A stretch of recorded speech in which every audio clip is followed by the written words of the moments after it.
Former Police Minister Bheki Cele is set to testify before the ad hoc committee investigating allegations raised by KwaZulu-Natal Police Commissioner Lieutenant General Nkanta Kwanazi. Cele is scheduled to testify on Thursday and Friday. He served as Police Minister from February 2018 to June 2024. He would have overseen the operations of the Political Killings Task Team during his tenure, as the task team was established in 2018. Chief Evidence Leader Advocate Norman Arendse will kick off proceedings and take Cele through his evidence in chief. At the center of questions is the directive by Minister Cele, who has been placed on special leave to disband the Political Killings Task Team on December 31 last year. The people that we call here are not suspects. They are witnesses who help us to understand the developments better so that we can arrive at conclusions and decisions that will help us to make South Africa a better country for all its citizens. So he must come and help us to understand the PKTT. What was it? What were the intentions? What work has been done during his tenure as a minister by the PKTT? And how did the PKTT report on its operations and its successes and failures to the minister or whomsoever was available at the time to receive the reports of that task team?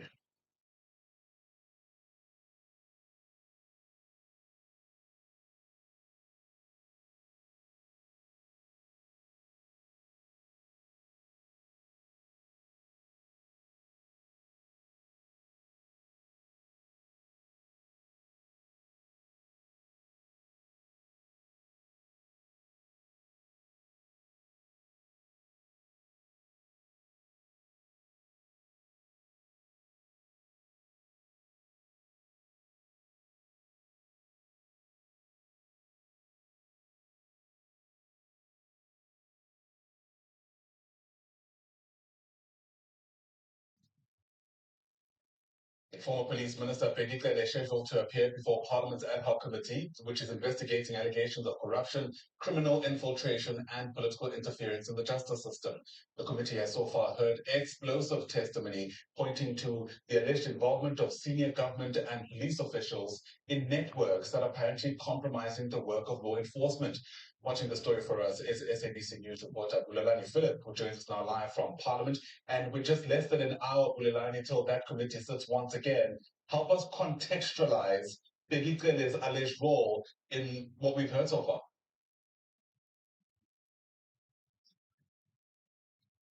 Morning, Ayanda, and to the viewers at home. Of course, he's expected to appear at 10 o'clock this morning, where the evidence leader, Advocate Norman Arendse, will take him through the evidence in chief.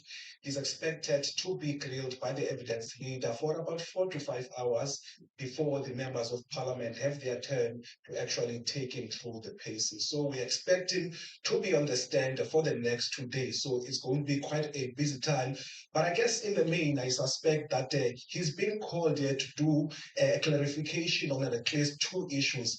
Given that he was a former police minister from February 2018 to June last year, he's actually been a person who's overlooked the political killings task team during his tenure. So he would have to actually give a context of how this political killings task team came about, as well as how its operations were done, so that he can be able to actually give evidence that would perhaps maybe corroborate or dismiss some of the evidence that have been put forward here by Senzo Mchunu, who is the police minister who is currently on special leave. You can recall that Minister Mchunu has testified that he feels that the political killings task team was illegal because it had relied on an extension of an annual basis up until 2022.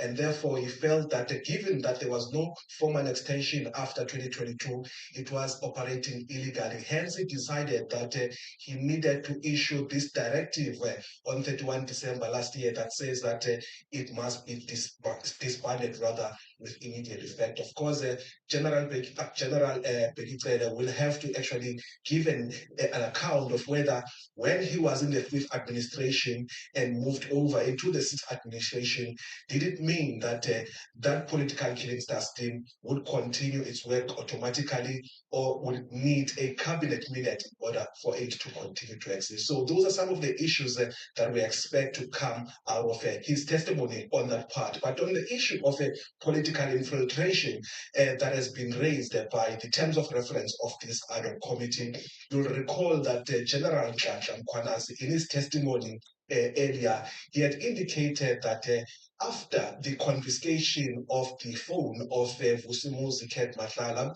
he had found that there were exchanges between Matlala as well as Bheki Cele, and they will have to get an understanding from him as to what was the nature of their relationship.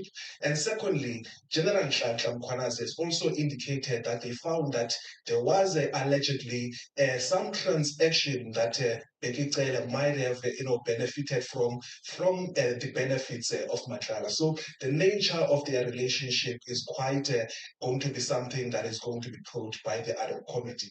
That's significant, given that shortly before the term of office of Bheki Cele came to an end, Vusimuzi Ket Matlala did receive a 360 million tender from the South African Police Service. And the evidence and the perception that has been created from some of the witnesses that have come before the ad hoc committee, they've indicated that it appeared as if Matlala had unfettered access to the headquarters of the South African Police Service. Now, the question is whether some of the events leading up to the cancellation of that tender, would they be coincident, or would they have derived a program that would be giving a desired outcome, given that when this tender was seen to be irregular, it was cancelled. Now, the question that subsequently to Mr. Cele leaving public office, he enjoyed some financial and hospitality benefits from Mr. Matlala. Now, the question that the members of parliament will be trying to do is to connect the dots as to whether did he play any role in the awarding of that tender, given that it has subsequently been cancelled. So I guess those are some of the issues that we can expect. Ayanda.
Former Police Minister Bheki Cele will today appear before the ad hoc committee investigating allegations of criminal infiltration, corruption, and political interference in the justice system.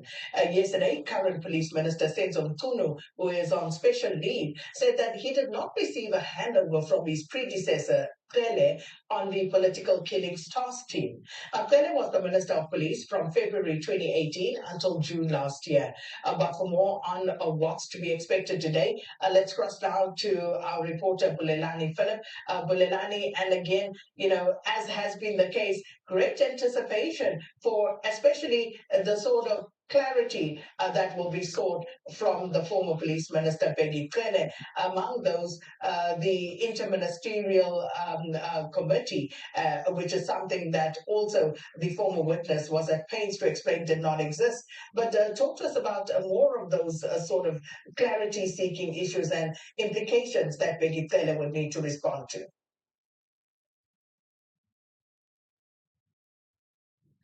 Morning to you, Sagina, once again. Of course, sorry, excuse me. Of course, the The disbandment process of the political killings task team is again expected to play a central role here, and the former minister Bheki Cele is probably one of the best placed people who can be able to explain its origins, how it operated over the years, and whether when he left office was it closed down? Because you'll recall that the former minister was appointed in 2018, coinciding with the establishment of that political killings task team. And this political killings task team has been operating throughout his tenure as police minister. But of course, the testimony of Senzo Mchunu, the police minister who's now on special leave, has actually given a different perspective, because he argued before the committee that he believed that after 2022, this PKTT was operating illegally. Hence, he came to the conclusion that it must be disbanded, because he feared that the continued pumping of money into that unit would actually be flagged by the Auditor General in terms of irregular expenditure.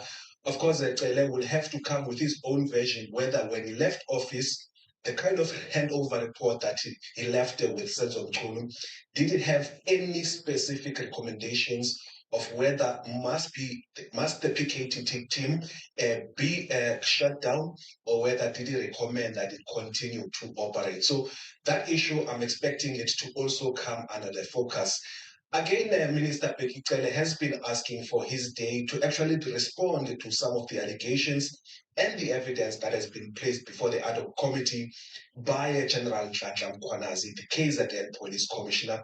Amongst other issues, they've discovered when they confiscated the phone of Ket Matlala, one of the benefactors in a 360 million contract with INSEPS. It says when they went through his phone, they found that he had communications with the former minister Bheki Cele, and to such an extent that Minister Cele had actually forwarded Matlala a bank account, and Mr. Matlala also, made a deposit, but not in a account that is in Cele's name. But subsequent to that, Cele had then sent Matlala a proof of payment or receipt of that particular amount of money. So the question now is going to be whether did the former police minister Bheki Cele enjoy monetary and luxury hospital stays at the expense of, rather from a benefit that was derived from Matlala, and whether did he actually had to return the favor, given that the contract that was awarded to Matlala's company has subsequently been cancelled because it was awarded irregularly. So the suspicious questions was is there a relationship between Matlala as well as the former police minister? But we'll keep you updated. And of course, looking ahead at the proceedings of the ad hoc committee, I expected to begin at 10 o'clock this morning. So stay tuned to all the SABC social pages.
going to go to KZN where there's a memorial service underway. You've been looking at it on the side of your screen. Let's show you the full picture because Bheki Cele, the former police minister, is currently speaking at a memorial service being held for the late ambassador to France, Nathi Teto. I'm telling you, you just today, these South Africans are met. Bafundis, ngiyanibuza ukuthi angikwazi ngikhuphukele entabeni ngentshela ukuthi enze lento ayenze Sodoma naseGomora. Awuthi manje enze lento ayenze Sodoma naseGomora because Sodoma neGomora manje. South Africans ni Sodoma Gomora. Don't anina nhliziyo anginanembeza namyelungu.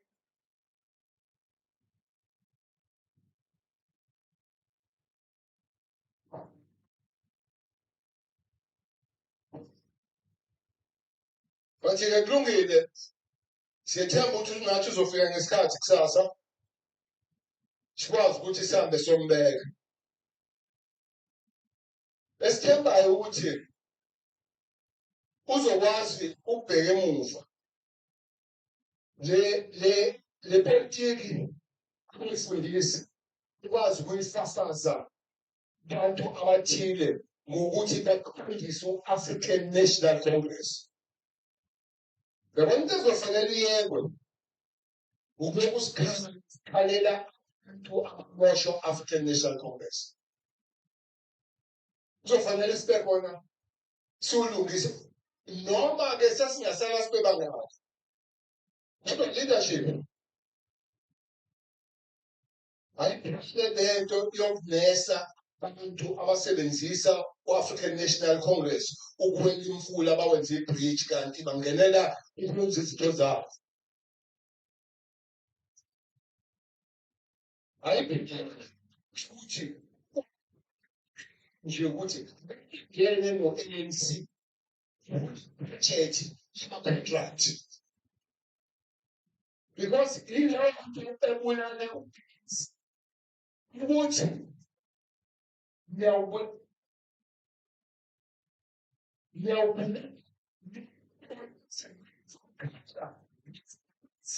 fanele ukuzenza fanele enazi ukuthi fanele nizenze ningazenzi.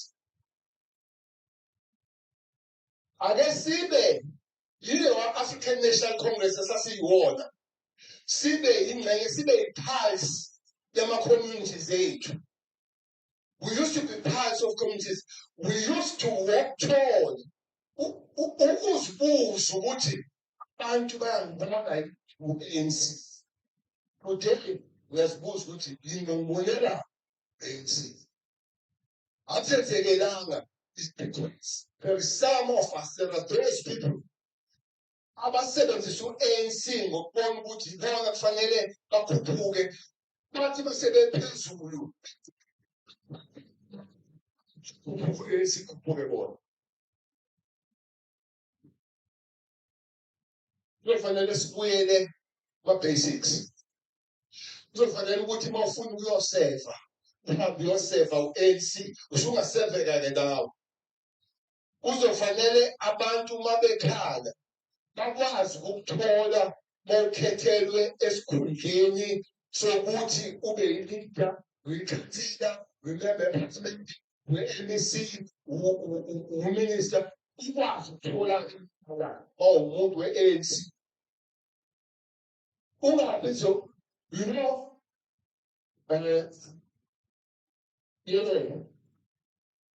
thina sasine nosithembiso laba nayo yonke laba mpilo senibabalayo. Sasingamuzwa ngosoma-election ukuthi sivelaphi ngaleso sikhathi saleyo ma-region ethu. Sasingamuzwa ukuthi hawu seninganivelaphi because we were placed kwakuwumgomo ukuthi i-leadership ye-ANC amakhansela pre-week uzobuya uzositshela sasihlangana ngishakana ngomsombuluko and give the report weekly report. Hayi man ukuthi wenzeni as a leadership weekly report. So ukuthi sivela Sasithi masithi yingakho sasuka ku-49% sayo ku-67%. Yiyo leadership. Abantu namanje, not anything you can see, they are angry. It's wrong.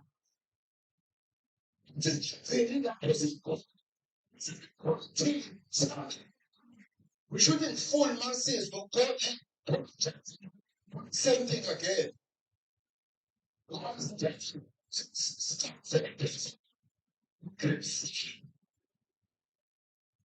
Maybe sometime or some people, but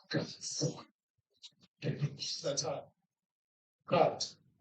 Uma nesikhathi labantu bathi siyakubona lo sibone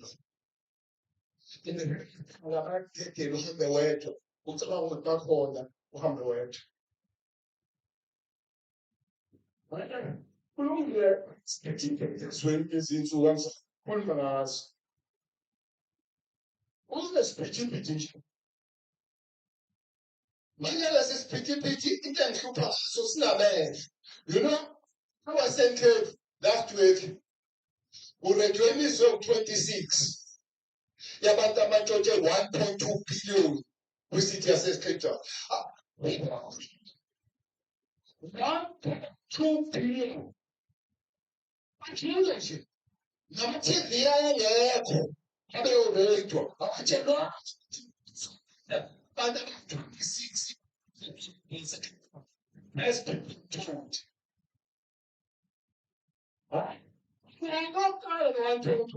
Kunomuntu lapha oboshiwe okuthiwa ayisigebengu ngazi usibone obethola wonke amathenda ase-Western Cape wonke atholakele asesigebengwini ongangazi usibone. Kuthiwayilo nakho umuntu okhuluma ngalezo ayajabula abelungu yezwa bayajabula. Sicabanga ukuthi kuthulwe angazi yini inkohlakalo ibe nombala makenziwa umlungu inuke kahle.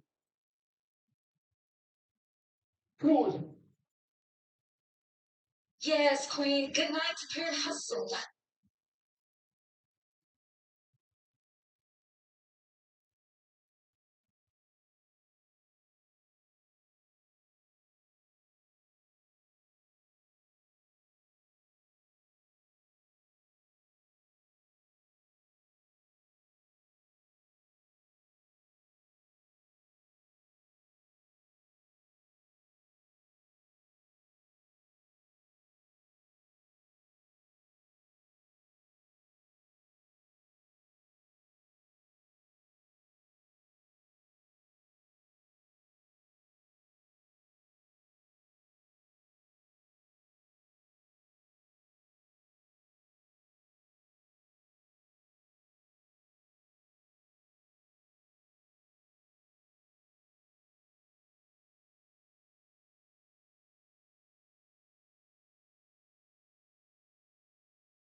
Nathi uThixo ubuya ngelinye azosibheka. Ngimzwile ngikhuluma ngama-elections. Asenenyanga nama-elections. Ake nenze nje, ake ningakhulumi ngama-elections. Ake nihambe niyokwenza izinto ezizobona abantu ukuthi angiphinde ngokukhuluma ngama-elections.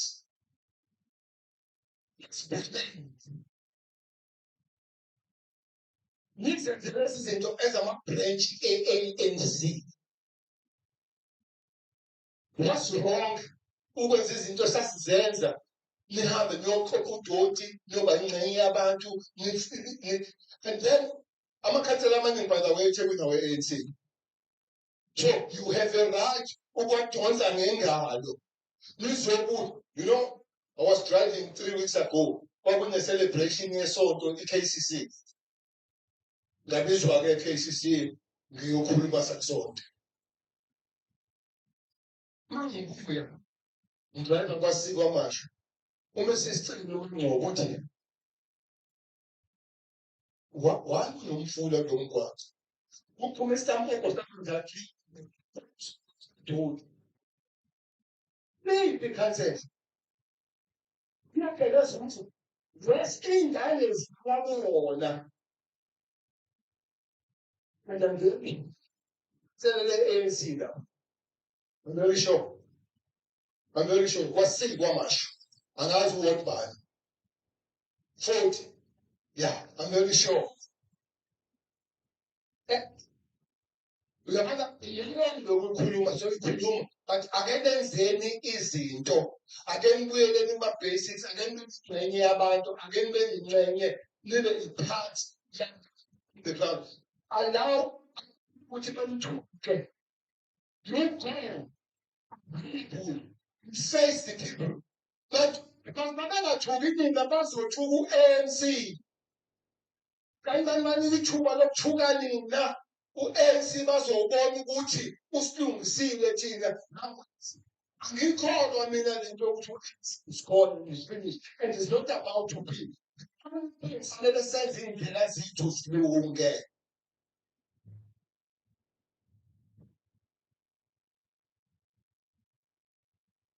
Kufanele-ke sibonke manyambosi bodingiswayo ngiyazi ukuthi abantu bakabuthelezi phasi kwaphungashi bodingiswayo bake bagqisha bezama ukuyona ndawo kwangendoda ehluphe enyakatho kwathundwa mabebizwa ilembe leqamanye amalembe ngokhalipha usayo ngesabuthu ushaya inkashana yamenze eyaphuza umlaza ngameva utelwe abafazi bakamgabe abebethekula behlezi emlovini bathi ushaka ukuza abankosi bagqisha ndawonye nabo benonathi bephili bakhumbulile bagqisha ndawonye ngebhadi elikhulu-ke I'm just imagining umuntu akabuthelisi umuntu abezobe ehleli naye esihlalweni bezobe ehleli yedwa kuze kube phakade manje.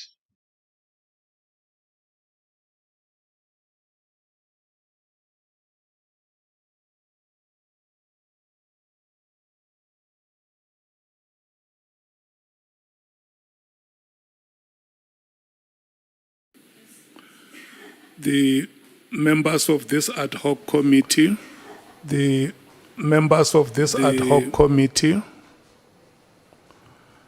the senior counsel and his team, retired General and former Minister Bheki Cele, good morning to you. Good morning to the members of staff of Parliament and the members of the media.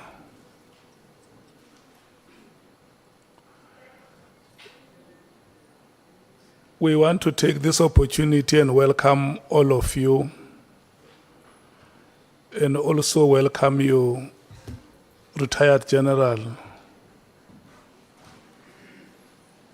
And I must also bring it to your attention up front that there are members of this committee, in the days that you were not here, they have demonstrated that they are unable to pronounce your surname. So I just want to apologize up front. When you hear one or two of our members saying Cele, you must know Cele is you. So I felt it appropriate that I must register the apology to you before you hear it. I'm going to hand over to the senior counsel.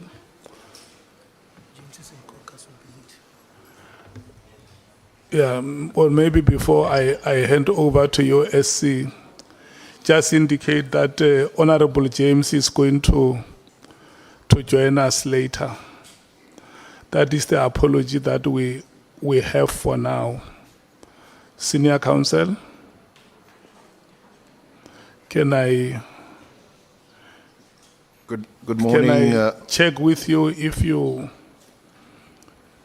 want to assure us that the person who is appearing before us is the proper person? There's only one General Cele. He's in front of us. We consulted with him, or Larato did, for 3 days, and we're satisfied that he's not an imposter and that he's indeed the man. So, with your leave, Honourable Chair, Honourable Members, if you could please swear General Cele in as our next witness. Okay. Thank you so much, Retired General. We are going to take you through the administration of oath. And before I do that, I just want to read the following to you, to inform you that you have been invited to appear before this ad hoc committee, which investigates allegations made by Lieutenant General Mkhwanasi, who is the Provincial Commissioner for the KwaZulu-Natal province. Our expectation is that you provide information to the ad hoc committee so that it is able to do its oversight work and properly investigate the allegations made by Lieutenant General Mkhwanasi. The allegations include, amongst others, alleged unlawful disbandment of the Political Killings Task Team, otherwise known as the NPKTT or the PKTT, alleged moratorium on the filling of vacancies within the South African Police Services, and alleged corrupt relationship between senior leadership within SAPS and members of the public, as well as political interference in the work of the SAPS. In extending the invitation, the ad hoc committee chairperson has indicated that you may provide such information to the committee if you so wish under oath in terms of the powers, privileges and immunities of Parliament and Provincial Legislatures Act. You have indicated that you wish to take the oath so as to be afforded the protections as provided in the Powers and Privileges Act. Please be informed that by law, you are required to answer fully and satisfactorily all the questions lawfully put to you, or to produce any document that you are required to produce in connection with the subject matter of the inquiry, notwithstanding the fact that the answer or document could incriminate you or expose you to criminal or civil proceedings or damages. You are, however, protected in that evidence given under oath or affirmation before the House or committee may not be used against you in any court or places outside Parliament, except in criminal proceedings concerning a charge of perjury or a charge relating to the evidence or documents required for these proceedings. Please be aware that in terms of Section 17.2 of the Powers, Privileges and Immunities of Parliament and Provincial Legislatures Act, a person who willfully furnishes a house or committee with information or makes a statement before it which is false or misleading, commits an offense and is liable for a fine or imprisonment for a period not exceeding 2 years. Retired General, you are required to take an oath or affirm that the evidence you are about to give is truthful. You may choose to take the oath or affirmation. Which one do you choose? I'll take the oath. Thank you so much. If you take the oath, you will state your names in full and say, I swear that the evidence I shall give shall be the truth, the whole truth, and nothing but the truth, and so help me God.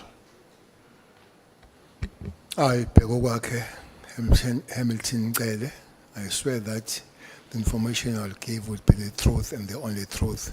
So help me God. Thank you so much, Retired General. SC, I'm handing over to you. It will be until 13 hours. Thank you, Honourable Chair, honourable members. Good morning, General.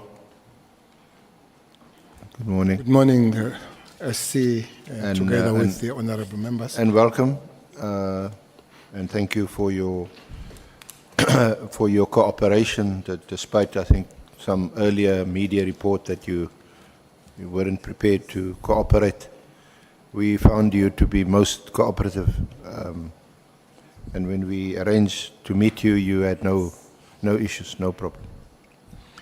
You confirm that? No, thanks for that. I was a little bit disturbed when the media said I'm not cooperating, especially one of the KZN paper had a big headline that Cele snaps the ad hoc. I've never done that. Even the first cooperation, I came here with my own financial steam, buying my own ticket, my everything, but I still came here for consultation. You did. Thanks. I hope you get reimbursed. Maybe the chair will see to that. Yeah, I'll be glad because flights coming down here from there are not very cheap.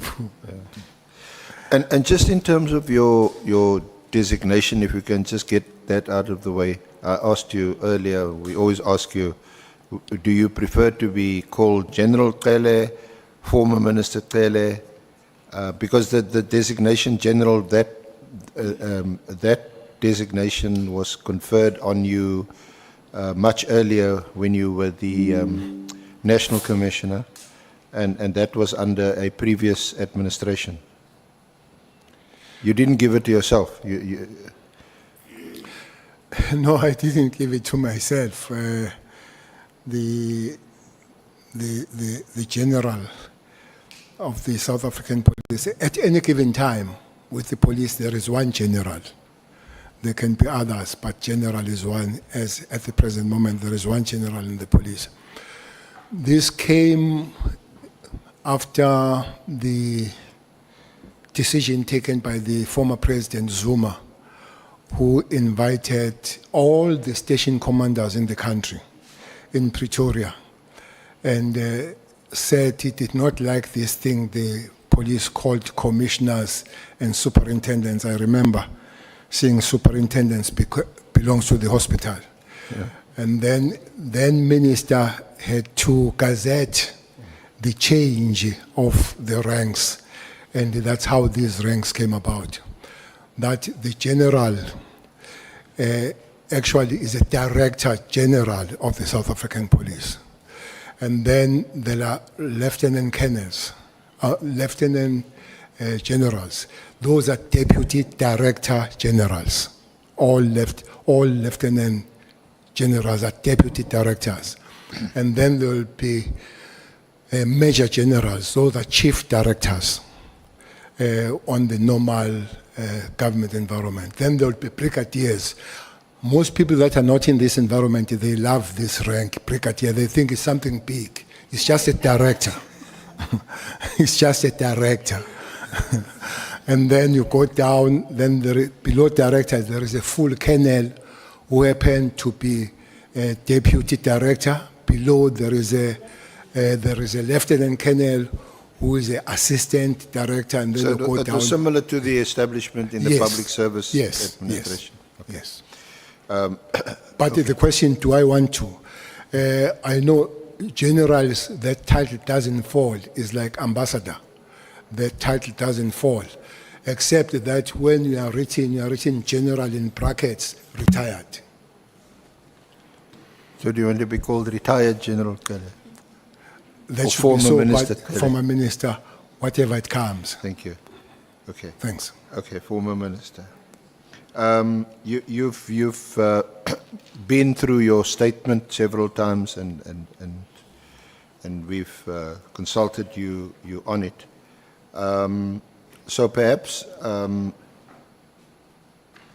we've also been through the terms of reference, which you'll see quoted on page 3, General, page 3 and 4, and there's a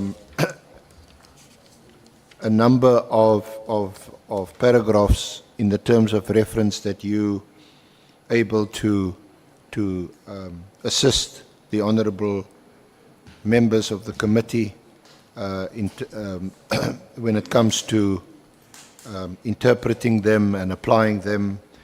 For example, 4.1.1 political interference within SAPS, you can speak to that.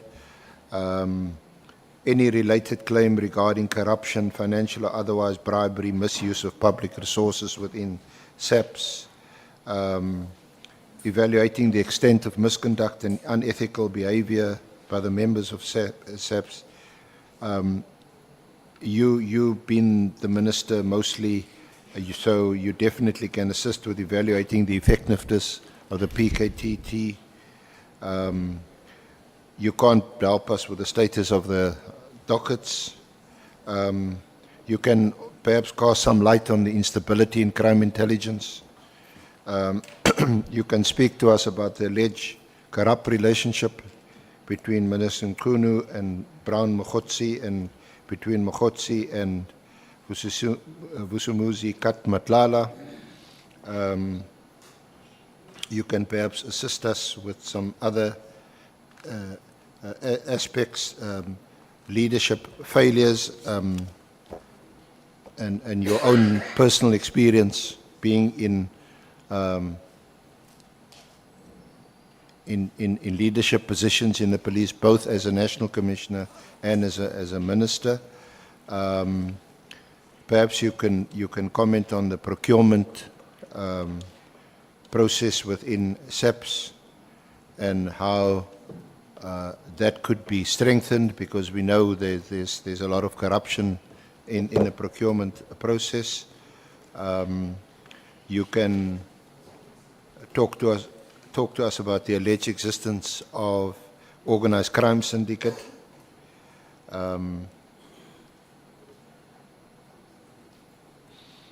You can also perhaps talk about the failure of any organ of state or member of the executive complying with their legal obligations. Your own experience with members of parliament and any allegations with regard to classified information, especially the leaking of classified information, and how that links with criminal syndicates. You could perhaps assist us commenting on how public trust can be restored in the police, given your experience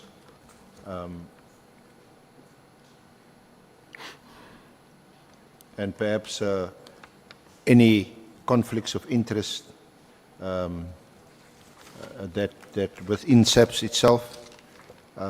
We know that there's jurisdictional issues between national, provincial, between provincial and deputy national commissioners, and their role that they play from head office, and the PKTT itself as a national unit, but largely focus on KZN, who has jurisdiction. So those are some of the issues you can assist us with. Would it be fair to say that, General? You've got to speak into the microphone, you're never a man short of words. The nod is not going to pick. They're not going to pick it up. No, that's fine. Thank you. So, you served as our Minister of Police from February 2018 until June 2024.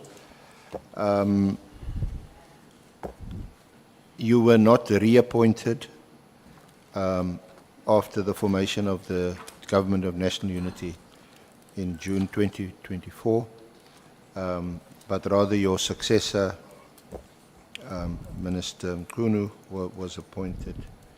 Now, before that, you had also served as a National Commissioner for 2 years until there were misconduct allegations against you.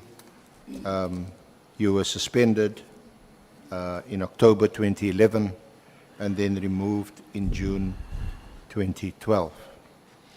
Do you want to tell us about that? No, thanks. Thanks, Honourable. If you do need some assistance, it's in your statement. But I'm sure you can. I'll look at the from assistance, memory. Yeah. But I also deal with the assistance that I know. Thanks. Thanks, honourable members and all that are present. I think all my life has been on security matters. After elections in '94, I was a member of the legislature in KZN, and I was the first chair of the Safety and Security Portfolio Committee in that province. And I held other positions as chair of chairs and all that, but the main one was that I was a chair of the Safety and Security Portfolio Committee. That was a province which was very violent and a lot of turbulence even after elections. I'm sure the members that come from that province will remember that. When the violence, otherwise mainly political violence, subsided nationally, in KZN did not. There were still some killings. The major killing was on the 25th December 1995. Remember, we've gone for election in '94. In a place called Shobane, when 19 people were killed on the 25th of December. I'm sure everybody knows what is the 25th of December. So violence went on at a mass level, but later it got a little bit an organized kind of violence. So when one became the National Commissioner, had to look at the mandate of the Constitution, what you're supposed to do, to try and keep South Africans safe and do things in a way that they're supposed to put South Africans first and put them safe and all that. So I was approached to be a National Commissioner of the South African Police. I must say, I did not agree initially. I did not like it. I was comfortable because I was an MSc in KZN by that time, MSc of Security and Transport. So for me, province was nice and comfortable. I was not very much keen to go national. I remember when I was approached by the president, which I think is his constitutional prerogative to appoint national commissioners, I said to him, Baba, I'm not very keen, but unless you say you are instructing me, so I'll do it. And he said, I'm instructing you. I said, okay, then I'll take the instruction. And I became then the National Commissioner, I think it was June 2009. Who was then Minister of Police? The Minister of Police was Mthethwa, the late Mthethwa, may his soul rest in peace. And then I went to be introduced. I was supposed to start 3 months earlier, but Bheki, who was the National Commissioner, had not been told, and the statute says you must be told 3 months before if you are not going to be appointed again as a National Commissioner. So that's what delayed my appointment, that it came in July 2009. So as it came, I was introduced in Mahlambandlovu. All generals were invited. You could see that there was some shock in some other generals that who is this outcomer who comes here when they're on general. But one adapted quite quick, and the working relationship with all the generals was very cordial, with except a few. Fortunately, we had a target, we had a focus to work towards. That was World Cup 2010. So we had a very little time to do other things, but we had to make sure that 2010 is safe. One worked with everybody that found there, especially in the headquarters where Masimula would be part of them. General Brace was there, General Libya was there, General Cruiser was there, and General Mafume was there. I guess she's Shivambu now. Were there. So General Cele from Eastern Cape. These generals you find there, they were from different disciplines of policing. They were from Bantustans and from the original SAPF, South African Police Force. They've been put together mostly by Bheki Cele, and that's why you've got 2 days to celebrate in the South African Police.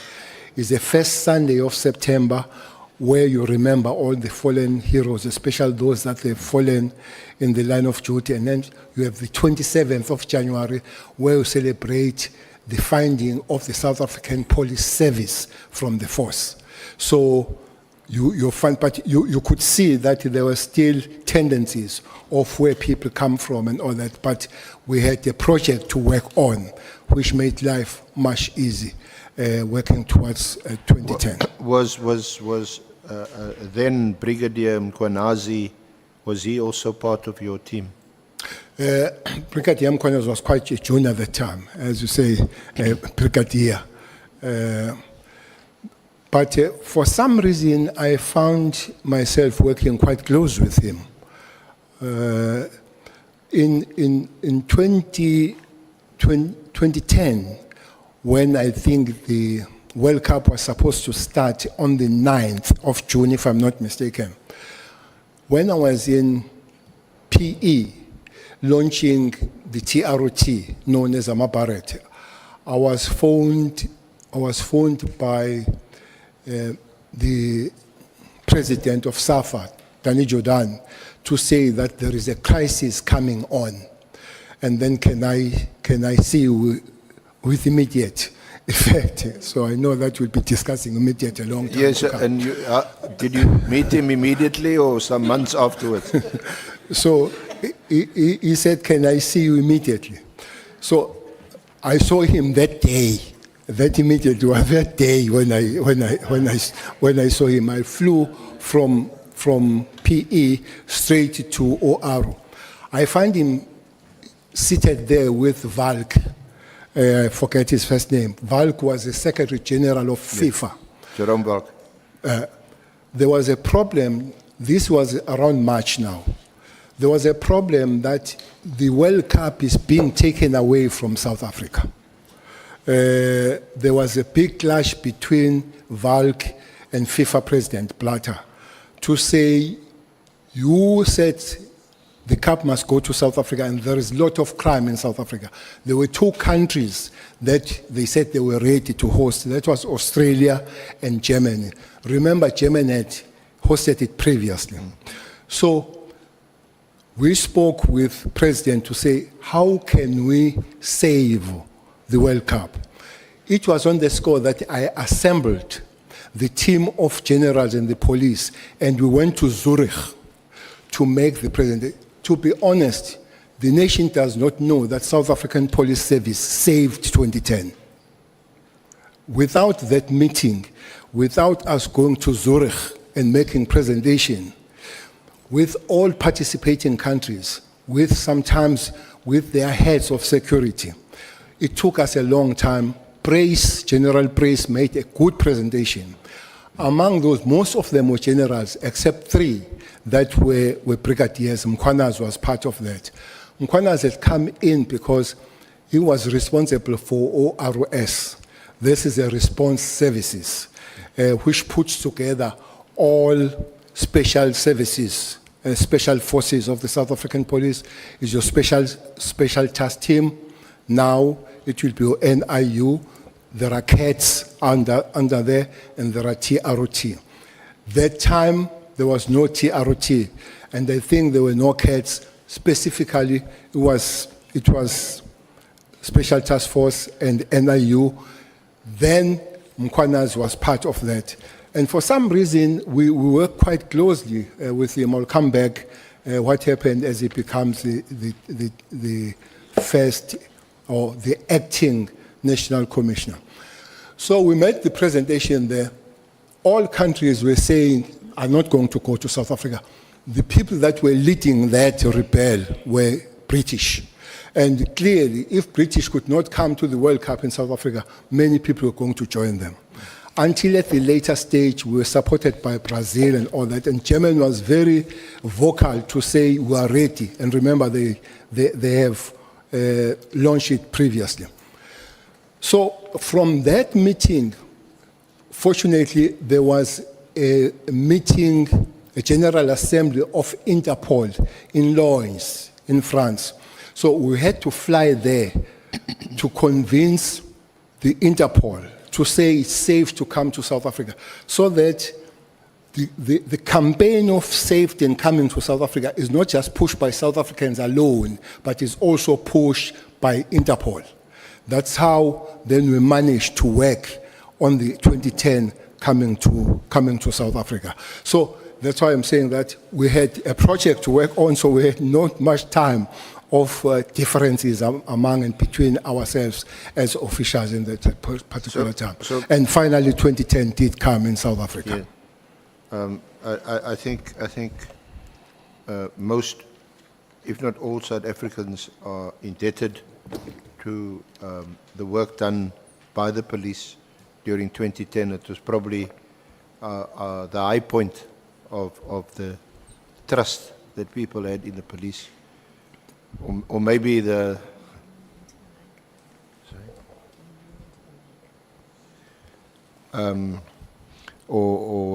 so that there was a high level of trust, or maybe the crooks and the robbers just took a break in 2010, watching the football. But seriously, it was a high point in this country. But for you, the honeymoon was over in October 2011, when you were charged with some misconduct. Just tell us briefly about that, and also then your removal. Yes, it is true. I think we continue to work very well as a South African police. Quite several benchmarks. For instance, we managed to establish what is known as SAPSET, South African Police Service Education Trust, was established at that time under that management. It's quite big today. I know that its job was to help the young orphans produced by the death of the officers that dying on the line of duty. So those were things to do. One other thing was the well-being and welfare of the police. We wanted to see them fit. They behave better. So we also negotiated, South African police even today, they've got a special reduction of about 20 to 30% with Virgin Active in the country. It was negotiated at the time to work on that. So quite good things happened in that time working with the collective of the management in that particular time. Yeah. One report we received was the fact that the Waghuis is a headquarters of the South African police in Pretoria, was condemned as a building dangerous. For instance, if you go there on the rainy days down, there is just the Mississippi River water, the stagnant there, and all that kind of stuff, and the lifts are not working, and but every office has an overpopulated with paper, so it was condemned. We had to get the new premises. So it is on that score that I signed the need. What happens? The director generals of different departments, they sign their needs when it comes to the acquiring the property, and they hand over that to Public Works. So that's what happened. So Public Works had to negotiate further how we get the building. So for some reason, it was alleged that one had done wrongly when I followed the same thing. So the public protector then was put on working on the matter. Public protector recommended that the minister had to take the action against the national commissioner, that is Mthethwa Cele. But the president did not see it that way. President wanted to put the commission to look at the fitness of the commissioner to the office in that particular time. And then, funny part of it is that in September, I visited the president. We spent 45 minutes, and I briefed him to say the next day I was going to go to Mpumalanga to launch the safety season. And the president, we spent 45 minutes, and then he said goodbye to me. He said it in Sizulu, "Tuhambe kahle mfana kithi." So I didn't know that I was going forever. But and then I left. He said he was busy meeting some people. What I didn't know is that those people he was busy with, they were discussing my suspension. Yeah. And then, as I was at work in Mpumalanga, I remember we arrested somebody with a big bag of dagga. The journalist came to me and asked me, "What do you want here? Because you are suspended." I said, "No, I'm not suspended." They said, "No, you are suspended." I checked with the staff. If they check, I was told that at 2:15, the president has in live TV read my suspension on TV. So I was supposed to go there with Mkhwanazi to that operation, but I don't know what time. In the morning, I was told that Mkhwanazi was not going to come because he has been phoned the previous night. He is now the acting national commissioner. No, he was phoned the previous night that he must not go, he must go and see the minister. So the rest is that then he was to be made the acting national commissioner, which means minister and the president, they know that they're going to suspend me, but they allowed me to go and be suspended on the field. And as I was busy working. So as I came back, I was then suspended national commissioner, but the announcement was made as part of suspension that Judge Mohoro would lead the commission,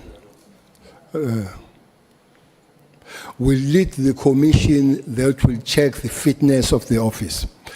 And then one had to sit and wait for that time to come. But at a later stage, it was changed from Mohoro, and it was made Moloi from Free State. And I was told that the minister phoned the president and told him that the minister was too close to Judge Mohoro because she was working as one of the trustees of the Education Trust, which was chaired by Smangaliso Mkajwa. So they felt that it was too close. Maybe it would be biased towards Cele. That's why they changed and they brought Moloi from Free State. I must say that commission was very much loaded against me.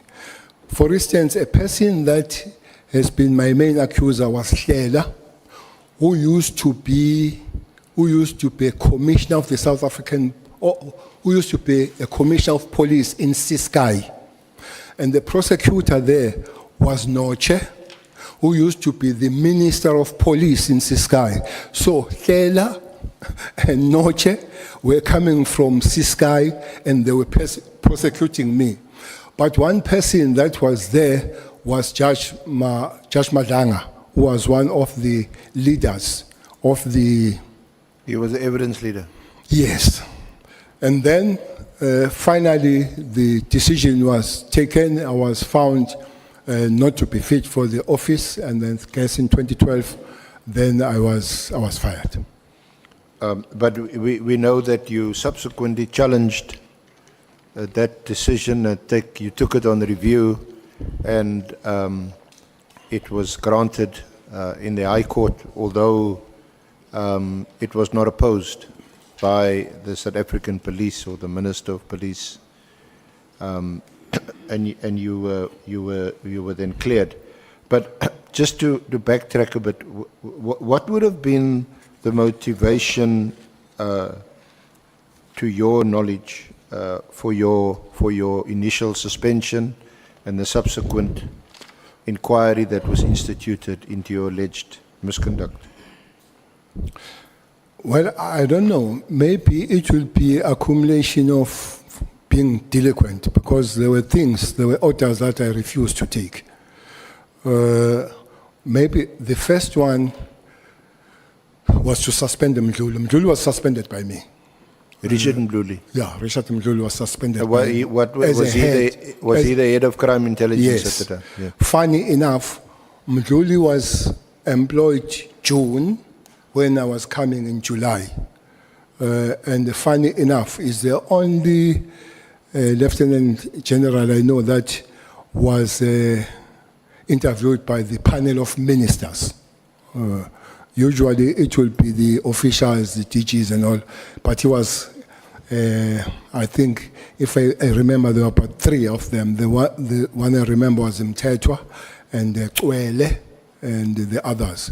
So he came there before the National Commissioner came. So that created some problem between the National Commissioner and the head of intelligence.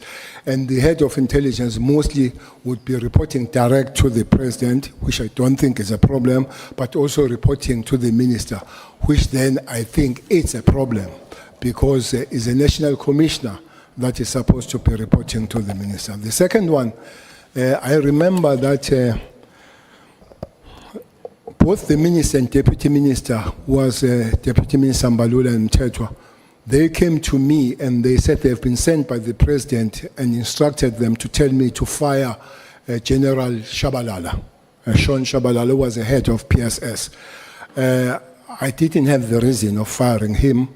Instead, I shifted him from PSS to IT, where he went to grow the IT of the South African Police. So there were quite some few of those things that I thought it would not be proper to follow all those instructions. I remember that one brigadier, Tau, he was fired when he was in Algiers en route to France in preparation of the trip of the president, and I refuse that he must be fired on that way without following. So I would guess, this is my guess, that it was accumulation maybe of being transigent in some matters. It came to that, but I believe that the building issues had less or nothing altogether to do with that kind of firing. So after you you were dismissed in 2012, thereafter you went back into or took up political office again after that as a deputy minister of agriculture. That was 2014. Yeah. After election.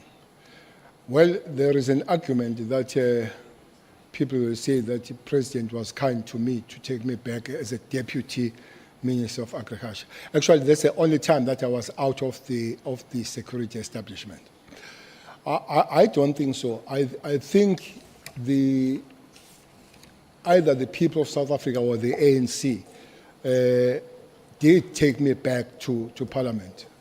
I remember that I was almost number one to every list that ever existed, provincial to national was number 10 and all.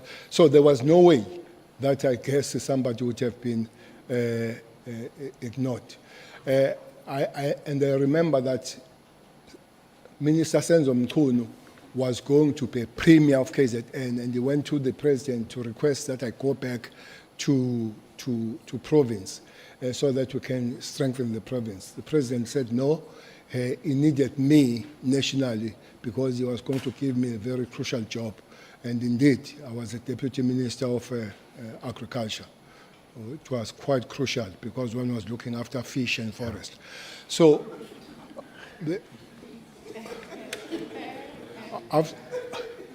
after that, then there were elections, or there was a conference of the ANC which changed the guard, and Ramaphosa became the president. And then we went for the election, and President Ramaphosa, and then appointed me then on February 2018. Remember, that was still the 5th administration. It was not 6th administration yet. It was the 5th. So I became the minister on the 5th administration for the first part of the year before we went for elections for the 6th administration. So there where then the question of this political killing task team comes in, because it was formed in the 5th administration, not on the 6th administration. So before we come to your tenure as Minister of Police, can we just discuss or get your views briefly about the allegations that gave rise to the establishment of this ad hoc committee? The allegations made on the 6th of July by General Mkhwanazi, when he raised a number of what was clearly very serious issues within the South African Police Service. And given that you had spent a considerable time in the service, both as a National Commissioner and as a Minister, it would be of interest to us to hear how your response was at the time, if any. What did you think? Can you just discuss that briefly?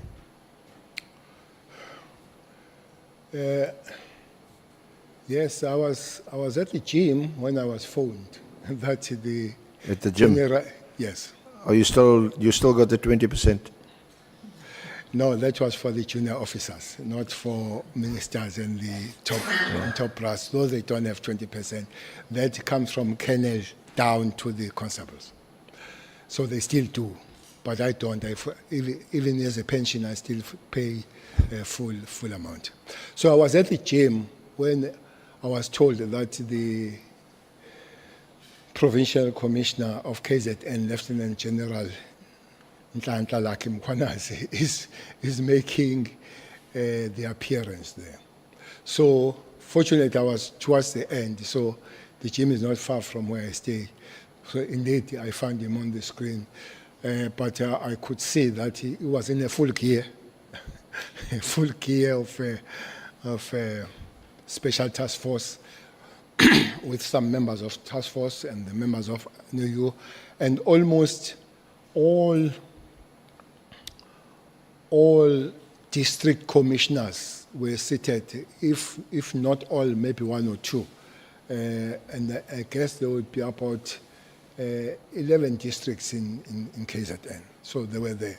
So while I listened, and quite a big statement that was made on that particular day. And I knew some of the things that he would have said, and I would not know some of the things, as there would be more of operation. But I realized that one of the major problems was the issue of a task team that was dismantled. But I also knew that the task team has been dismantled because I saw the letter of the 31st December 2024, which I must say, personally was taken aback by the letter for several things that one can explain how it happened.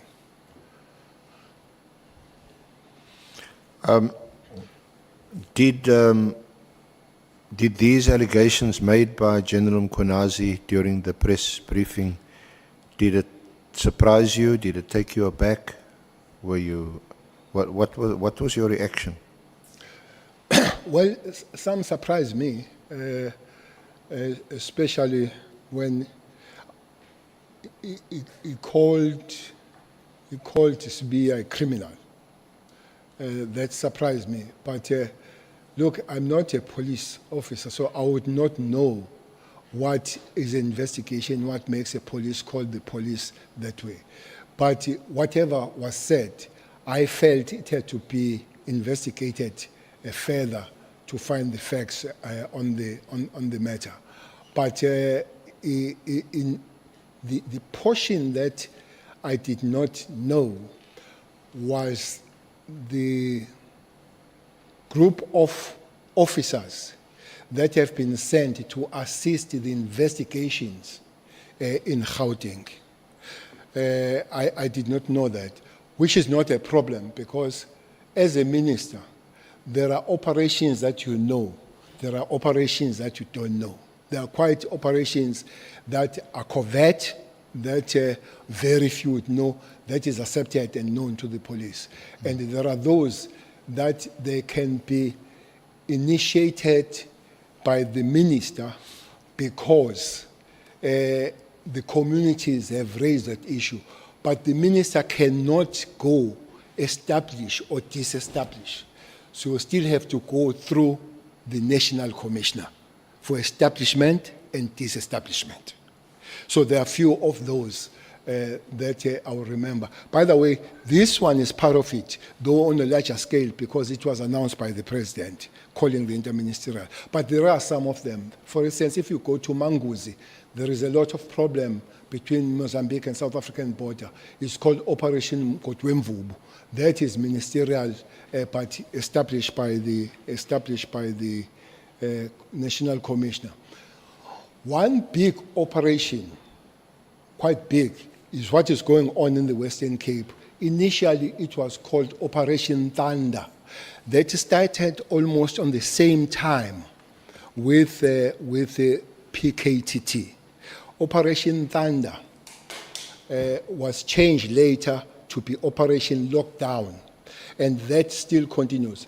It's one of the biggest I don't have figures of finances, but I can assure you that is not cheap, because while I was still there, in 25 months, we paid 116 million for that operation. And it has not been scaled down ever since up to this point, though it has changed the name. It's still continuing here in Western Cape as Operation Lockdown.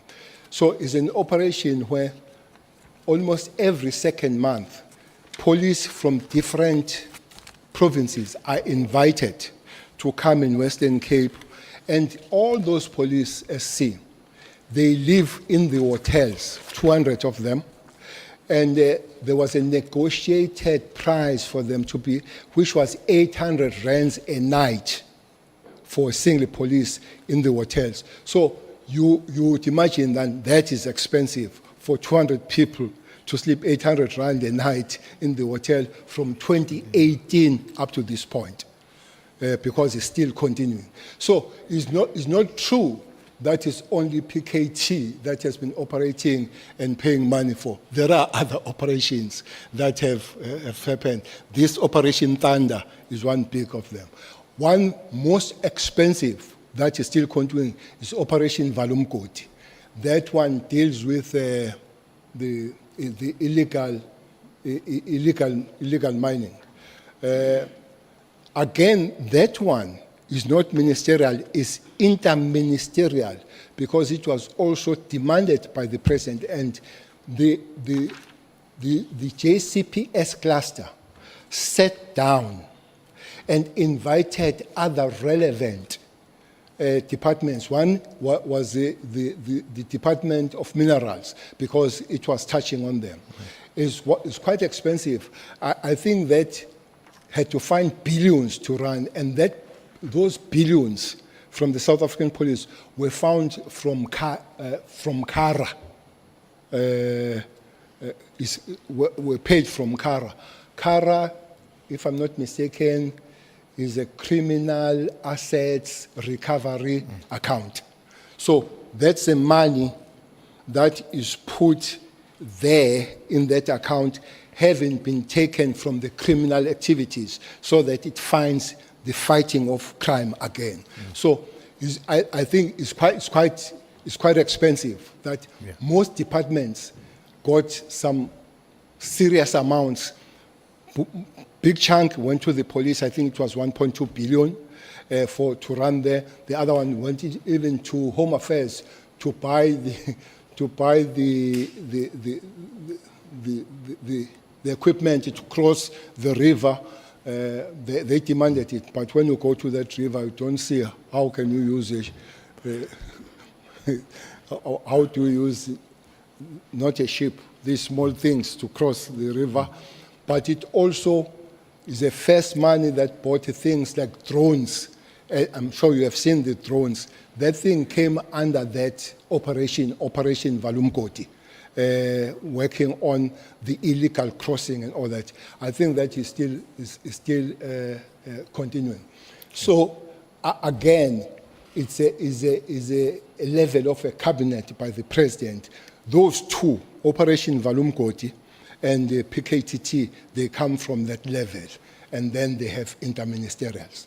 So just still briefly on the July 6 media briefing, when General Mkonazi spoke about the infiltration into the criminal justice system, into the NPA, magistracy, the justice, judges, and this was sort of spearheaded by drug cartels. Was this new to you? Was this a revelation to you? Or has this always been the case? Or is it just a recent development or phenomena? Your comments on that? General Mkhwanazi is not the first one who made this allegation of this infiltration. If I'm not mistaken, it was said by Judge Tulare here in Western Cape. I think I have Yeah, this you refer to a judgment. judgment. It's on page 6 of your statement, General. Yes. Well, the members, I guess they have it. But the judge, this is before Mkwanazi, where he says, maybe reading that the evidence further shows that the 28 gang and the mobsters in particular are breathing heavily on the necks of the public prosecutors, not only the police. He continues to say, these are prosecutors who guide the investigation of organized crime and institute criminal proceedings against its members. Such prosecutors are under constant and permanent threat to their lives and that of their close families. The evidence also shows that the mobsters have now moved gear upwards and are interfering with the decorum of the courts and the independence of the judicial officers. So this is the judge saying, not Mkwanazi. So Mkwanazi is saying this thing much later than the judge has pointed this thing. And testing the judicial oath of office, especially the word without fear. SC, there are things that frustrate if you work with police. Now, across the justice system, one major problem for the police is something called bail. Well, I'm always told that is a constitutional right. That thing is a mess. That thing called bail is a mess. You know, you go to Chembisa, you find a guy called BP. BP had 43 cash heists and 5 bails. 43 cash heists and 5 bails. 43 cases or 43 alleged? 43. Alleged cases. No, he takes the money.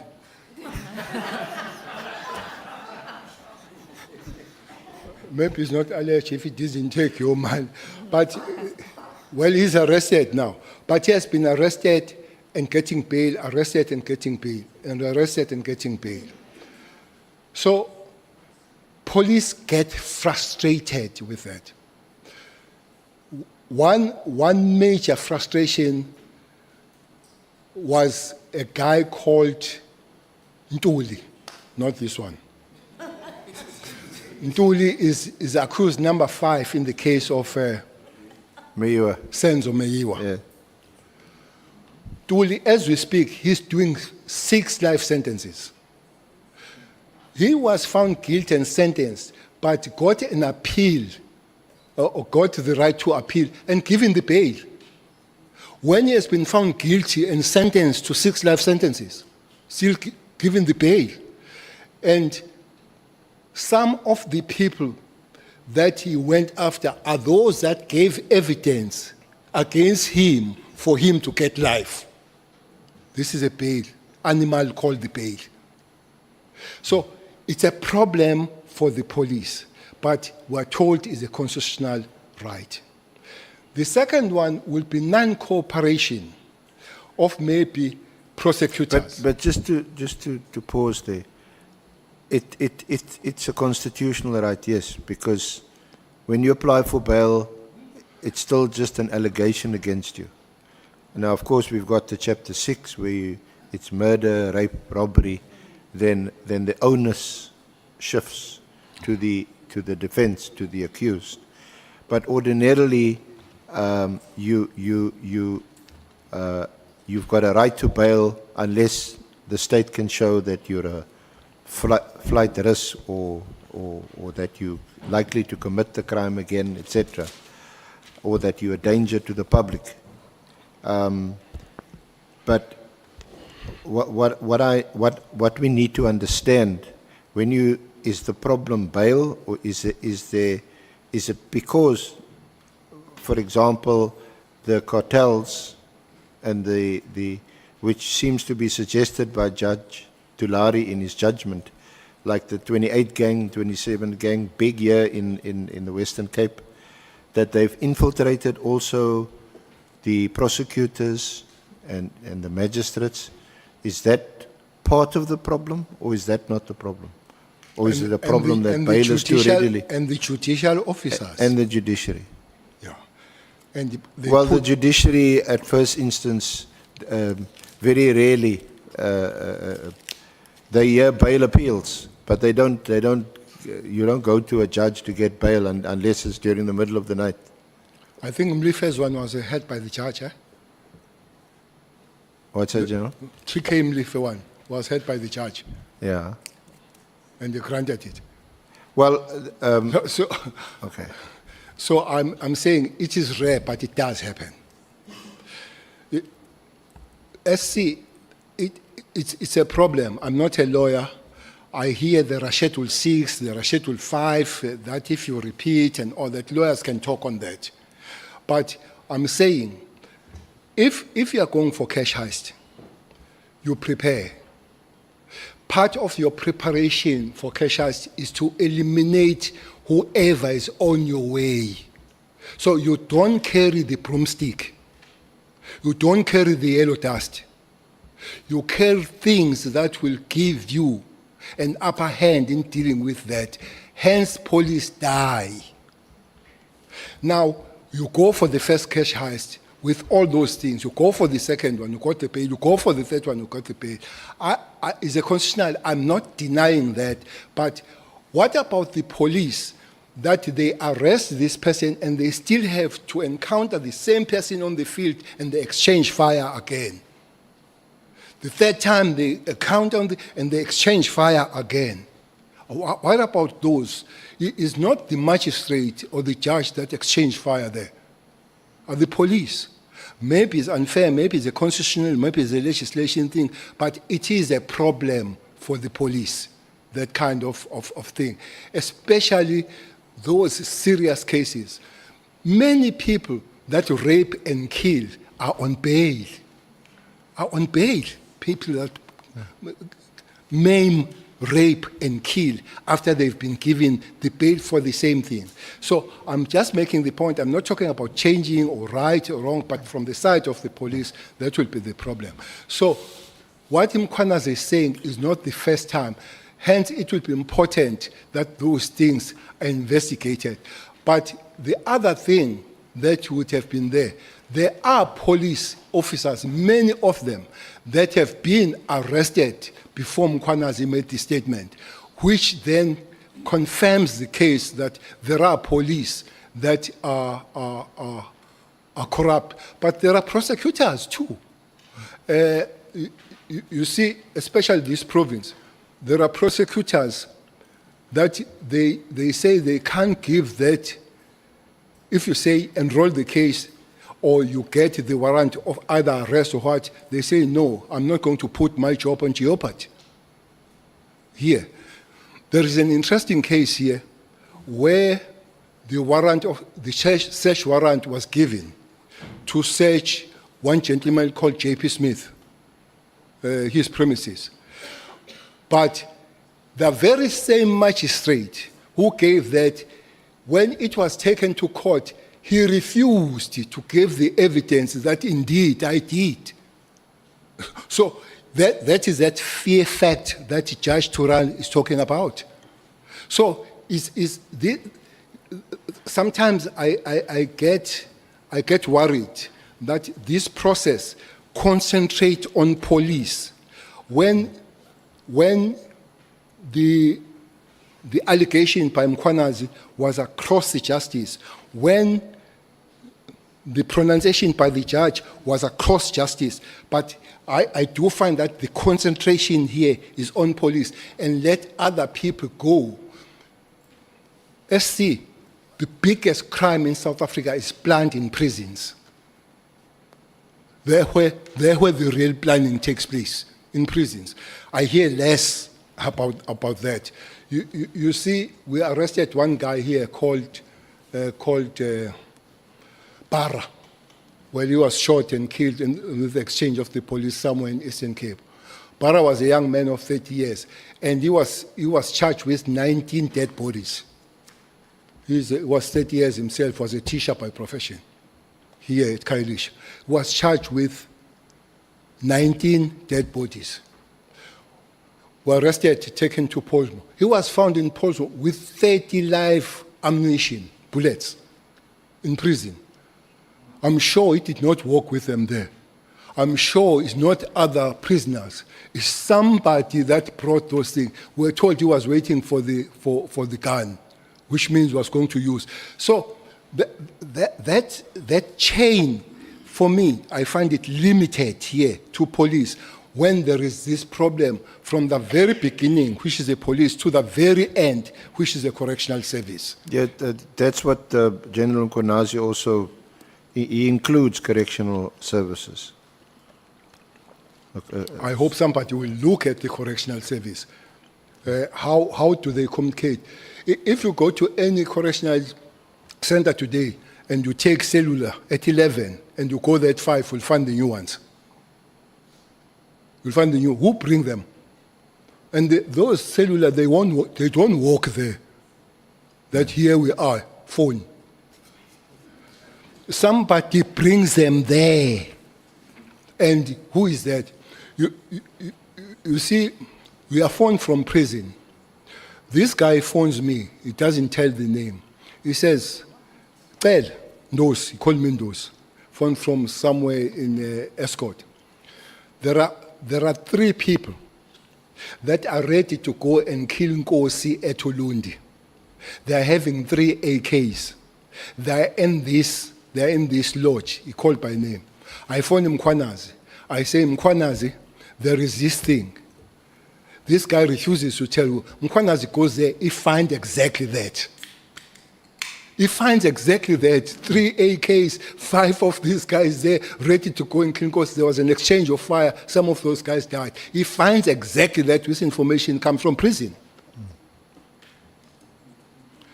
Okay, General, I'm sure you can give other examples, but you seem to confirm General Konazi's statement in that regard, that the correctional services is also infiltrated. And we know that from the now pretty notorious case of Thabo Bester, where you organize your own escape and you leave a body in your cell. But let's move on from there. Let's talk about the when you were appointed minister in 2018, and then the establishment of the interministerial committee.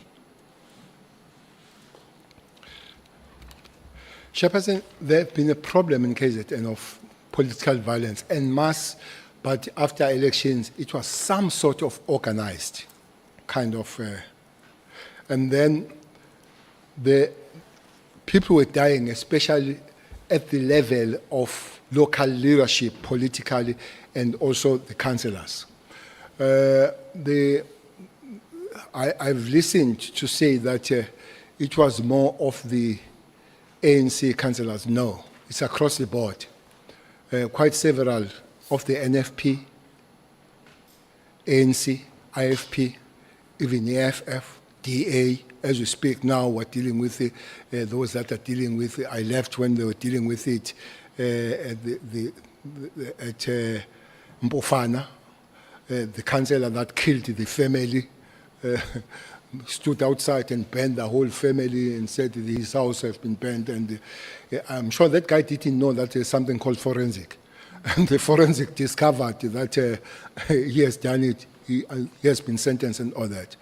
It's happening. So, President visited the murder scene of Kashana Mkhunu, who was a councillor there in Maritzburg. And from there, he made a call on the ministers of, I guess, were 4 ministries. That was police, defense, justice, this was together with the correctional service, and state security.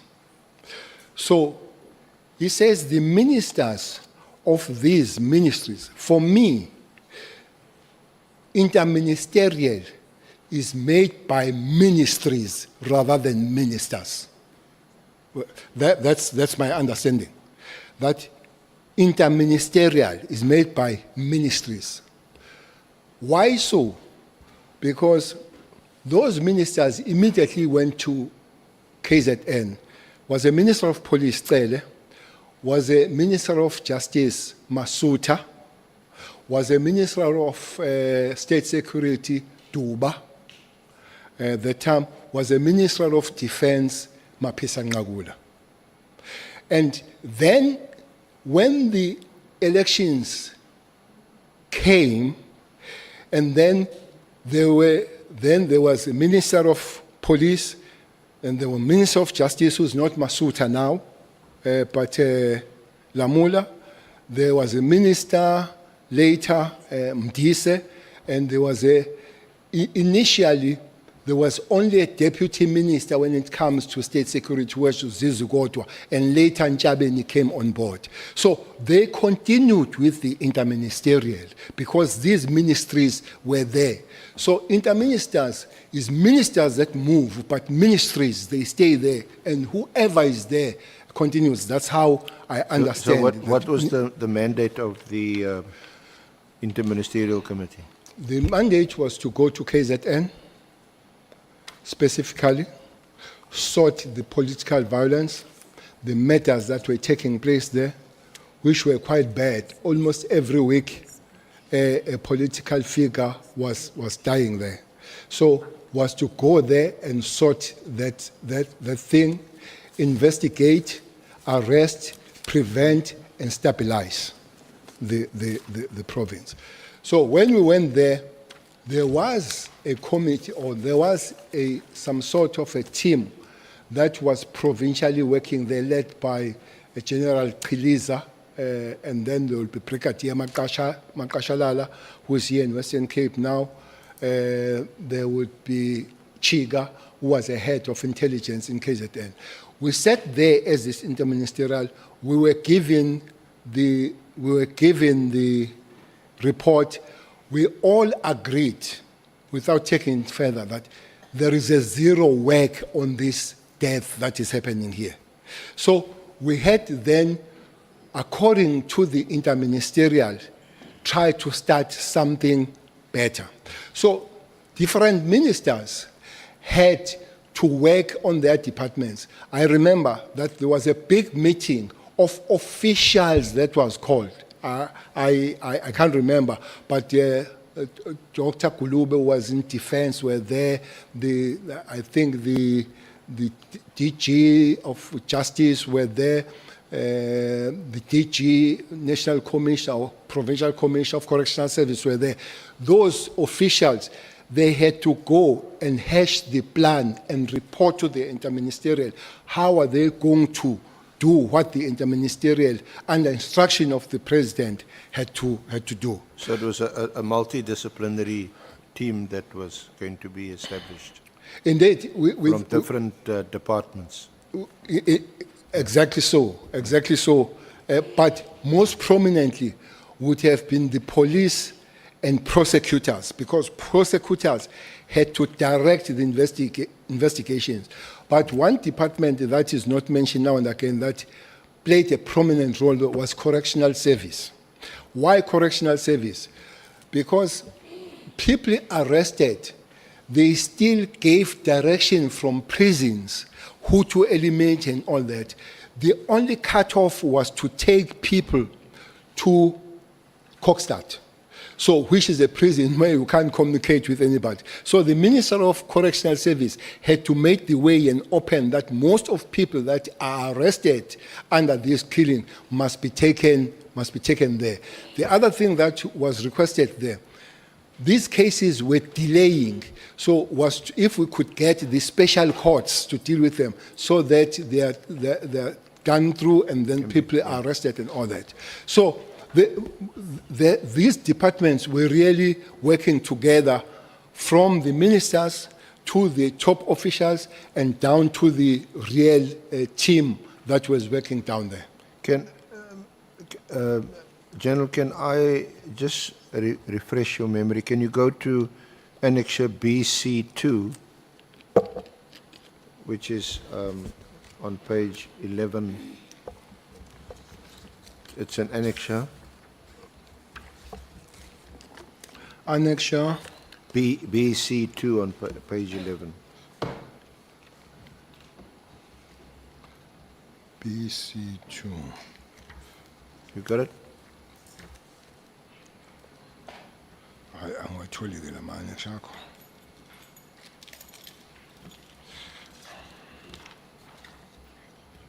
Oh, okay. You see, those are described as speaker notes by the Minister of Police, Bheki Cele, political killings, and it is dated the 3rd of, is it August? 3rd of August, 2018. Do you want to run through that? Because this would have been immediately or shortly after, no, not immediately, shortly after the establishment of the task team. So you'll see a number of very relevant aspects of the Interministerial Committee dealt with there, to refresh your memory. Yes, I do see.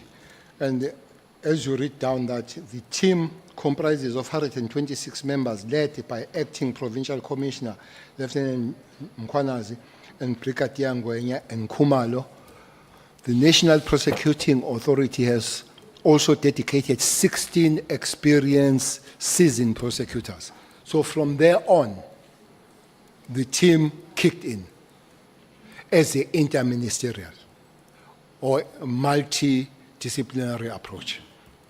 So others would follow, like courts, but this one immediately kicked in. And at the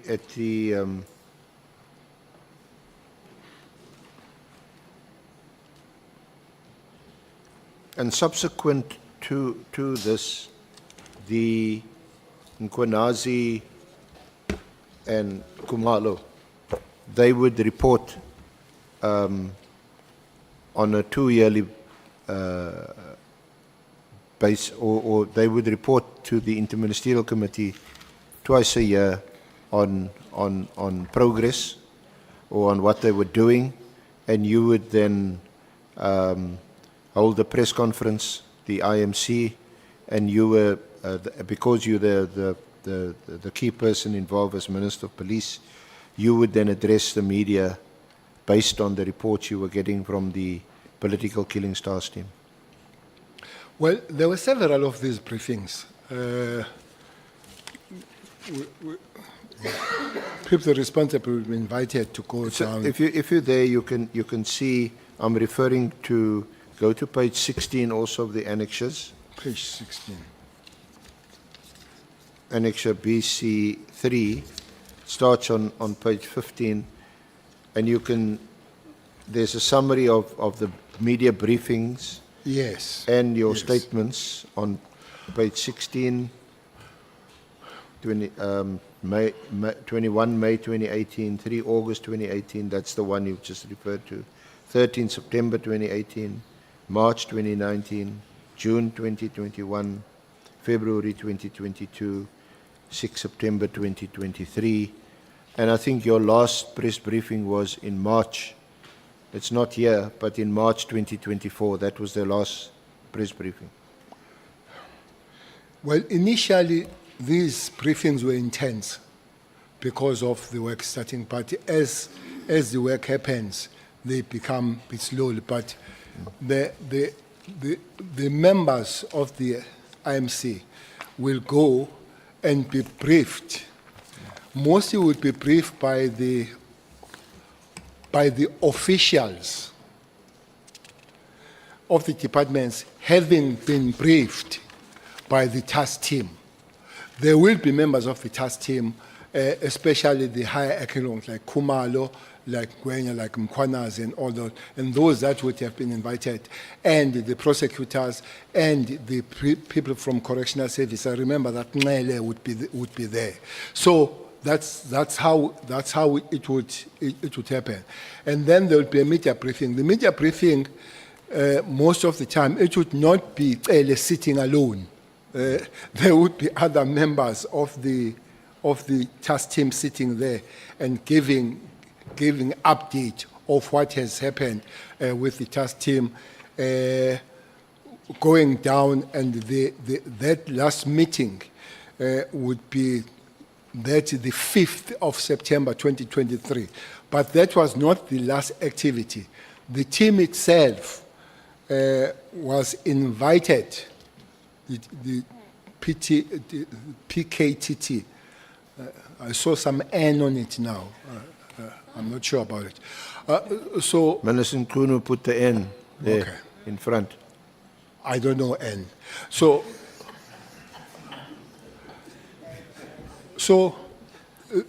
there were two things towards the end, towards the election, that this team was doing. There's a major operation that they do at Kwanongoma, where Mpangazita comes from, where in the municipality, they have arrested the municipality manager, the finance manager, and the supply chain manager. They are all arrested by this team. So I had a lady called Diaz asking. Before you get to the Yeah, lady called okay, Diaz, fine. Can I please interject you? Okay.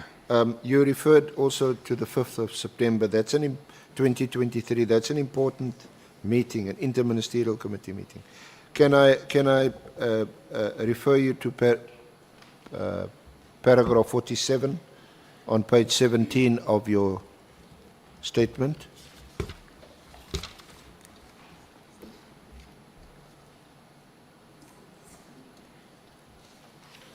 Right. But this is 17.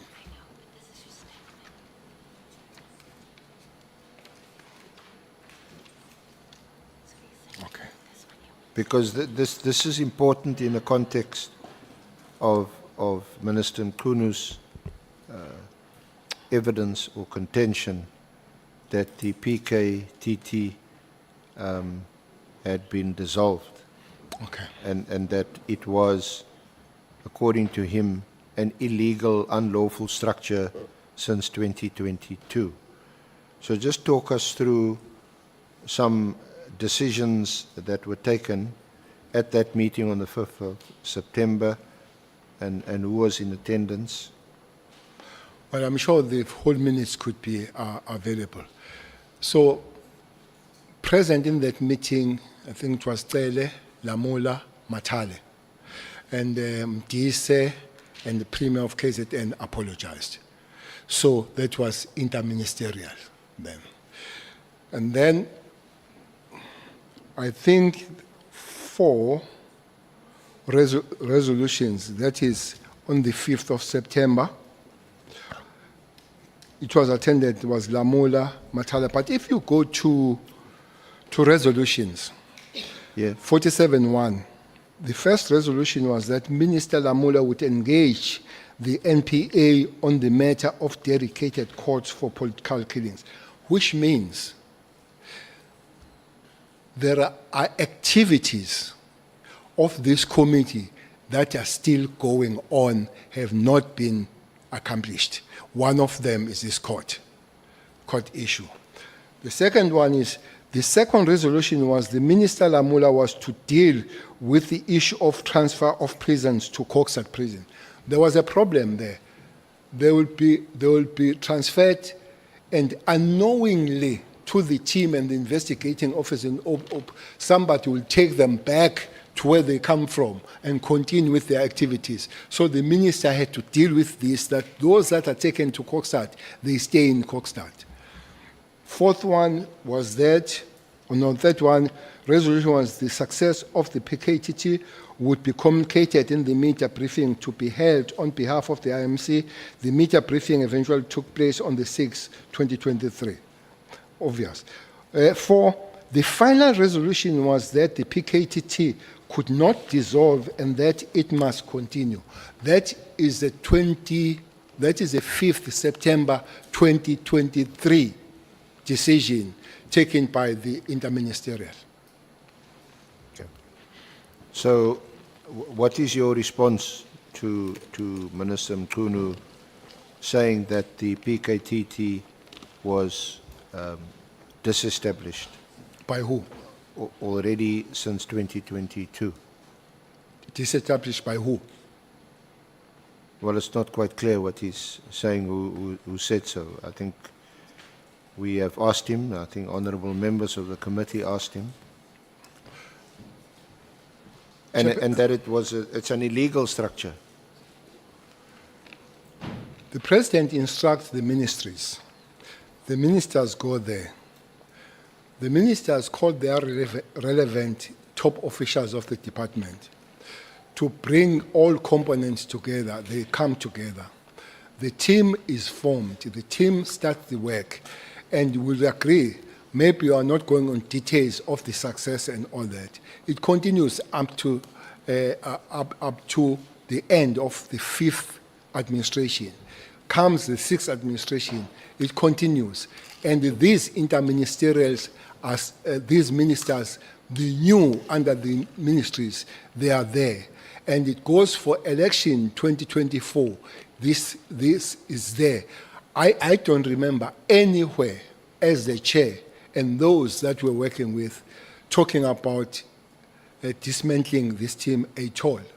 What I would also remember is that, I guess, if I'm not mistaken, on the 7th of March 2024, the same team went to brief the president about the activities that they were doing in Fort Hare, since it was requested by the president to look at the matters of how it came about on that one.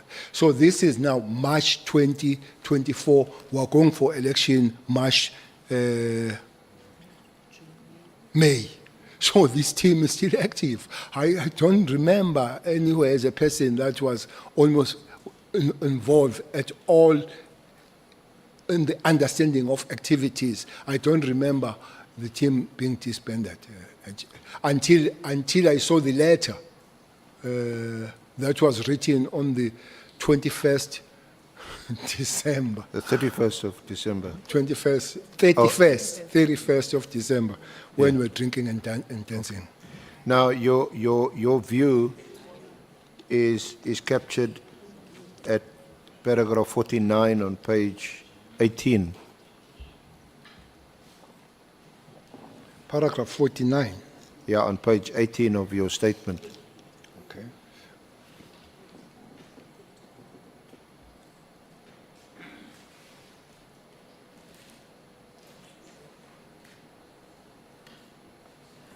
Yes, it is there.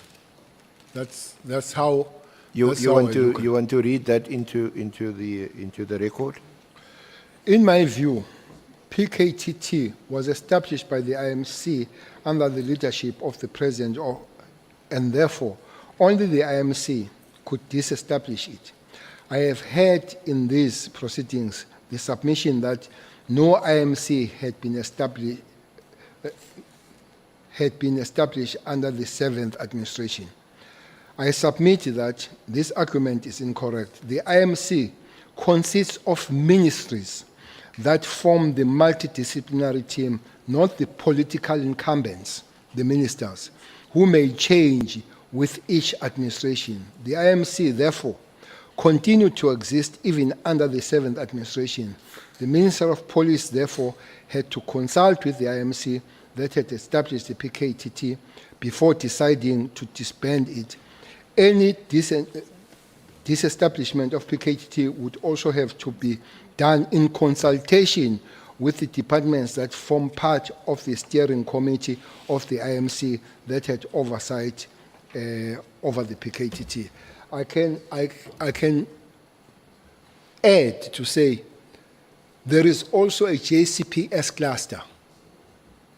If maybe it's not very clear with the with the existence, JCPS cluster, which Minister of Justice and Minister of Police are co-chairs. It could have been discussed there. Maybe if really it doesn't, it could have been, the clearance could have been sought from the president that there is this, what do I do, does it exist or not? But you cannot just one swallow that makes summer here. Which is a minister of police that does not take on board the rest of everybody that is there to talk about this thing. I'm not going to make a conclusion whether it's illegal. I'm not a lawyer, but procedurally, I do not agree with it. The way that it has come through, it should have reversed the same way back. That will be my argument. We're going to go now to the Minister's Directive of 31 December. But just to round off on whether or not the PKTT is still in existence, you recall having, I'm not sure whether you call it a discussion or just out of interest, that you spoke recently with the Minister of Justice and Constitutional Development, and on her, as it were, job description, the PKTT was still one of the functions allocated to her as Minister of Justice and Constitutional Development. Well, as you minister, you join, I think your officials will take you through. And it starts with maybe the handover from your predecessor. The time is short. It took me 2 hours with my successor. So there is a lot of things. But then you go to the officials of the department, and then they'll tell you the duties. Hearing from Minister Kubai, it still does come through as one of her jobs to be part of the IMC on this one. That would be my latest information. Yeah.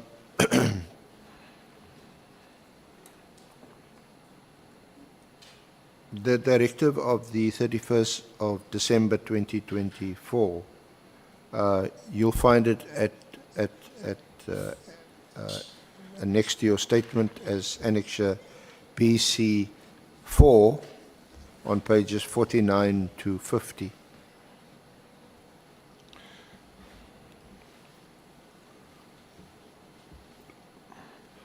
Have you got it there, General? Yeah, I have it. Thanks. When did you first see or hear of or were told about this directive, and what was your reaction, your response? Chairperson, there is a funny chain here. I don't know how I got in the group of Michelle. I'm in that group. A WhatsApp group? It's WhatsApp group. You be careful of these WhatsApps.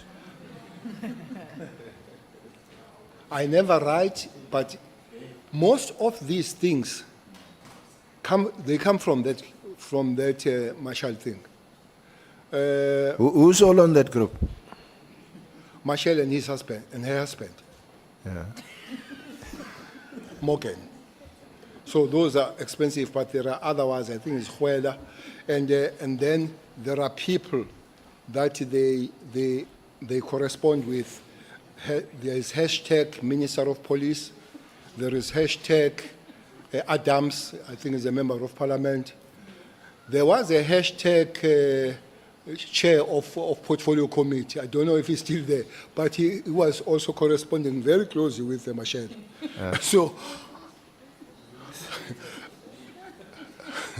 So this Machel, so you get these things, but because I don't write, I don't say anything and all that, I don't think they are aware that I'm there and reading these things.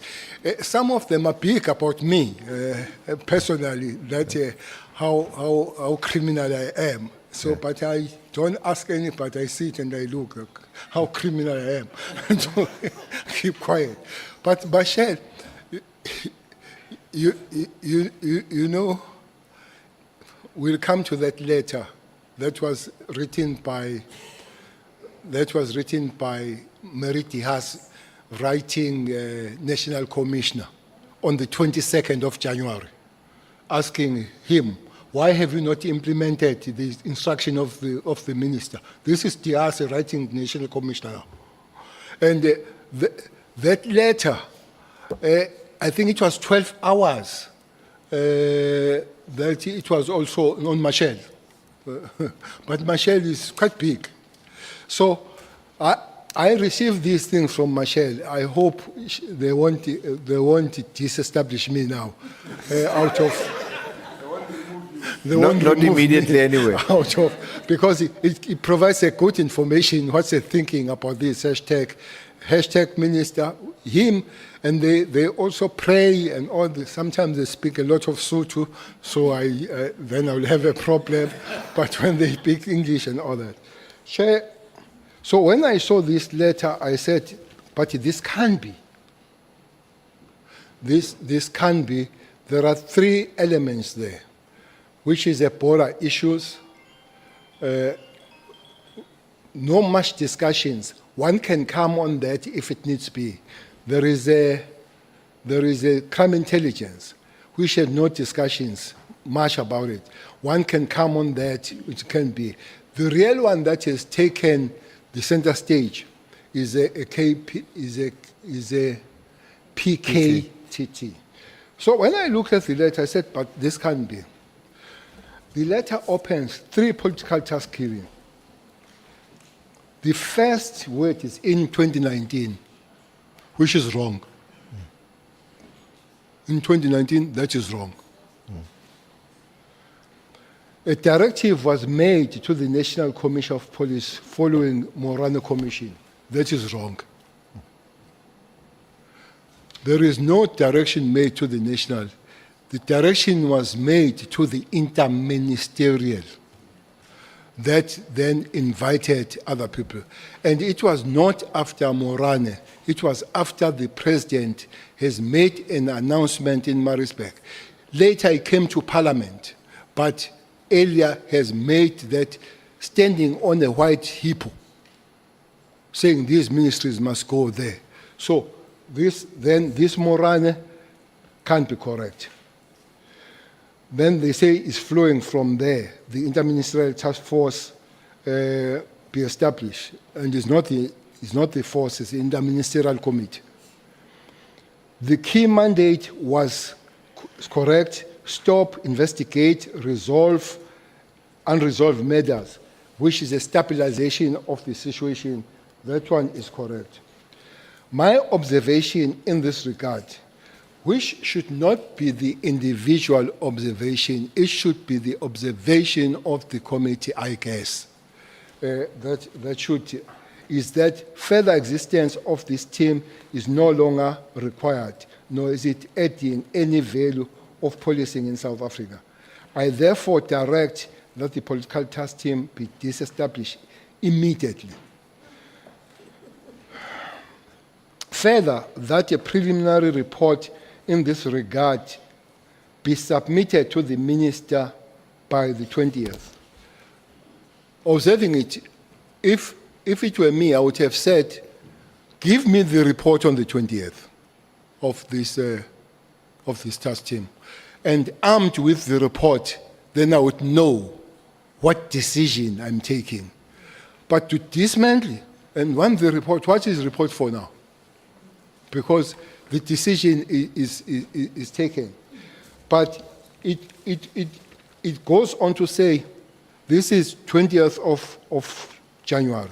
The final and closing report must be submitted to the Ministry Management Executive Committee meeting in January 2025, the date of which will be communicated as soon as possible. It does look like there is an issue with this January. Well, the letter is written few hours before January. yes, it's December, but it's 5. We are just to come to January. The letter is written, and then give report 20th January. I don't know if the letter did come, the report, but 22nd of January, Mary Diaz writes the letter to the National Commissioner, asking him, Sorry. have you done General, what... sorry, Honourable Chair, can I just point out to honourable members that there is a small... Sorry, there's a little bundle with 2 documents attached. The Mary Diaz letter of 22 January 2025, page 1 to 2, and then there's an article on political killings, political interference, which is written by a Christine, but quotes extensively Professor De Haas. Have you got that, General? That's the letter you're referring to. Yes, I do have that letter. I do have that letter. National Commissioner Self-Lieutenant General Massimo email good. That is 22nd January 2025. The headline says, your failure to follow ministerial instruction and disband the political killing team is impacting negatively on the crucial policing work in KwaZulu-Natal. So that is a letter which I think paragraph 3 says, according to a report I have just received. I don't know you received this report from who? Mary Diaz.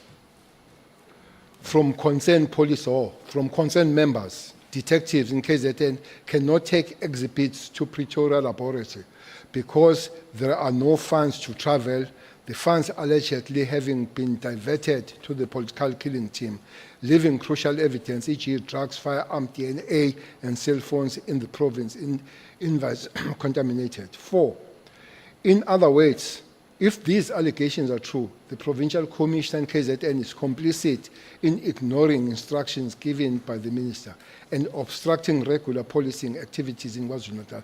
Please investigate and report to the Minister and Parliament immediately. Immediately.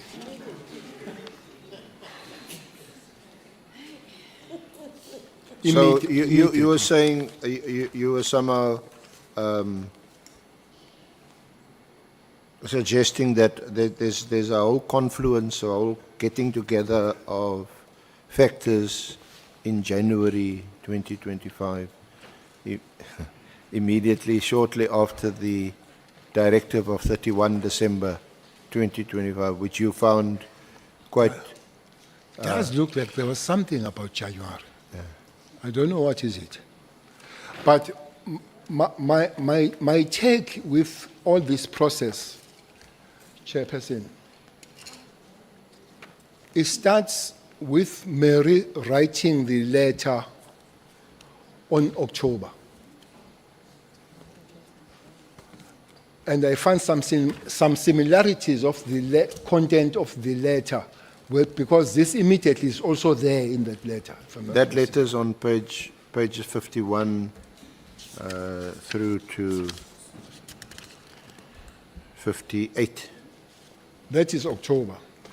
So then there is a discussion of a certain stain on his written opinion piece, if it is opinion piece.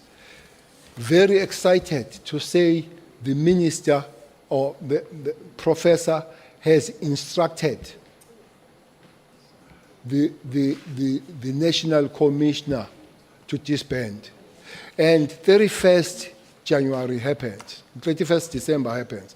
And January, Mary, who wrote in October, comes back now, not to the minister now, to the national commissioner. The report must come on the 20th. Mary is very close to understanding whether the report has come on the 20th. But 22nd, we are bad. She's asking if that has been done. So it's my take, my genesis of my problem with this is Mary having played quite a big role. I must admit, the Kwana's allegation at the later stage of cartels and all that, I don't understand that much until I hear from Kwanas and what is happening. But my take is that I have seen Mary driving this process of disestablishment of this. I don't know what is her interest. Maybe it does link with the later one. I don't know. So people can check. But also, I find that January has something to do with the disestablishment. Okay. That's my take on this process. Yeah, but we also see that in a subsequent letter, she make those suggestions about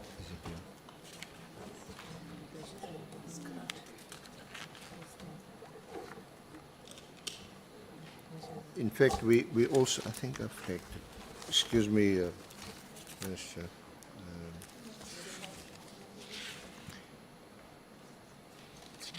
It's the same.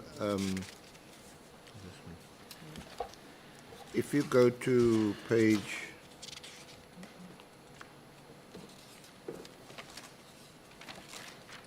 60, go to BC 7, General.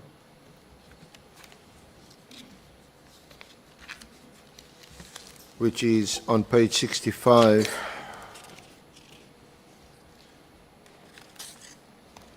Page 65. To 70. Right, yes. Yeah.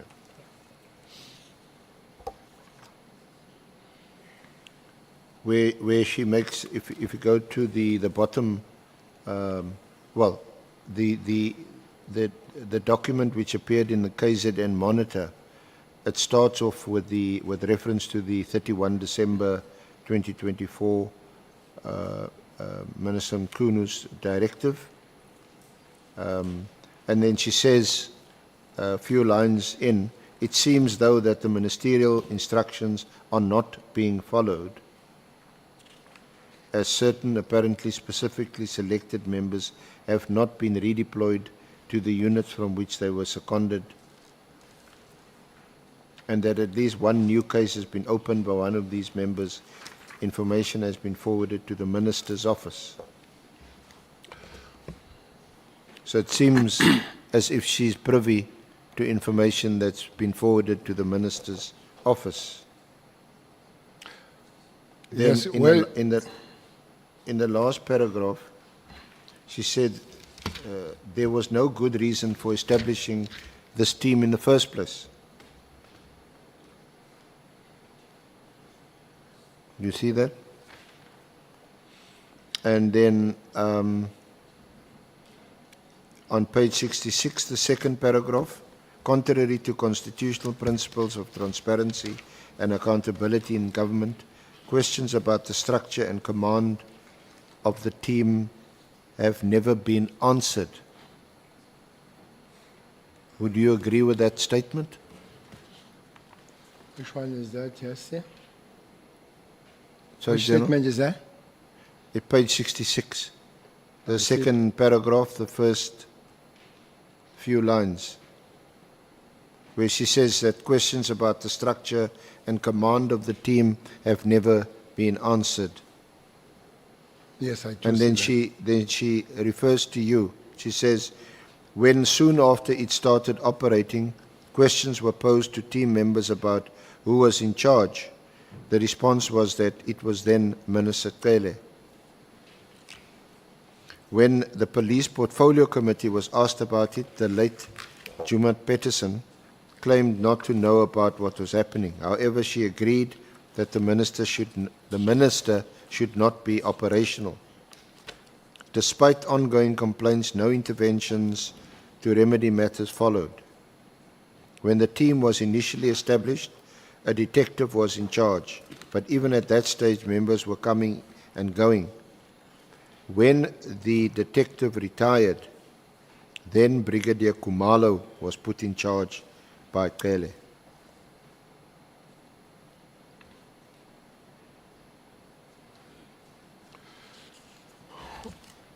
Well, I met Khumalo when the team was established.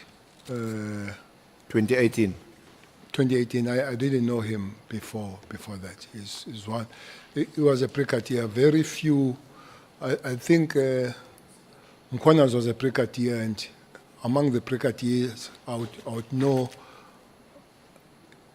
him and maybe those that were in communication. But brigadiers are quite far to know them all. So Khumalo, I didn't know him. That's the first one. The second one, SC. Ministers of police are just unlucky. They appoint nobody. They appoint nobody. Even the National Commissioner, they don't appoint them. The president does. And then the commissioners appoint the structure as per the constitution of command and control. So there is no minister. If I have any... We discussed this, but in terms of the Police Act, the minister appoints the head of the Hawks. Yeah, that's the only person, but according no to the other law, appointments is you the say only are person made by that the you minister. appoint, yes. So that the Hawks. But when it comes to the South African Police Service and all that, that is... so Cele could not then have been appointed Khumalo. Even if Cele wanted to appoint Khumalo, had to explain to the rest of the ministers that were part of the interministerial, what is this? So the issue of Khumalo, knowing him, whether it's investigator, whether it's in crime situation or crime intelligence, really I wouldn't know. This is a researcher talking. So she can't just research that ministers don't appoint an accomplished researcher. She can't research that and know that ministers don't appoint when it comes to police. So the chairperson, there is even the issue of DTGs. I explained who Lieutenant Generals are. They are DTGs. In government, DTGs are appointed by cabinet. So DTGs, you motivate, you interview, and you submit to cabinet, and the cabinet agrees or disagrees, but not with the police. The commissioner announces in the morning that you are now Lieutenant Cele. So you are Lieutenant General. And I think when I was the National Commissioner and became the minister, I raised it to say I find it far-reaching that a single person can appoint a DTG. DTG is very senior. So if he's appointed by you alone, really he will save his job by respecting you and not doing his job. I think it's even unfair to the DTGs to be appointed in that simplest way and all that kind of thing. Maybe it is on that score that my predecessor, Sambalula, came with the regulations that commissioner can appoint at the level from Major General in concurrence with the ministers. So that came because there would be many generals around here that you don't know when they came about and all that. But this concurrence does not then stop the commissioner, which is his constitutional and legislative prerogative, to continue and do it. So, Cele coming to appointing Khumalo when he can't even appoint Masimula, a researcher must know that, especially if it is an accomplished She claims researcher. that you appointed Khumalo also as the head of SAP's crime intelligence in 2022. And she questions how he could be the head of intelligence, crime intelligence, and also the head of the task team. As I've said, that maybe that could be answered by a person who appoints those people, which happens to be a national commissioner. Okay. Now, what is also, because I suppose at this stage you can only suspect that Professor Daas has some or other role to play in the ministerial directive of 31 December. But what is also quite interesting is that yesterday when the Minister Mkhunu concluded his evidence, he made two recommendations to this Honourable Committee. One of them is that the three oversight bodies currently in place at as part of the overall security apparatus, IPID, IDAC, DPCI, that these bodies should all be merged. What paragraph is there? Yeah, I'm just paraphrasing, but you'll find it at page 52, which is in her letter of 31 October 2024. This is one of those letters which the minister says informed, amongst other things, not everything, there's a whole range of things, but this is one of the letters that informed his decision of 31 December. But here she says, if it were feasible, it would be to establish an ombuds oversight body headed by a retired judge of integrity and extensive experience in the field of criminal and policing matters. So that's the one, and then the other recommendation you'll find in her piece in the KZN Monitor on page 69 and 70, that where she says on page 69 at the bottom, the dismantlement of this task team has been long overdue, but the continuing irregular activities, ignoring a legitimate ministerial instruction, require sanctions to be brought against its leadership. The next step must also include a full audit of the expenses, including whether they are being met from provincial budgets or even from crime intelligence services, which Khumalo also heads. So that would you also find that interesting?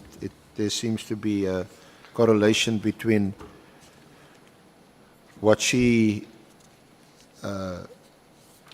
contends, claims in her writings, and decisions taken by Minister Mkhunu.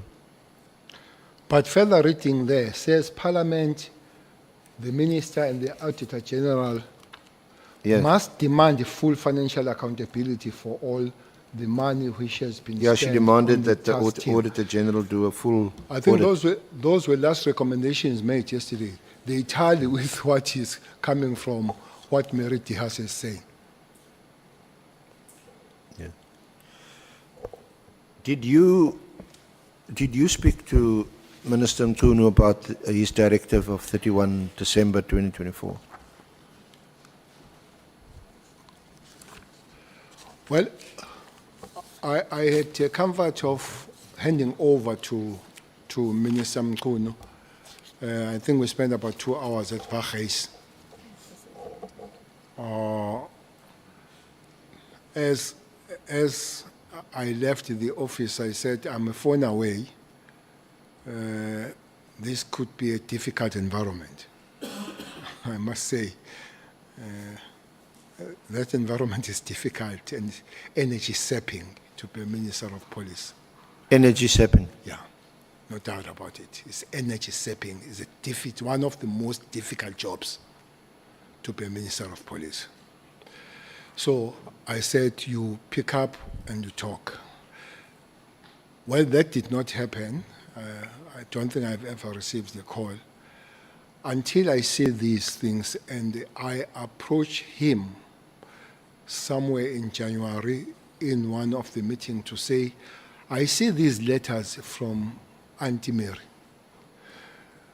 Can we talk about it so that we see how they go? Because my main fear was a wrong genesis of the letter he has written. That the genesis of the letter was wrong. There is no morale here and all that kind of thing. There is no 2019. So maybe if the better information comes, and I don't think I was entertained. I was told that the process is going to continue and no stoppage. And I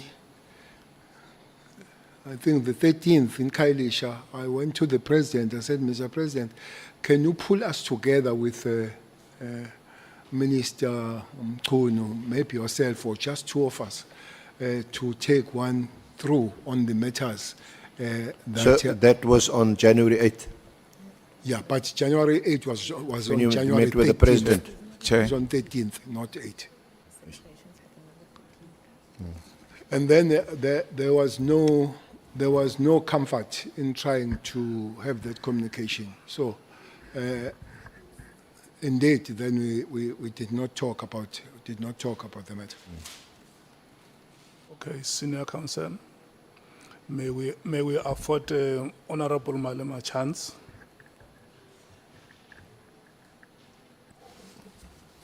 Chair, I was asking if someone has got a picture of Mary Dihase to put it there. Auntie Mary.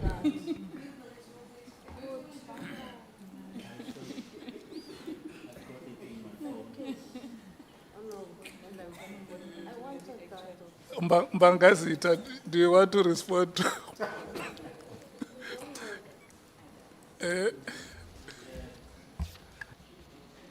Yes, Honourable Chairperson.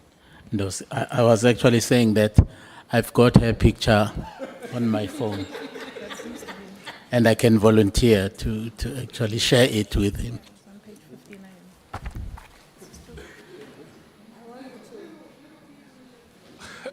No, the indication I get is that Page 59.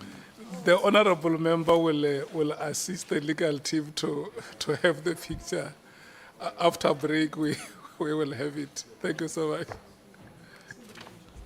It's not for me. I'm saying you must flight her there so the society can see this person. And Honorable Bredenbach says Google.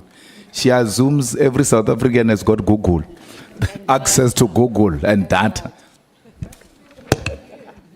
No, we, SC. May I continue? Sorry. When we break, Mbangazita will help you to get that picture and before when we resume the proceedings after break, we will flight it there. It is in the pack, Honourable Chair. It's in the pack. Page 59. Yeah, but the statement which is being made is that this parliament is for the people of South Africa. It's not for us who are sitting here. May I continue, Honourable Chair? Sorry, Minister. So you met with the Minister that sometime in January also? Yes, we're in the same meeting, but... And January the 8th, you also raised this with the President?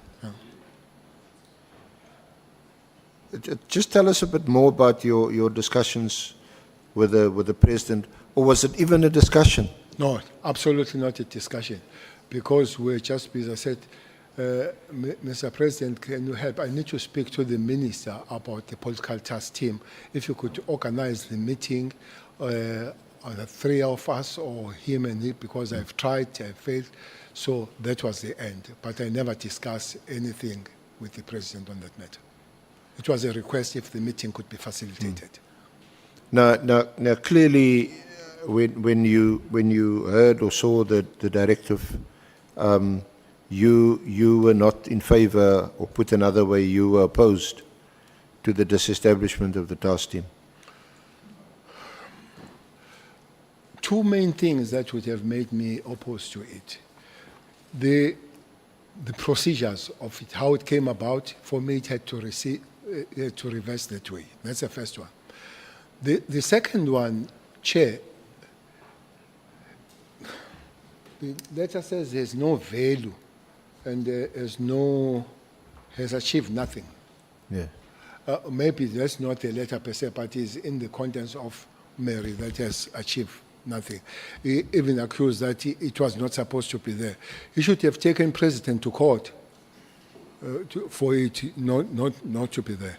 But that it has no value and all, I would not agree.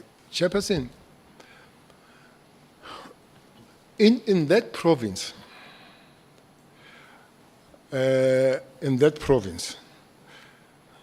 Pangasita would know. I'm not going to talk about him and me. But in that province, things do flare up now and again. The mandate of this team is to investigate, arrest those people, and create stability. So here they say its work either is done and all that. It's not done. There are cases there. One of the biggest cases that the team is dealing is Nongoma, where the manager, the finance CFO, and the supply chain, they are arrested. Their arrest, as Mary argues that they are not supposed to, their arrest comes from the matter of Councillor Mkhunu, a 75-year-old. I don't know what's wrong with Councillor Mkhunu, because President announced on Councillor Mkhunu. So there's a 75-year-old Councillor Mkhunu that was killed at Nongoma of the NFP. And then when the investigation was done, it was found that the man was paid through the structures of municipality to Ingabi, to the hitman. That's why they are arrested. So that case is still under investigation. Those people are going to go in court. If you disband with immediate, what happens to those cases and all that kind of thing? And the further investigation. Secondly, this team must create stability. Chairperson, through you to this, half of eThekwini councillors are guarded. Those that come from eThekwini would know, are given protection because they fear to be killed. Mostly there would be ANC and IFP. They are still under guard. The municipality pays extra money, pays extra cars for them, pays extra SNT, pays overtime for those policemen. So this stability, for me, is not there. I don't know in other places, but councillors are still under guard.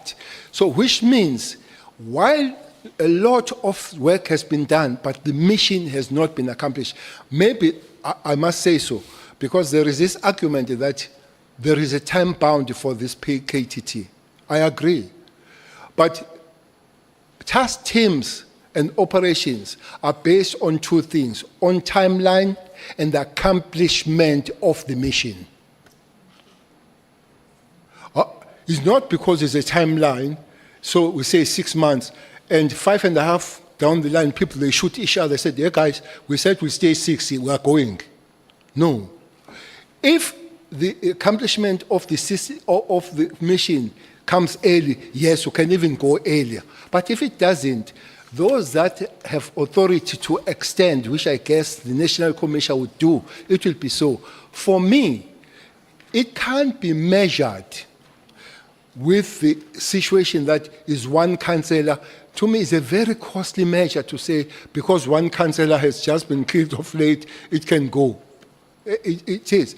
There should be stability to say, we are sure now that everybody that is causing trouble we have dealt with. KwaNongoma, there was a time when all councillors of all organizations were sleeping at Richards Bay.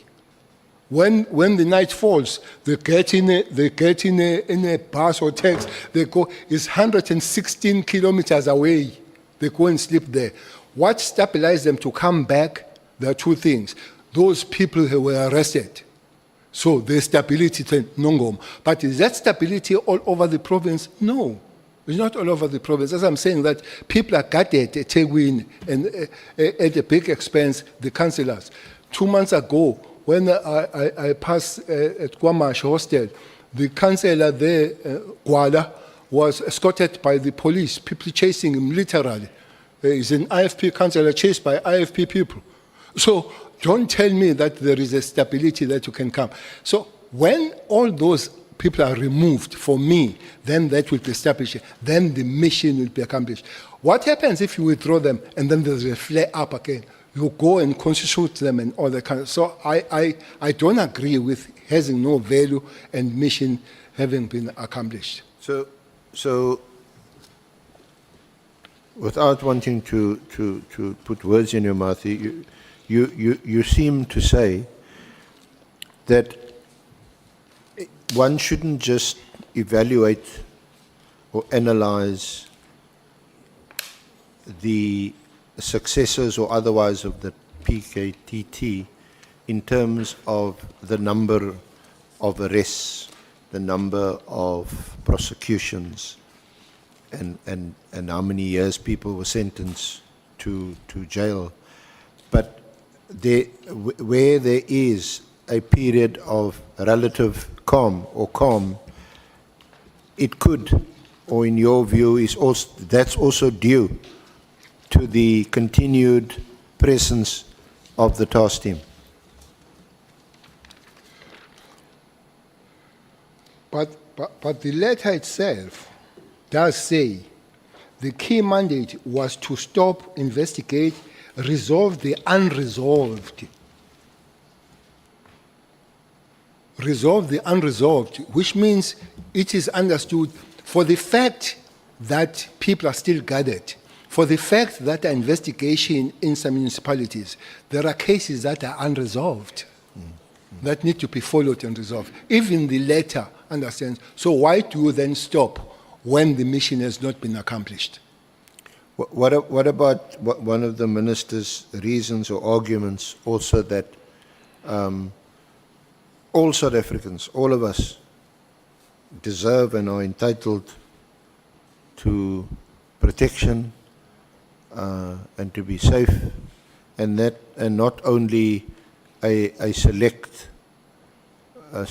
province or a selected group of people, like in this case politicians, mostly councillors, but he points, for example, to murders here on the Cape Flats, as you well know, and in other parts of the country now, Westbury, other parts that we read about almost daily. And for that reason, it's not just or equitable to just have a political task team that's focused on one province and one category of persons. Chairperson, is like saying you have a bread. Instead of buying the bread for those that don't have a bread, you take the bread from the ones that you all go hungry. Instead of buying the bread for those that they don't have the bread. I fully agree. We're all equal. But maybe the books that we have not equality does silently apply sometimes. Some are more equal than others. Chair, it's not true that is only just team that takes money. From 2021, there's Operation Mkodwemvubu. That is Kwamhlabeyalingana, the cross-border crimes. In Cape Town, there is a Operation Thunder stroke Operation Lockdown, which takes, I don't have figures, but I would suspect that Cape Town one might be even taken more. When is my suspicion.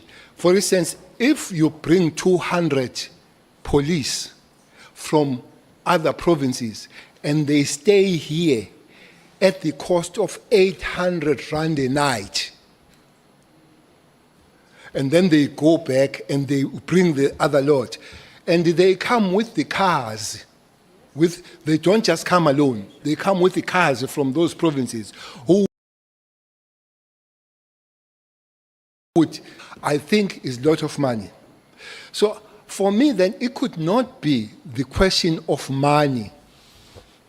It should be then the question of safety of those people. To say only one councillor has been killed so it can withdraw, I hope people they're not going to say it's sour grapes. So there is no minister has been shot, so withdraw the PSS. Because not one has been shot there. If your measurement is one dying, why don't you withdraw those that nobody has died? So maybe it's a sour grapes because I'm not there, I don't have the PSS. But I'm trying to show that that can't be the measurement, so that only one person died, so now you can withdraw. When you have expensive unit called PSS that is guarding safe people, and nobody talks about that. So for me, if you have the center of excellence, your effort is to expand it rather than go and kill the where you have established excellence. That would be my argument.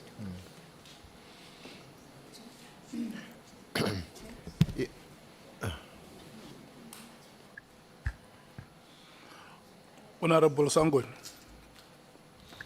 Chairperson, no, I just need clarity on this example that Minister Mkhunu is making.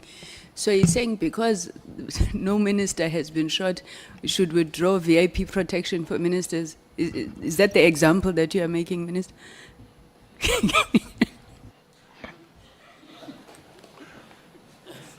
No, Chairperson, I hope it's not sour grapes. I want to make this disclaimer. I'm saying, if the measurement is that we withdraw the focus in dealing with this violence because only one person has died, we can also withdraw where there is nobody that has died. There is no minister that has been killed. So withdraw from those that are not dying and leave a little bit for those that are still dying. That's what I'm saying. It's hypothetical, but that's what I'm saying.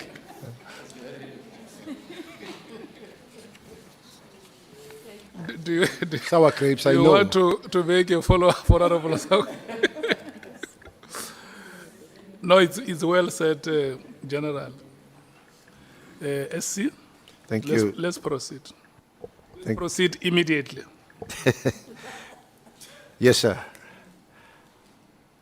General Cele, is there anything else you want to comment on the directive before we move on to another topic?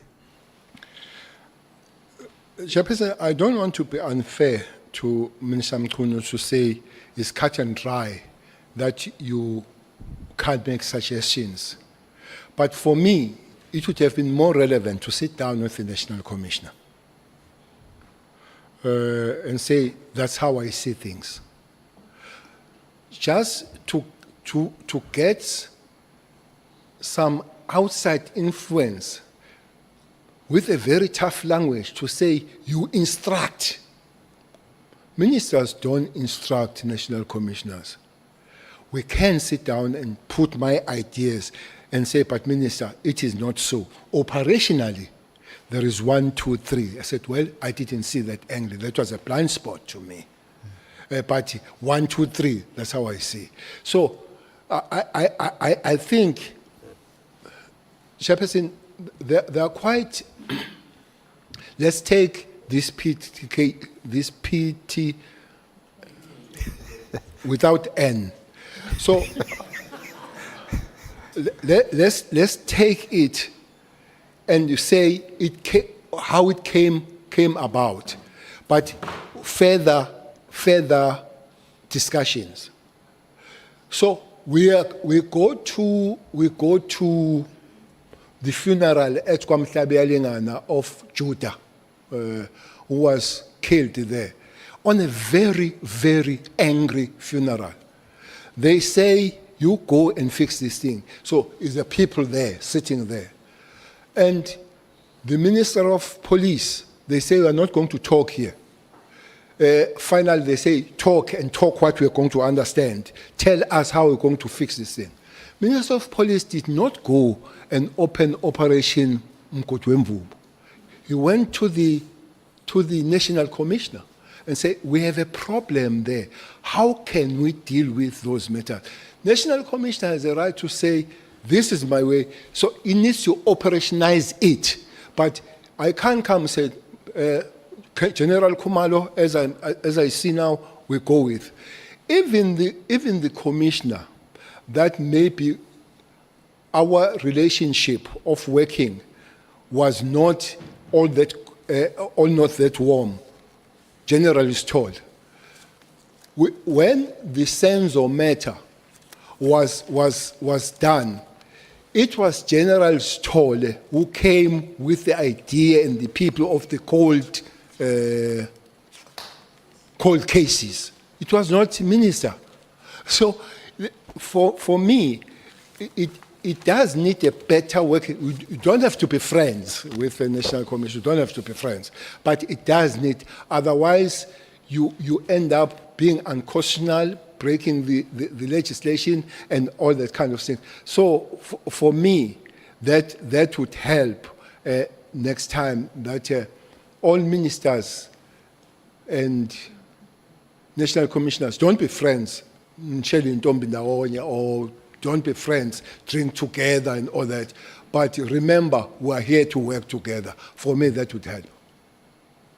Just good old-fashioned consultation, conversation, discussion, interaction to find a solution to a problem. And the legislative space and constitutional space. To be respected. Yeah, to be respected. That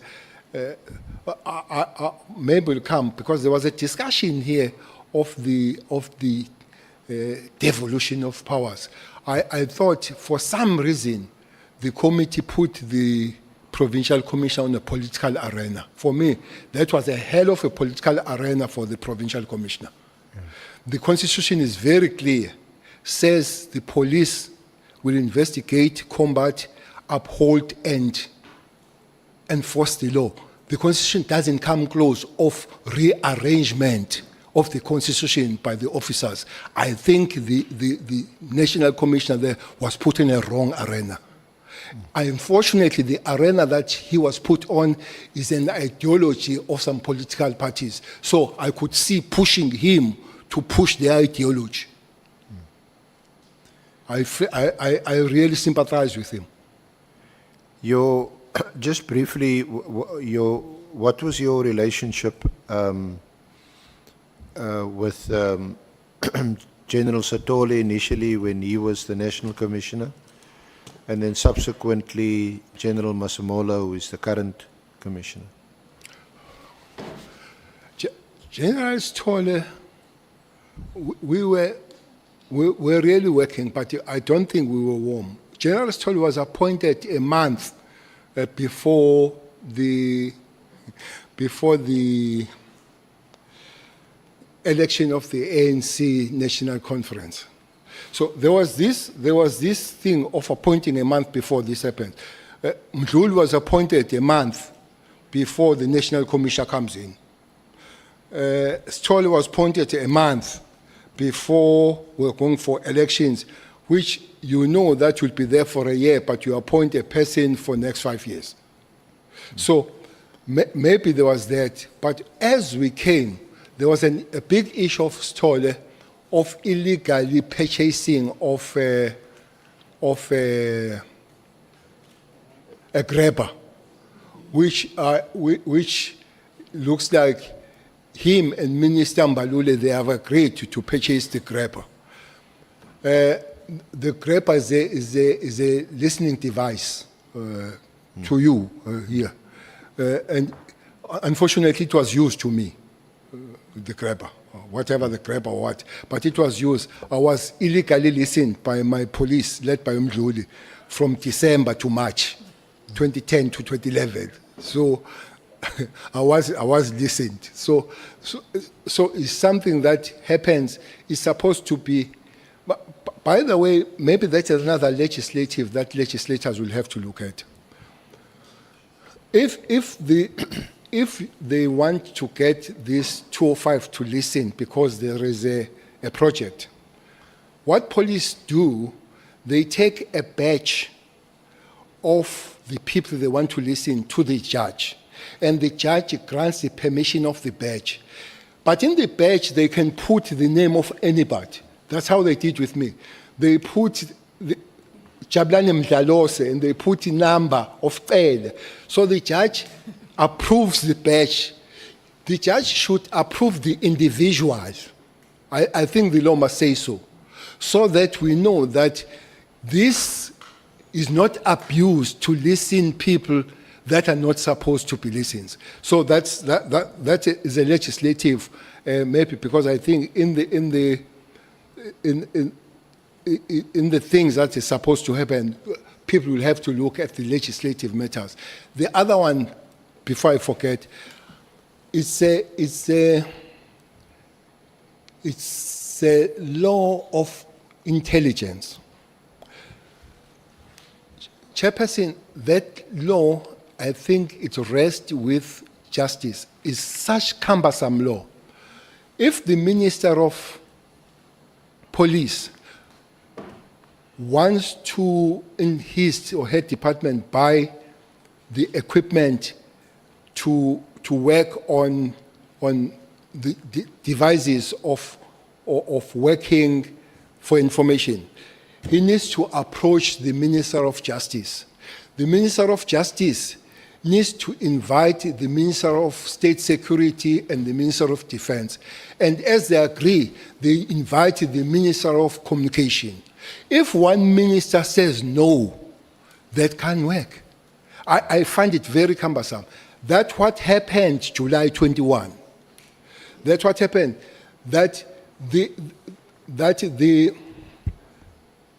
devices that were there could not be used because one minister said no to stop the spread of July 21. So I find it a very cumbersome law. So I agree that you can't have agencies that monitor people without any kind of monitoring. Maybe only the Minister of Justice rather than Minister of Communication and all that. So it's one law that I think as the members of the legislators, they go forward, they can look at it. Okay.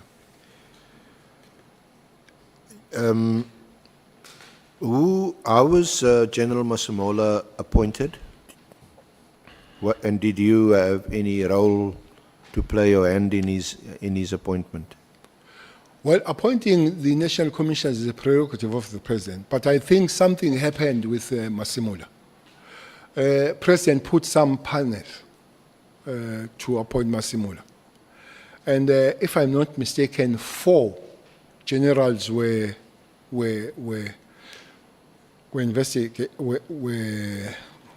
interviewed. That will be General Kwena from Northwest, General Masemola, General Vuma, and General was a provincial commissioner, Gauteng, Mawela. So that panel was chaired by Professor Mafumadi, Sydney, and then was Minister of Police on it, Cele.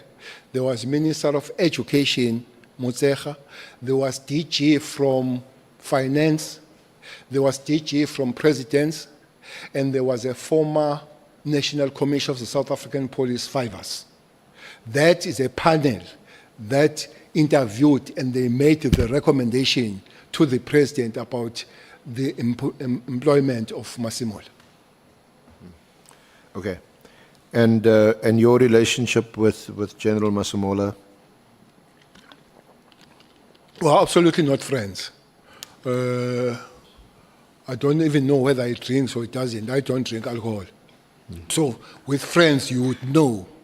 I don't know his house and all that. But our working relationship is quite cordial. It's cordial. On many occasions, especially in the media, but it's just for your comment. You've been accused of political interference with the operations of the police, even directing the operations of the police. What do you say to such allegations? Well, I've heard that, but I've seen it written by Mary. I've seen it written. I think, I don't know, but there is a document where he writes to Parliament. When she writes to Parliament because of her fear.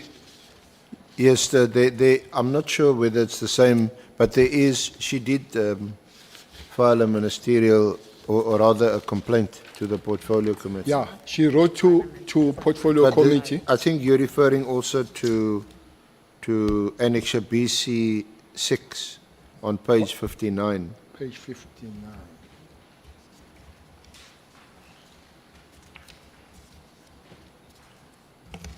There's a handsome couple on that page. There is a picture of You and Bheki Mr. Cele and Mary Diaz there, eyeball to eyeball.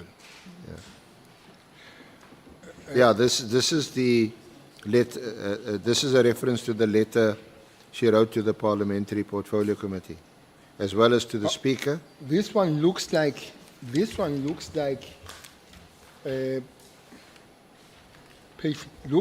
is an article. Yeah, but it references the complaint to written by Stein, based on the submission made by Mary to Parliament. Yes.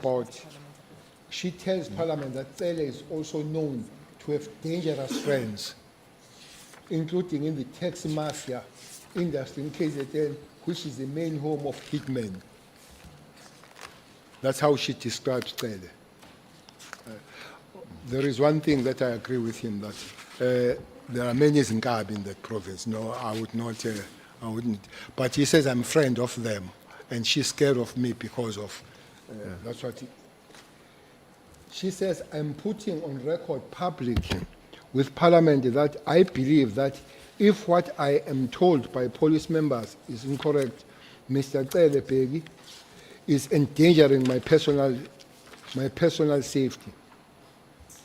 Several weeks ago, there were media reports that Mr. Cele had been telling police members that they should not give information to the media and academics. So, talks about about inflammatory statements and all that kind of thing. Professor Diaz reminds Parliament that she had been monitoring and researching policing for 30 years, during which time I have consistently stood up for the rights of good police members, including the trust, and even managed to raise funds for legal assistance. She points out that her work continues to present, although I have not been able to be paid for that. Professor notes that she also needs to interact with police,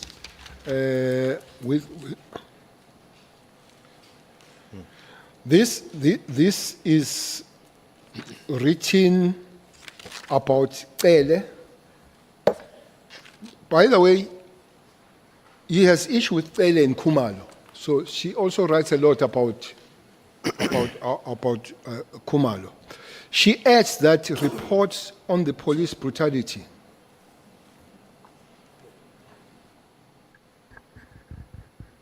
Honourable Ngola. Thank you, Chair. Chair, I think General Cele must either confirm or deny the allegation that he has got dangerous friends so that we're able to beef up our security as well. Thank you.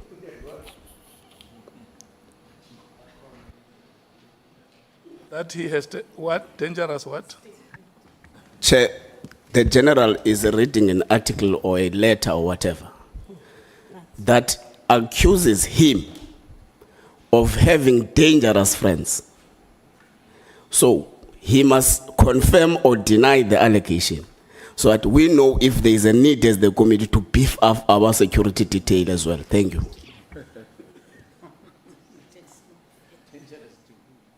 Did you hear that, General?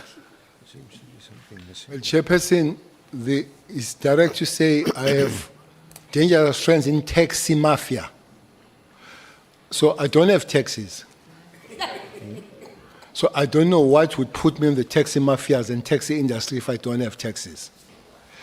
So those dangerous friends maybe are known by...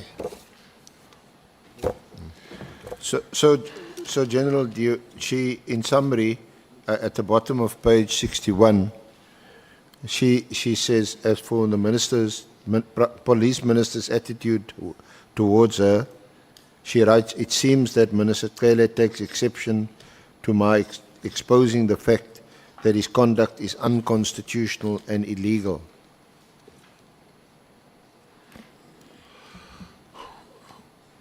Well, Mary Diaz is an anthropologist, not a judge, to find me guilty. If it is unconstitutional and illegal, she must take me to court and be found by court to be illegal and constitutional, and must strengthen her weapons of research as an anthropologist. And don't do this. I don't think I've done anything illegal and unconstitutional, as she said. She claims also on page 62, your allies in the police include apartheid-era police and agents, some of whom used state funds to order the assassination of Sindiso Magaka. Some CIS members have been implicated in the attempt to kill Tabiso Zulu, who Cele refused to protect. Others have been used at Cele's direction to try and track down Patricia Mashale. Cele is also known to have dangerous friends, including in the taxi mafia industry in KZN, which is the main home of hitmen. This is the environment in which I live and move around. So she says she's putting all this on record to Parliament and to the public, as I want Minister Cele held accountable for further endangering his life by his reported inflammatory utterances. This was to the Portfolio Committee. Just your comment. Well, I don't know. It would have been nice if Portfolio had called me. But I don't remember called by Portfolio on this matter. I guess that would be the sixth. That would be the sixth administration Portfolio, because she talks of Jumati as a chair. May her soul rest in peace.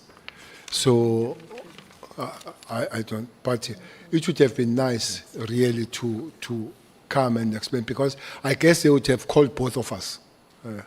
Mary and Cele, to how to endanger. She speaks of Tabiso and Mashale. I have no time to talk about Mashale. You are in a WhatsApp group. Yeah, I know all what she thinks. I can speak about Tabiso. Thabiso is a close friend, or was a close friend of Makaka, Sindiso, the former ANC secretary that was murdered. The case is in Maritzburg, and somebody has just been sentenced there. So, on that case, I was taken to public protector, Advocate Mkwebana, for refusing to protect Thabiso. Thabiso was a witness. So everybody knows that witnesses are protected by justice, not by South African Police Service. So I was found guilty by Mkwebana, advocate, that I have refused to protect Thabiso. So I took that to review. It was reversed. It was reversed to say, but Minister of Police could not have been part of that. You should have taken Minister of Justice. Thabiso, we did speak to him that he must go to the witness protection program. He refused. He said he wants bodyguards that will take him around and all that kind of stuff. And Mary Diaz is so close, but Mary Diaz has never revealed that Thabiso was found guilty by the court of law for the abuse of a woman. But he protects him without reservation when he has been found by the court of law of the sexual abuse. I don't know what kind of it, but that is there. So there is this double standards of Mary Diaz dealing with all of us. So for me, that would be the issue. To say I am in the taxi industry and all, there is, I think in the letter says, I'm a populist, a dangerous populist, that put inflammatory state and all. Really, I don't remember, and I don't have time to go to the public platform talking about Mary. You won't give me any votes. She won't. I can talk about Onomvalo and other people, so the public platform, but I can't talk about Mary really. To whip inflammatory statement and all that kind of. I just don't know. But if you follow all her writings, they're basically about Cele and Khumalo. Cele from Khumalo. So when it comes to the apartheid, police, she must show me who is not in the apartheid police. You must show me who is there. I heard the CIC, Honourable Malema, saying to Mkwanazi is a carrier police. Yes, he's an apartheid carrier police. He's not just a police. He's an apartheid carrier police. All those police were created not necessarily crime issues, were created to make sure that black men don't survive. No doubt about that. So whether they were South African police, whether they were Venda, whether they were Maputa Tswana, whether they were Siskai, whether they were KwaZulu police, and many of us were killed by KwaZulu police there. Whether it was Siabuswa, where Stole comes from, was a Kenelet, Siabuswa, Bantustan. So they were never created to create a safe space for South Africans, especially black South Africans. They will create space to close this. They were created to close the space that they don't breathe. By the way, deviating a little bit, I was looking at the crime stats. Crime stats were started in '96 to be announced in South Africa. There was no announcement of crime stats before then, and there were 27,000 murders. Only God knows how many were there before that. How many were there? They were not registered. Especially the death of black men in South Africa was never registered. So don't tell me about apartheid police as if they were gracious police. They were all apartheid in Bantustans. The only thing, they are human beings, they're dynamic. We have learned to work together thereafter, wherever they come. And many of them, I must assure you, they are good police that have adapted in the new dispensation. But there are those that they have adapted and become criminals. There are those that they miss their old stations in the Bantustans and all that kind of thing. So Mary must not come to me and teach me about the Bantustan police. I know them better, what they did to me and to us, those apartheid police. And I used to report to her, Mary, when I was abused, yes, and the professor, together with Professor Zulu, monitoring in university. I don't know what happened to him to find me in Kabi now. When I was chased by the police as an activist, I used to report to her that I was chased. So must not talk about apartheid police. We know better what apartheid police are. Okay. So if we can just move on to another topic, General.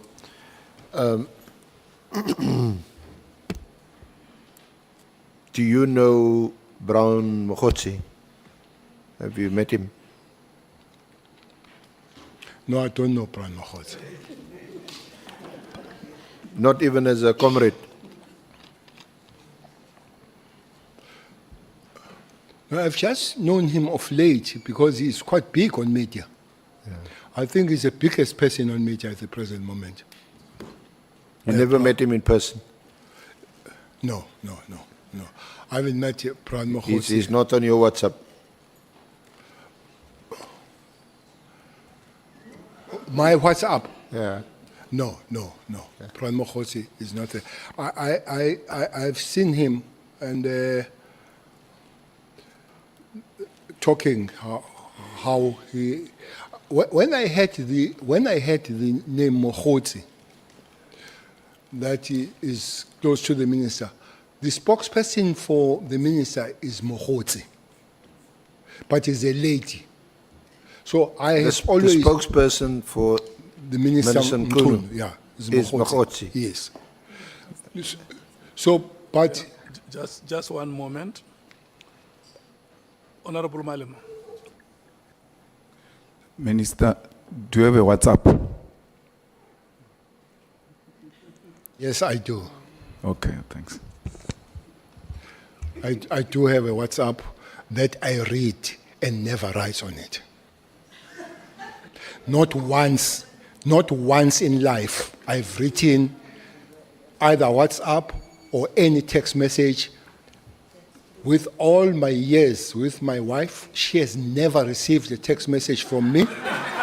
Not once. She said I must not say that. So with my PA that I've worked almost 20 years, Sharon, she has never received. With Mkhwanazi, whom I have a lot of written messages from him, he has never received one from me.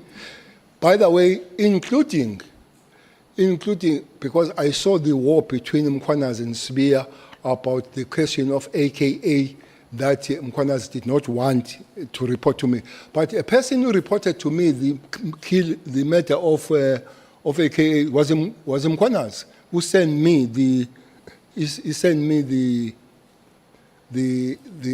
message at about 11:30 at night. So that's why it was funny for me that he does not report to politicians when they were fighting with this SBA, when he wasn't done.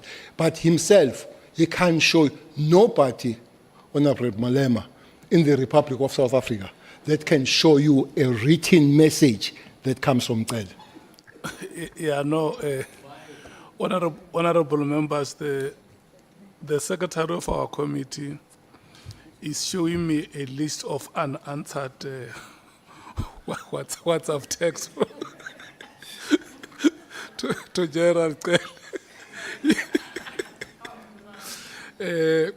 Honourable Shogwe. Thank you, Chair. I wanted to ask, what is there a relationship between the two Mogotsis, the spokesperson and the other Mogotsi? Thank you. No, I don't know. I have no information, Honourable Member. May I proceed, Chair? Thank you, General. But you know Kat Matlala? Very well. Okay. I think When did you first meet Kat Matlala? I met Kat Matlala in December Of? last year, 2024, 2024. That's the before first the time. directive. That's the first time I met Kat Matlala. December 2024. I can't remember the date, but it was after the raid. The raid on the 8th or the 6th, the 6th of Yeah. December. Because that's one thing that brought him to me. So You- what is there a connection between the raid on 6th December where we know There are, that PKTT... there are issues that he raised to me about the raid. So can you tell us, well, first tell us how it is that you came to meet him. Did you know him before that? No, I didn't know him before that, and I don't know how it happened because the people of his stature, I would know about them, especially from what the township? From MAMS, from Mamelodi. I have had a lot of community engagement in Mamelodi, and they will raise the issues about the people that give them trouble. One person that was very prominent was Keke. There's a guy called Keke in Mamelodi. I think he's doing 20 years now. It's been said. So we went there. We had Imbizo. 27 people spoke at Imbizo. Not a single one spoke of Keke. The 27th person spoke about Keke and was given a standing ovation. And this person made a statement that I'm ready to die after speaking with Keke. So you would know that there are people like Keke and things. But nobody ever raised an issue about Matlala. Nobody. Then Bongani Mpungos, who is a son of Sputla Mpungos, who is a son of Sputla Mpungos, who comes from Nongoma or Matubatuba, where he comes from, and a very notorious taxi person. Because of my involvement as the MEC for Transport and Police, when there are problems of taxi industry, then I will meet these people. So I knew Sputla through that, the father of Bongani. So Bongani then brings Matlala to me. So I think a week or 2 weeks I've read earlier to say there is this Tembisa person who has received this 360, is it 360 or 260 amount of contract from the South African Police. They came and I met them in Beverly Hills in Durban. So I met there. I think I delayed two days because Bongani, who's known as Mabonga, did not tell me that he's bringing somebody else. So as I came there, because there was a photo of Kat, I said to him, "You look like Kat." He said, "I'm one." I said to him, "Nkosiam, what's the story with you and me and all that?"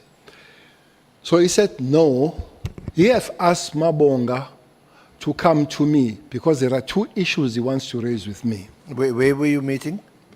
Beverly Hills Hotel in Durban. The Beverly Hills Hotel. Yes, sir. Do you know Beverly Hills? It's a fancy hotel.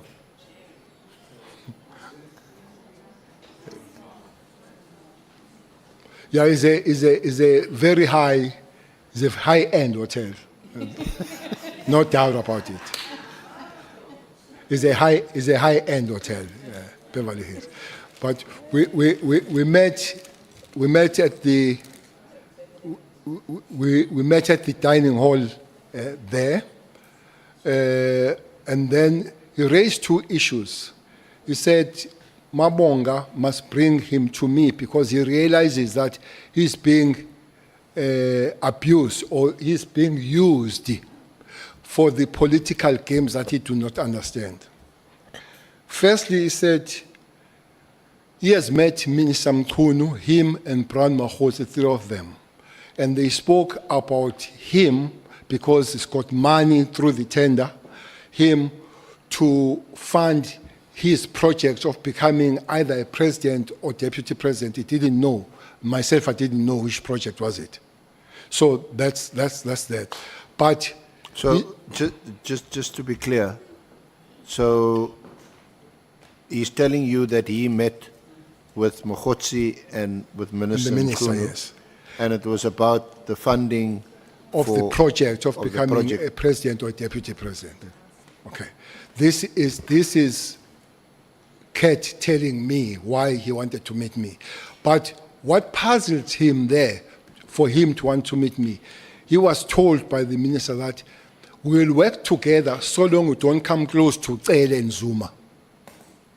I don't know why he mixes me with Zuma.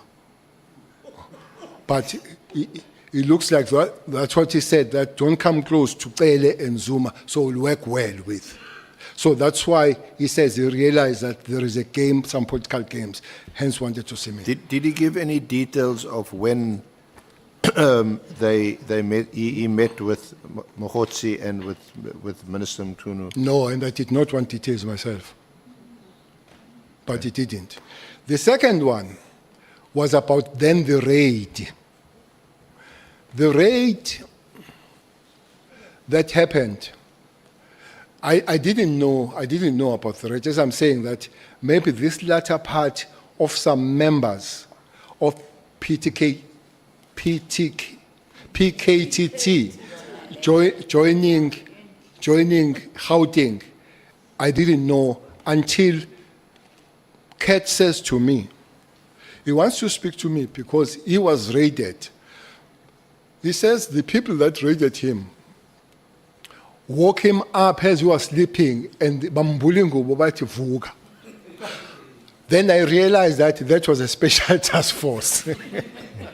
Immediately, when they come to your bathroom and they wake you up, that could be only nobody but a special task force.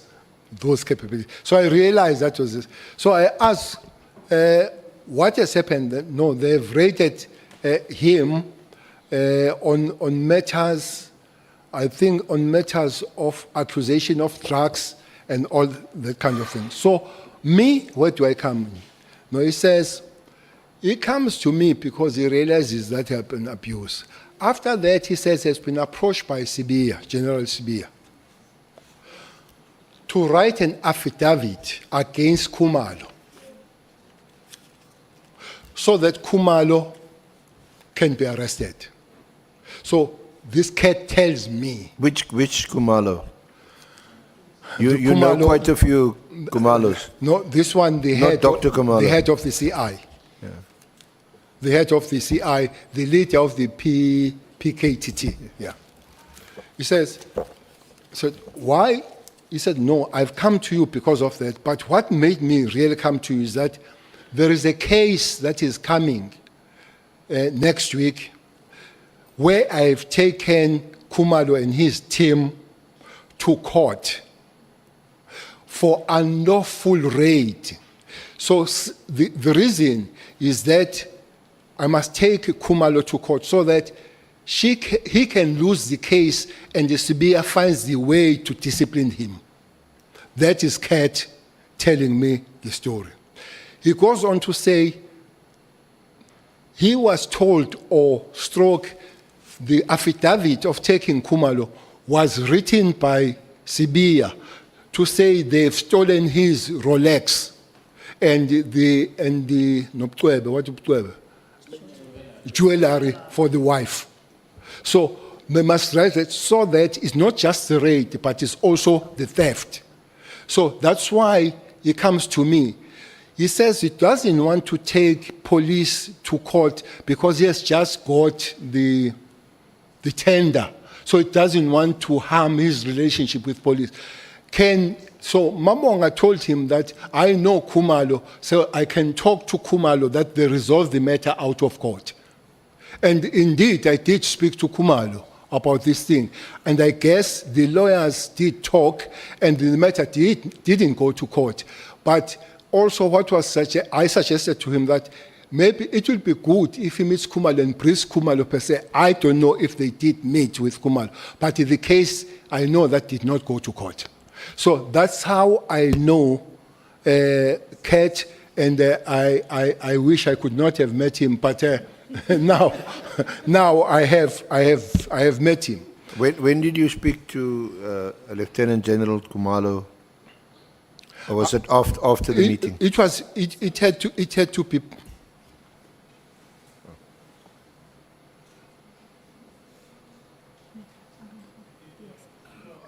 I'm looking at the time. We need to break immediately. But I will request the Honourable Sokanyile to place a question. Thank you very much, Chairperson. No, I thought the former minister hasn't finished. If Matlala and so come to him to say that there is this for Kumalo, wrong affidavit, and Matlala has recently got the tender, then if they are saying that they've come to you to assist, they said to you, what are they going to give you? What was at stake for you, for them to assist? They didn't say anything. No, they didn't say anything by giving me the stake, and I didn't want any stake. The issue was, again, not most by Matlala.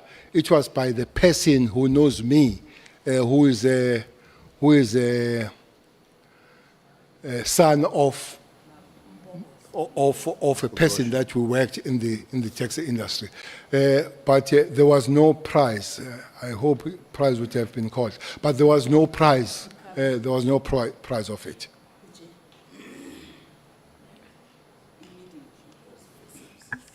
Honourable Malem. So, General, we understand you to be saying a son of a person you have known convened a meeting and did not warn you that he's coming with someone else. And you walked into a meeting and then you found him with Matlala, a face that looked familiar. And you immediately said to this face, "Are you not Kat?" And he was quick to agree that he's Kat. And they came to you that we thought you can help us with the following issues because we think you've got relationship with Kumal.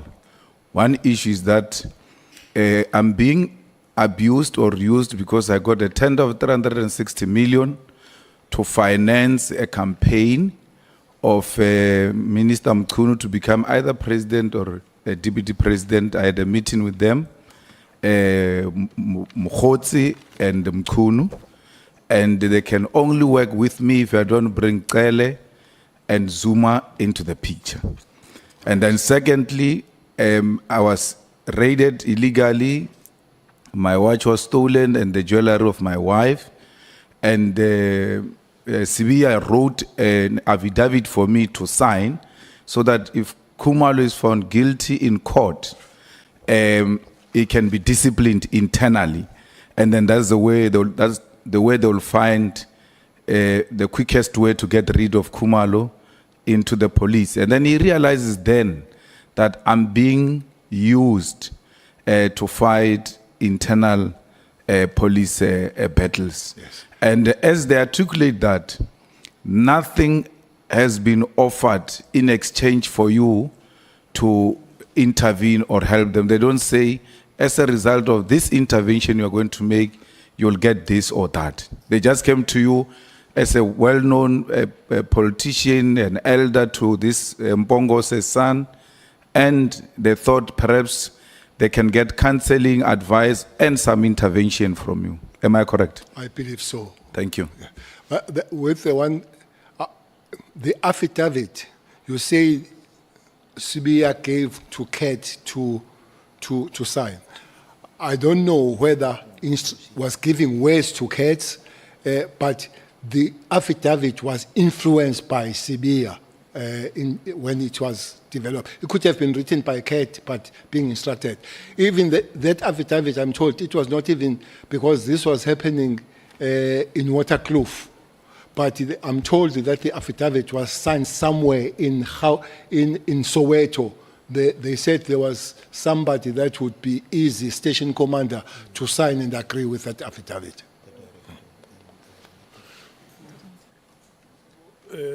Let me check. I see the hand of Honourable Sangon. Is there any other member who wants to speak so that we can close the list? Raise your hands, those who want to speak. Okay, Honourable Sangoni, Honourable Skosana, Honourable Nomvalo, you are third and the last. No, thanks, Chair. No, just very briefly, General. Was this Rolex and the jewelry stolen or not? So was the affidavit that Matlala deposed fake? Did he lie under oath? Because when you depose an affidavit, you make an affirmation under oath. So was the jewelry and the Rolex stolen regardless of who stole it?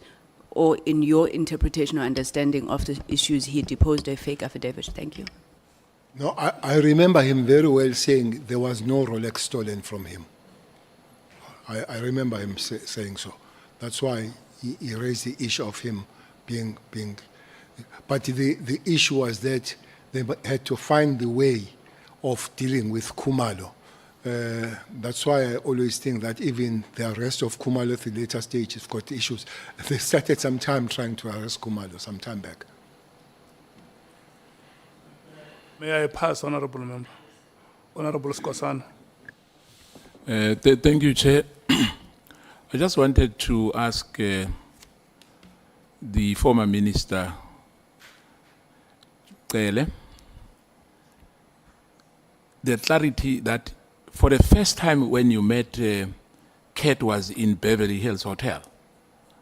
Are you confirming that under oath? Sir. Thank you, sir. Thank you, Chair. May I pass? Charlie? May I pass? Yes, thank you. Honourable Nomvan. Honourable Kusela copied my notes, Chair. I wanted to get some clarity on the jewelry issue, but it has been clarified.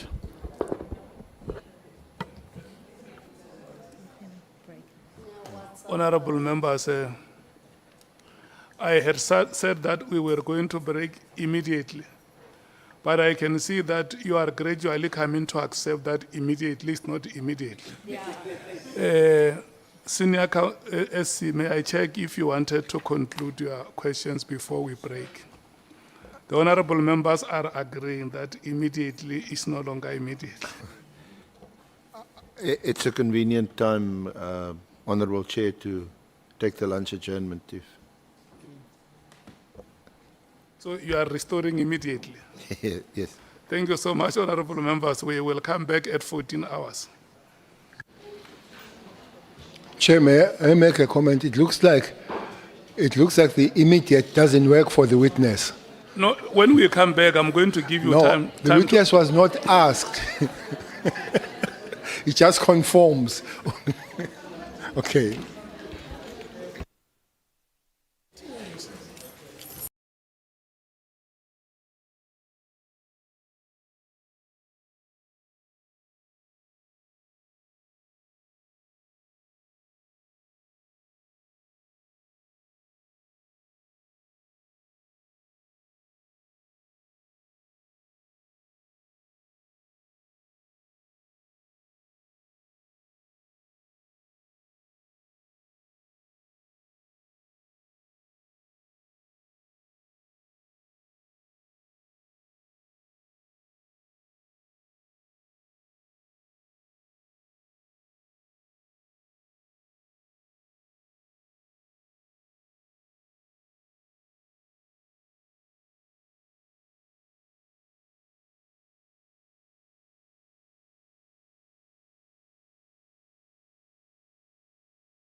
Honourable members, thank you so much. Mbangazita, let me dissolve the caucus that you have with General Cele there. We are resuming our proceedings. It's now 2 minutes after 14 hours. I'm allocating the SC 1 hour 30 minutes to conclude the questions. And then thereafter SC, we are going to break for 30 minutes between 3:30 and 16 hours. So when we come back at 16 hours, members should be ready, starting with members from the African National Congress. I will be allocating 1 hour 20 minutes for each of the, for the two speakers for each of the parties. That is inclusive of the full member and the alternate. 1 hour 20 minutes. So we will determine how far we run so that by the rise of the next day, we must have done a significant work. Thank you so much. SC, welcome back, General. Thank you. Thank you, Honourable Chair, honourable members, General Cele. We were at the meeting at the high-end Beverly Hills Hotel when you met there with Mr. Mbongoshi and Mr. Matlala. Yes. So when you were asked by Mr. Mbongoshi to meet, or rather, let me ask you this: did he tell you that you were going to meet someone interesting, someone of interest, someone important? What did he tell you before you went to the Beverly Hills Hotel, or did you just go with him? Well, he wanted to see me. He's a KZN boy, so it's December, I'm sure we're all in holiday. So I have met him before, Mabonga. So I have met him before. So he has I think he has not a private security company himself, Mabonga. And then he did come to me and said, look, you're out of government. If you're in Joburg, you can use my services to take you from here to there. Though I haven't used much of his services, but like a boy, I've said yes the once or twice. So Mabonga was quite easy, and we have been meeting with him. So let me just... So when he said want to see me, no many questions will follow from me to him. And he comes in his private jet, did you say? Who now? Matlala? I don't know how it came about. I don't know how it came about. Oh, I thought I heard you said he... yeah. I think it does have a private jet. I think it does have a private jet because as he speaks, he's a person that would not have hours of coming in waiting at the airport, yeah, in a lounge or in the public area, like us. Well, I don't know. I don't know. Not like you in the VIP lounge. But seriously, did you know of Matlala? Anything about him? Or did you know of him as a businessman, business person?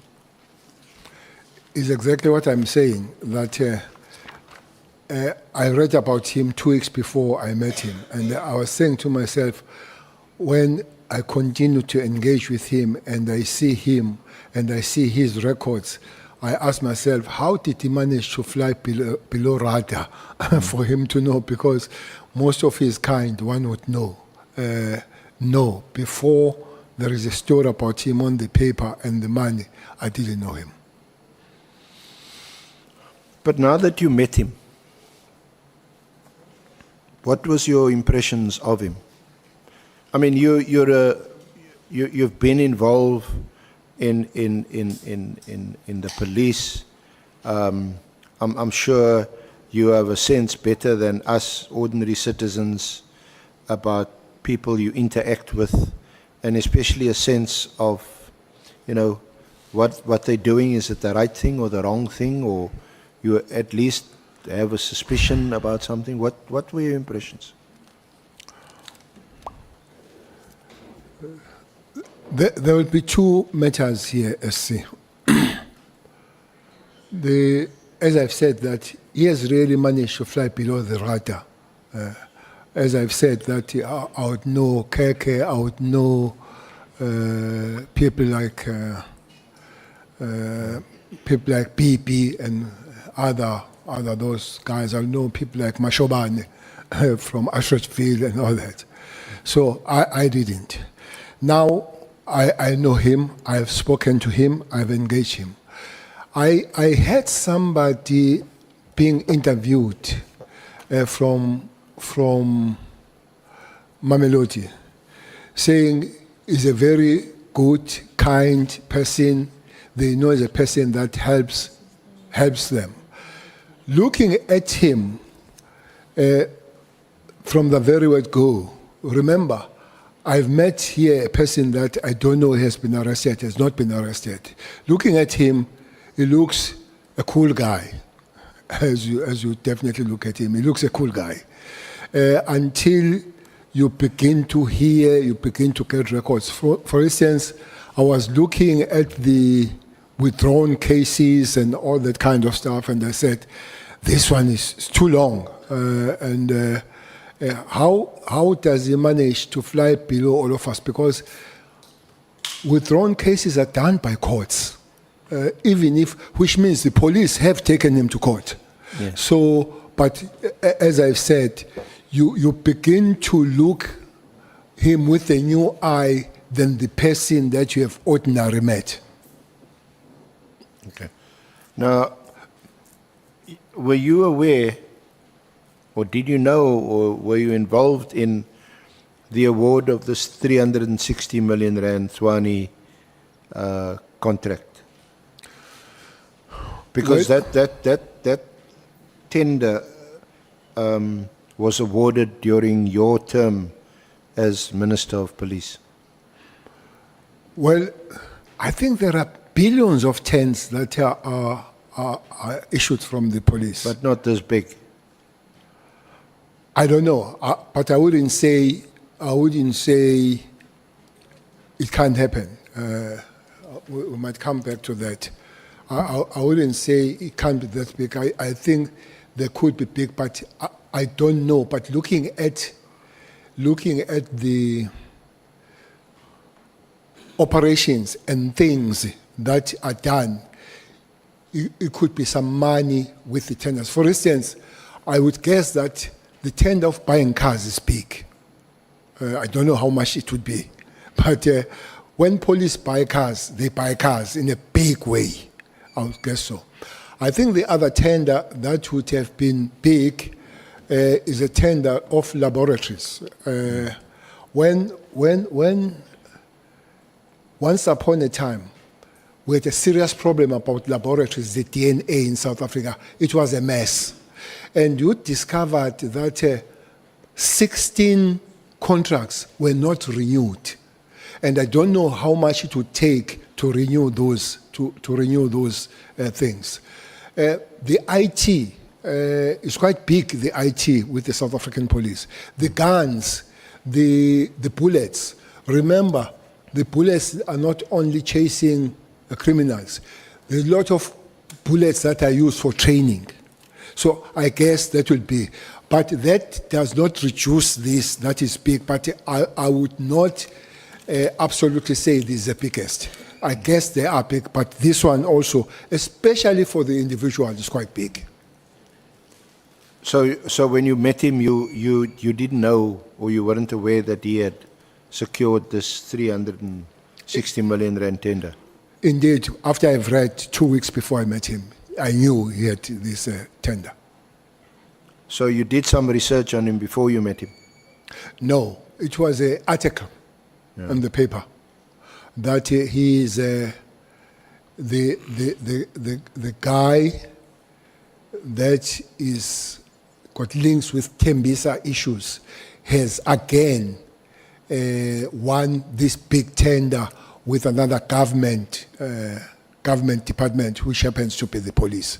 So it was an article somewhere. I can't remember. I think that was the article that appeared in News 24 about Matlala. Well, I can't remember the publication, but it was on the media. But didn't that arouse or raise your suspicions about him? Because that's what the article suggests, is that this is a person, this is a guy, who's connected. Forgive me, I don't know exactly what the article said, but if I recall, it suggests that he is not clean, that he's shady. And here you, as a former Minister of Police, you go and meet such a person. And we know that he's come to meet you to ask you for assistance. As I've said, that when I met him for the first time, I asked if he's Matlala, and I was not told by Mabonga that who am I meeting. So, again, I have read that stories, but the stories and the man that is being suspected would have to be confirmed by talking and engaging after we have engaged, rather than to say, I read the story from you and then I run away. Especially in the environment that we work. Sometimes these stories you want to follow because you want to see what else can you do to reach the other elements of what you have heard, what you have seen. Now, you say that is when he explained that he had been approached to fund a project by someone who aims to be the ANC president or deputy president, and the Minister Mkunu's name was mentioned. Correct. And that Brown Mkhotsi had met with him and Mr. Minister Mkunu. Why would they have mentioned that to you? You are now, even as we speak, I don't think, are you still active in the political arena? Why would they mention this specifically to you? Who? Brown? Matlala. Yes. Because it says my name was mentioned. Okay. To say, we'll work well with you so long you don't work with Zuma and Cele. In that particular meeting. So that's one reason. Once you see me, he realizes that it's being abused. But the second one is an affidavit that was to be prepared to arrest Sibia. Yes. Not Sibia. Kumalo. General Tumsan Kumalo. Too many because there are other Kumalos that are still coming. This is Tumsan Kumalo. Just one moment, Honourable Malema. No, Minister, I just want you to confirm that you are still active, because the question almost suggested that you are no longer politically active. No, politically I'm active. I'm still the member of the National Executive Committee of the ANC, and still have some activities in the province where I come from. Okay. So okay. That part of the information that Matlala was funding. Just before we proceed, let me recognize the presence of the following two members of Parliament, Honourable Kobe from Action SA and Honourable Slepe from the MKP. Thank you so much, Honourable members, for giving yourself time to join our proceedings. You may proceed. Thank you, Honourable Chair. So that would be of interest to you. This is a bit of political information that that Matlala is funding the ambitions of someone in the party. So that would be of interest to you. Well, surely they would, because as an active member, I would have my preferences. But this information was not invited by me. But I would not say I don't want to hear it. Okay.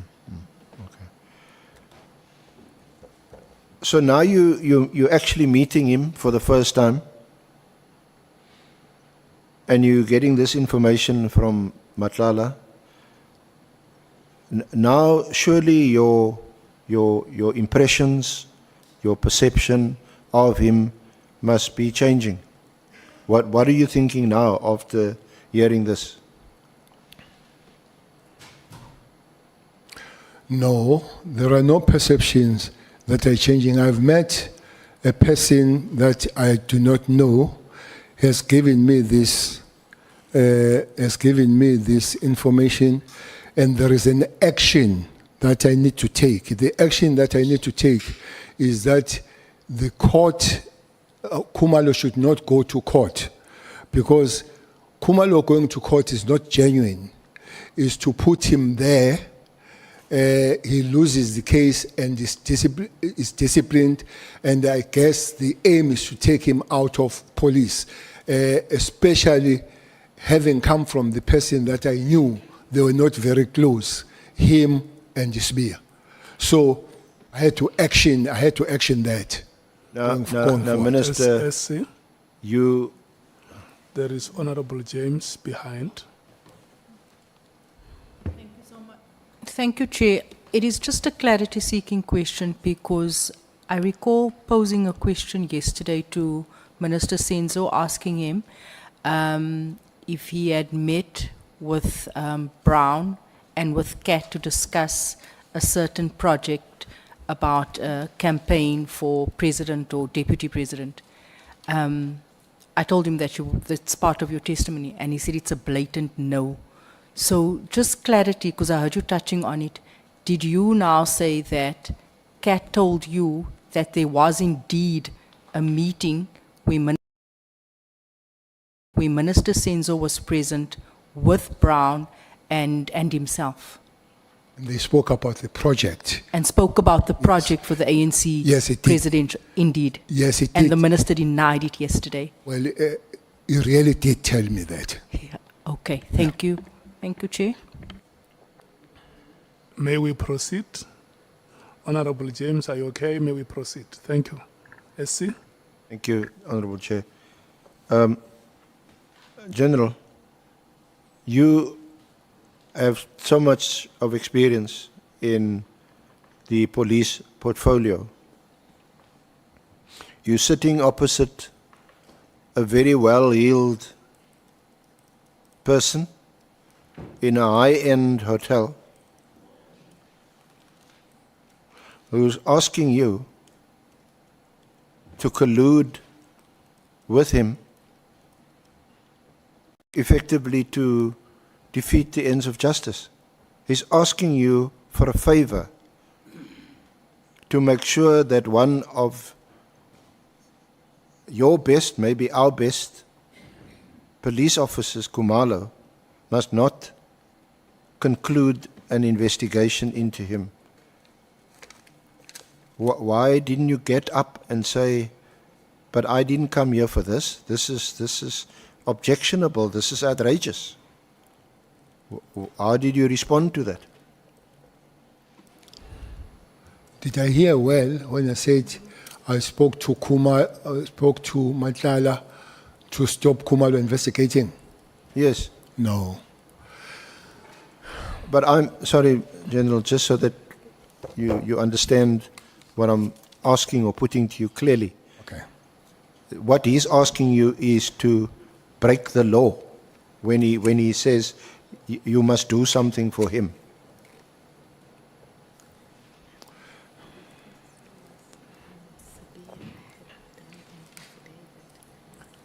And he's telling you, you know, what Sabia wants to do. This involves very much the PKTT on the one hand and the Gauteng syndicate on the other hand, involving Molefe, Matlala, and he's sitting right in front of you. SC, I don't know Matlala as we meet at Beverly. Yeah. By the way, Beverly is high end, but I eat breakfast every Sunday there. So to me, it's quite next door to me. Secondly, he doesn't talk to me about stopping him being raided or arrested. He talks to me being approached to do things so that Khumalo can be arrested. Yes. That's hence the affidavit to say Khumalo did not just raid, it was illegal, but not only that, the theft. Is Matlala working or through Sbia that is taking Khumalo to court? But Matlala does not want to face Khumalo in court because he doesn't want to jeopardize the relationship with the police since he has this tender from the police. It would be good, then Matlala realizes that he's being abused or used to achieve other ends rather than what was there as a raid on that particular day.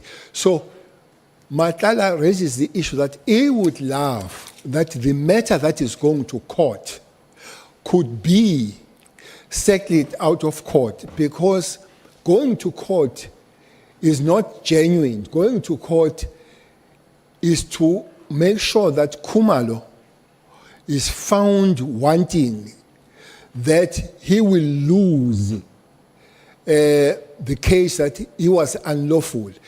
If then Khumalo loses the case, somebody who happens to be Sbia will then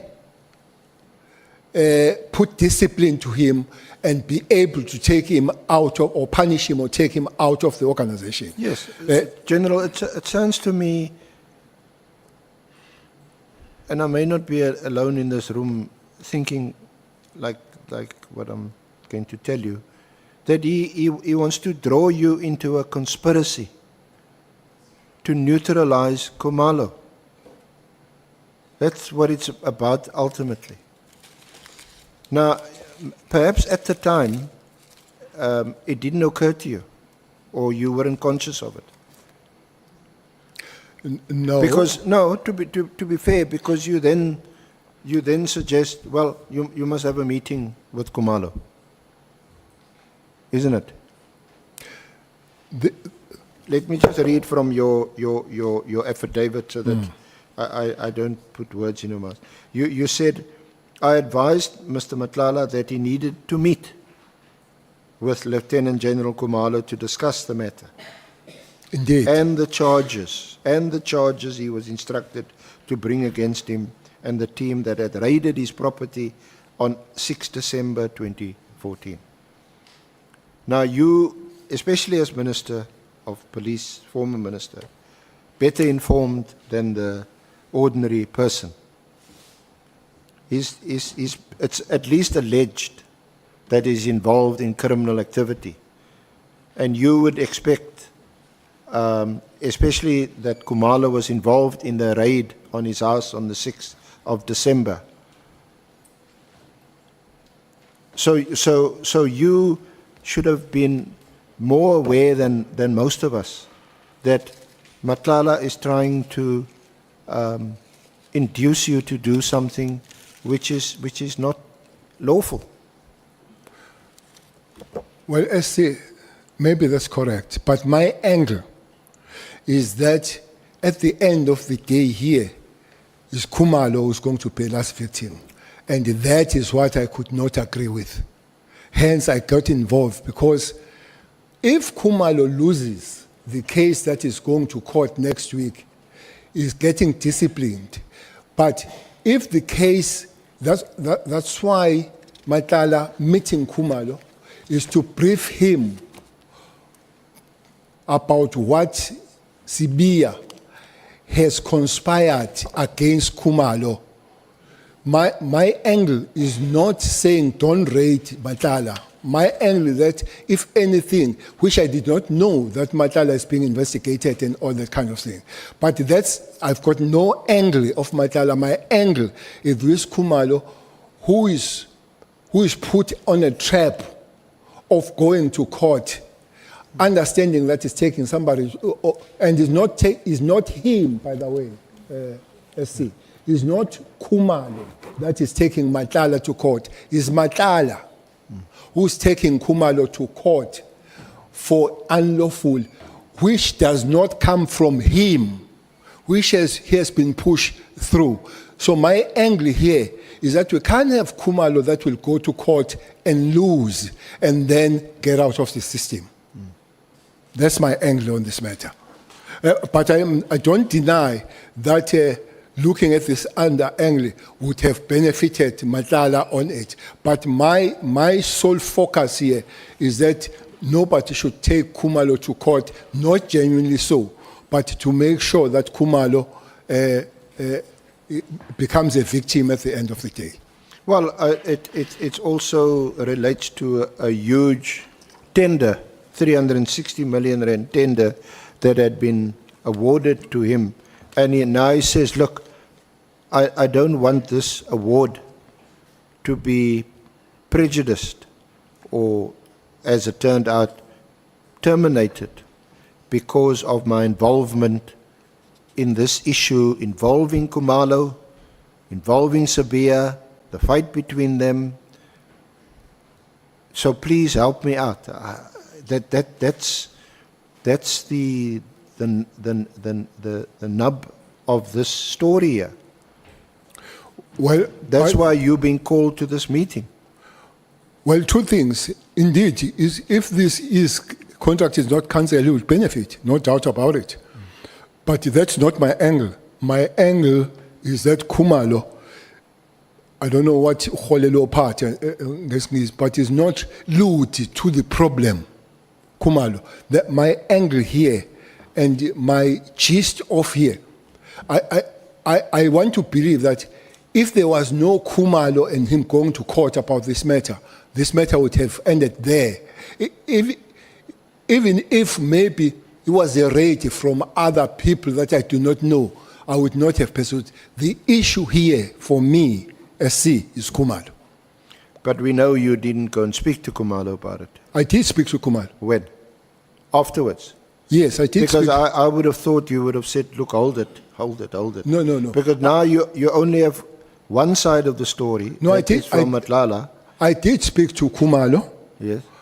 About his going to court, and going to court is this what Matlala says is planned with Sibia. Hence, Sibia pushes Matlala to take Khumalo to court. So I did. And Khumalo was going to raise it with his lawyers to see how it go about. Because the issue now was that him being taken to court is not genuine that he's being taken to court because of illegal, but he's being taken to court so that he becomes a victim and takes out of the system. But I did speak to Khumalo. What I do not know is that if Khumalo did speak to Matala, I don't know that. But the case was dropped, and I guess lawyers did speak. But whether Khumalo did speak to Matala, because Khumalo would have known more about the rate and pursuance of Matala than me. Maybe without telling me, he would not speak to. But I did suggest that what Matala is briefing me about, he must brief Khumalo. I did say so. But it's still, even after this meeting or this encounter, and after you had spoken to Khumalo, surely, or let me just pause at that point. After you spoke to Khumalo, after this meeting, did Khumalo not explain to you why the raid happened? No, he didn't. Didn't you ask him about it? No, I didn't ask about the raid, and he didn't tell me about the raid, why they were raiding. But I thought that was the whole reason why Matlala wanted you to intervene and speak to Khumalo. He's not telling you, and I'm reading from paragraph 69, you said, Mr. Matlala explained that Lieutenant General Sabia had written an affidavit on his behalf, alleging that during the raid on his home, Mr. Matlala's Rolex watch was stolen by members of the PKTT, seconded to the Gauteng County Intelligence Operations. However, the Rolex was in Mr. Matlala's possession and had not been stolen. So I thought you would tell Khumalo, look, this is what I've been told. My angle here was that Khumalo was being lured to trouble. To say taking him to court has got nothing to do with illegality of the raid, but is used as a transit towards his being disciplined, because he will have to lose the case in court, and then his seniors, which happens to be, because he reports to this Deputy National Commissioner, who is Sibisi, who is this interior motive of sending Matala. But Matala says, now I realize that I'm being used. So please tell Khumalo that it's not me, it's Sibia. So the case that is taken by Matala, he wants to drop it so that Khumalo is not taken to this grinding machine by Sibia through Matala. I'm saying the angle of me talking and entertaining this matter is that angle of Khumalo telling him that is not Matala, but there is somebody behind Matala. Honourable Nomvalo. Yeah, thank you very much, Chair. Chair, I just need some clarification from the General.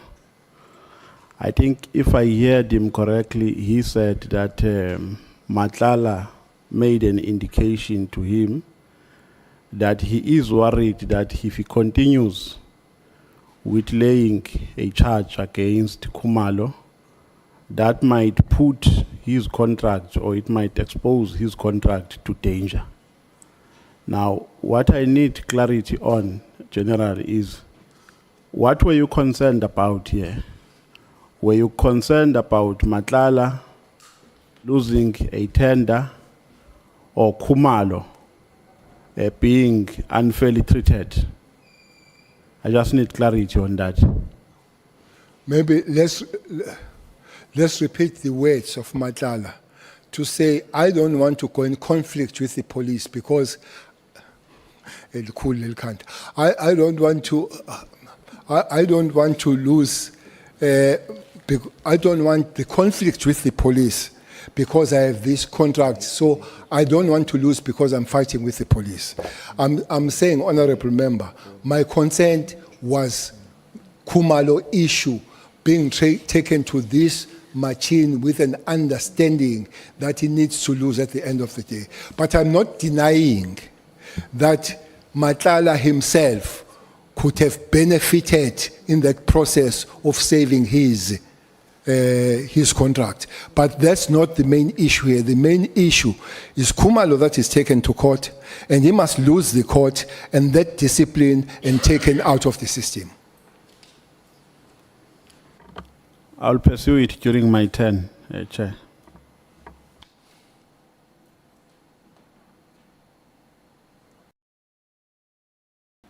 Thanks, Honourable Chair. General Cele, did I understand you to say that you read this News 24 article about Matlala before the meeting?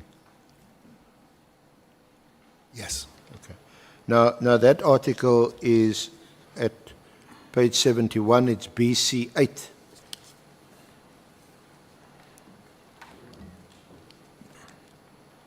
Page 81. Yeah, BC 8, 71 and 72.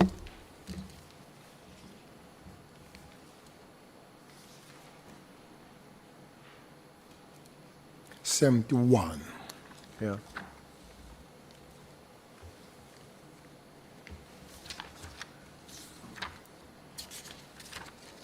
Yes, I'm there. So before you met with Matlala, you would have had some idea of who this is. Yes, after reading this article. And this article is what one can describe as quite unflattering.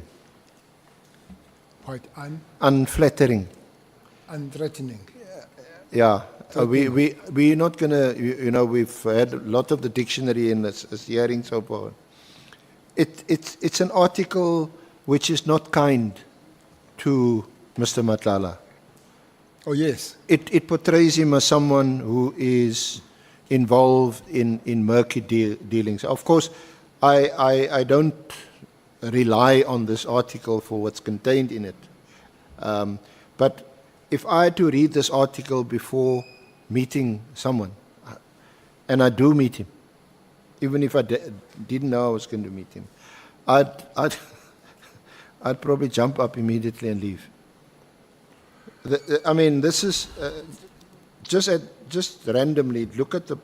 It's about the Tembisa Hospital fraud investigation. He's now entangled in a case involving the kidnapping of a woman and a child. Then it talks about following a raid on his home. Then in court papers, so he's involved there, there's the 360 million. Then it talks about Kobile, Tikhali and a 9-year-old son were abducted. And then it ends with with a reference to the late Babita Diokaran, the late but famous whistleblower. But 3 weeks after that, she was killed. So the whole thrust of the article, quite frankly, portrays him as a dark character. I agree. You met with him? Maybe, let's see, we don't come from the same world of understanding matters. I said to you, the call comes from prison. It tells me that in a certain lodge at Tulundi, there are people who are sitting there with the AKs. And they are ready to kill this ex-Inkosi. And I say, I speak to provincial commissioner. He goes there and says, he finds the information as is. I could have said to a person who's calling from prison, don't phone me. Don't call me. And Inkosi dies. Okay. If there are few criminals, that you would know, they are top. If that criminal phones you, he phones me, and I know him, to say, SCRNs will be assassinated, and I say, look, you are a criminal, Don't phone me, don't talk to me about any other things. And you are assassinated. And I come to tell the story that, by the way, this criminal phoned me. And I did not do anything. I agree. There are meetings that you would do. Let me tell you one story of a person that I met who is a king of Zamazamas. Actually, there are two Zamazamas. One, I forget his surname, is a Soto guy because this guy, Zamazamas are mostly also run from Lesotho. I met him. Later, that guy is arrested, but he wants to meet me to give me information. Okay? The second thing that could not be made direct, there is a guy called LL. I don't know if you know a guy called LL, SC. His name is Louis Lubenberg. He's a king of Zamazamas. He cleans diamonds and everything. He's millions and millions. He finds MKP. He maybe finds Baba and through him MKP because he paid 500,000. He paid 500,000 for the case for the private case to be taken to court. I think taking case privately, you pay. He paid that money. And he has been arrested. He's in prison as I speak for running diamond. He has appeared in court, and MK has been in court supporting him every day when he goes to court. Now, I don't know whether they don't know that, but the crux of the matter is that you can meet somebody and get later how deep that person is. But if you work in security, SC, you can't say, I can't meet you, because that kind of information from that person could be the lifesaver of many other things. So understand where I come from. By the way, I do meet criminals. I do. And the information can be broader used than not having met him. Others, there are those that are obvious, like the Cape Town one.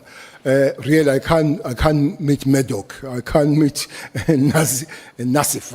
I can't meet those guys. But those, because you know how far have they gone, it might not help you. You can even, those guys say, meet so and so and send the officer to that person. But some of these guys will refuse to say, I'm not going to give this information because if I give this information to somebody different, it might come back to bite me. But this is a world that we live in from the work that we are doing or we were doing SC. So, if because of time, General, if I can just move on. So, you met Matlala again several times after that? Yes. Why?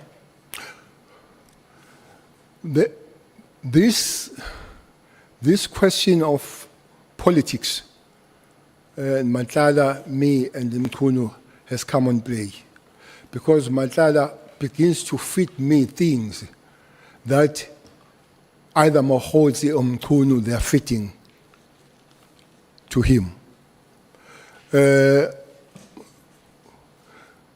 Basically, some of them, they are targeted to Khumalo. I must come up front. I've worked with Khumalo. I've seen his work. I think I don't know his dark side, but he's one, if he does have one, but he's one corp that I will protect, Khumalo. is one corp that I'll protect. So, and is like Mkhwanazi himself. For me, he remains a good cop. People they've asked that he has spoken things about you. I said separate a good cop to the human being, because that is a good cop. It doesn't mean he's a perfect human being. We can come back to that. But there are those people that I will protect, knowing very well how much are they contributing towards the proper working of the organization called the police, but also knowing very well that if they get hurt, it might hurt the organization. So if I have any way of protecting and helping on that, I will do. And Khumalo is one of those people. So Matala kept coming with information about me and about Khumalo. So if he says, he calls and say, there is something new that has come up, here it is, I will definitely go and listen. That will include, I don't know if I'm going too far. That will include him telling me that he has been given an article, SC. Yes, I'm listening. He has been given an article that's talk about me and Masimula. That article is a 2012 article from a guy called Pandey. Pandey was arrested in KZN for the inflation of the accommodation of 2010 accommodation. So now it goes Matlala stroke Mkhotsi. But the theory of them getting is that Matlala tells me that Mkhunu is preparing to arrest me for having got in the corruption of the 2010 tender. Here is an evidence. Somebody will have to tell me how does that article find its way, either Mkhotsi stroke Matlala. But looks, the theory of it is that Matlala is being assured that Cele will be arrested. Remember, by now, it is known that by Mkhunu that Matlala links with Cele, but Matlala has been told that he should not mix up with Cele. So now he is told that this article will make me to arrest your man. So why would Minister Mkhunu want you to be arrested? You can answer that best. Sorry, General. You can answer that best. But this is what you're hearing from Matlala? Yes. So he also peddles this information about Minister Mkhunu, about Toshan Pandey. So this is all part of this. That article arrests me and Masimula because we were involved in corruption of 2010. So this is 2025. This article came in 2012, where this guy made the claim. Now it finds its way to Matlala stroke Mkhotsi. And you say in paragraph 74 of your statement that after that first meeting, there were several other encounters with Mr. Matlala in which he explained this project. Is that the project involving Mkhotsi and Minister Mkhunu? Of him becoming a president or deputy president.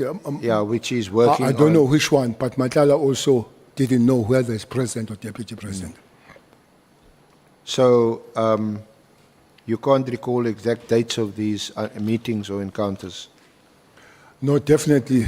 Remember, SC, I'm not working now. I don't have the diary where these things checking. I'm no more working. I'm not in the government.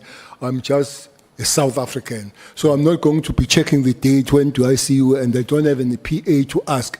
When did Matlala? PA is not even there to talk about Matala. So really, if you want me dates, I'll struggle to get dates. When even this one of coming here now, I was reminded by my wife. So she still helps me. But I didn't tell her about Matala's wife. WhatsApp. No, I didn't tell her about Matala's date. Okay. Now, or give us more or less, give us a month. January, February, March of 2025. You can't remember which month you met? Meeting him. Yes. After the Beverly Hills. I think we did meet in January. I think we did meet in January. Okay. I think we did meet in January. All these encounters? No, not all these encounters. Not. The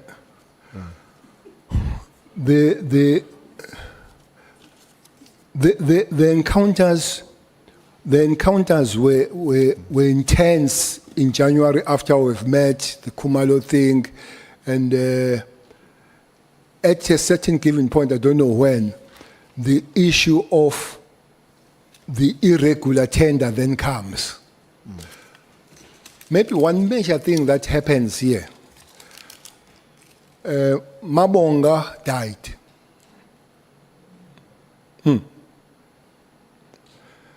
Mabonga, the person who links me and it dies, is gets shot at a place called what, Low, in Gauteng. Mabonga was a rash guy, almost close to the dead, and Bangazita would know his father. So was a very rash guy. I remember that I was told that the day he was shot, he was with 12 bodyguards. He died with 2 bodyguards in Sentin. So while I speak to Kat, Mabonga is part of facilitation of the meetings. Okay. Now, as Mabonga dies, I don't have number for Kat, and it doesn't have number for me. And the one question that was asked by the journalist is that Kat is my friend.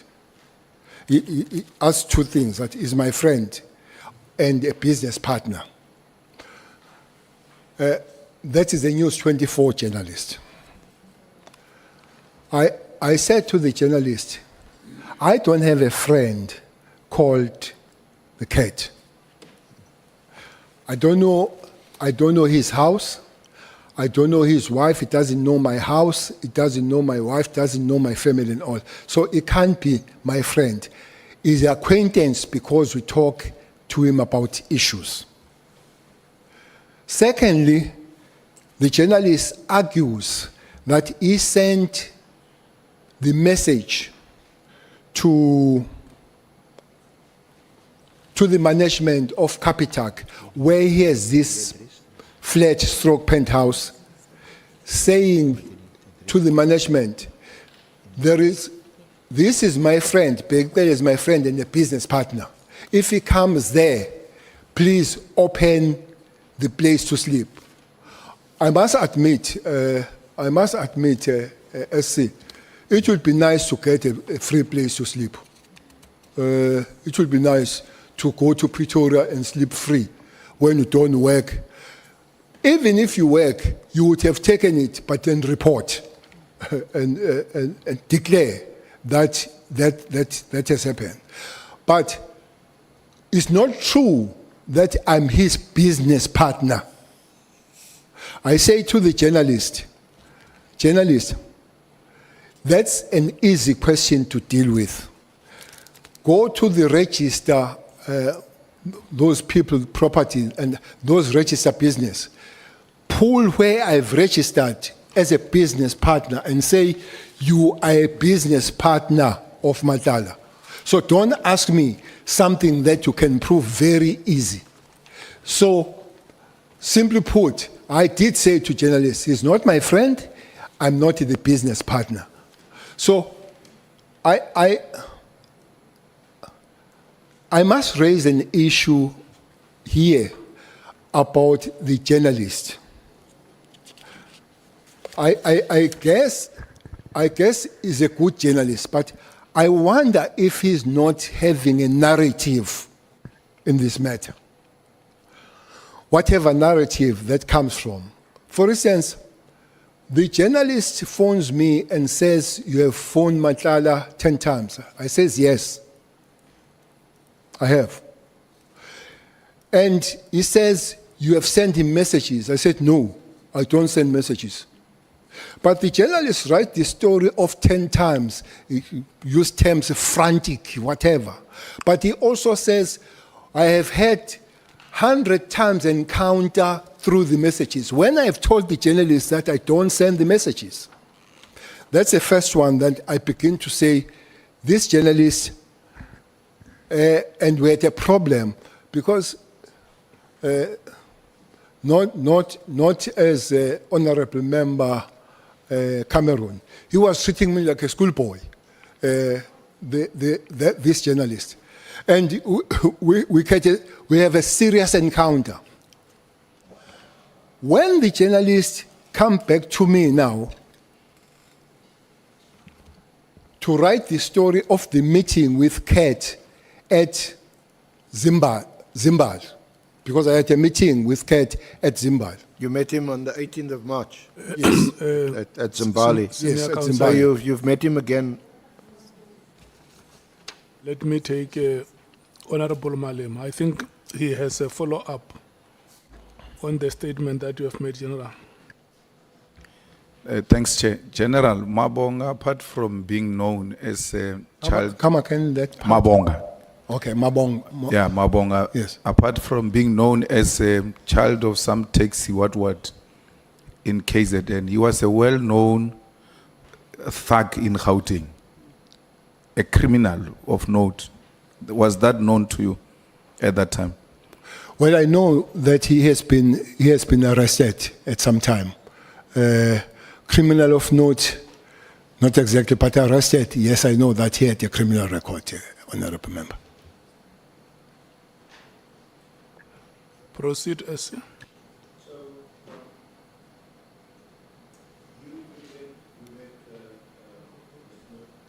Sorry, you met Mr. Matlala several times since. And you also were made aware of an email. Sorry, it's because you don't send WhatsApps. It's a WhatsApp. Okay. From Brown Mokhotsi on the 22nd of January, where he says, and I'm just reading, it's on page 27 of to the annexures. Sorry, it's in the body of your affidavit, sorry. On page 27.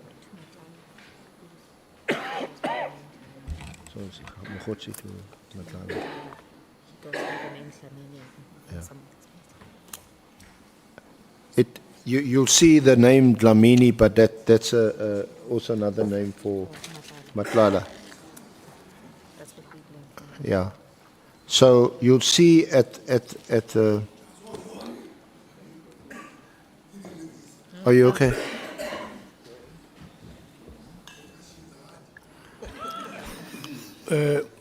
SC, I want to bring in Honourable Nomvalo just before you start. Yeah, no, I just need some clarification, Chair, because I don't want to assume that the minister meant what he wrote here on his affidavit, because he might write something and say something else which does not accord with what he has written here.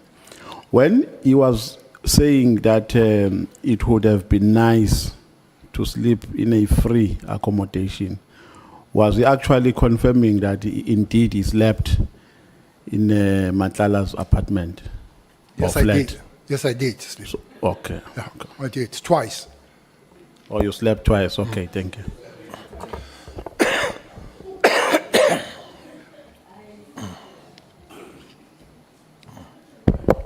Are you fine? Fine, Chair. Thank you. Let's see. Let's proceed. I was trying to follow a sequence, Honourable Chair, and get there. But I was still, General, referring you to page 27 of your statement, which is this. Page 27. Yeah, what's up from Matlala.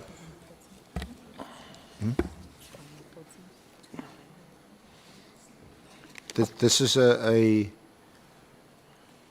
WhatsApp from Mogotsi to Matlala on the 22nd of January this year. Page 27. Yeah. On my main statement. Yeah. Okay. And you'll see in that WhatsApp you are mentioned there.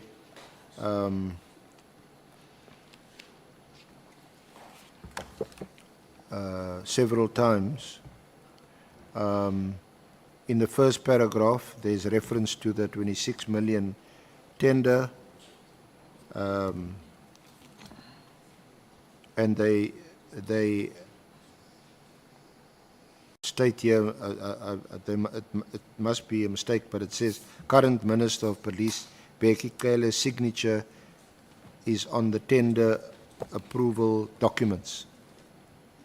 But your signature is on the tender approval documents right at the end. But on the 25th of January, you weren't the current Minister of Police. No, this document is when I was a National Commissioner, not Minister. It's when I was a National Commissioner in 2010, dealing with the accommodation of the police for 2010. Thank you for correcting me. I was signing documents as a National Commissioner, not as a Minister. Yeah, and because they go on to talk about in collusion with the current National Police Commissioner, General Masimula. Masimula was head of policing, visible policing then. Let me rather jump to the end of this WhatsApp, which says Cele was putting a lot of pressure for the then acting Commissioner, Lieutenant General Nhlanhla Mkhwanazi, to finalize these appointments. So just explain what this is all about. Is this the 2010? What is happening? Can you read again? At the bottom of the WhatsApp, Cele was putting a lot of pressure for the then acting Commissioner, Lieutenant General Nhlanhla Mkhwanazi, to finalize these appointments. It was during this meeting whereby they all struck a deal that Balushan and Perumal will make all the aforementioned cases to disappear, as well as Cele will be protected from prosecution for the 2010 World Cup tender corruption. Where is Cele this time? Mkhwanazi is acting because Cele is suspended. Where in his references? Mkhwanazi is acting because Cele is suspended. Yeah, no. Now, Cele from suspension, runs from suspension to come and put pressure on the acting National Commissioner to work on this thing. No, it appears that they are reviving this issue of the 2010 tender, which you're aware of. I'm aware of You're aware of that tender. But they're reviving that, and this is what you say in your affidavit at at paragraph 76. I understand that this was the text message that was to be used to try and bring charges against me. I do not know why bringing charges against me was part of the project discussed by Minister Nkunu and Brown Mkhotsi with Mr. Matlala. Since I'm no longer involved in government, I suspect, however, that it may relate to my continued involvement in politics in KZN, which is relevant for the upcoming ANC election. I affirm. That's my statement. But isn't the real reason why they, if it is the case that they want to draw you, suck you into this by reviving 2010 stuff, that they wanted you to put pressure on General Khumalo and his ongoing investigations into, amongst others, Matlala, Molefe, Mkhotsi, this whole syndicate? I said, don't go too far. I don't know Mkhotsi, I don't know Molefe. I know Matlala. So if you pull them together, I might get confused because I don't know. But you know, you've met Matlala. And Yeah. yes, and he's telling you that. But I don't know Molefe. Yeah. I've seen him getting the bail now and again. I've read that he has been arrested in London, but he still gets the bail after bail after bail.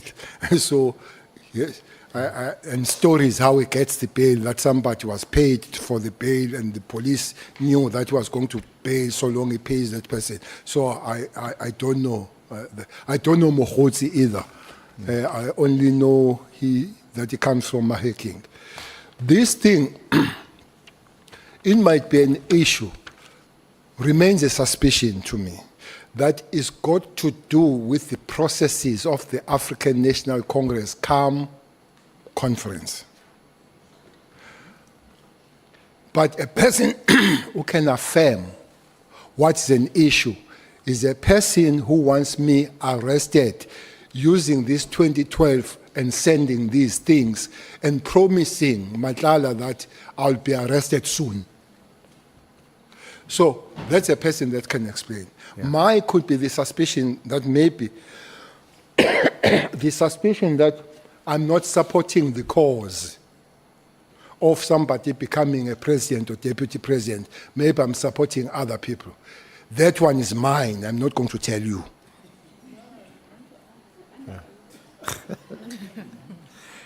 They say you must disclose that you're under oath. Okay, let's just move on. But you meet Matlala again in March. On the 18th of March, you meet him at Zimbabwe Estate, also in Durban. Indeed. And then you go on to say at paragraph 77, initially believed we were meeting at his residence, but I later learned that Hlangwani Morgan Maumela owned the property. Mr. Maumela is currently the subject of an investigation by the Hawks and the SIU concerning the extraction of 2.3 billion from Tembisa Hospital. Okay. At the time, you say, of the visit to you were unaware that it was actually belonged to Mr. Maumela. I received numerous queries from a journalist, Jeff Wicks, concerning my relationship with Maumela. I can confirm that I do not have any relationship with Maumela. I meet Matlala because now we're engaged on this presidential thing and me and all that, but talk other things. One thing that took me aback in the meeting of Zimbabwe is when I saw his protection guys. And I began to say that looks like there are faces I know here. What nearly made me fall down is when he told me that some of those guys, 23 of them, has recruited them from Special Task Force of the Army. I said to myself, what is this? He has taken 23 of the Special Task Force of the Army to guard him. They're even recruiting some of our best, highly trained officers. See, I'm giving you the story that scared me. Why I'm scared of this story is because I've spoken to Ntlantla earlier on and gave me the information that we have lost 56 members of the Special Task Force of Police to the taxi industry. 56.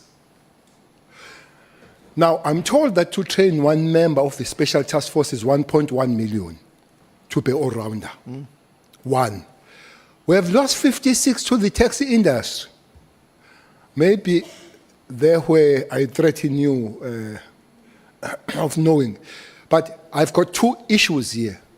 That I can't have such a production to the private security. That's the first fear. The second fear is that looks like we're increasing the capabilities of the private security versus the state. Because I don't care how many you send, there will be a serious battle between 56 guys in the taxi industry with the 20 guys you send of the Special Task Force.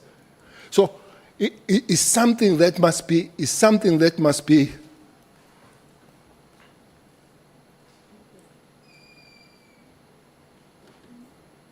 Yes, General?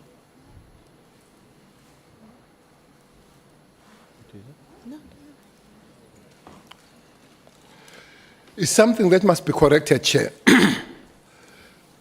Indeed, Masimula and me, we engage the taxi guys in KZN to say, bring back our men. They say, we pay them better. We pay them better. Talk to them. I say, guys, can we go back home? They say, Minister, we love the page. National Commission, we love the page, but we don't eat the page.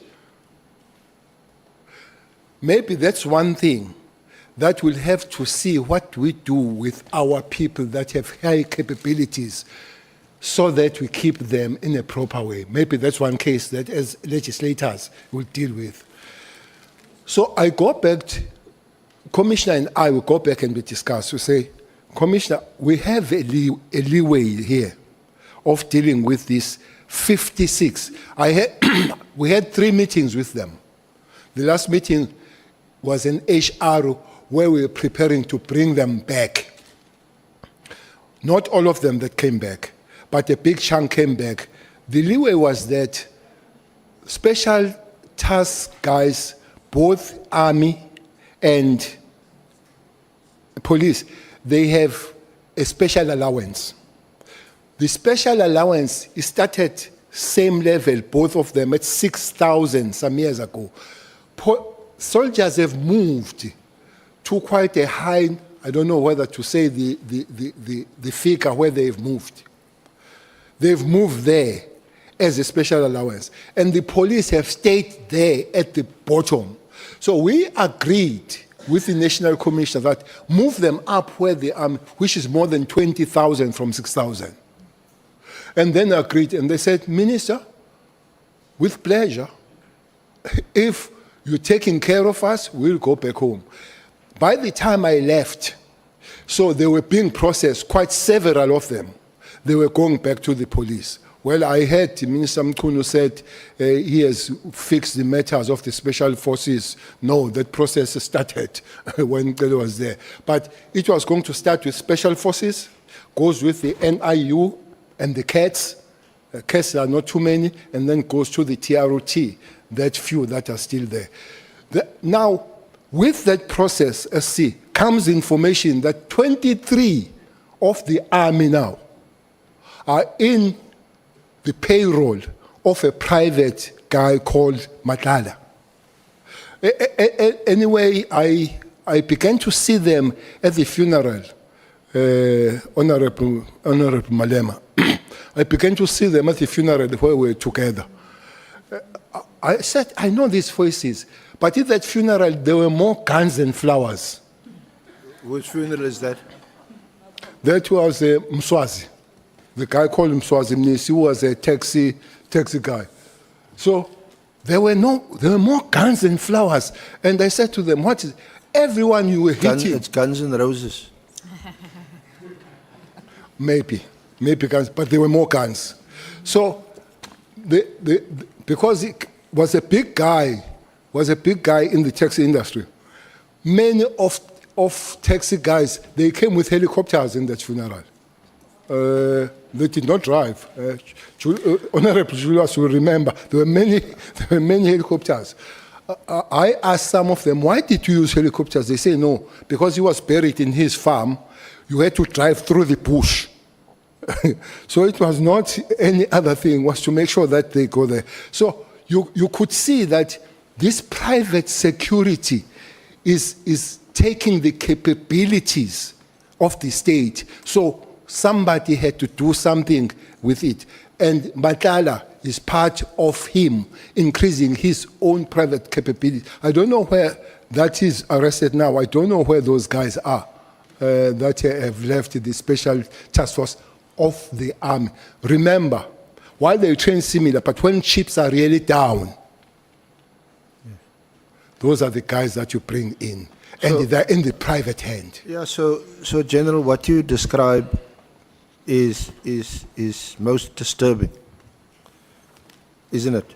It's high level crime, sophisticated, even buying off or inducing some of our top police and army, specially trained officers, to actually employ them on their side.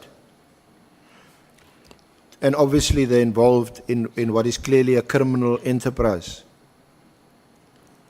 Do you agree with that? No, I don't have that evidence that they're involved in what is criminal. For what purpose would they want these people to be surrounded by people that's heavily they call armed? them their protectors, but it's not only them here, SC, that could be blamed. The state also must take some form of responsibility. You can't train those people. I usually call them human machines and don't take care of them. I blame them for going and all that. I don't know what are they taught to do in the private arm, but the state will have to look at them. You train me highly, you keep me highly. Simple and straightforward. So just to continue, what I think, what emerges from... Honourable Skosana. Thank you, Chair. I just wanted clarity from the witness. The Cat Matlala, you said you met him in Beverly Hills in December last year, if I remember well. Correct. And then you say at the funeral, if I hear you well, hence I'm looking for a clarity from you. There were a lot of guns than flowers. And was Matlala there? No, I didn't see him. So the security company, you don't know what security company was there? There were many taxi guys. These guys are split. Those taxi, they just take. I think they pay them well. But they are not taken by one taxi boss. They're taken by many. So a person that, and I'm sure you know the person that was being buried there. Yeah, I know he is. Yeah, I'm sure you know him very well. I'm sure you know him very well. I'm sure you also know a person that is at war with. Yeah, you know him too. So that is buried. So all these guys, they come because I guess everybody that is in the taxi industry knew in that particular day who was buried. I was there in that funeral. The Honourable Malema was there. Honourable Fikile Mbalule was there. And three of us, we spoke at the funeral. We all spoke at the funeral. So it was a very high profile. I haven't checked, but I might suspect that Matlala could be there, but I don't have that information, Honourable Member. Thank you, Chair. You may proceed, SC.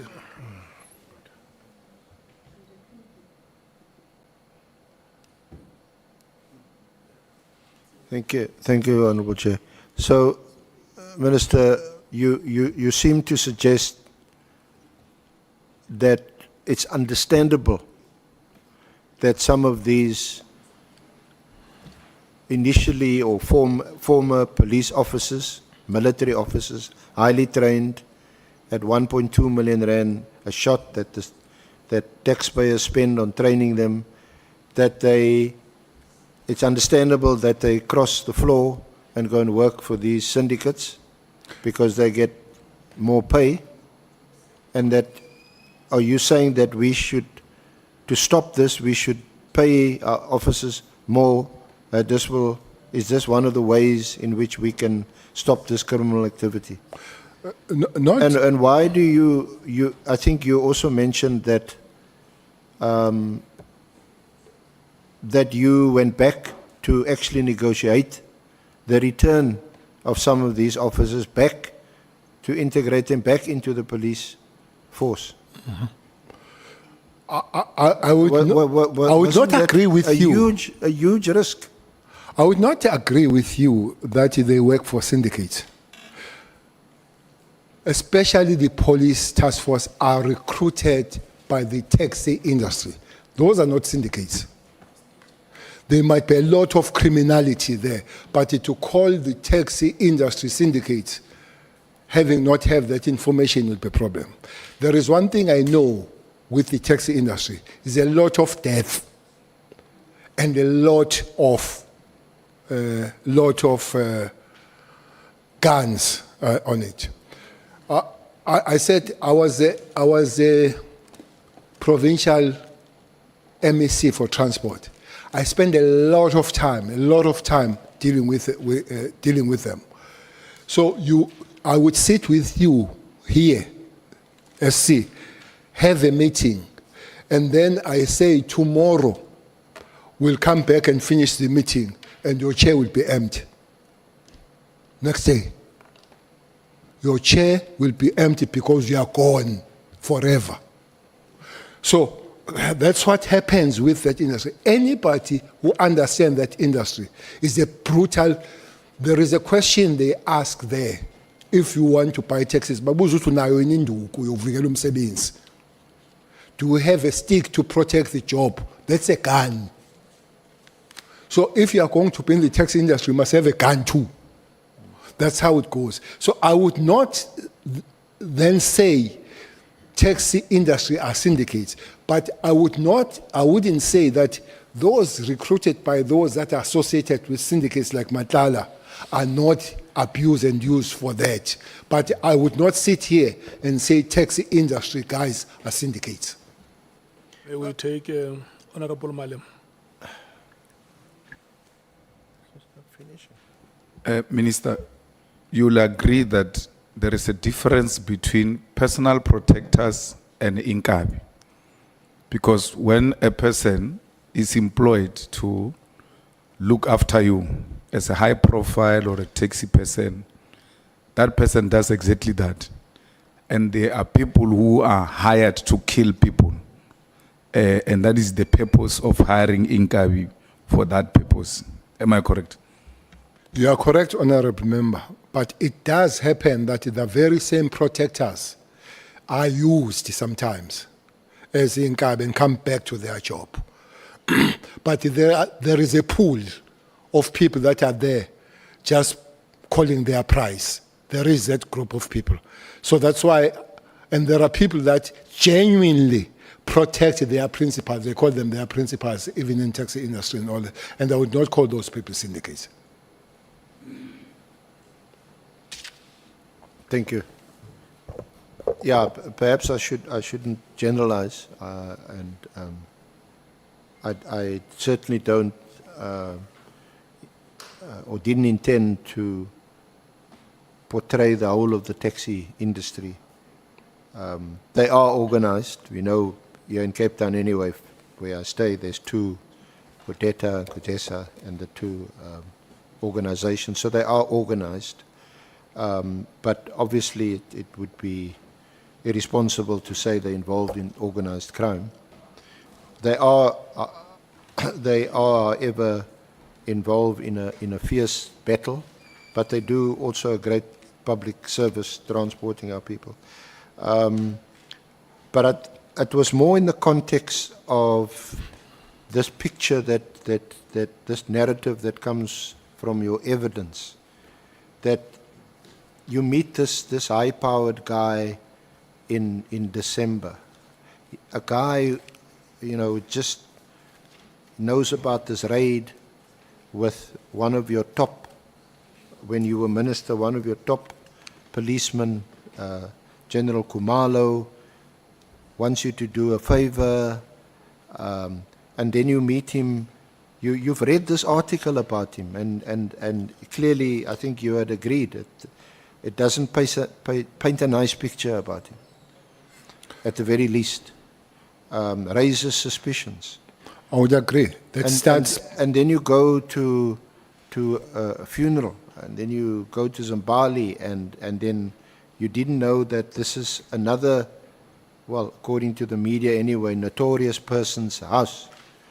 So Minister, you either you unwittingly, unknowingly are drawn into this web of dark criminality, or you go in there with your eyes open.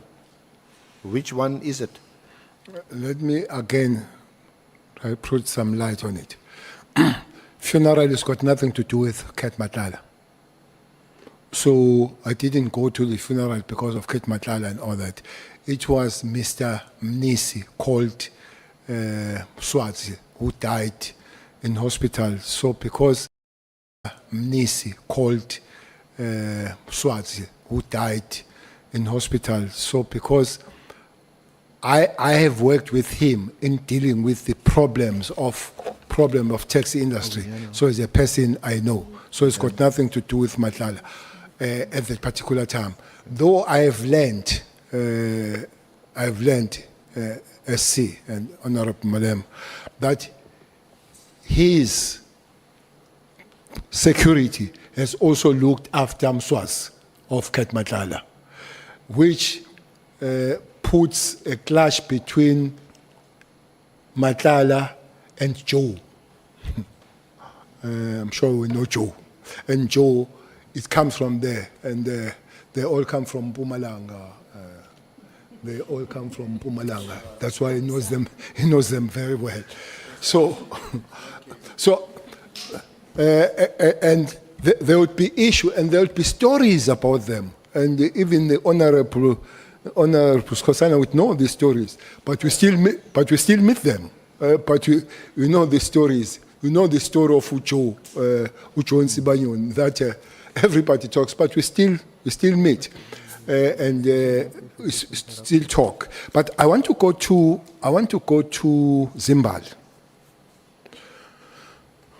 because the article says I went to, who's the guy, Maumela,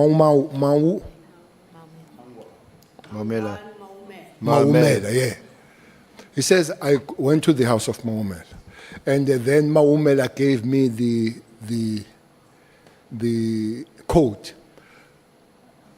I don't know why would you dramatize having a code of entering Zimbabwe, because in Zimbabwe you enter with code. Now, why should it come as a secret weapon that you had a code?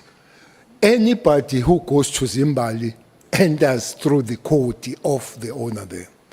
And then I go there to talk, and then I'm in this beautiful house, the beach house. It looks like you, since your retirement, you're living it up. Not necessarily. You're in high-end Beverly Hills, I saw it Zimbabwe. once. No, Zimbabwe, I've been there several times, not because of... I've gone there to see many people. Minister Nkosazana sometimes stay there. I used to go there. The king has stayed there. I've gone to... So it's nothing wonderful about seeing Ket at Zimbabwe. I have been in Zimbabwe to see people. I've had conferences at Zimbabwe, one of the top hotels and all that.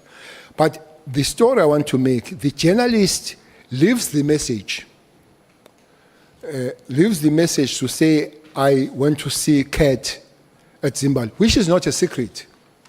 It's not a secret, it's got nothing to secret. And then he writes something to say the house was Maumela. I didn't know. The house, Kat told me that he had 2 houses in Zimbabwe. So this is one of these houses. So I heard it from the journalist that the house was Maumela. But the journalist accuses me. He writes the message and he says, the journalist says to me, I don't want to talk to you. I still have those messages. I don't want to talk to me. Write down. I have told the journalist before that I don't write.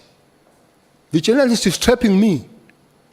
He wants me to write. I told him that I don't write, but he says this time, I don't want to speak to you. I'll not write. I don't write. I phoned the journalist 10 times. I phoned the journalist 10 times. He's got 10 missed calls, which are dramatic with Matala, but he doesn't write that I phoned him 10 times, not finding him, the journalist. And the journalist goes to point 3, raised 3 points. Point 3 says, he is aware and the fact that I have benefited from who's this guy? I've benefited from Maumela. I've stayed in his house. I was in his house. I've been driven around. I don't know Maumela. I go back, after I came back from the 10 calls, I go back to say, why do you say I know Maumela? Said, I didn't know that you don't know, so I retract that. But he has written the story. He has written the story, the journalist. Okay. Maybe Mkhwanazi is correct on that one, and I will concur with that journalist. They develop some kind of narratives that they want to be there. That journalist, he knows the journalist, what he has done. And ever since, he has not written the story, has not come back to me. But he didn't write the story. He sent an apology to me. He sent, the journalist sent an apology to me to say he made a mistake to say I know Maumela. He meant that I know Matala. And that journalist knows long time ago that I know Matala. Why would he make that?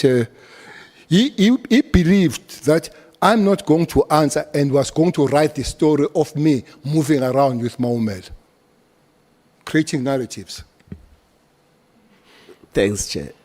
General, you don't write or you can't write. You are just unable to construct a paragraph. Both. Okay.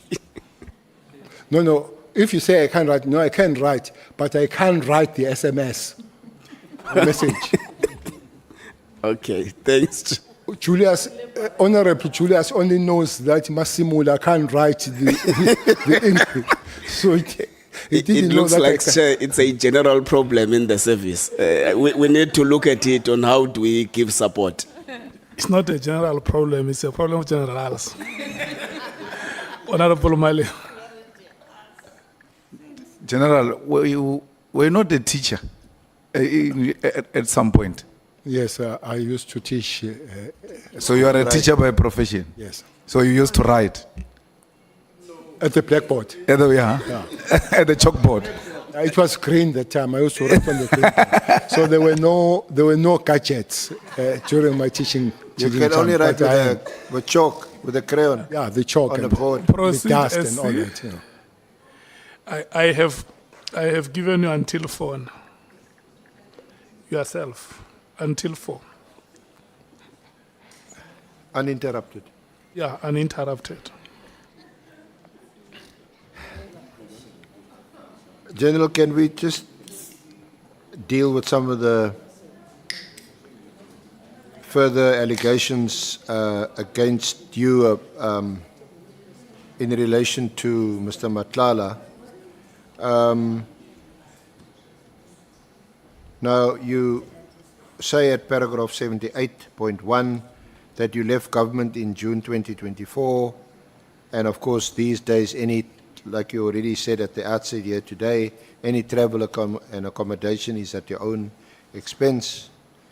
But that, so when Mr. Madlala offered you the use of his penthouse when you were in Pretoria, you took up his offer.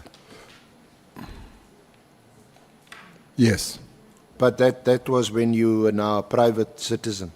Yes. Not in your, when you were still I've Minister of Police. long left the government. Left the government June, this is January. How many times did you visit his penthouse? Twice. Stay twice. So at paragraph 78, you say that it is reported that Mr. Madlala sent a message to the staff of his penthouse on 27 January 2025. As you said yourself, everything seemed to happen in January, in which he stated the following: "Good day, can you do me a favor? There is a friend of mine who's also a business partner. He is former Minister of Police, Bheki Cele. When he's in Pretoria, can you please ask management to inform the staff at the front desk to grant him access to my penthouse?" Well, I think I've spoken to that, especially the journalist did ask me, because this is from the journalist. The journalist did ask me of being a business partner. I said to the journalist, that is the easiest thing to check. You go and check the registration of the, you register with who? With intellectual property, blah, blah, to a business. Check that if there is any business registered in my name. And come and show me that. Don't ask that from me. And I said, I don't have any business that I run. Secondly, I'm not a friend to Matlala. I met Matlala in December. So he is my acquaintance, but a friend in December and already a friend in January, that would be taking it too far. We are not a friend. I know him, acquaintance. There are matters that we talk about. I don't know his house. He doesn't know my house. I don't know. I only know him. I guess he only knows me. So friends would know more than that per that person. So I deny. I don't agree that he's my friend. He's my acquaintance. I will stand by that. We're going to add the word friend now to the lexicon of the ad hoc committee. Immediately. Immediately. No word will comrade, be, associate, friend. No word will beat immediately. So, so General, just on the Medicare 24, contract, I think we covered much of it already, but that contract, or that, the tender was awarded on the 18th of June 2024, and that was shortly after your tenure as Minister of Police ended. Correct. But you had no role in the award, the award of the tender. I know nothing. Not only that, I know nothing about supply chain matters in the South African Police Service. I mean, you don't sign off on the award. It's the National Commissioner who signs off on the award. It's the National Commissioner. And that's after evaluation. Yes. Adjudication and all that. Yes. Ministers don't sign on tenders. Yeah. Then, just second lastly, the allegation that you tried to push out Lieutenant General Khumalo in his evidence before the Matlanga Commission, Lieutenant General Mkonazi alleged that you had attempted to persuade the Divisional Head of Crime Intelligence, Lieutenant General Khumalo, to resign from SAPS to protect Lieutenant General Khan from investigation and internal disciplinary processes. And these allegations are outlined in an article which is next as BC 11.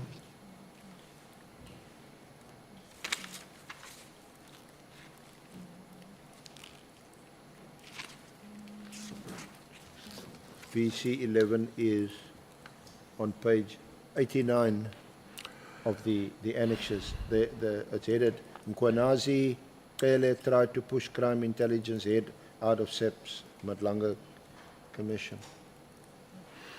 Interestingly, when Mary speaks of the Khumalo that didn't know anything was in the ORS, he meant that Khumalo, who happens to be Jablan Khumalo. This is a researcher. It can't differentiate between Tumsan Khumalo and Jablan Khumalo. So this is Jablan Khumalo, who is a member of the Special Task Force.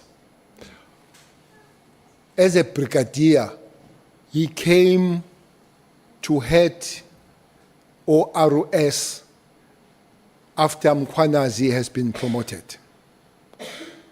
After Mkhwanazi has been the acting national commissioner, so he came here.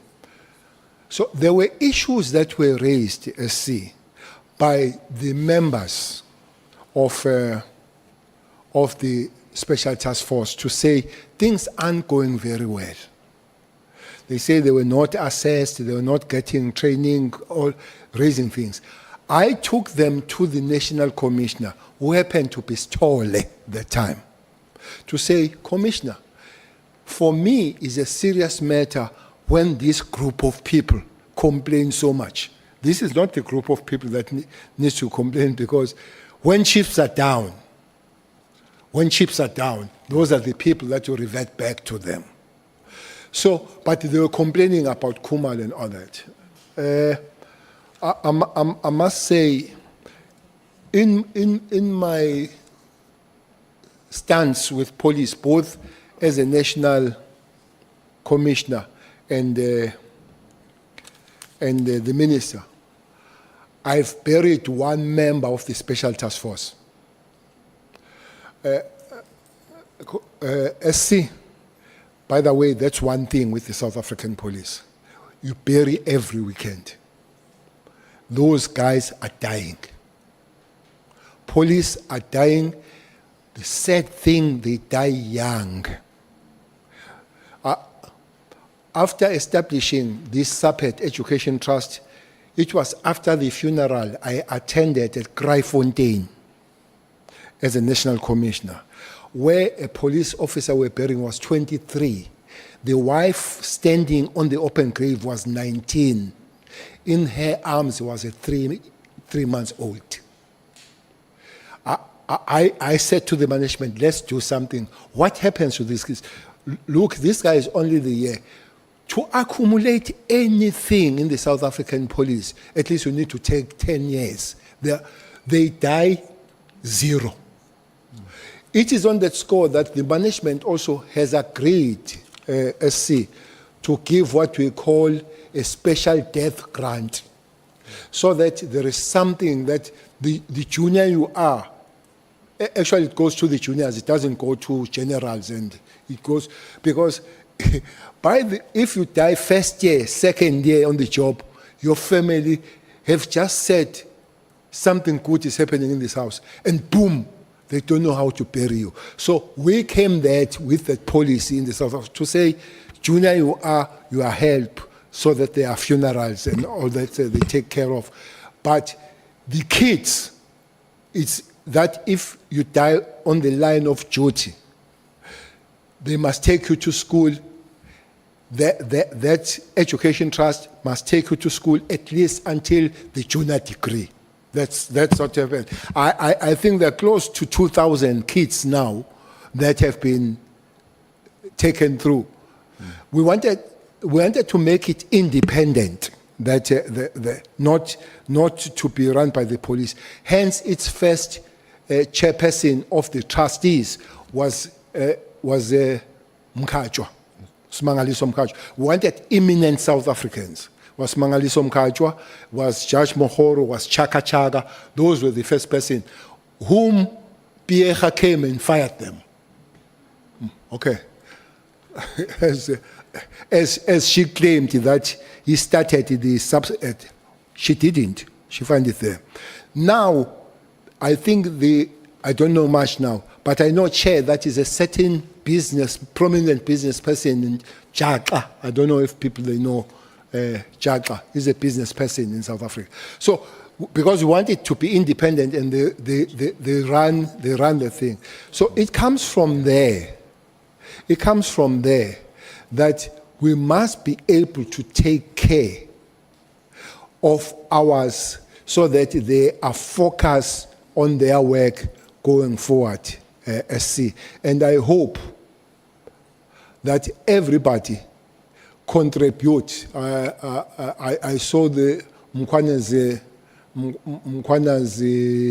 social media inviting people to the Gulf match so that they can fundraise for that, and he has been good on that one. General, you didn't answer this aspect arose. See, let me take Honourable Malim. No, Minister wanted to tell us about businessman or something, and then you left him in relation to this fund. He's a chair of the subset now. Yeah, he's a chair of the education trust of the man that educates offense of the police. He's on that congress. Thank you. So perhaps let me just remind you what your response was. The allegation by Lieutenant General Konazi that you tried to get Lieutenant General Khumalo to resign in order to protect Lieutenant General Khan. Let me respond to that. Yeah, you said that the allegation is without merit.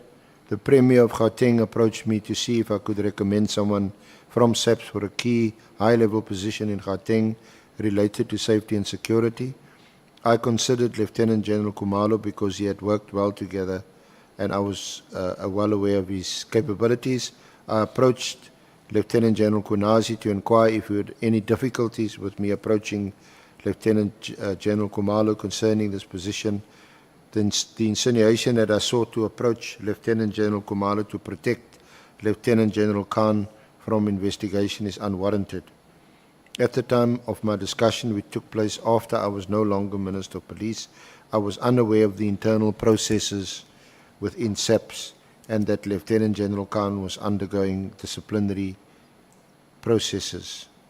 Moreover, there is nothing sinister or unlawful about me inquiring whether Lieutenant General Khumalo would be interested in a position in the Gauteng government.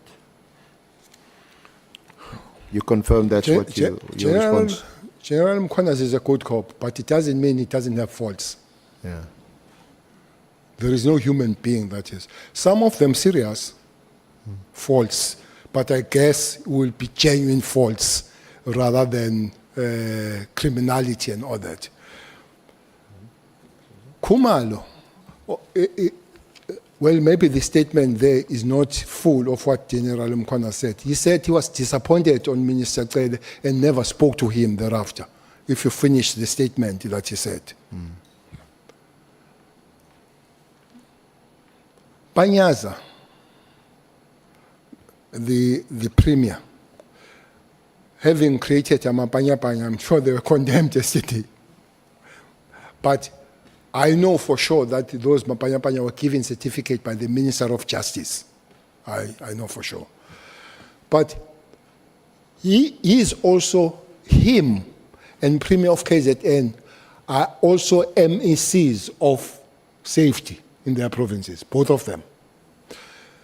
Now, Panyaza says, Cele, I met him in Pretoria.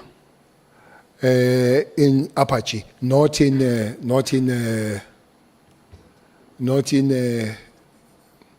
place of cat. No.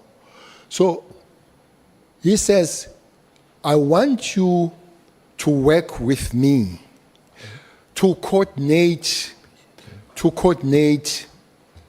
all security agencies in Gauteng to fight crime. I agree with that because there are 4 provinces that gives us sleepless night when it comes to crime in South Africa. 3 full KZN, Western Cape, Gauteng, and half Eastern Cape. They give us nightmares. So if anybody says, I'm prepared to put more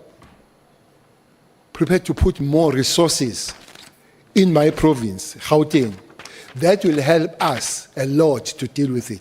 So he approaches me, but he says, I say to him, look, Premier, it will be good to work with you, but I'm not an operative. I'm not. Though I was a national commissioner, people saying this national commissioner who is a civil. I'm not a civilian, by the way, I'm a soldier. I'm trained fully, heavily so. So I'm not a civilian. Don't talk to me as a civilian, I'm a soldier. So I know the mentality of the armed forces. And I've been, all my life, by the way, I've been a commissar. And I can give you the prescription and the job of the commissar. I've been a commissar in the camps. All where I've gone, I've been I've never been a commander, but I've been a commissar all my life. So I then said to Premier, I'm not a commander. We'll have to get a person that will command and coordinate all the forces. Who was your commander? When you were commissar, who was your commander? Was JZ. all my life, Julius, I was commanded by Commander JZ. In exile and inside the country, that's my commander, Commander Zuma.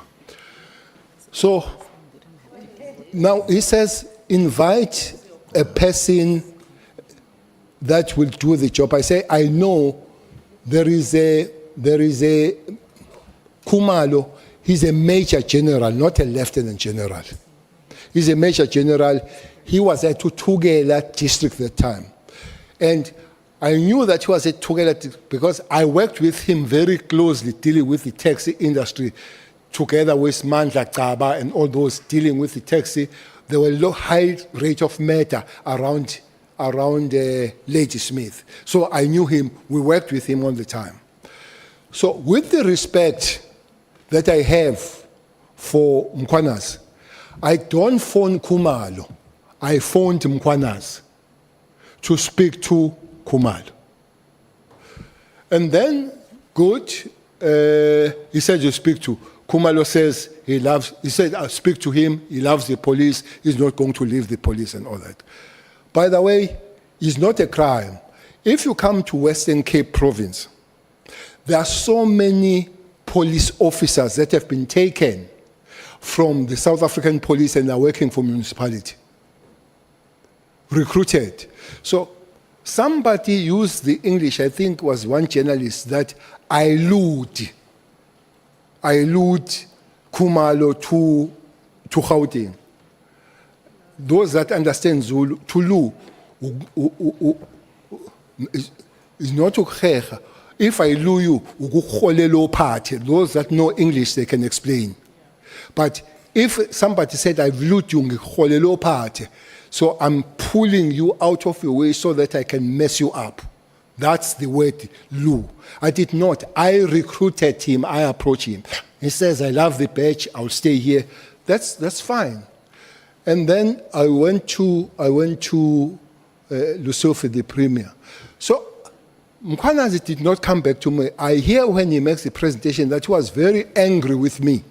And as we speak, it was somewhere last year or early this year. But it's not true that Mkhwanazi never spoke to me thereafter. The last time Mkhwanazi sent the message was June this year. So it's not true that he never spoke to me. He sent me the message about the murder that happened in Newcastle of, I think, Rafferty, the farmers that were killed there. So I phoned and we spoke. I asked what happened to that case. He sent me the message to say those people are arrested. So it's not true that he never spoke to me. Aye, we did speak. Can we just round off, General? So I'm running off by saying, Khumalo has been interviewed. The case, Mkhwana said, I did not like Khumalo. I'm not in business of liking. I'm in business of working with you. Khumalo, I would not have approached a person that I don't like. I said I work with Khumalo with the taxi and all that. He's a capable commander that would have come. That's why he was approached. If he feels I don't like, as Mkhwanazi feels I don't like him, so they can give me the measurements of liking. So how high, how deep it goes, the liking. But I don't work with you because I like or I don't like you. I work with you because you're capable of doing your job. Thereafter, I approached another officer who is a brigadier. I spoke to commissioner, to say national commissioner, because he runs the projects of Western Cape and the project of Mangoes, to say, can we request, he's a brigadier, and the brigadier says, I love the police, I'm not going to leave the police. There was nothing sinister about recruiting people. And remember, we are still recruiting these people to government. We are not even taking them to the private industry. We are recruiting them to the other level of government. So I don't know what was a big deal about it. So just lastly, General, Lieutenant General Kwanazi also alleged that you directly linked to suspicious money transfer from Matlala into a third-party bank.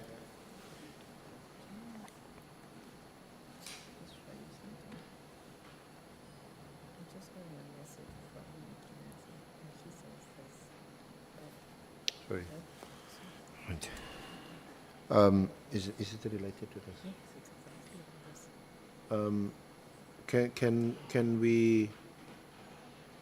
we just received a message which I can't read now or understand. Can we take the break and come back and then just allow me a few minutes to clarify it when we return?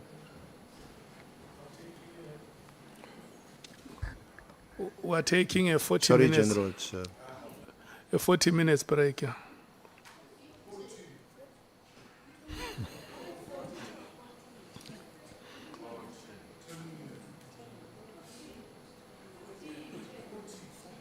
Yeah. Is there too much for you? Because I want to check if you are ready, because when we come back here, I'm taking questions from you. So I wanted to give you time to rehearse your questions. You are ready? I'm reducing from 40. If you are ready, I'm reducing from 40 to 15 minutes.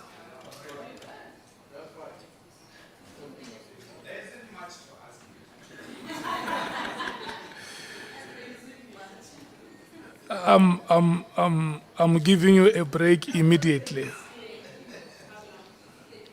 15 minutes. Can we break immediately?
whether directly or through a third party. Now, you don't need to respond because just before we adjourned, we received a text message and subsequently we had a short conversation with Lieutenant General Mkonazi in which he says that this allegation is withdrawn. The team, and you probably know better than us, that was working on the analysis got the bank account number wrong, and that it's not a reference to you, so the allegation is withdrawn with due apologies from Lieutenant General Mkonazi for any inconvenience or hurt caused. Okay. Chairperson, I think that concludes our session. Okay. I'm seeing two hands there, Honourable Malema and Honourable Sangoin.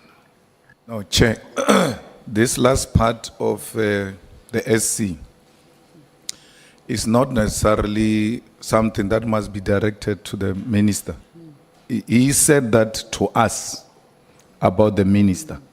So he's got anything to say, he has to write down to us and say, it looks like I got my facts wrong.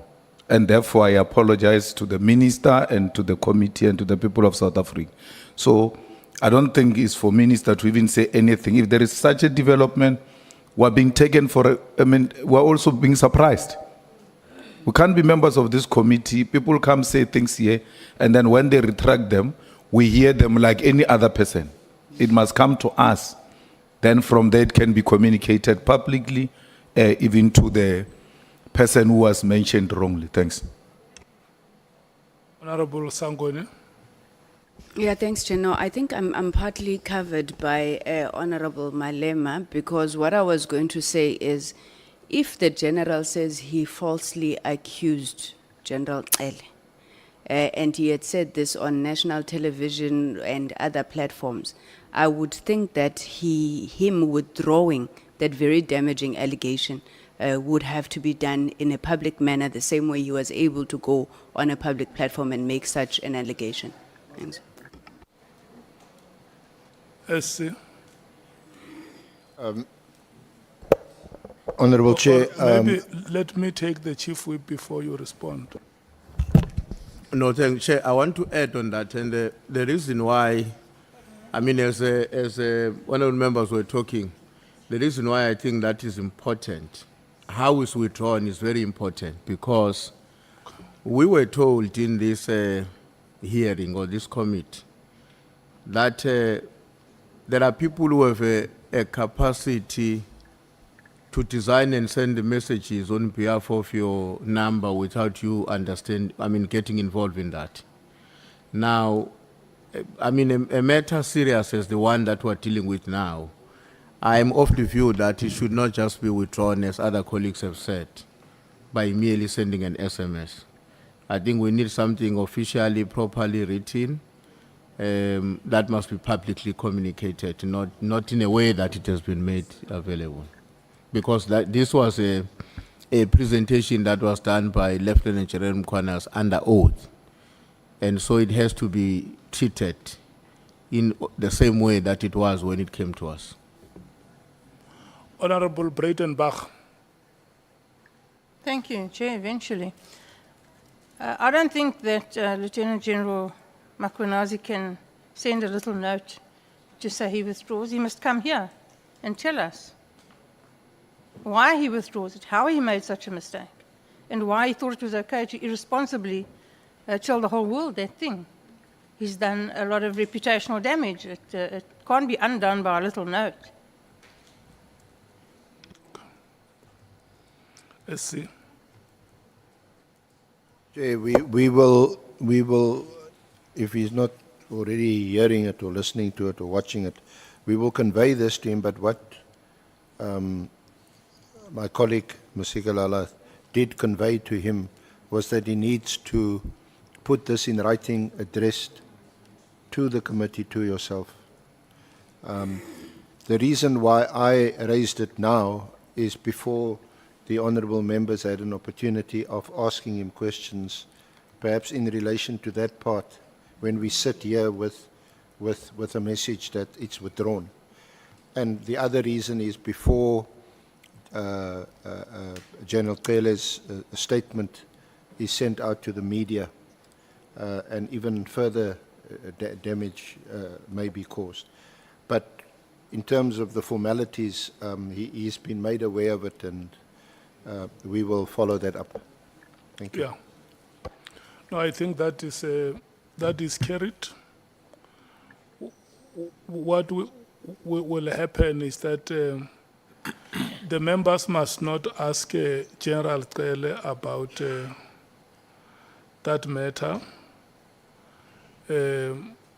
General Mkhwanasi will have to amend his sworn statement, and the committee will make a decision whether we invite him to come back, so that where he has to make a public apology, that public apology must be made. It will be very good to have him in a forum like this one, where such statements were made, so that if members may want to ask questions, questions can be asked.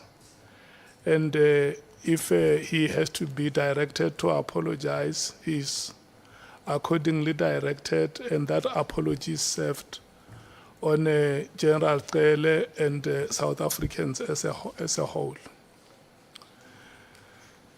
I wanted to give you 40 minutes, honorable members, and you said to me that you were ready, and I was so impressed with your eagerness. So your time is going to start now. I'm allocating 1 hour, 20 minutes for a full member and an alternate. We are going to follow this order until probably 1 o'clock or 2 o'clock tomorrow, when we conclude the proceedings. When your time expires, even if you said you stop immediately.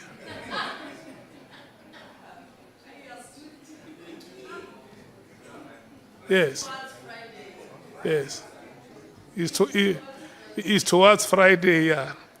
Even if you say one letter, you stop, because your time would have expired. So now is 26 minutes after 16 hours. So it means we are going to take 4 speakers between now and the next break. Yeah. So I want us to start exactly at 4:30. And then it will be Honourable Ngola and Honourable Sokanyile. So if we start at 4:30, we are going to run until 10 to 6. And then the next set of speakers will start at 10 to 6 and take their 1 hour, 20 minutes. Is it very clear? That is going to be Honourable Shongwe and Honourable Nomvalo. We're taking a full member and an alternate. It's 1 hour, 20 minutes. Yeah. Is it very clear, honourable members? The 4 members who will be starting, is it very clear to you? Okay.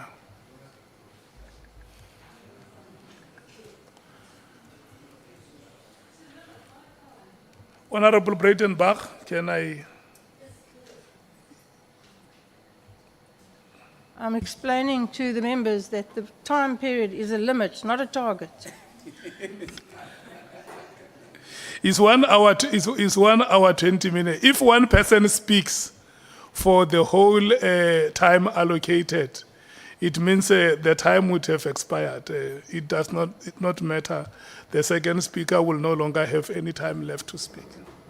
That's what it means. It's inclusive, it's indivisible. Honourable Sons. Chair,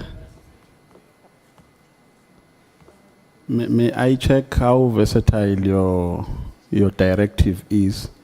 If as a party we make an arrangement of saying that today we only give full members, then tomorrow an alternate, will that cause any damage to your directive? No, it wouldn't be a problem. Remember, alternatives speak on the discretion of the chair. So you'll have to check with me what is the time allocated to the alternate.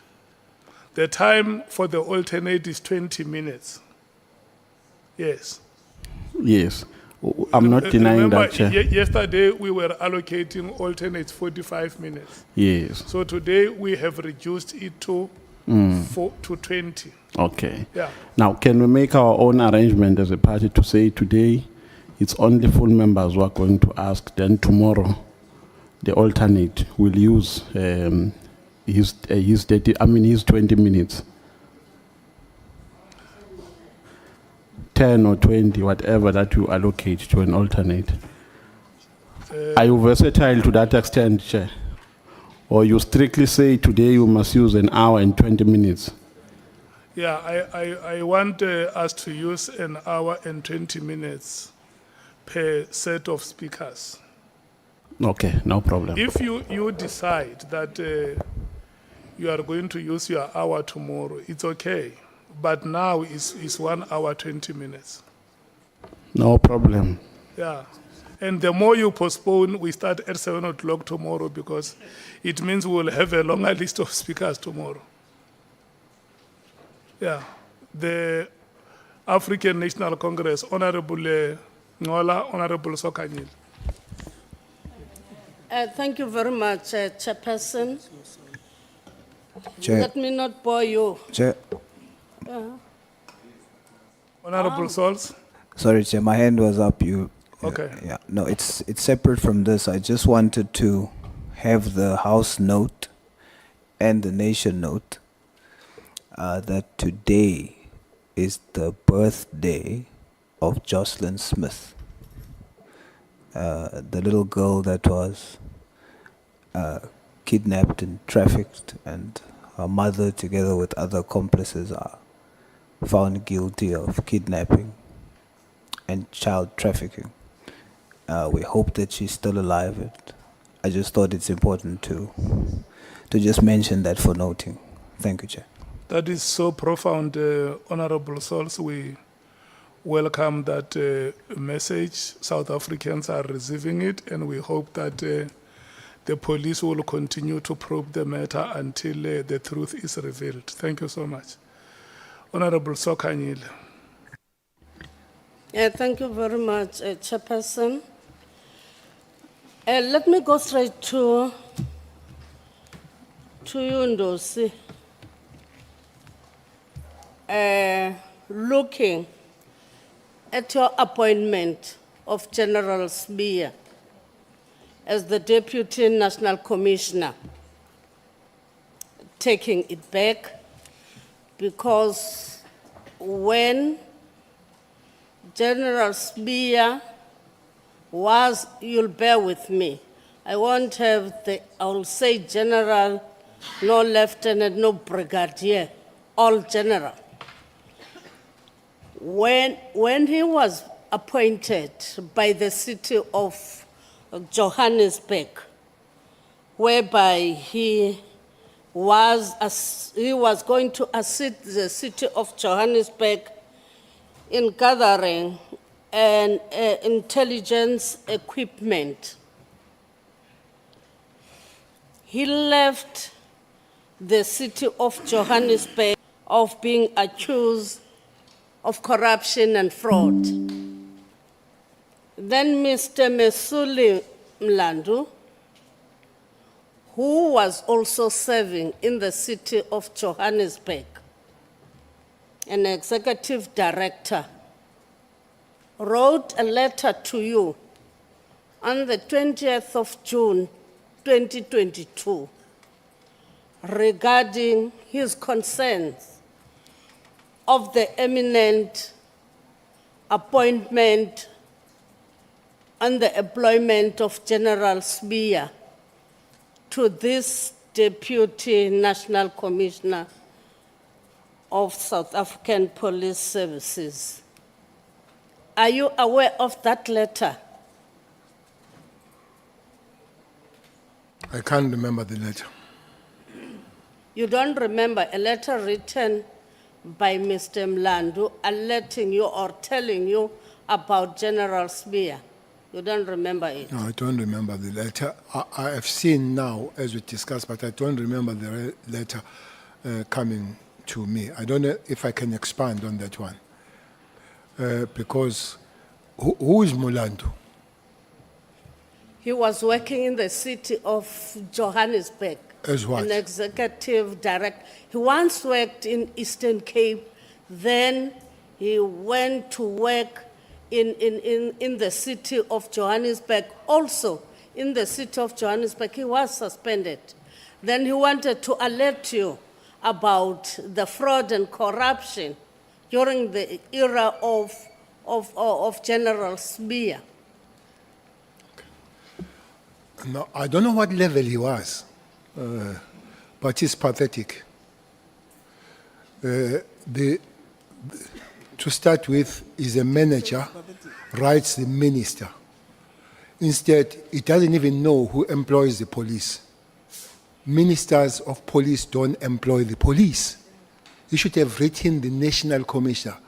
I don't remember, I don't say I didn't receive, but what could have happened, Honourable Member? There would be letters that land in my office, and the chief of staff look at them, and they realize that they don't belong here, and they take them where they belong. And what level was he? This Mlandu? Was level what? 14, 12? He was a director. That's level 12. He should have approached his manager to write the national commissioner so that things are proper. Otherwise, level 12, somewhere in Gauteng, he thinks can write the Minister of Police in Pretoria about the things that he doesn't know on it. Maybe if I finish, the commissioner employs, commissioner deploys. Commissioner did come to me about the coming back of Spear. It took some time, and Commissioner Spear was a victim of those people that were paired off by Pierre, which is Mkwanazi, Masimula, Libya, Dramat, Mafume, Spear, Cruiser. It just cleaned. It's part of those people. So when then he goes there and he comes back, I remember that he was cleared by the mayor, and mayor was the lady doctor. The mayor was a doctor in Gauteng. Oh, Mpo. So I remember was cleared. Was cleared also by the SSA, which is a custodian of intelligence matters. So then he would go to the National Commissioner. National Commissioner would then suggest to me as a concurrence that we are taking Spear back. That's what would have happened. But for this guy to as a director somewhere and write the Minister of Police, when he's got the mayor in his office, the manager, and indeed he wanted to be managerial, he could have written the National Commissioner. So maybe the letter, I don't remember the letter, maybe the letter got lost in the confusion this guy caused. Okay. Thanks. The letter didn't get confused on the way. It had the minister's stamp. But, Minister, I do get your point. because the letter can come to your office and is stamped, or the letter was given to the National Commissioner. But when you're going to employ the deputy of the National Commissioner, surely you were talking with the National Commissioner. Are we going to employ this person with this or a cloud in English over him from the city of Johannesburg? Then you say, no, let's get on. That's what I'm asking from you. Were you alerted that General Spear had that cloud over him from the city of Johannesburg? It's cloud from Maputo. Huh? He's cleared by the mayor. It's cleared by the SSA. I think was cleared by the court, the labor court.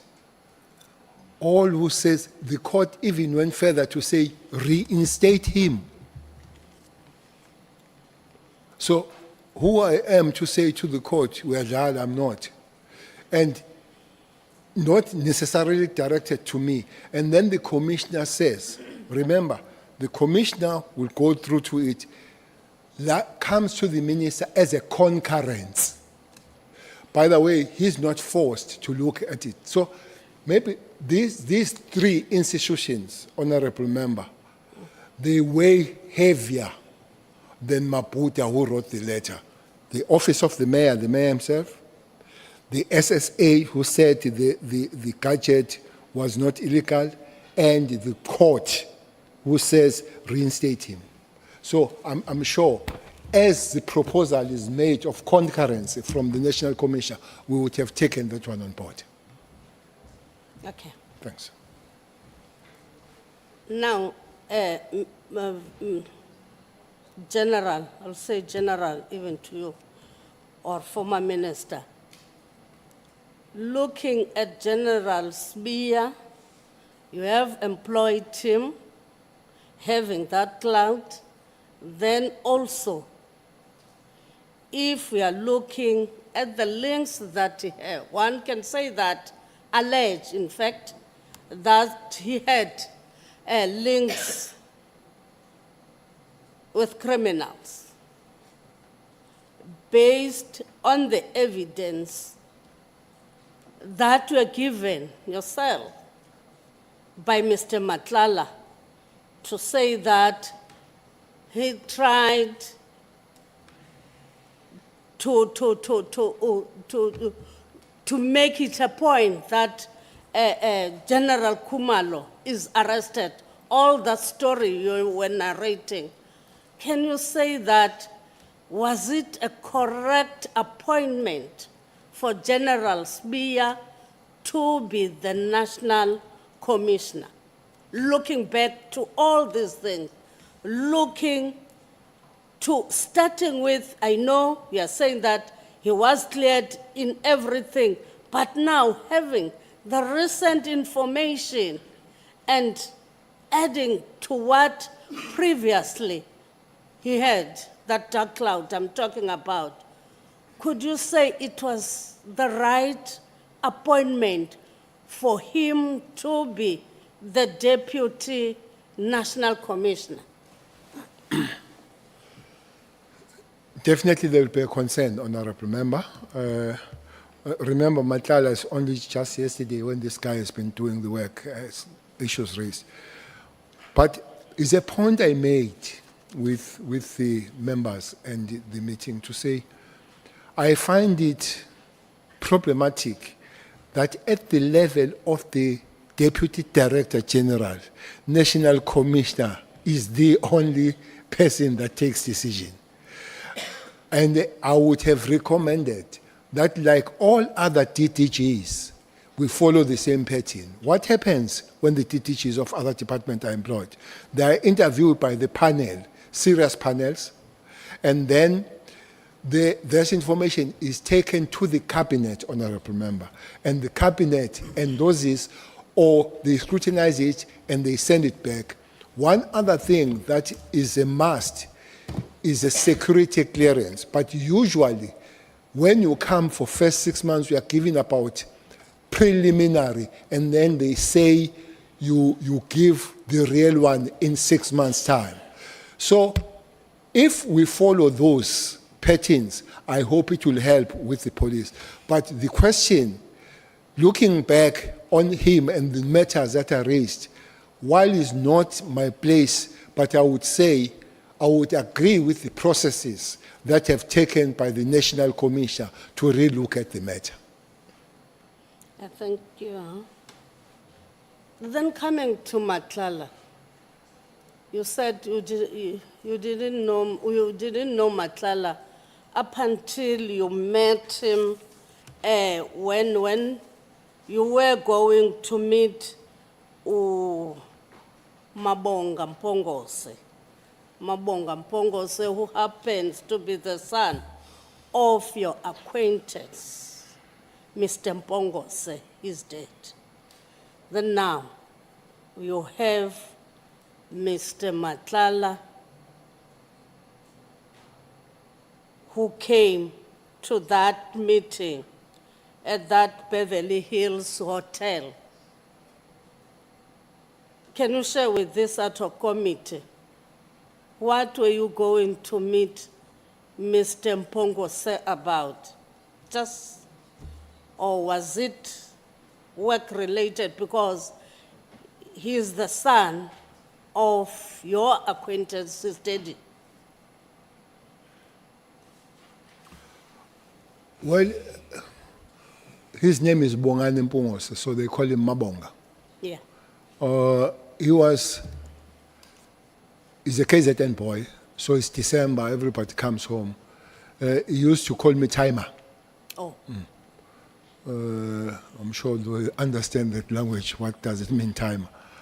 And then I'm down home. I want to see you, and instead of seeing me, he brings Matlala. So he had wanted to see me without giving me the agenda of meeting him, but it was clear that the agenda was Matlala, as we met Matlala and engaged. Then out of that first meeting at Beverly Hills with Mr. Matlala, going to the next one, meeting with Mr. Matlala in Mr. Ungwan's house at his Zimbali estate. Can you say Matlala now became your friend or also your acquaintance, or what? How can you describe him now that, because, you know, he told you things that maybe some of them you are not going to get them outside. As you have already said that in order to know the information in the work that you are doing, you had to meet other people so that you'll get and sift out of that information you were given. Now that you met Mr. Matlala, how would you describe him to you? He's definitely not a friend. I'm sure yourself have got the definition of friends. This is March, or this is January, meeting him in Pretoria again. After meeting him in December, he can't be a friend by then. Indeed, I said, I was interested in this tripod of Minister Mkunu, Matlala, and Mokgotsi, whom in their meetings, either correctly or wrongly, either true or not, they found the space of discussing even my name, even sending this information so that they can find something out of me. So I would then listen and have an ear for that. But that did not make me a friend of Matlala. If I was a friend, we could have maybe taken some few drinks together, I could have visited his home. I saw late that he's got the white home in the mountain. Besides the house he has in, I know the house that was raided was in Waterkloof. So I could have seen, the place where we met. It would be more on the business because this penthouse is in Capital, in the hotel in Pretoria, rather than his house. Indeed, I would say is a acquaintance in the lack of explaining any other thing, but not coming close of calling him a friend. Thank you. Surely, maybe if he was not jailed now, when we are coming to this ad hoc committee, maybe for argument's sake, he was not in jail, would he have called you or call you after the ad hoc committee? Chairperson, through you, Honourable Member, when I met him, I didn't know that he was carrying this kind of except what I read, but did not give it to me as a person that the police were to arrest for these things.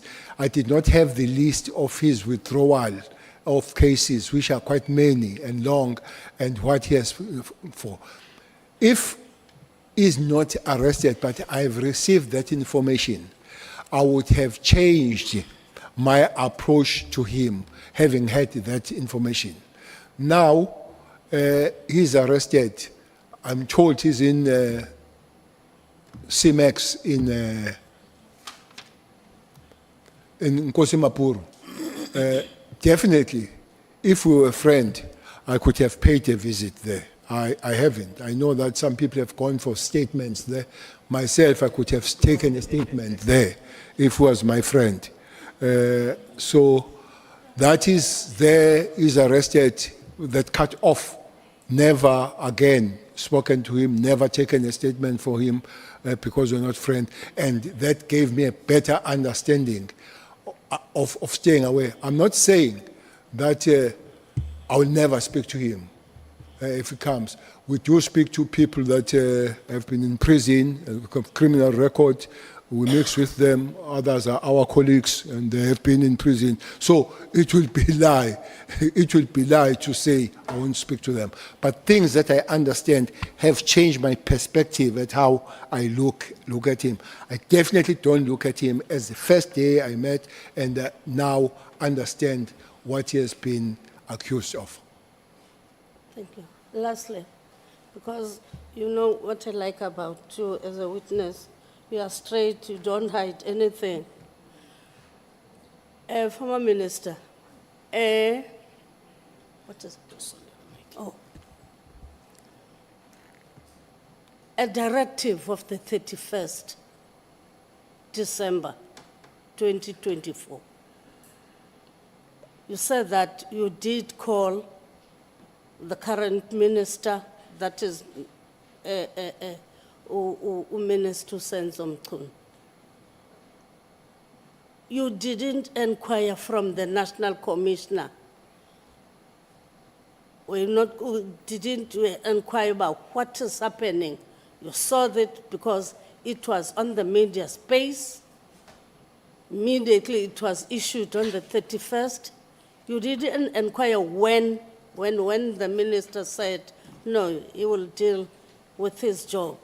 You didn't inquire from the National Commissioner, being worried, of course, about the escalation of the crime, whereby PKTT has reduced it.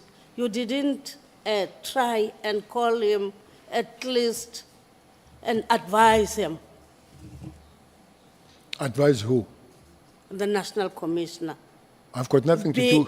I've got nothing to do with the National Commissioner. Being the former minister. I've got nothing to do. That will be serious interference, and what they term ruling from the grave.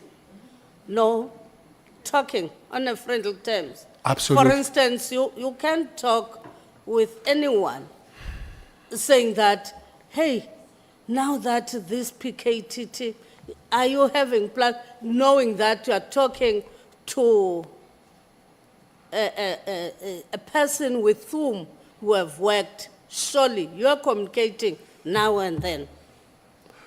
Honorable member, don't tempt me. You know, I sit home, I gym, I come and see TV. There are so many things on TV that are wrong about the police. I can talk to them every day. I must just accept that I've come and I'm gone.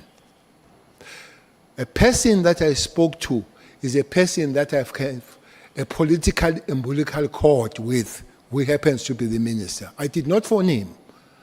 We spoke face to face in a meeting that was somewhere, I think we were in Joburg, in the Hutla. This is January. It is even after I've had the issues of Matala. But this was the issue I wanted to enter, but we'll also speak about Matala things. And the minister had no time.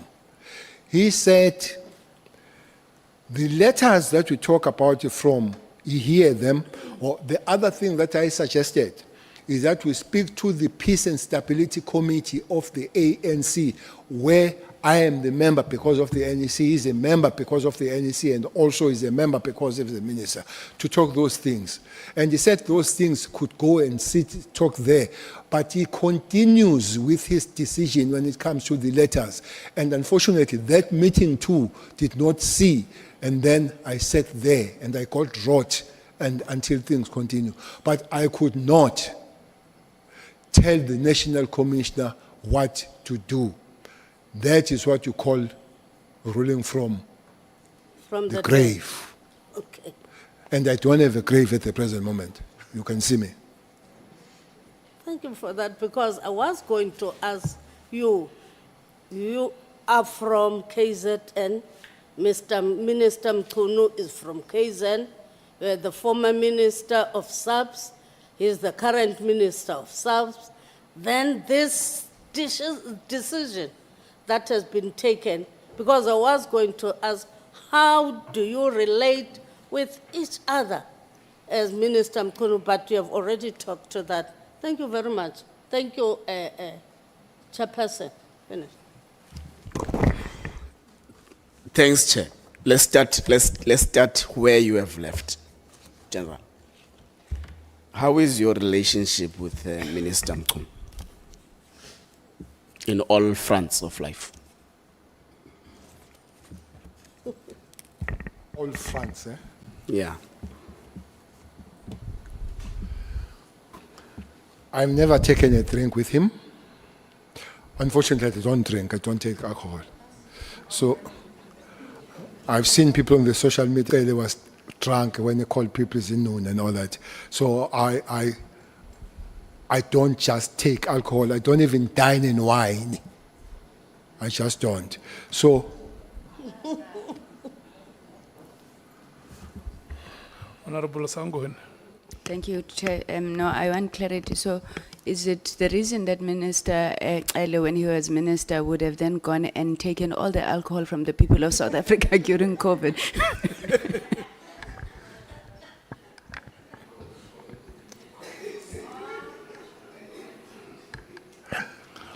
What is your comment on those?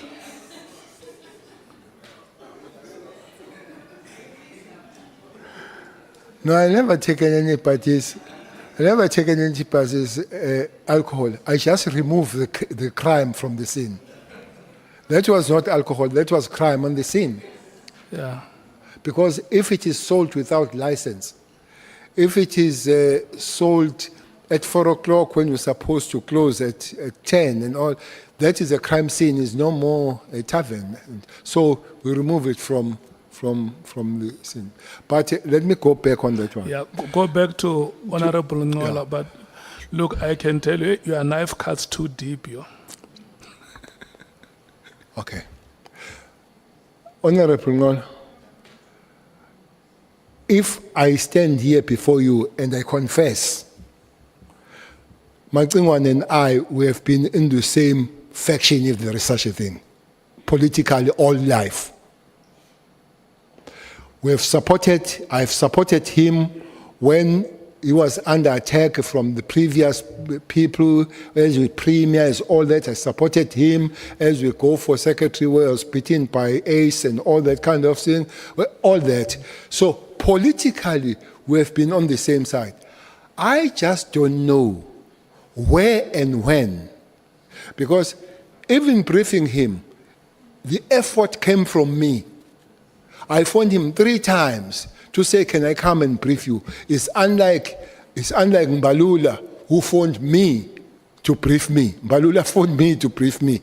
I phoned my successor to say, can I come and brief you? We took 3 hours. I said, as I opened the door, I said, Lendlelina meva. This is hard one into police. Pick up the phone, and let's talk when you think we can make a contribution. I've never received a single call since ever that day I held the door handle. Not once. I mean once. And then that relationship where we have been working together on political matters, I don't know what happened to it. But political front, until this saga happened, I think we have been fine. Even socially, when he lost the mother, I visited the homestead, I spoke there. When he visited the father, we were sitting. When he lost the father, we sat there when Msholozi spoke and all that. We have been quite cordial and not very distant. His wife's name is Temberger, my wife's name is Temberger. They call each other Bizo themselves and all that. So I don't think it's a very hostile kind of relationship overall. Okay. I'm asking this because there is a strong accusation of you doing what you have just said you can't do now, of leading from the grave. And I'm asking this because part of the evidence that was submitted to the ad hoc committee, I think a bundle 3 of the minister's evidence, had got an article that speaks about you actively participating in the affairs of the SAPS, even though you are no longer the minister, being involved in everything that is happening, insinuating that you may have a role to play in what is happening. Article written by who? Beg your pardon? Article written by who? I just can't remember the article, but it was attached in bundle 3 of the minister's evidence. That's a problem, because the minister should have consulted me when he sees that and asked, what is this? But more than anything,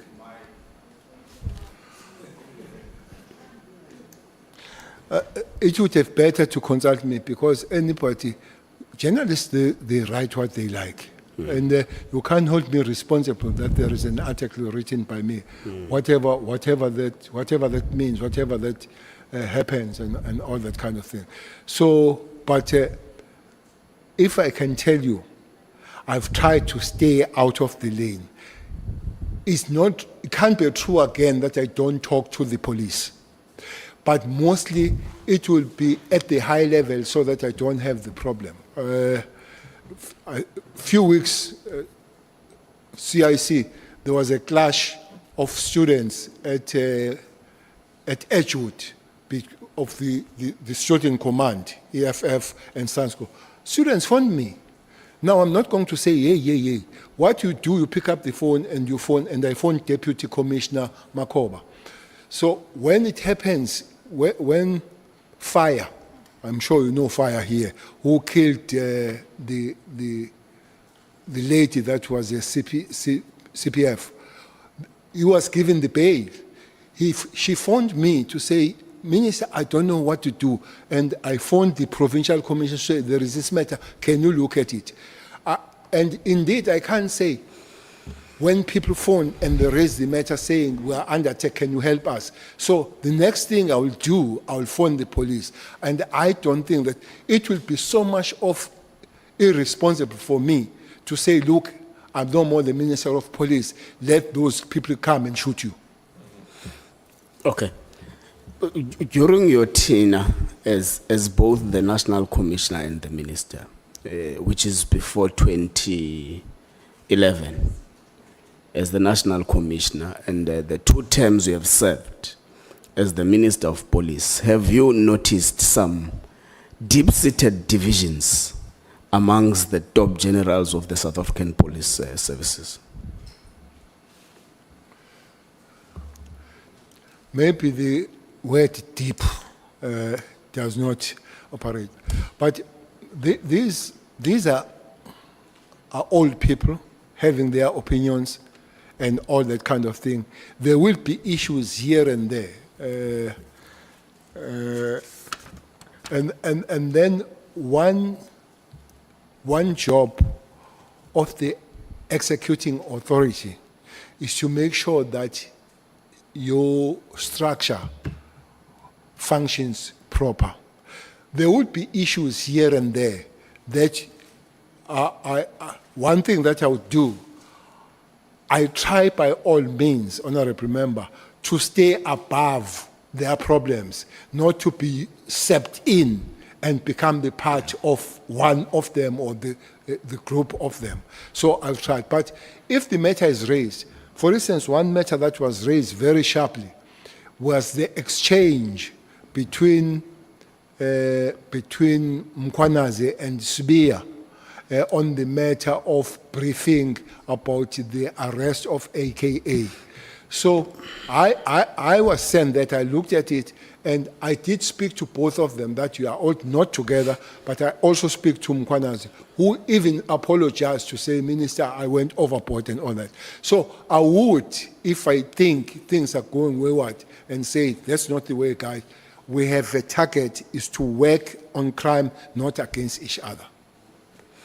Okay, so the last date, let's go back to the IMC.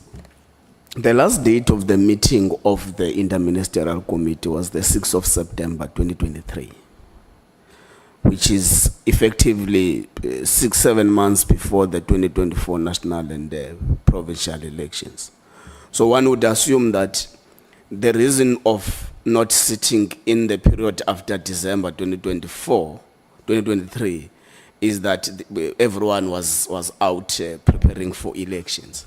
Now, has the end of the 6th term marked the end of the Interministerial Committee?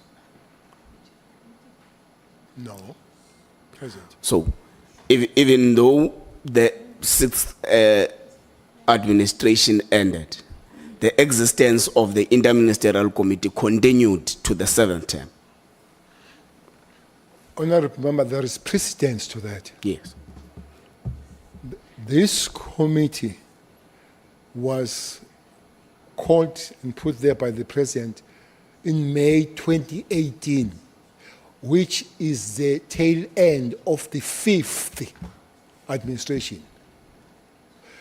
And the President puts ministries there, not ministers. This was not an inter-ministers committee, it was inter-ministerial committee, which means ministries that come there.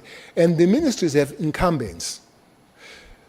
The first meeting that met there was Cele for police, Masuta for justice, Tuba Letsatsi for intelligence, and Mapisa Ngagula for defense.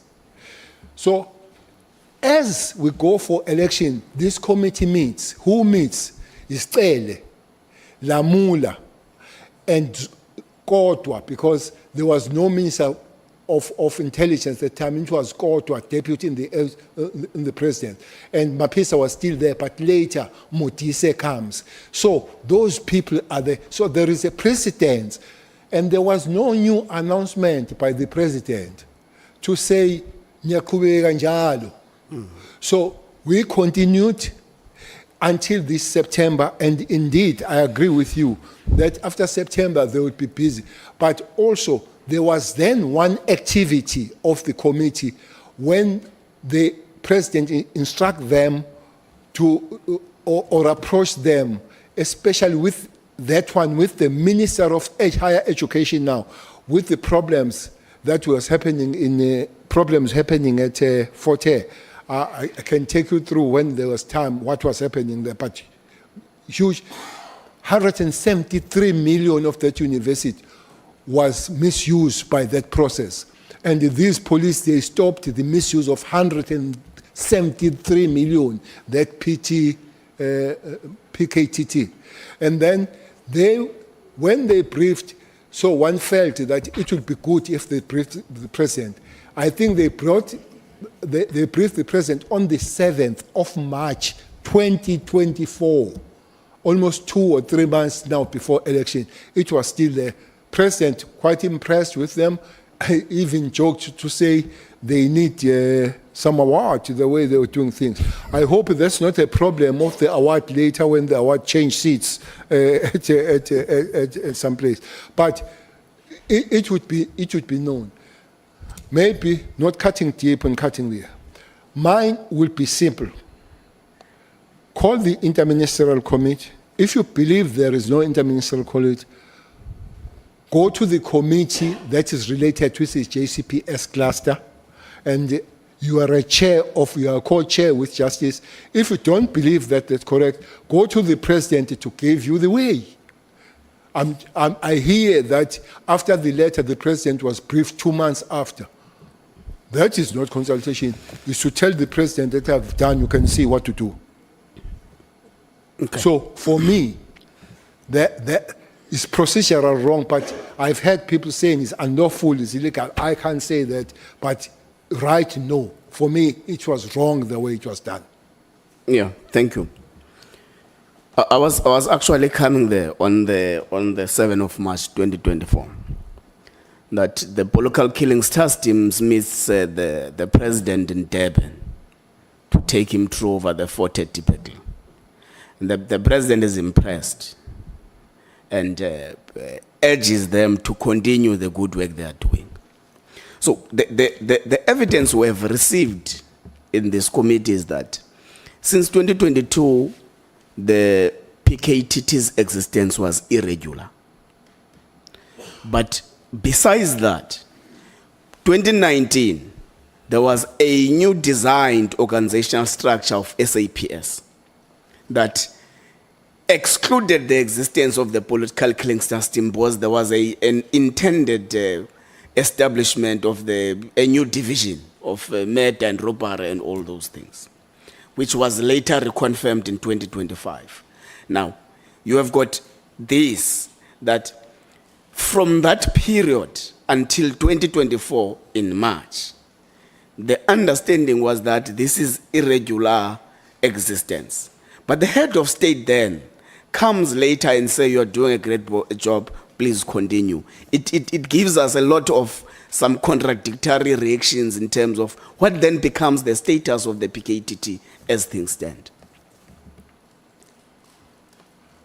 Chairperson, Chairperson, the structures and the organograms of the police, they are very old. They did not come with this new dispensation. Now I've signed them when I was a national commissioner. I guess JQ would have signed them. I guess 5 of us would have signed them. But at no stage where there are no task teams, with all those organograms, there will be forever task team.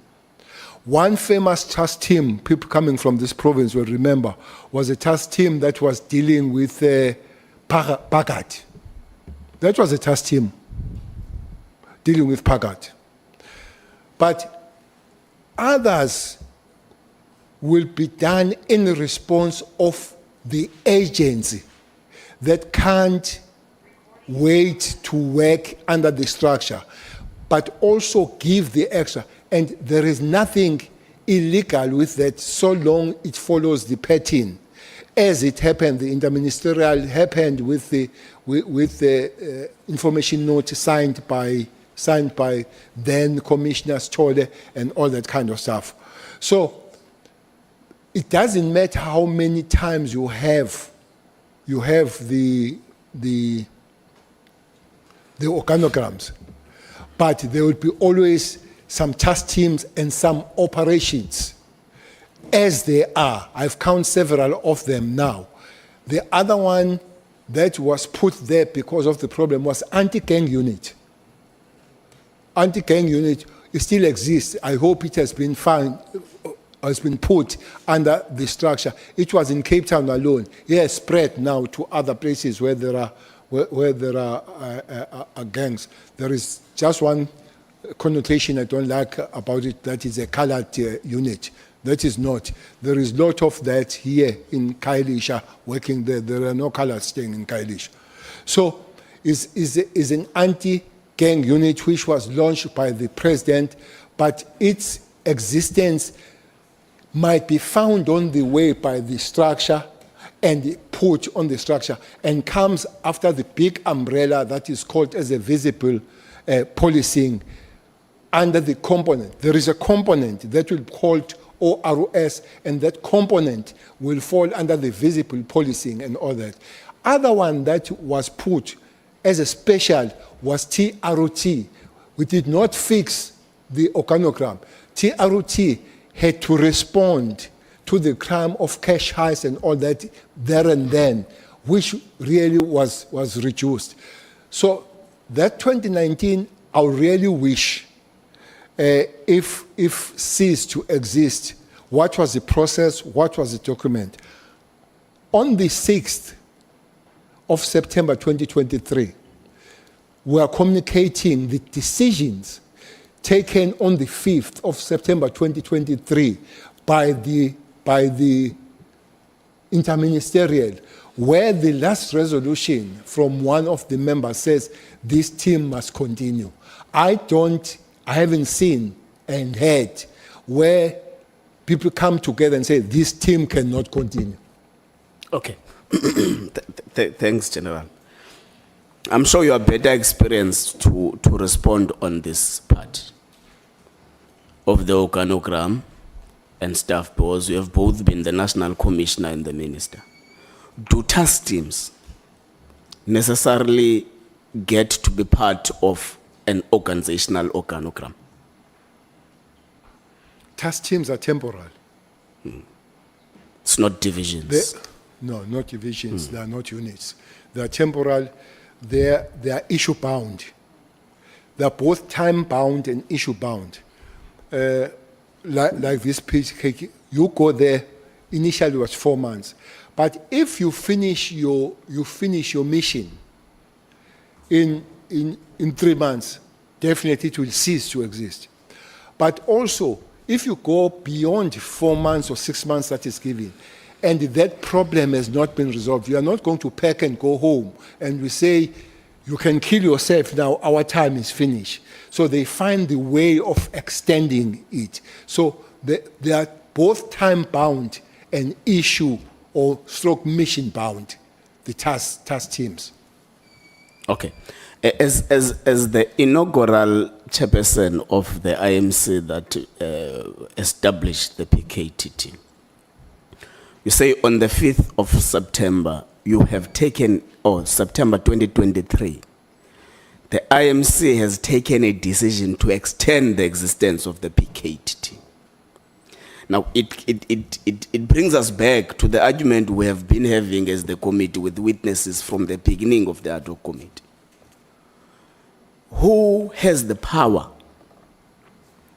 to extend the PKT existence or term of office?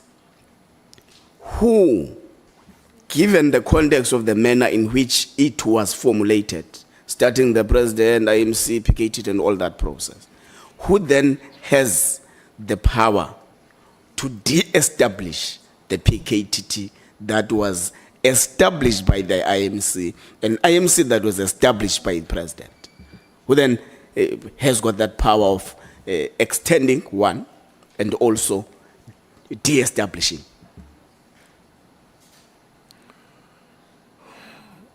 Let's look how is it established. The president makes an announcement in Maritzburg and comes to Parliament about the formation of the interministerial. And these ministers goes to KZN, get briefed by a provincial team that has been existing there by 3 generals and brigadiers, Chiliza, Makashalala, and the head of intelligence. You realize that there is zero work here. And then you give the report back to the president to say, Mr. President, we'll have to find the way. Let's get, or maybe one thing that I can say, Chair, there is a problem in the police of working of the local police on matters. Hence, most of the communities, they're making the call to say, we must exchange the police all the time because they get consumed on the local issues. So that was detected in that team that they've become some part of the problems. Hence, dismantle it, 8 of them kept, and then invite more others. But as they come, are not called by the ministers. The minister called their DGs. There was a list, there was a big meeting of DGs. And this DG brings this DG brings this. The South African Police DG, by the way, National Commission is a DG. The DG of the South African Police goes and he says to his people works with, develop here the note so that I can be able to sign. And then it's developed by the provincial commissioner and all other commissioners up to the deputy, who is Masimula and Stole, they sign. But it's not only them that they go there, they go back with 6 prosecutors that they work with them. It's not only them that they go there, they go with provincial and national head of correctional service so that they can implement what is supposed to happen in the court. They go there with the DG of justice so that they work on the special courts. So indeed, IMC would have said, DGs, do we have the job or not here? They say we don't have the job. And what is your recommendation? Is that dissolve the thing and then come to the interministerial, and then interministerial goes back to the president. As it went down, that's the same way that you'd have to come up or vice versa.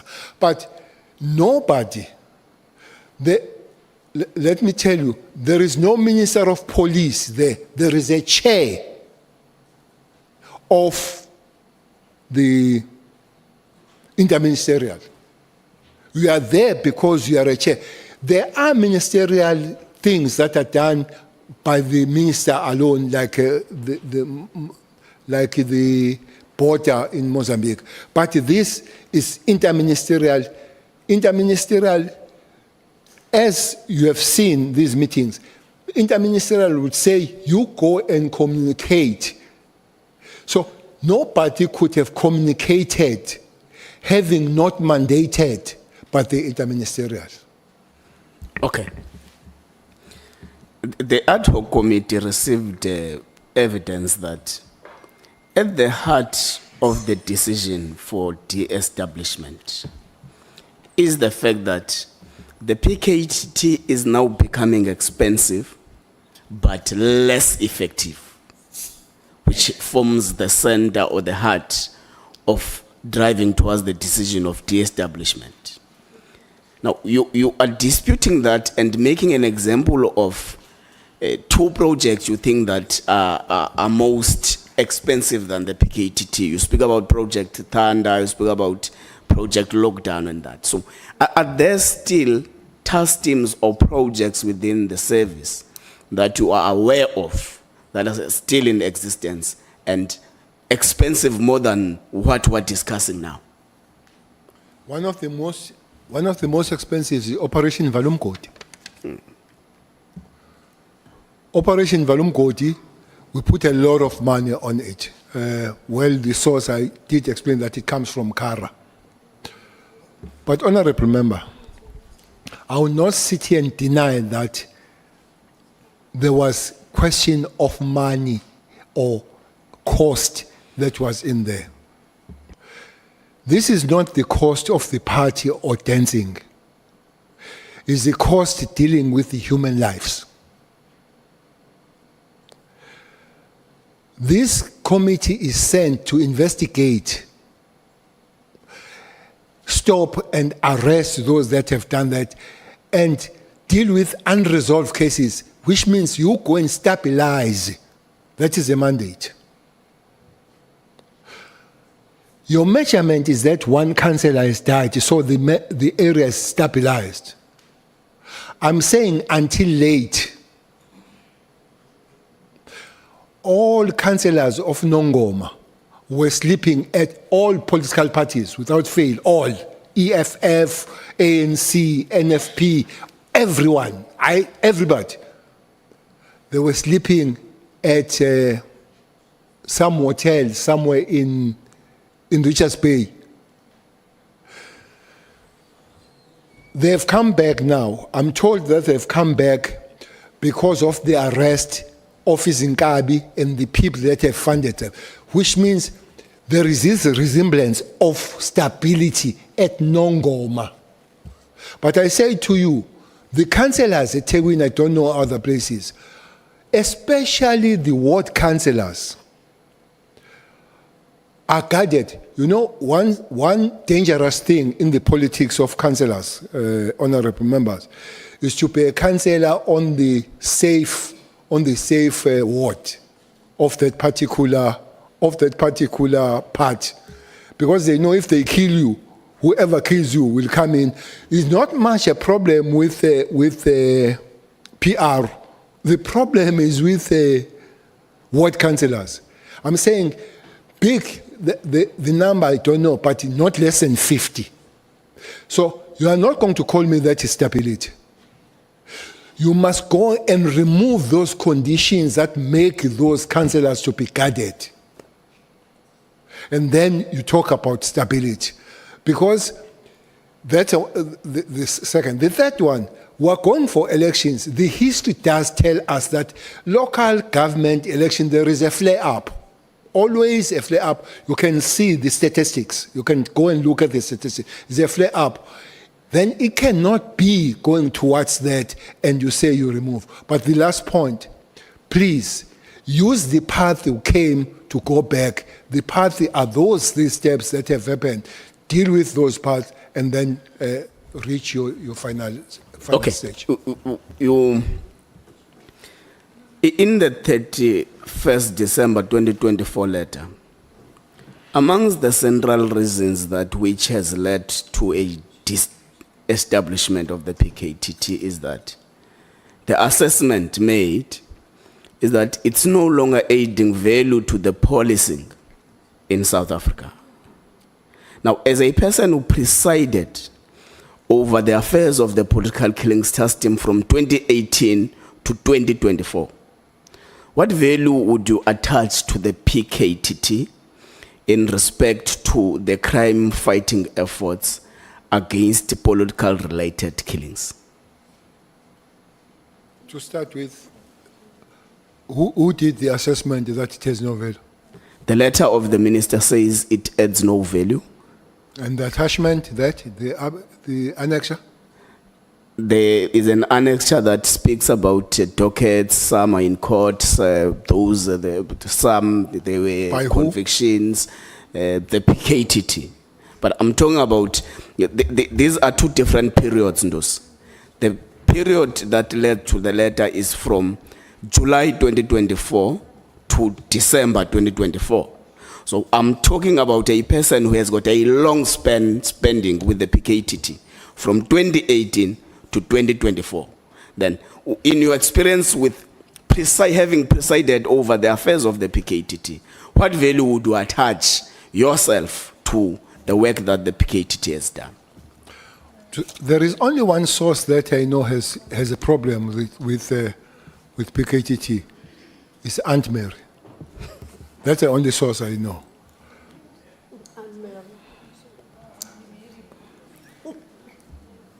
But if you ask me about... So when you say Anne Mary, you refer to Professor Mary Tihas? Mary Tihas. Okay. When it comes to the PKTT, I don't have figures, Honourable Member, of the people that have been arrested. With the high-profile cases that we have lived with without being resolved.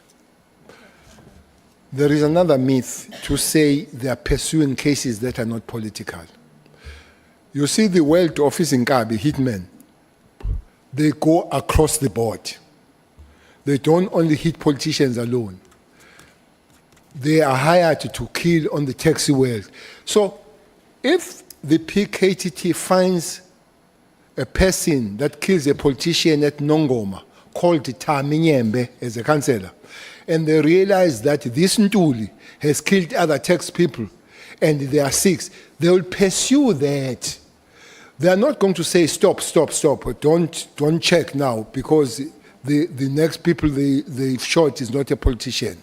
They'll pursue, which helps that we are eating on the world of Izingabi coming from this angle of political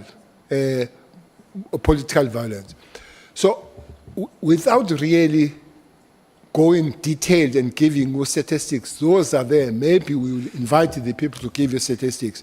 For me, it was one of the biggest good decision that this team was formed. They did not let anybody down. They did the good job.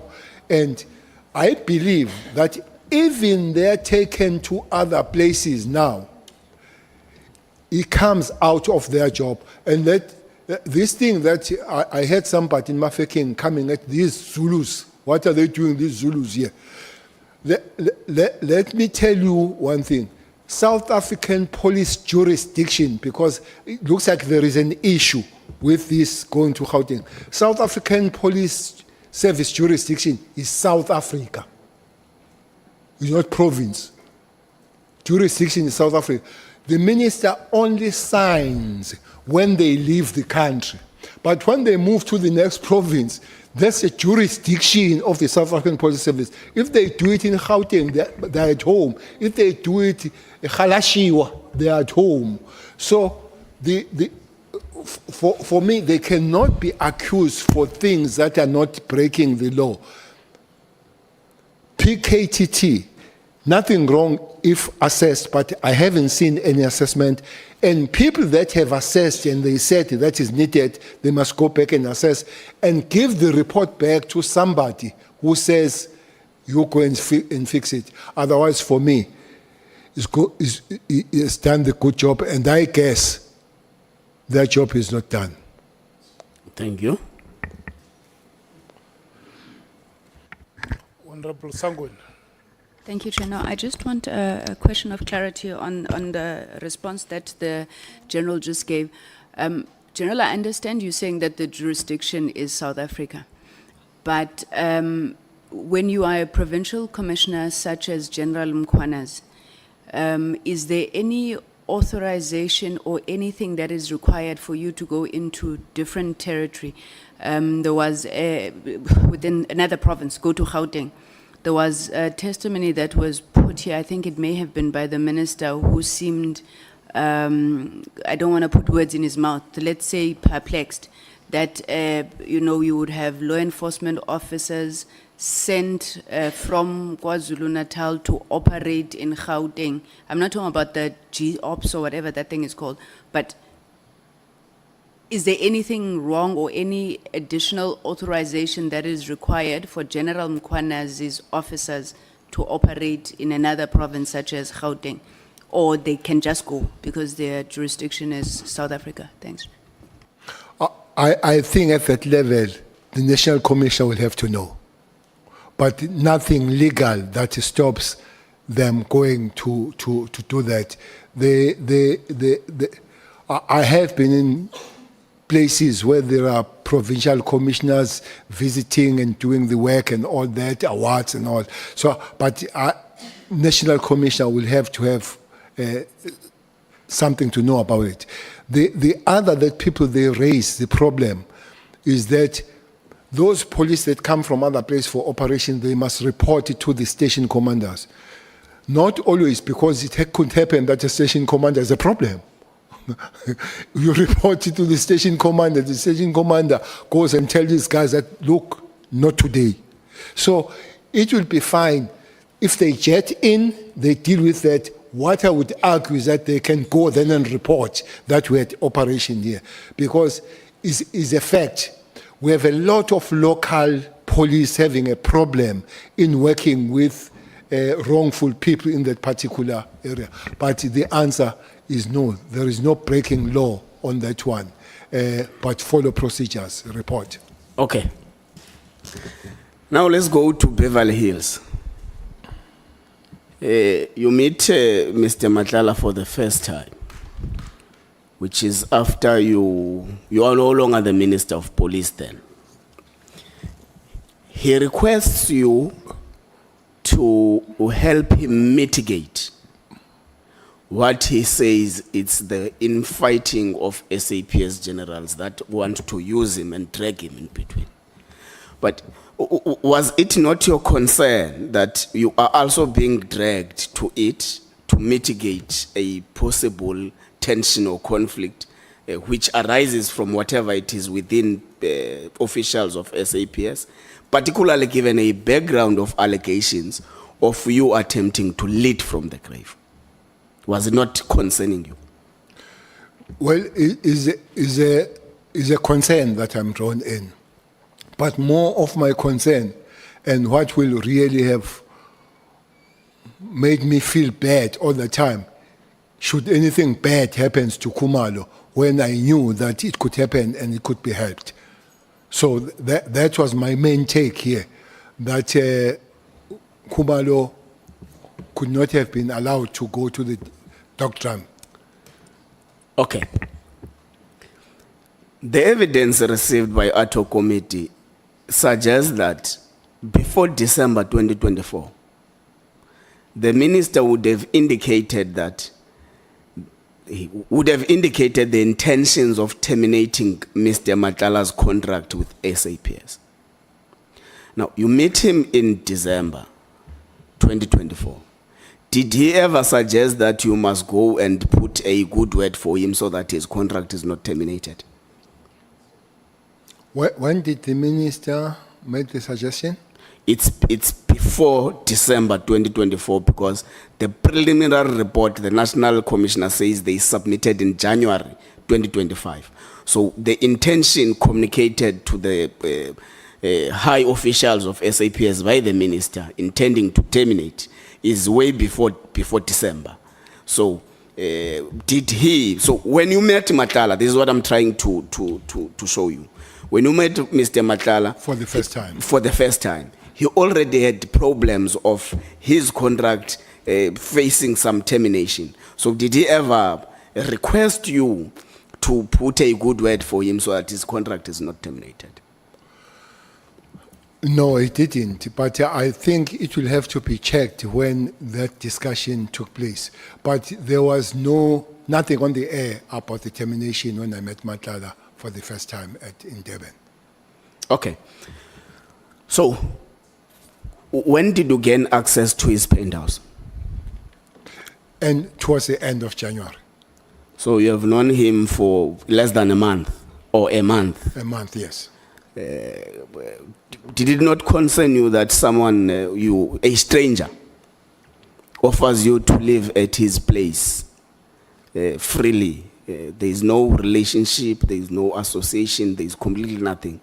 You only met once or twice, then there is this hospitality towards you, given these problems that he has presented before you, given your experience in the police service. Was there no concern that what might be at stakes here, that I'm given this hospitality by a stranger?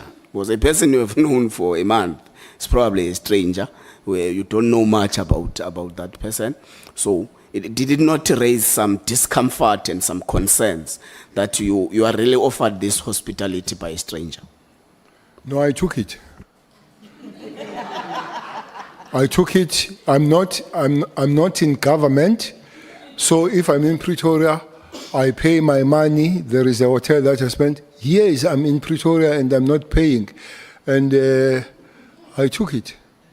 And if I were in government, I would have gone and declared. But I declare to nobody now. Okay, that's fine. So your evidence is that General Shadrach Sibiya presided over a ploy to oust General Khumalo, to an extent of going to write himself, as General Sibiya, an affidavit on behalf of someone else to allege the involvement of General Khumalo in wrongdoing, which I think it has got its own legalities, that as well. General Mkhwanazi came to the ad hoc committee and presented to us that the arrest of General Sibiya is a project, is a well-coordinated project to specifically stop investigations. The arrest of General who? General Khumalo. Okay. To specifically stop investigations in Gauteng that are involving criminal syndicates and drug cartels. So would you say the actions by General Sibiya of going to an extent of ensuring that he himself writes the affidavit are actually part of what General Mkhwanazi calls a project to oust General Khumalo? Well, my understanding of the problem of the PTK, or PKTT, comes from Professor. Yes. So the other one that comes with General Mkhwanazi and them is on the other side. I have no information of it, so I can't deny or agree on it. But it would be interesting to me why General Sibiya would want Khumalo out of the circulation. I'm even tempted sometimes to say maybe that end of cartels, Auntie Mary knows it. They link that I'll do it on the academic side and do it on the criminal side. So sometimes I suspect, but I didn't have that evidence, except that in talking with Kat, did say that Sibiya sometimes runs with the people that are doing drugs. So I was not taken aback when Mkhwanazi says so, but I did not have evidence that does happen. Okay. You say in your witness statement, you did not even know that Mr. Matlala has got a project in SAPS. And the project was signed and granted to Mr. Matlala during your tenure as the minister. Now, General Mkhwanazi attested here, or testified here and said, a project that is of the value of 10 million and above, the minister must sign. Mkhwanazi? Yes. Which are blonde? I don't know where does he get it, but that is the evidence that he adduced here in the ad hoc committee. So it would automatically, if correct, or it would automatically mean that if that's the case, then the minister was Mr. Bheki Cele, who would have signed the contract, because the contract value starts from 10 million and above. I'm unlucky of knowing both the worlds. I stayed in the police as a minister for 6 years. I've never signed any contract. 6 years. I never signed any contract. I never knew that who runs the contract and all it. Even those contracts, for instance, one major problem I once faced in the police was the question of laboratories. When everything came to a standstill, I spent all my life going to laboratories with the National Commissioner, with those people who work there, and telling that these contracts, 16 of them that made the laboratories not to work, I would sign, but Commissioner, when are you signing this? And nothing comes to Minister to sign. Maybe it's one statement that the Commission will withdraw, because no Minister signs that. Yeah, part of what becomes a responsibility of the ad hoc committee, based on the basis of being an ad hoc committee to investigate this, but beyond that, based on being a structure of Parliament that is obligated to make laws. You are raising a lot of frustrations in your experience with SAPS with bail, which is in Section 35 of the Constitution.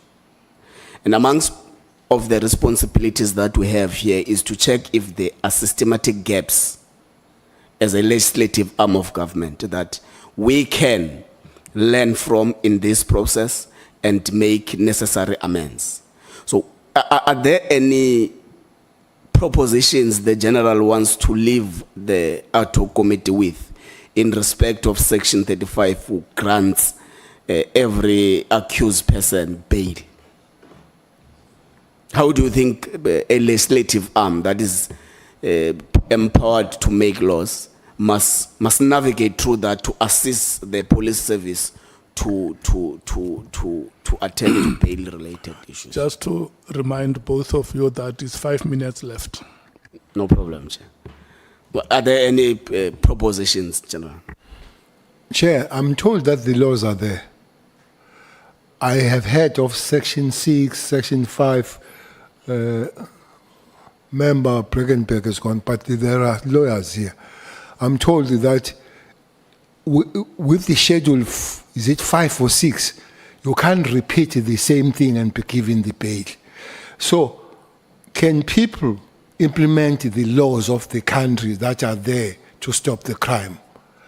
And if it needs to be, enhance them, because I can assure you, with bail supplied like we are a Father Christmas, criminals, they go all the way to repeat exactly what they've been arrested for.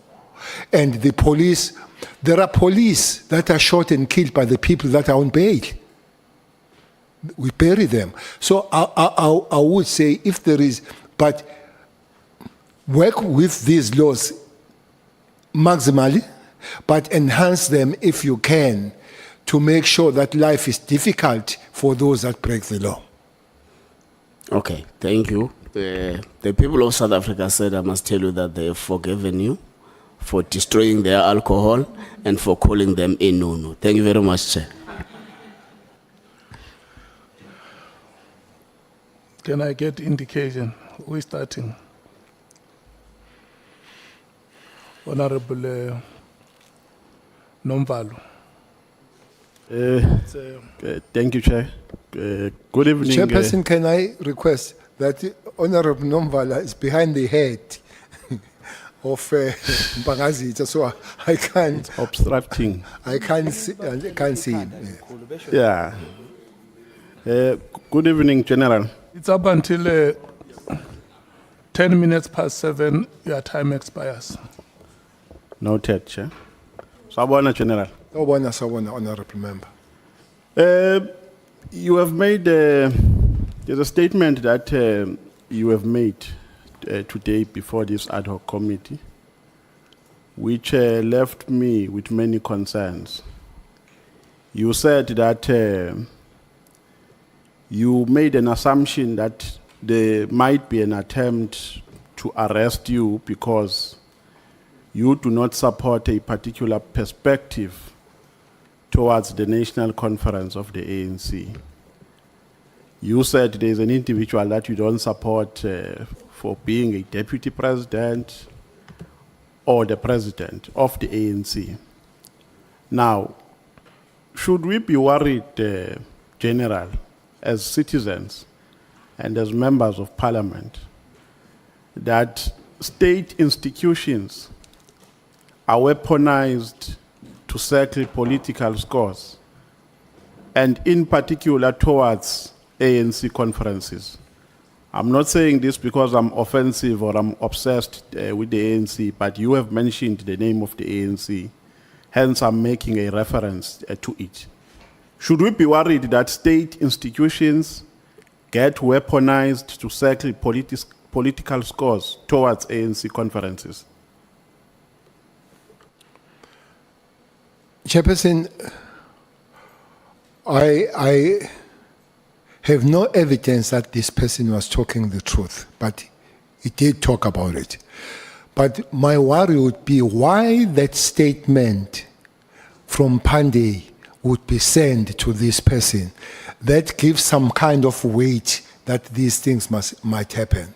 So if it is so that the state apparatus are utilized to settle a political score, that is a danger that should be really dealt with and make sure that is eradicated. It cannot be. Yeah, maybe let me put it like this, General, because the fortunate part here is that I'm not talking to a person with no experience of how the justice cluster operates. We have massive experience. You've been a national commissioner, a minister, and so on and so forth. Do you have experience of state apparatus being misused to fight political battles? During your term, have you ever experienced that? No. We have never experienced. No. Now, what inspires an assumption that it can happen against you? From what angle are you drawing that inference? If it has never happened, if you have no experience of it. Well, nothing inspires me except that it was said so. The question, is it truth or not? But the said, I'm going to arrest umngani wakho on this statement, and indeed this statement is sent to that person. So it comes from there. It does not come from there. So I'm not, nothing that inspires me to believe that way is because of the statement. Whether the statement is true or not, then is another case, but the statement is said to me. So the ANC is going to its national conference, I think in 2026, right? 2027. So we should not have any concern that state institution, or there is a high possibility of weaponizing state institutions to settle political scores. So we must allay our fears. That is impossible based on the experience that you have. No. Can you give that assurance to the committee? The experiences are time bound. I'm not going to give you the assurance about the time that I won't be there. I can give you the assurance about the time that I've been there. Okay. So in future, I wouldn't say no. But previously, I would say it did not happen. It has never happened. I'm not sure about never. But it has not happened that I know of as I was there. No, but you were in a position to see it if it happened, when it happened. Not at all. Because you were a minister, you were a national commissioner. So you can easily detect when such is prevalent. I told you, I don't know if you were here, honorable members, that I was taped I was a national commissioner, what I was taped from December until March. I didn't know. It was illegally done until one member of the counterintelligence came to report that such thing happened. So I would not guarantee that I will know everything, including those that touch me, as I'm saying to you. I didn't know that I was taped by the people that I work with. So it's not guaranteed that I will know everything. You have a meeting with Matlala for the first time. You don't know him. He is introduced to you by this guy. and he tells you his problems, and he asks for your interventions, and you acted as per his request. Am I putting it correctly? Yes. Yeah. And then he tells you that they are trying to persuade him to lie under oath against Khumalo. As a national commissioner, you know that lying under oath is perjury. It's a criminal offense. Yes. You know, General. Now, it means this guy, Sibia, was attempting to commit a criminal offense. Am I correct? Had he succeeded in his attempts to influence Matlala to lie about the jewelry that was stolen by the police, he would have committed an offense. In fact, both of them, because Matlala would have signed the affidavit under the influence of Sibia. So that will be perjury. Had Sibia succeeded. If that is true, happened that way, I would concur, I would agree with you. Don't you think, General, that you became irresponsible and reckless by making an intervention on a matter that required the police to act? Because my view, if you can ask me to advise you after getting that instruction or that request, I would say tell Matlala to report the matter to the police so that the police can investigate. And indirectly, by your intervention, you helped Sibia to escape, because had you allowed Sibia to do whatever he wanted to do and trap him, maybe he will be behind bars today for trying to break the law. So you made a political intervention in a legal matter which required an investigation by the police. Don't you think you were a bit irresponsible and reckless? Two things on my mind, and I've mentioned it before, Honourable Member, that I could not have allowed Khumalo to be made a scapegoat. Second thing, I did say to Matlala must go and speak to Khumalo. You say I should have told him to go and speak to the police. I did tell him to go and speak to Khumalo. What I've said here, I don't know if they did speak, but I did tell him to go and speak to Khumalo. Khumalo is a police, by the way. Yeah, no, I'm saying to report a matter. Remember, it involved Khumalo. But Khumalo, I'm saying, General, to advise him to report or to open a case so that the police can investigate. When you tell Khumalo, it involved him. So he couldn't open a case. To say, Matlala, as a former Minister of Police and as a former National Commissioner, I know the law. I think this is the best way we can approach it.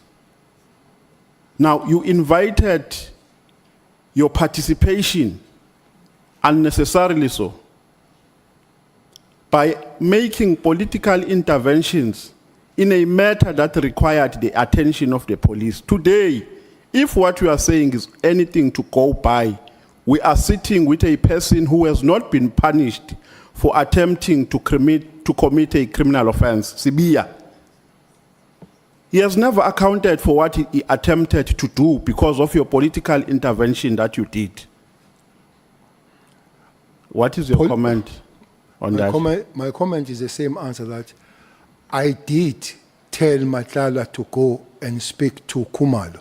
Khumalo is a police. So Khumalo would take advice, but I did advise. I didn't say that he must go and speak to the magistrate who, I said go and speak to Khumalo, who is the police.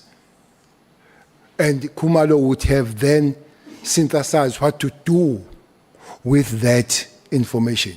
But my advice was speak to Khumalo, who happens to be police, a very senior police. Now, General, after having this meeting with Matlala. The meeting was in December, right? Am I correct? The first meeting? Yeah, was in December. It was in December. Then in January, Matlala offers accommodation to you. Between that meeting in January, were you communicating with Matlala, either telephonically or physically? Have you ever met between the first meeting and the date on which you slept in his apartment? Yes, we were communicating, but the communication was coming from Mabonga. These snapshots, or whatever shots, were coming to me from Mabonga that this what has been sent either by the minister or Mohotsi. I guess most will come from Mohotsi. And that the one that will make me even communicate further is the one that I know of Pandey, where I realize that this thing is getting escalated to the level that I need to sit down and discuss it. So during that period, you were talking about the same matter that he introduced It would to be you. that matter and other matters. For instance, the other matter would have been the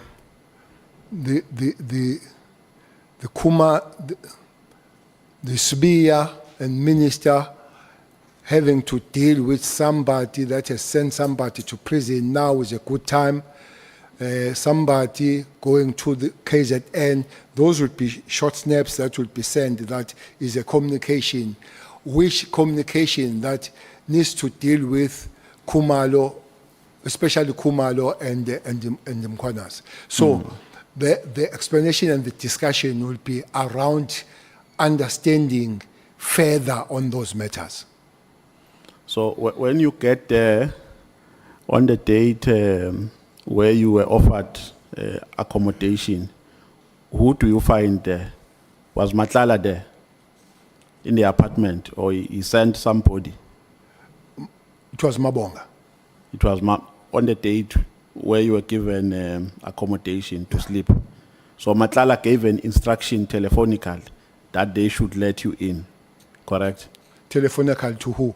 No, I'm asking general. I'm not making a statement. That is why I'm saying correct. I want you to correct me, to give me the correct version. Now I want to know, he gave instruction to who? To me or to the hotel? To the hotel. No, I think he sent something, he wrote something. To the hotel? To the management, yes. To the management. Yeah. So you didn't see what he wrote to them, the content of the It message? was read here. Yes. It's the one that says, he calls you, is my friend he's and your- the business partner, if we could give them the access. Okay. So you sleep there, and then after sleeping, you slept for 2 days, right? Yes. And then you never met him. You left having not met him On that particular during day. that particular period. No, we met because the issue was to speak about these new things, to expand on it. That's why I slept there, because we had a meeting to further explain about these shots that were sent to him. Yeah. You said, General, the statement that you have made was suggestive of a person who is remorseful for Person having who is met, remorseful for having met Matlala. You said you wish awuzange uhlangane naye. That's what you said. I think you have put it in Zulu. You said you wish awuzange uhlangane naye. That comes late when I know who he is. Yes, Yeah, yes. but initially, when he has not been arrested, when he has all these things, a normal person, no, I don't regret the time. But it was information as we go on to say, it does look like I met a wrong person. So you meet this person, General, for the first time. He gives you a delicate instruction which involves operations in the police. After that, he offers you accommodation. But still, you don't make a research of who this person is and what are his intentions. So you just... What information, delicate information? The information is about me. No. No, not about you, General. You said this person told you about many things, that he's being used, that there's influence, that he must write an affidavit and lie about Khumalo. That is delicate. That is sensitive. No, that is first meeting, Honourable Yes, Member, yes. that's exactly what I'm saying. Okay. I'm saying you meet this person, he offers you accommodation. You don't make a research. You didn't offer me the accommodation. Not on the first. same day, General. I'm saying on the next occasion. On the next occasion in January. You met for the first time in December. He offers you accommodation in January. Correct? I'm asking, you don't even bother to make a research of who this person is and what intentions does he has. Research for what? To know the person. Because it's giving me the accommodation. So it's enough for you, General, to I'm meet. happy to get the accommodation. So I'm in Pretoria, I'm not going to pay. Yeah, General, I know it's easy to downplay it, but it's more complex. It's more complex than that. So for you, it's easy to meet up with a person for the first time. He discusses sensitive things with you. You don't know that person. You don't ask where he comes from. You don't even bother to drill down his history and his standing in society. You just take instructions and implement them. Because where I'm worried the most here, General, that you are a police officer, even though you're retired. But the skill is still there of a police officer. Now, are you easily accessible like that? That you can just meet a person, take instructions, he offers you accommodation, still you don't bother to drill down the history of this person, their credibility in society, and their standing. Are you easily accessible like that? Don't mix things. I meet this guy. It gives me information. My worry is Khumalo. So I work on that. But then continues to let me to know things that would be about Khumalo and about me this time. That warrants me knowing the meeting, knowing the issue of me getting involved. Then I go to Pretoria to talk especially about things that are said by me to be arrested. What is that? Can you explain? So I'm in Pretoria. Then I realize that is got the place, instead of paying and sleeping, I'm offered on this one. So I just do that.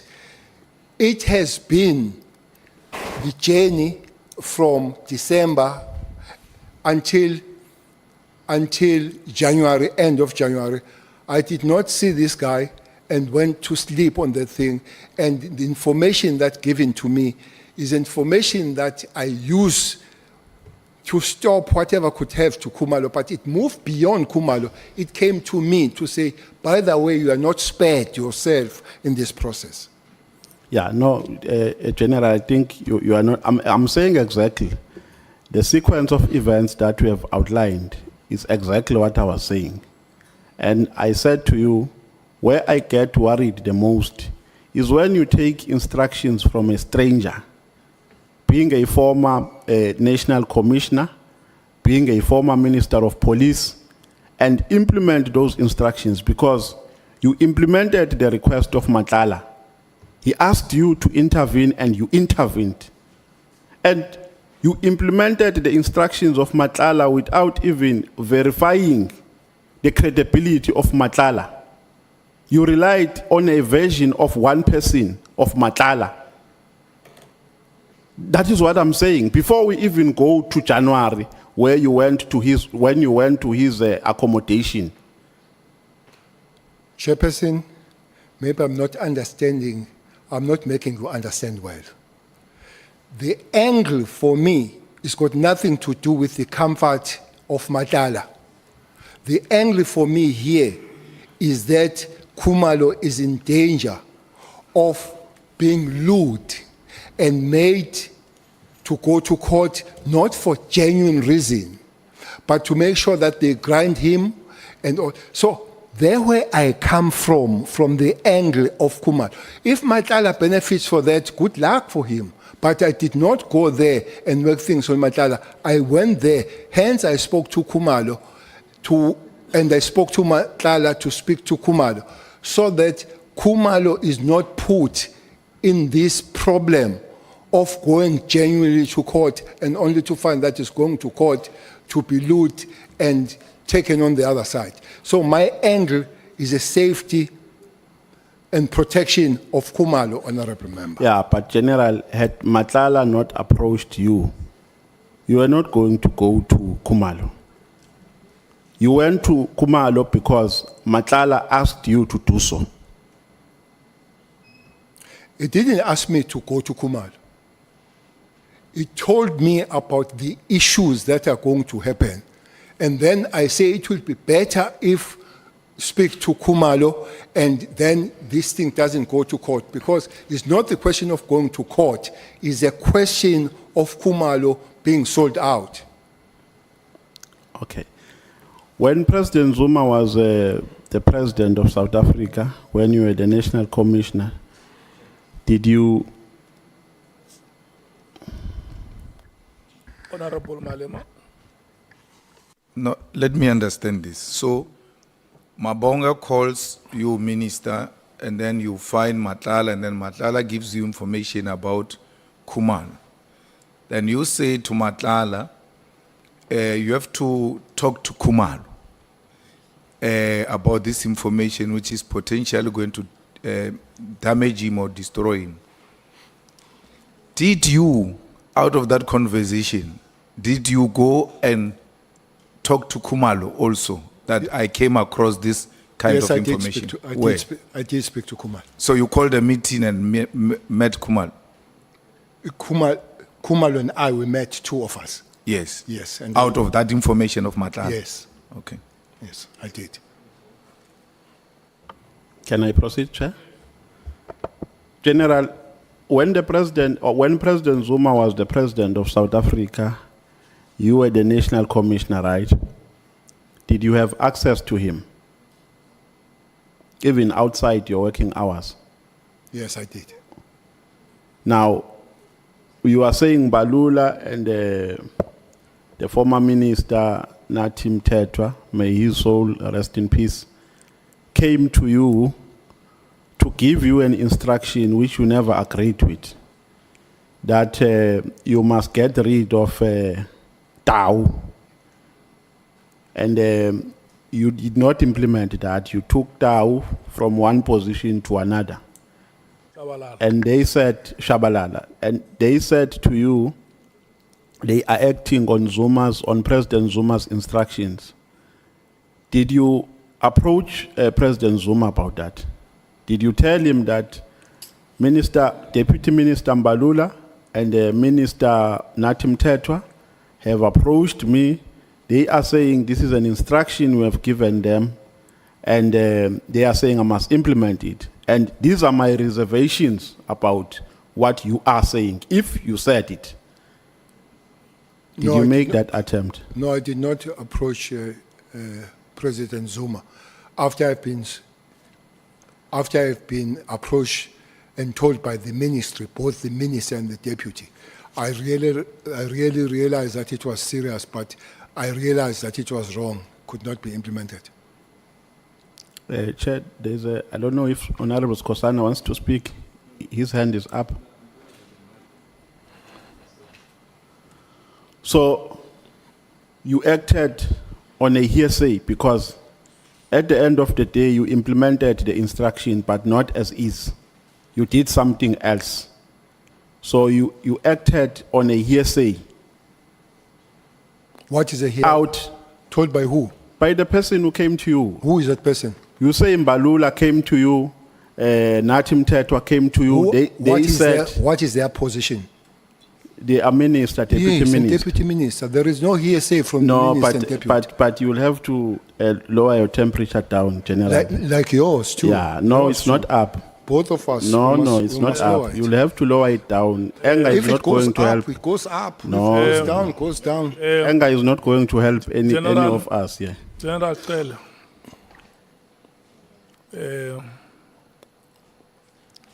we welcome you here as our guest. Honourable Nomvalo, we have a duty to be hospitable to our guests. So what South Africans want to see between us and our guests is a conducive environment that helps us to resolve the problems that we have. At all times, let's try to avoid altercations between Parliament and the guests that we have invited here.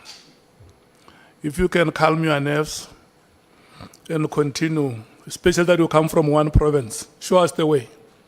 Thank you.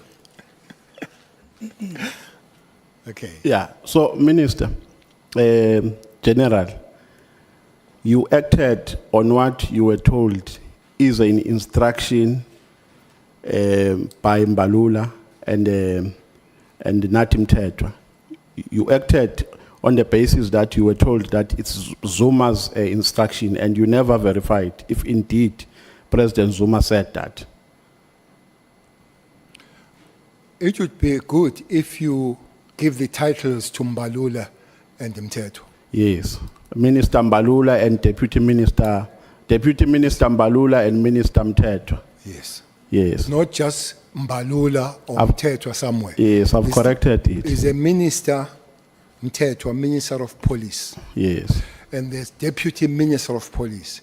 They are speaking to the DG of the department that they are sent by the President.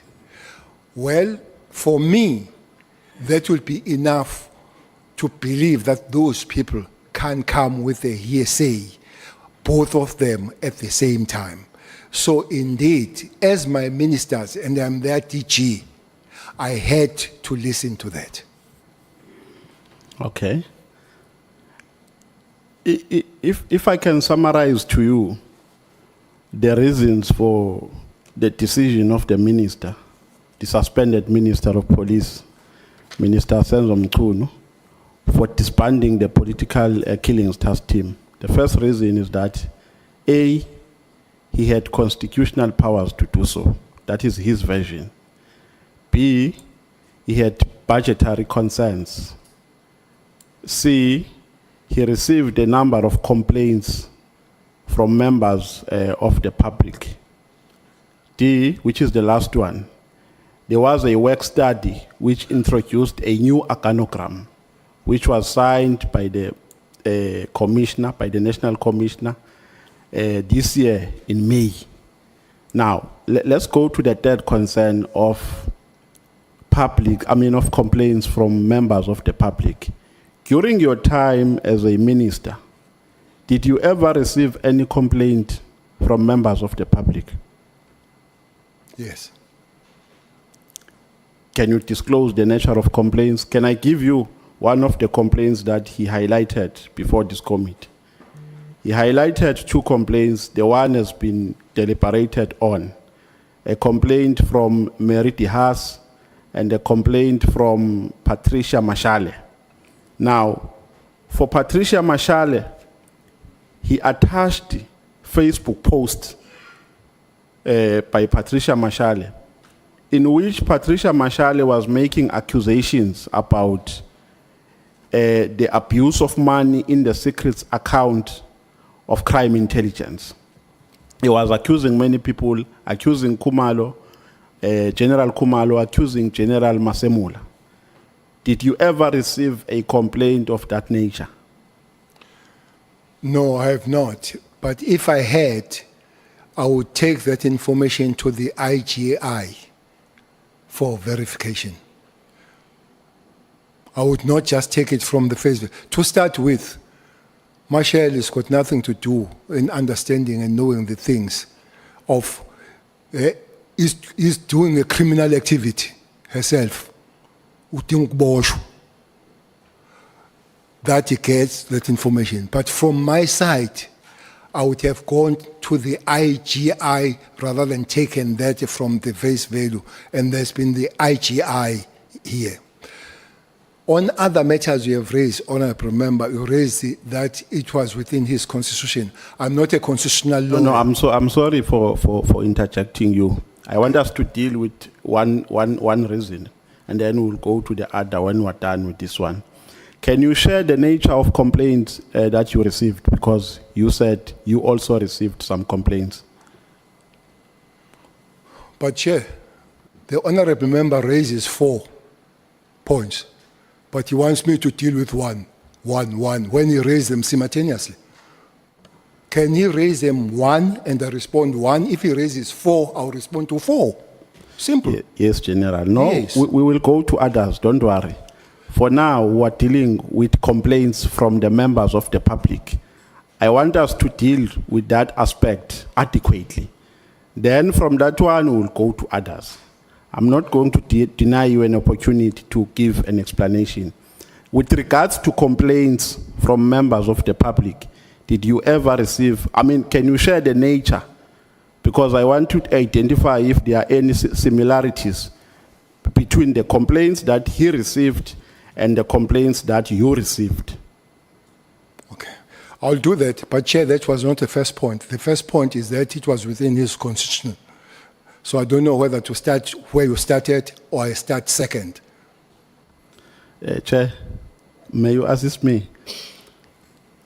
I'm saying to the General, I was making a summary of the grounds for the minister to disband. And then I made a request to him that let's first deal with one aspect of the grounds of the minister. We will go to others. We will go to the constitutionality, to the work study. But I want us to finish this one first, then we move to others, General. We will go to the constitutionality, don't worry. Can I repeat the question? No. You got it? I heard it very well. Okay. I have received the complaints from the members of the community. One was that the police have not acted as the case has been reported to them. They can see that a person that has committed the crime is still roaming around. So they will phone and say, police are not arresting the particular person that is suspected to be. That is one of the complaints which have received from the members of public. Okay. Then let's move to another one. We will attend to all of them, General. Another one is that there was a work study which was established in 2019, if my memory serves me well, and later signed by General Masop Semula in 2025, this year, May. Now, this is the logic of the minister. The minister says, the work study made the PKTT to cease to exist because of its scope of framework. It had a unit which was a permanent structure, which was dealing with murder and robbery. So that unit, by its nature and design, nullified the PKTT because had they coexisted, there was going to be a duplication of responsibilities and tasks. Does that make sense to you? I'm asking based on your experience, and I think you can enlighten us more. You say that is logic. That is illogical logic, not a logic. Task teams are done outside the structure. Task team, Honourable Member, are done outside the structure. They are issue-based, and usually they are directed by 2 things. They are directed by time frame and the accomplishment of that particular thing that has happened. There are many, I don't have long list of task teams. I can mention few I remember. One of them is this one that we talk about, the famous one. The other one is a taxi violence task team. I'm sure you've heard of it. The other one will be task team deal with nicotines. There's task team dealing with illegal. If there is a long list, while all these are not put under the structure that is created all the time, all the history, created when there is an issue to be dealt with, finish it and go home, based on two things, time and accomplishment. So I would say this logic is illogical. Okay. Let's move to a third reason. The minister said he had budgetary concerns. Did you share the same sentiments when you were still there as a minister? Did you ever have any budgetary concern regarding the finances of the PKTT? No doubt that the budgetary concerns were not there. They are always there, with other several task teams and projects. I have said here, the most expensive one is Operation Valumkot. Police alone on that one were budgeted 1.2 billion. That money came from Kara. I've explained what Kara is. The other one is Operation Umkot Wemvubu, up there. The other one is this one. The other one is the Western Cape one, Operation Thunder, which ended up as an Operation Lockdown. So they are all expensive, and indeed it would have helped if there is any cheaper way. But they are also measured with life and loss of life. Their mission is to stop people dying and create the stability. Indeed, they pay money for that. At no time, personally, I hope you'll support me on that, that will begin to measure the cost vis-a-vis the loss of life. Okay, now let's move to the last one, General, the one that you have been yearning for, of the Constitution. But I want to put it this way, General. In your view, is establishing and disbanding a task team a policing policy issue or an operational issue, in your understanding? I'm trying to simplify it, General, so that you don't accuse me of asking you questions which require a response of an expert. In your understanding, based on the experience that you have. Is the same question or same roundup on the constitutional matter? It's a same question, but put in a different way. Okay.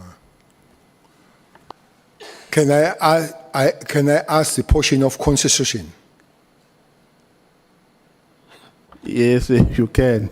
Well, I'm not a constitutional court, so yeah. I would not know if the matter is constitutional or not constitutional. That needs to be tested, and there are mechanisms of testing that. It can't just be me, and I guess it can't just be you to say is your constitutional, unless you are advised, legal and constitutional, so to say, here is an advice in my hand. It would have been good for the minister to say, I disband it because I've been constitutionally advised, and here is a constitutional advice from me. So I would not argue things that I do not know, and most of us, we don't know, including the minister on the constitutionality of the matter. Honourable Sangone. Sorry, Chair, I just wanted to get your attention, but maybe when the general finishes, I just wanted to get clarity on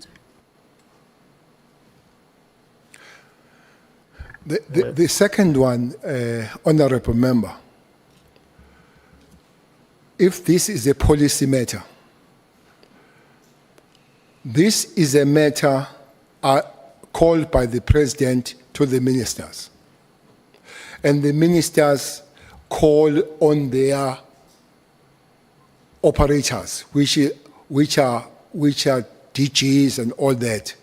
So it's both. So if anybody needs to take decision about it, he needs to walk all the path of both policy and operations, since it was taken that way. I have said the way that we have come down, let's use it to go up.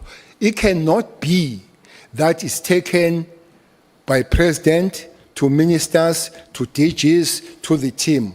And when the team goes, you just go to one place and you say, here it is. That would be wrong. What I would not argue here, I would not say is illegal or unlawful.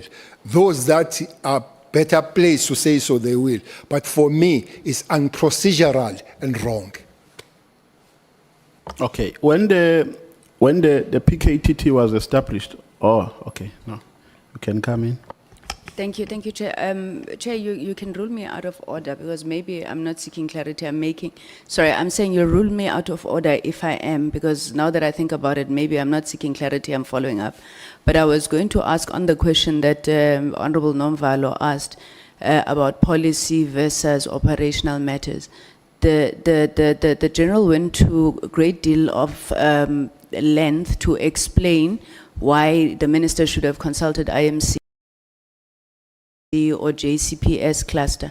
Now, if he were Minister, would he, if he wanted to close the PKTT, could he have, by consulting IMC and JCPS, or even seeking permission for the President, does he think it would have been in his authority to do that? Thanks, Chair.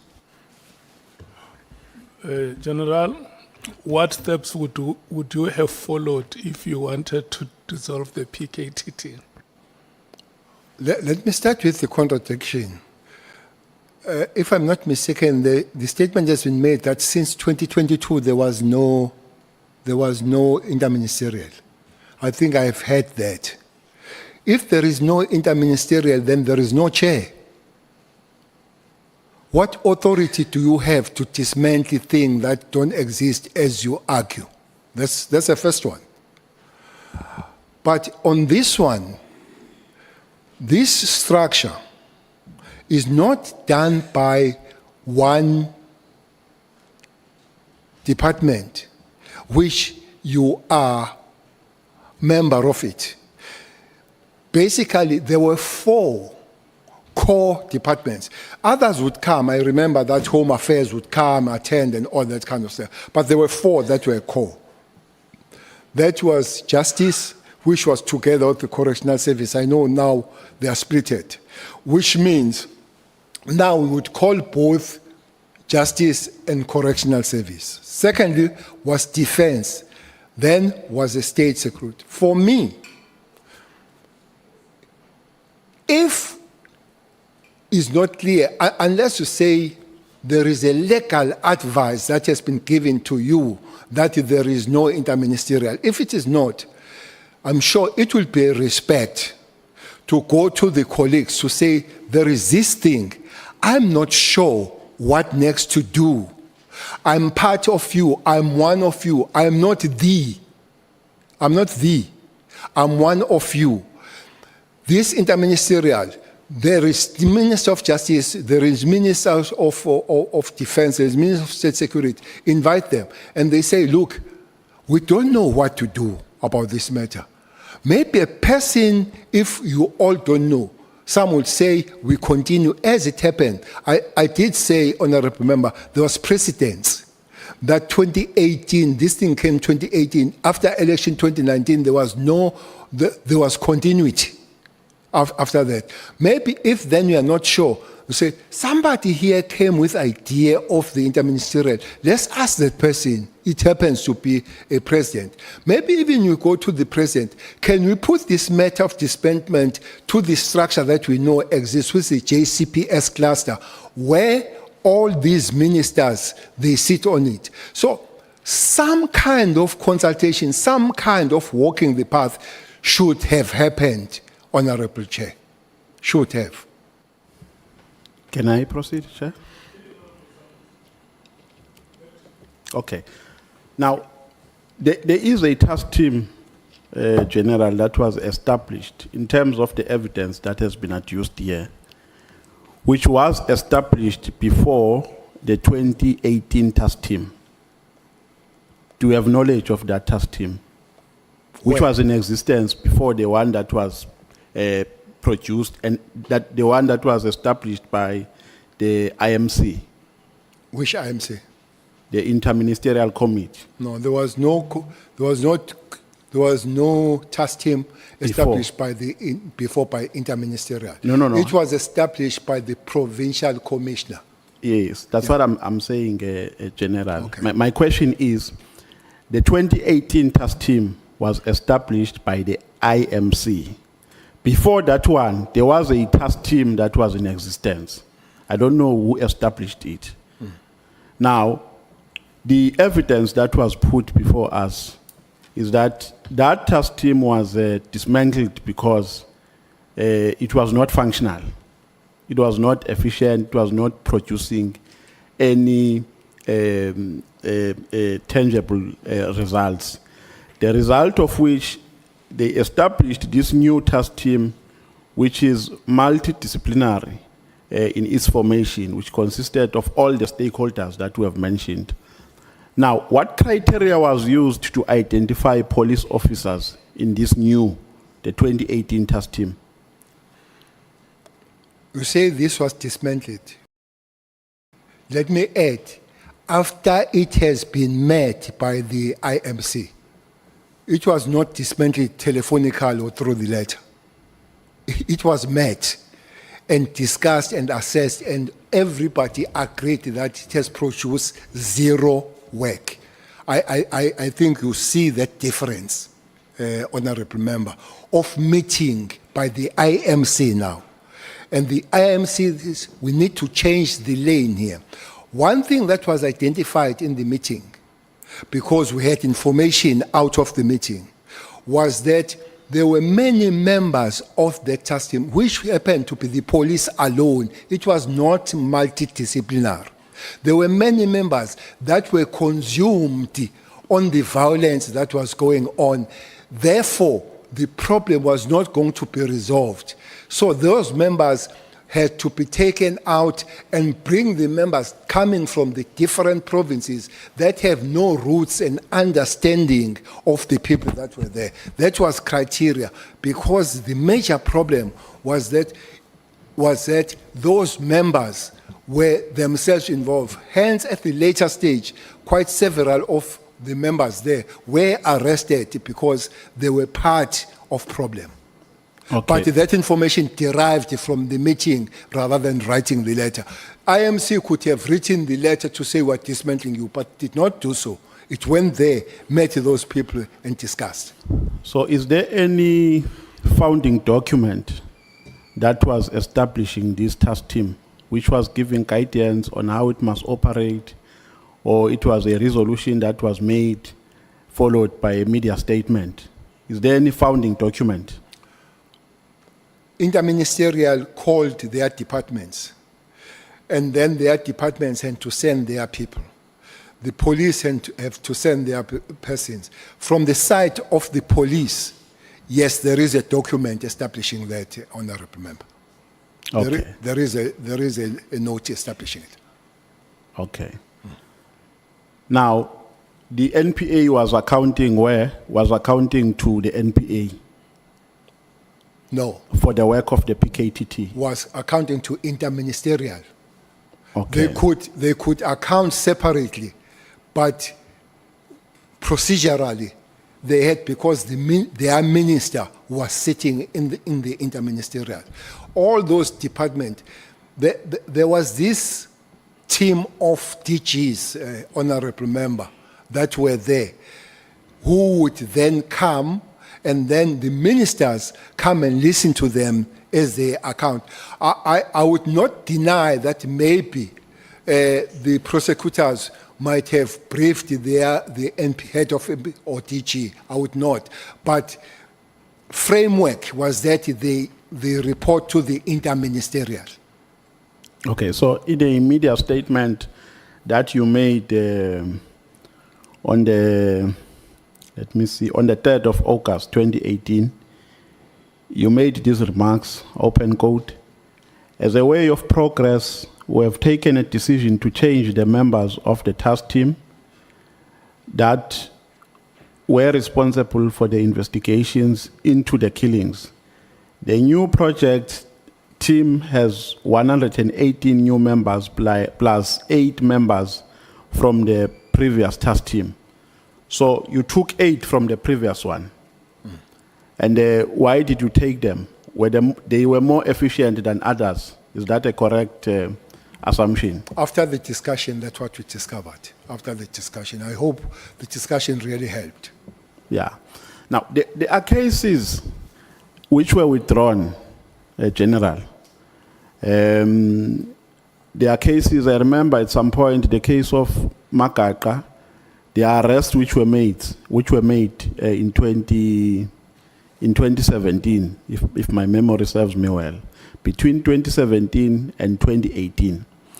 Now, General Nhlanhla Mkhwanazi made an averment here that in the previous task team, they identified some elements of criminality.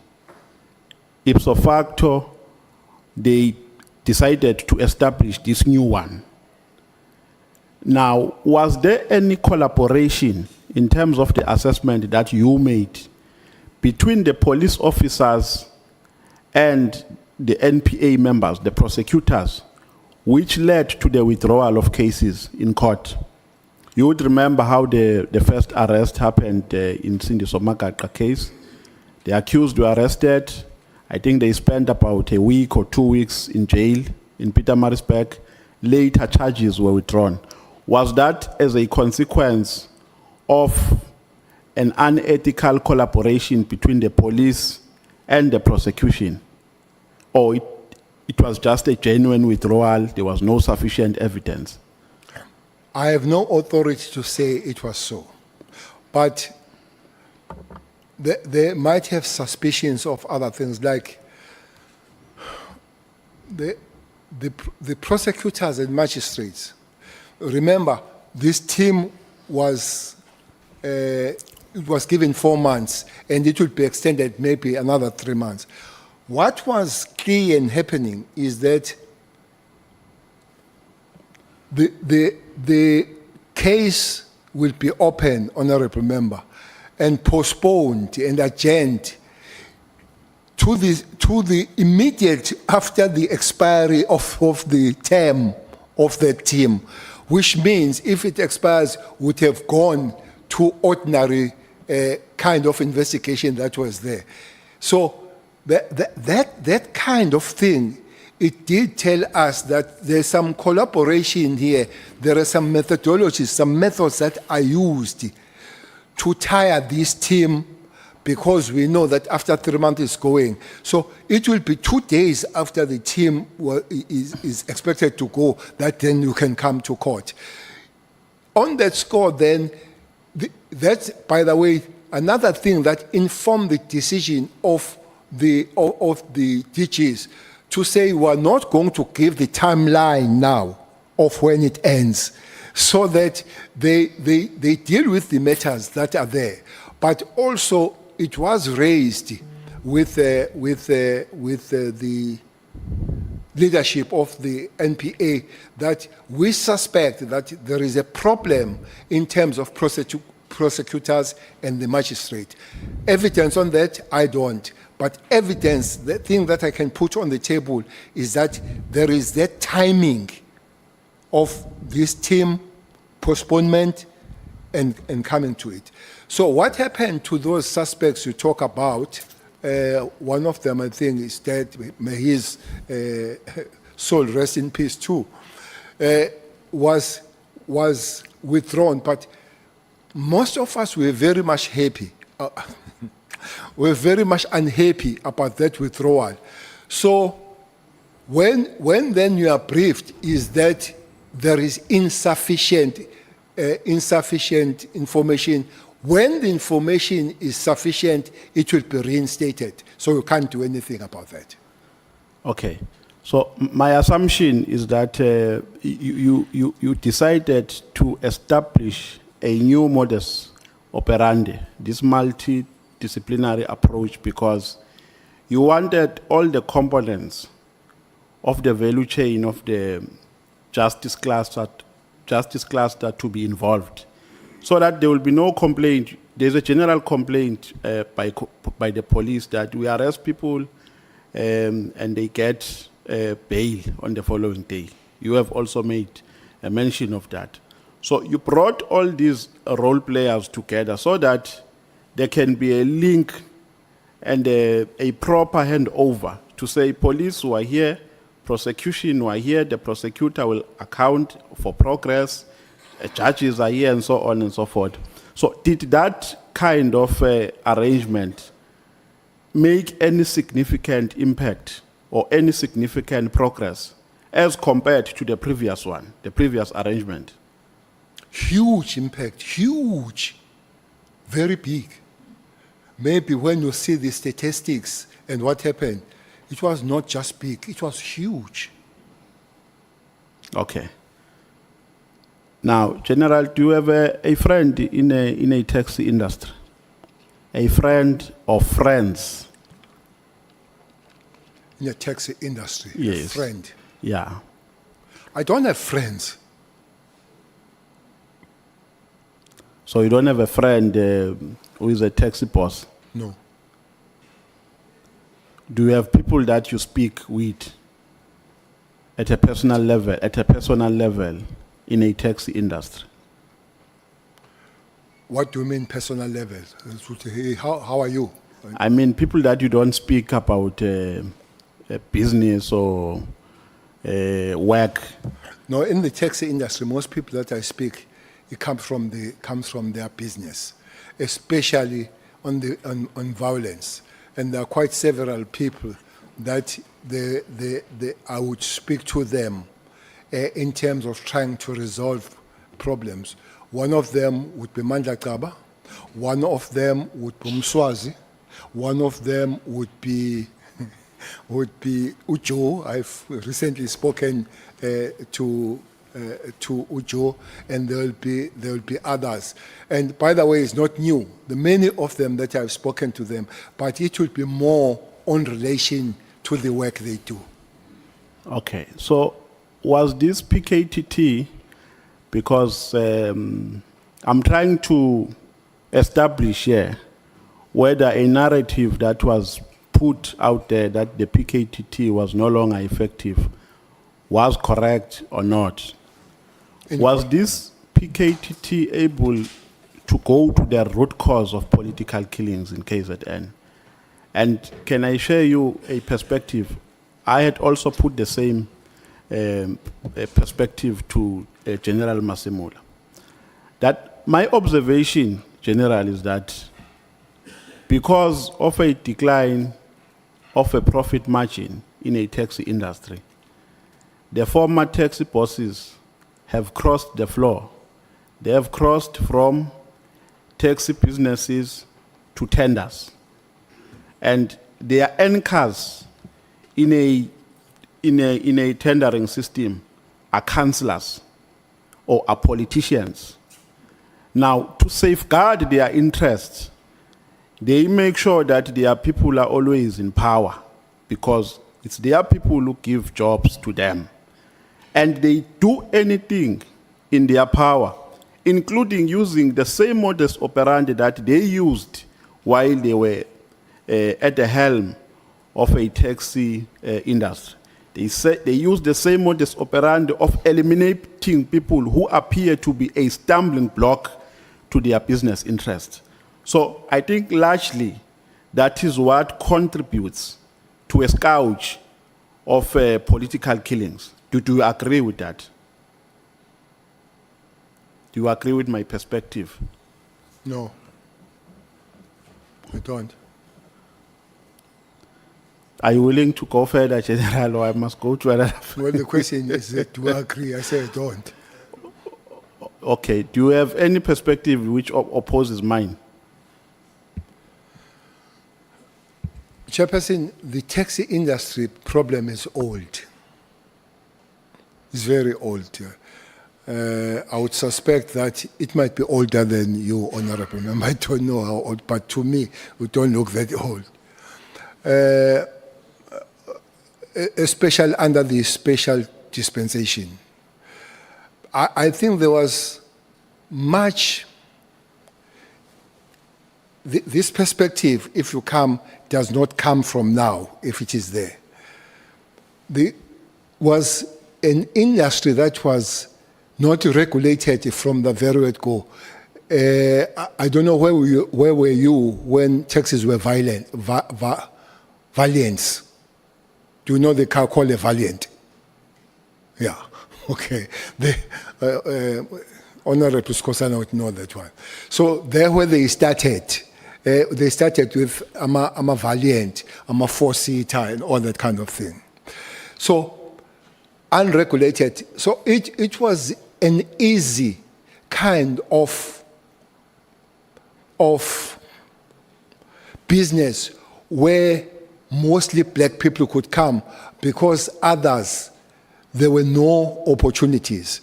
And indeed, it was allowed to go unregulated and then became the survivor of the fittest some time ago, not now, some time ago. By the way, there have been commissions after commissions working on this industry. What is a problem on it? But at the later stage, there was the entrance of big criminality on it. One of it, people that have stolen the money, special cash heist, they came in this industry, Honourable Member. Some of them, they came here because it's easy to wash your money. You work with cash and every day. In the early years, I think 96, I remember Ndebele was an MSc for transport. We tried to work on the program called recapitalization. That recap, you had 6 forms to sign. 2 of them was blue and yellow. I can't remember which was yellow. But the other one was say, write your criminal records. And the other one will say, write your SARS history. And those, as they fill those forms, the filling will end there. They would not come on it because they wanted to continue with cash, and cash helps to money laundering, clean, and all that. So those elements, they came on it. So indeed, I would half agree with you that they've been floor crossing to tenders with some of them. But what we would not agree is that this criminality entering this industry is new. It has been evolving. Taxi, cash heist, robberies, tenders, politicians coming on. It has been evolving all the time. At the center of these political killings is a fight for tenders. Is that correct? At the center. People are not necessarily fighting to be councillors, but they are fighting for tenders. Is that a correct narrative? That's a big statement. I'll have to be given that information. I don't have that information. I don't have that information that people die for tenders. In KZN, political killings come from very far, come as en masse, where it would be political, though the political issue was a front, it was a system that was killing people. There were no tenders there. There were no tenders. When people were dying in numbers, at 1 year, Honourable Member, there are 52 weeks in the year. 52 weeks. I spent 47 weeks burying people dying in numbers. So, absolutely, that was even before the election, so there were no tenders. It could have been evolved, and then you say it will be tenders. But the matter, the matter of Shoba and the people that were killed on the Christmas day, there were no tenders for that. They were not killed for tenders. Okay, not that. Thanks, Makai. I think this is my second last question. General Nhlanhla Mkhwanazi said when he appeared before this committee that he thinks General Khumalo has been a target for a very long time in the SAPS. At some point, there was an attempt to assassinate him in an airport, and there was an attempt to unfairly link him with a murder of Sindiso Makak. Do you agree with those sentiments? That he has been a target? Yes. I agree. Now, I made a follow-up to that question that is he in possession of evidence which suggests that he has never been involved in a murder of Sindiso Makak? And he said yes.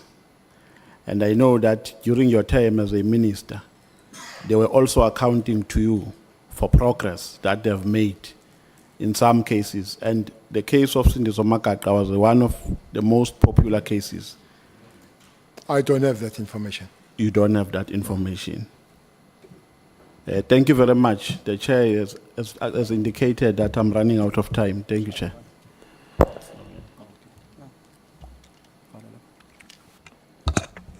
You know, Magata was a good friend of mine.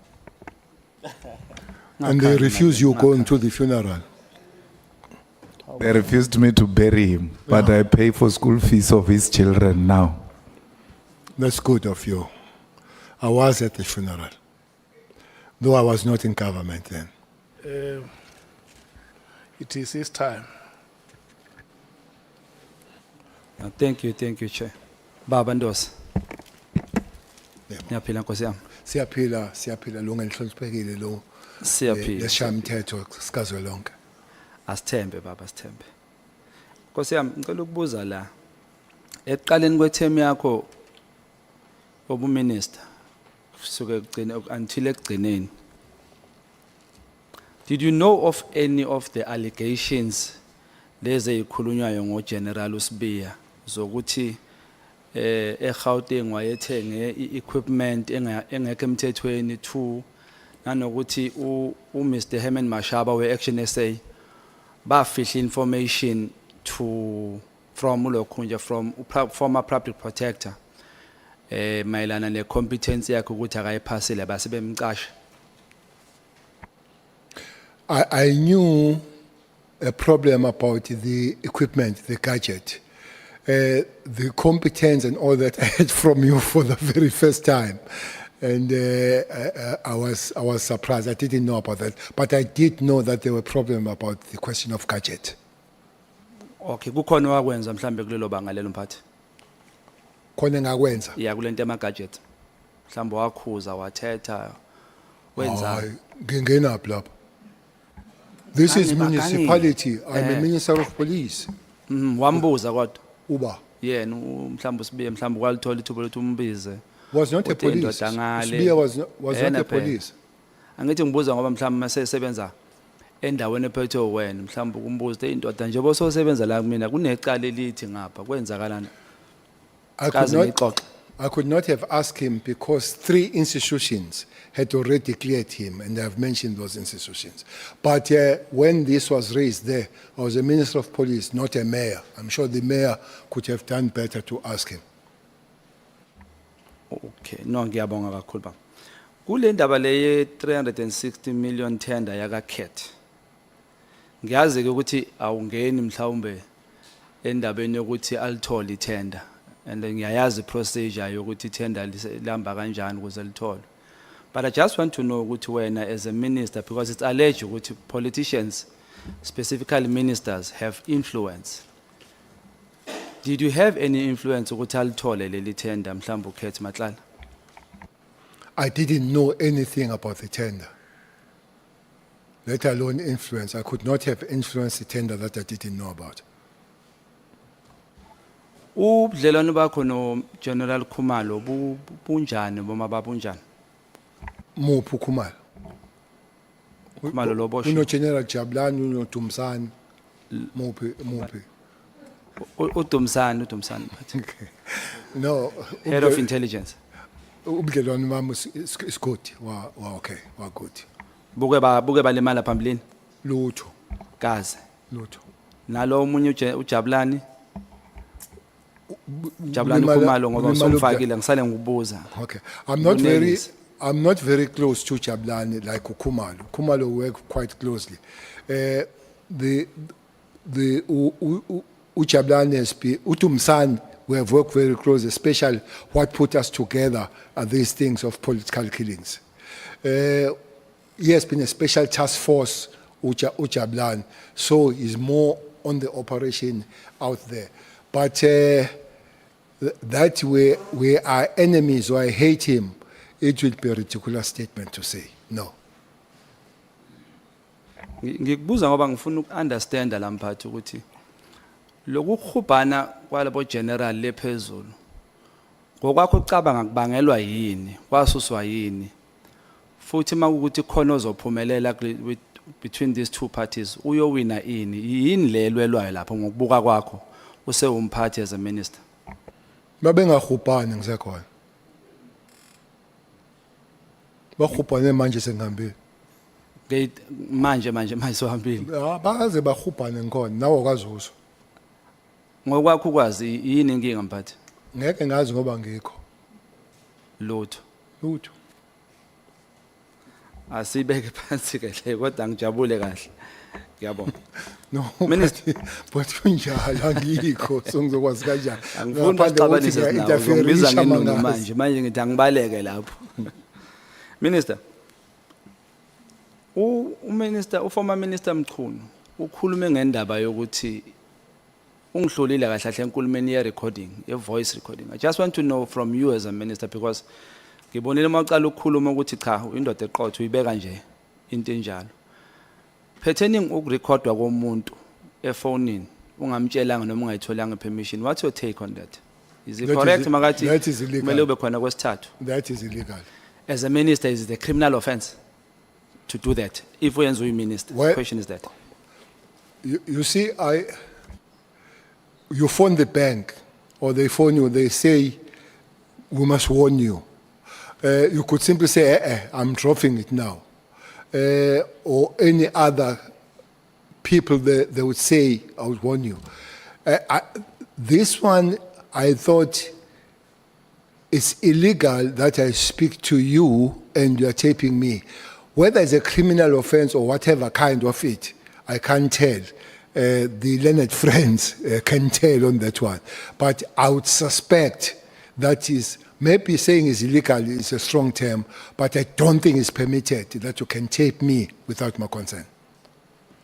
Njengomunye wayephethe amaphoyisa in the minister's position, cela ukubuza as a citizen.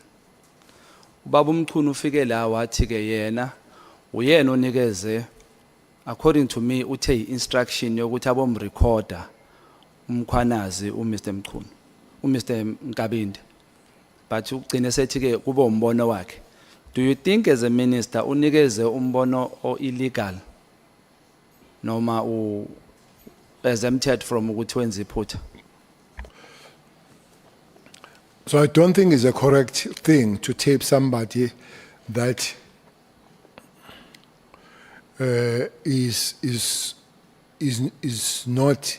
I'm trying to avoid using legal teams or legal, no unlawful and all that. I don't belong there. But I would say I see nothing right about it. I guess it is wrong. If then the wrong thing, you can't come here and boast that you have stolen, but it's me who gave you you the instruction to go and steal. So you would have told me that, but especially for understanding. By the way, Nkabinde is a cop. He's a police, Nkabinde. So he cannot be given by a civilian.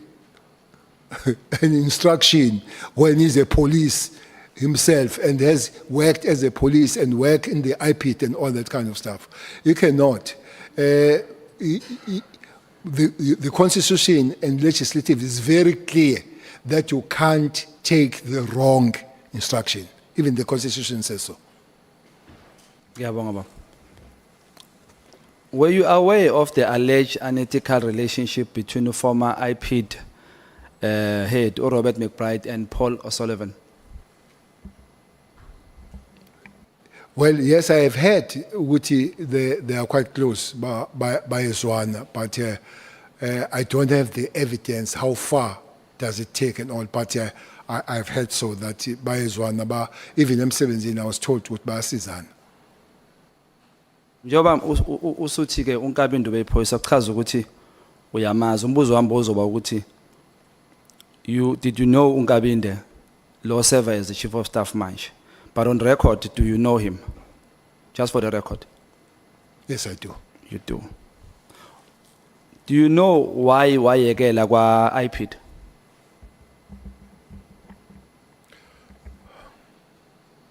I don't know why, but it looks like it was a clash between him and one of the seniors.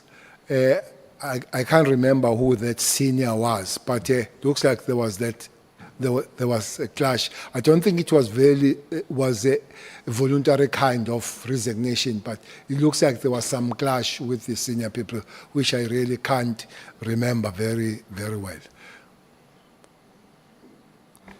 In paragraph 2 of Lieutenant General Mkwana's statement, he claims that information he presented before the ad hoc committee was based on personal knowledge, relevant document, and discussion with informed officials.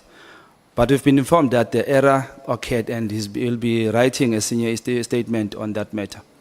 So I wanted to ask a question on it, but the question is it true that Lieutenant General Mkwana has stopped communicating with you after you persuaded him, after you persuaded him to ask General Khumalo to resign from SAPS? It's not true.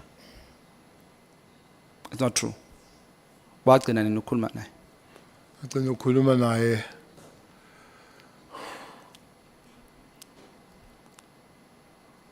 I think I spoke in June and he sent me a message in July.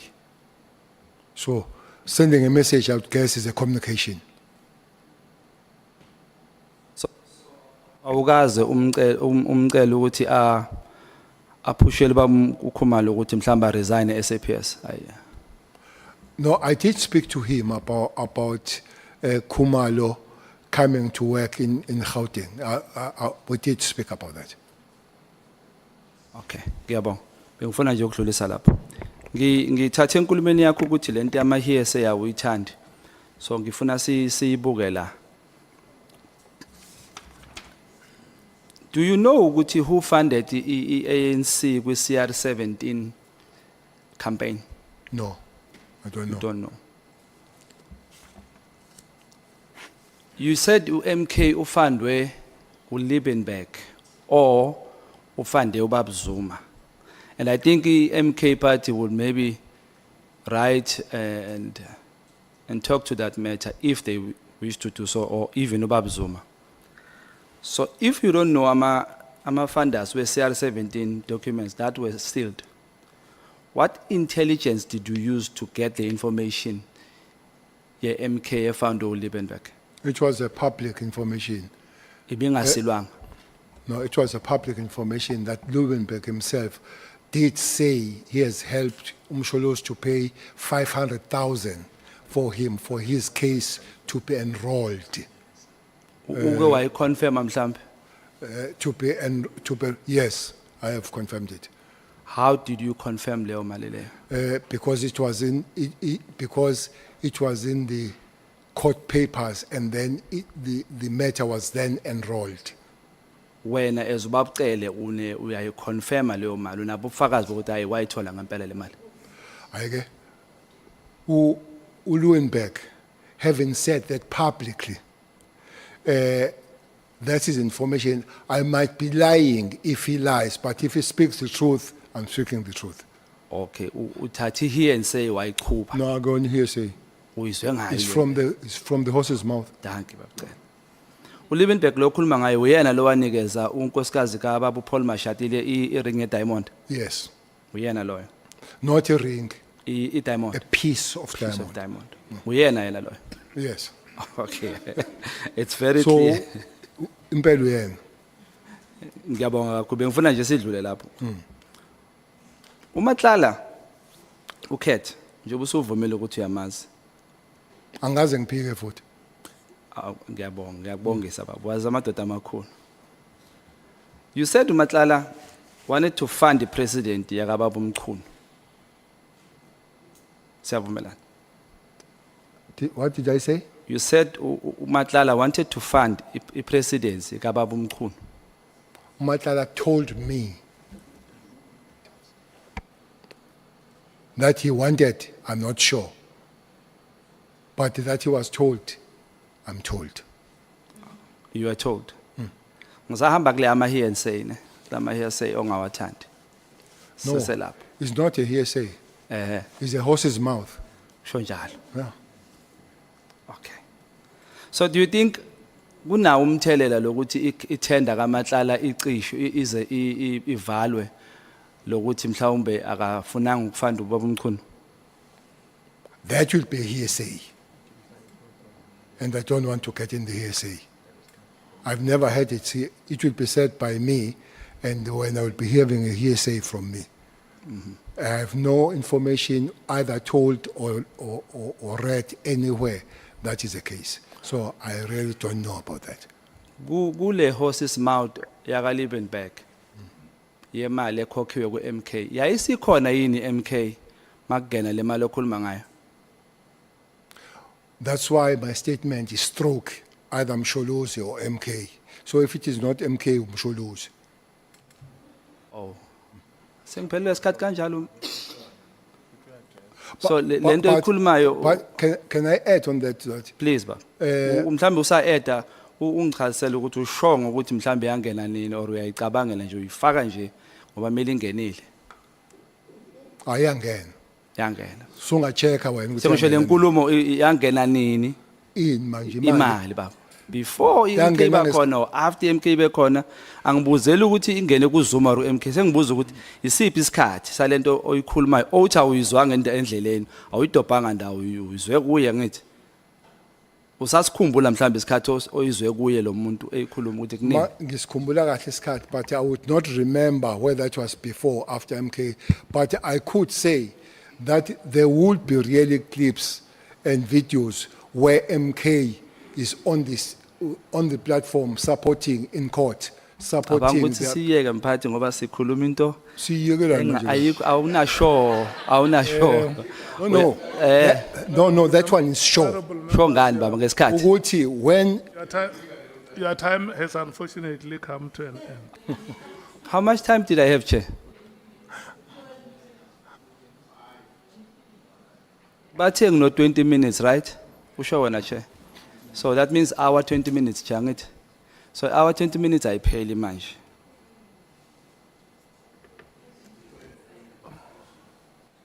What apelang teleli, Chair? We must not argue about the allocation. We must not argue about the allocation of time.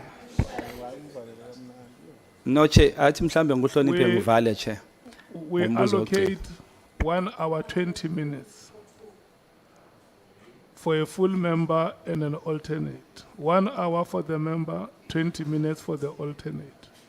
It has been that with Honourable Ngola and Honourable Sokanyile. They finished 3 minutes before their time. You benefited from that. It's now after 10 minutes past 9. I mean past 7. Unenkinga la, Chair. Uyaziva ukuthi uthini? Honourable members who are coming back at 8 o'clock who are breaking immediately. Check nenkinga la. Che even uFairwood wayengenje wayelalela abantu yazi che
Advocate Zikalar, the senior counsel has requested to be released, and he said yourself and Advocate Mokhaitz are here.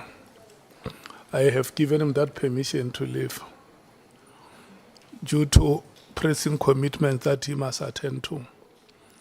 Honourable members were taking 1 hour 20 minutes until 9:20 with the DA, and then after the DA is the IFP and Honourable James, 1 hour 20 minutes. Your time starts now, Honourable Cameron and Honourable Thopper. Can I be released, Chair? I'm asking a permission to be released. I have spoken to you, and you and I have agreed that you want to go back home tomorrow. And so I want to help you to go home tomorrow on time. Honourable, You said, Honourable James, how many? 1 hour? no, Honourable James and Honourable Mwango, they will spend 1 hour 20 minutes. Or together? Yes, Oh. that's how we do it. Thank you. Yeah. Honourable Cameron. Thank you, Chair. Former Minister, I heard you said, can you be released? But no one's told anyone to shut up tonight. So we're all in good company. No, Mr. Cele, thank you for your patience today. I was saying to one of the journalists outside that from almost all the people that have spoken tonight or throughout this ad hoc committee, you've been very full. There was no shying away from things. So I must applaud you for that. I have a few questions of clarity in between, but here and there are some new ones that will also come in. The first one that I would like to ask you is that in your statement, you characterize most of the allegations that have been made against you as being politically motivated. It feels to be a standard defense whenever allegations involve your conduct, and I don't say that in a sarcastic way. Everyone is welcome. I don't say that in a sarcastic way, but it does seem throughout this ad hoc committee process that every time we question someone's conduct, it's either because of some kind of a political motive or it's some kind of a vendetta. You refer to yourself as proud of your legacy in SAPS, but respectfully, you were dismissed for misconduct by the President. So I want to ask with my first question, how do you reconcile that pride with being fired for maladministration?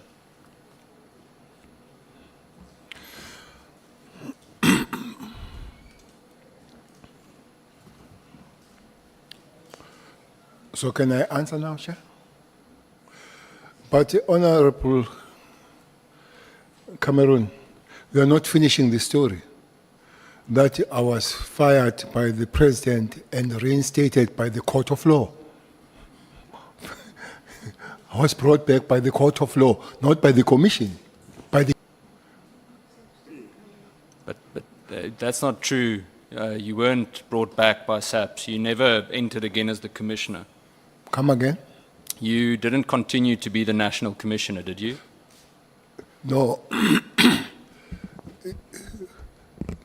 No, it's not true that is not true. No, it's true that that's not true. No. How can... I was a minister when the court decided. I was a minister when court decided, so I could not go to be the National Commissioner. I would have loved to. It's more nicer to be National Commissioner than the minister. The National Commissioners have more powers, by the way, than the ministers. So I would. But by then, the other thing that I have agreed to do is that because I'm working, there should be no reinstatement. as a national commissioner. Now I'm a minister. The second one that I agreed upon is that I would not call for the money of the year, 2 years that I lost when I was not working. But the court reversed the finding of Judge Mloyi and said I can go back as a national commissioner. It was out of me to stay as a minister and the president. Honourable Malema. So the word you are looking for, Minister, is that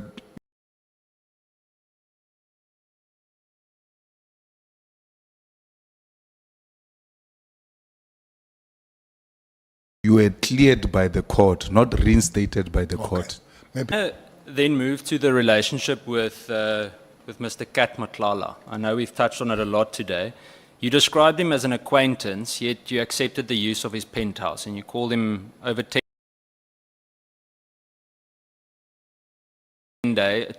times in a day. I know it wasn't frantic, as you explained. Is that how you normally treat acquaintances? And the reason I ask that to you is that I struggle to see how most of us, I think, would go and stay in someone's home that we don't actually know, that we've just met, that we're not close to in any way. What's the question? Is it acquaintance or how did I stay in the house?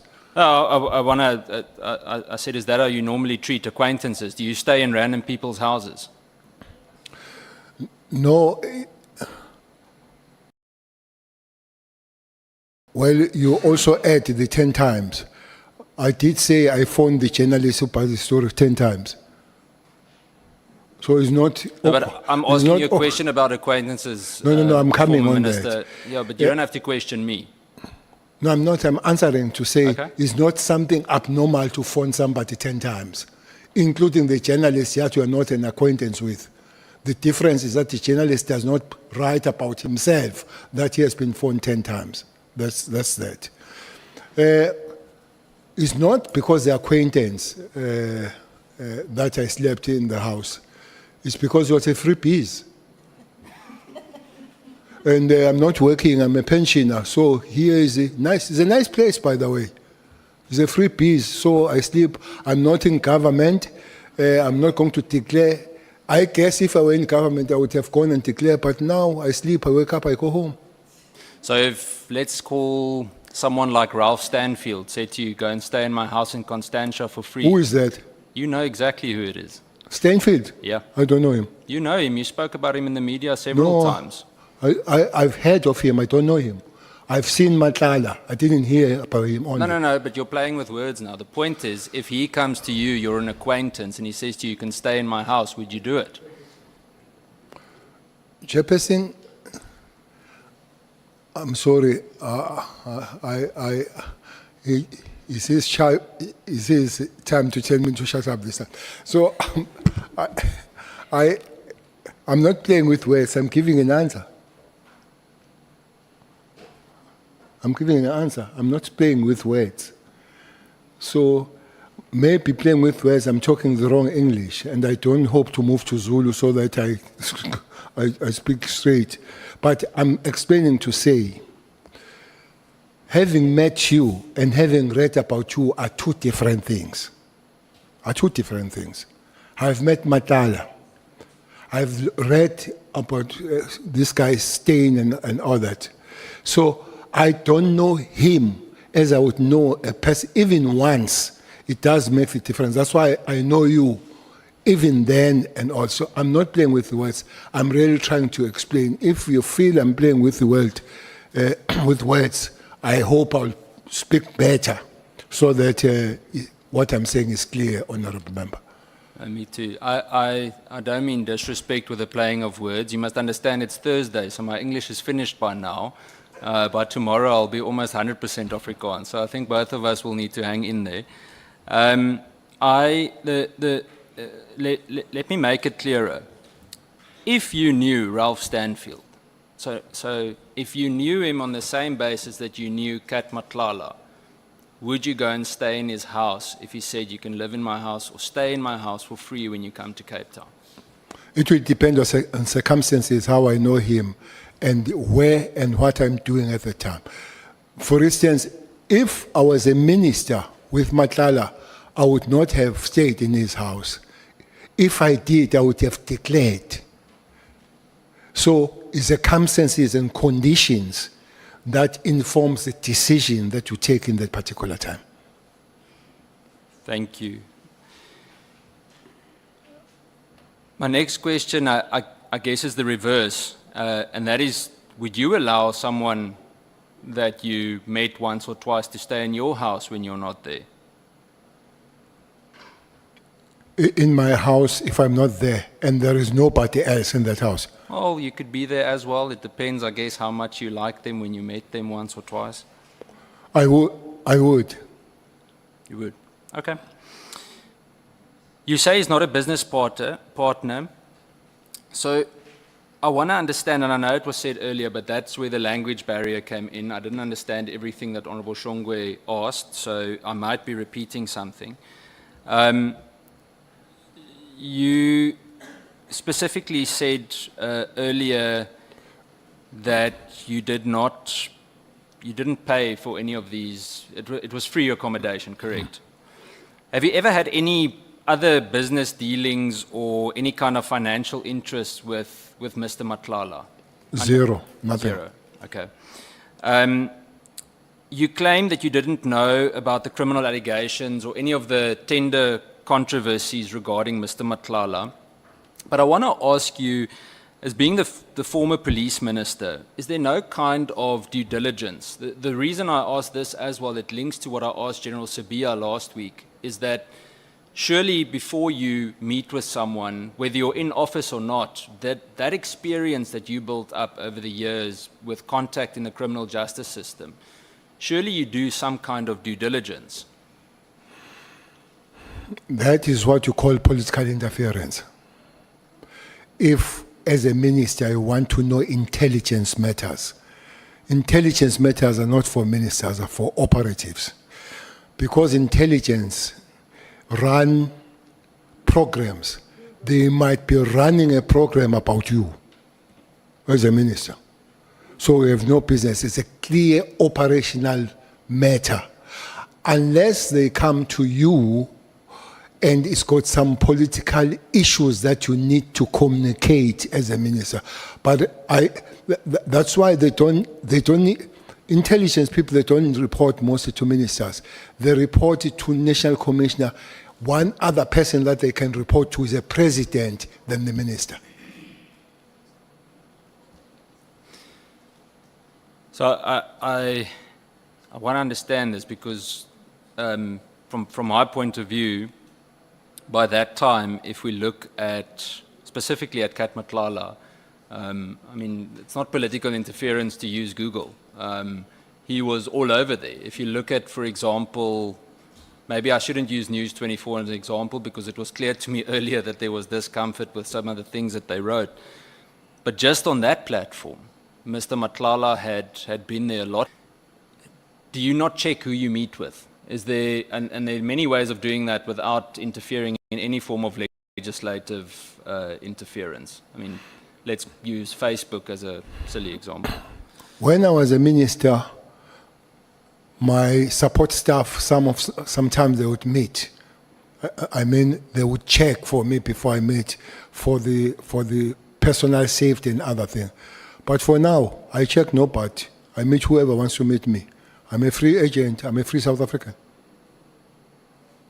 If you want to meet me after this, we can meet. No, I'm all right. Okay. That sounds bad. I don't mean it that way. We can maybe have a coffee tomorrow. Actually, we own one meeting and to be more civil to one another, you and me. Yeah. It could not be now, but some other time. No, but I think, and we spoke quite a bit today, so Okay. I don't think there's any reason for hostility. Okay. I'm going to stick to the Kat Matlala discussion a little bit more, and this touches again on what the discussion held with General Sabia last week.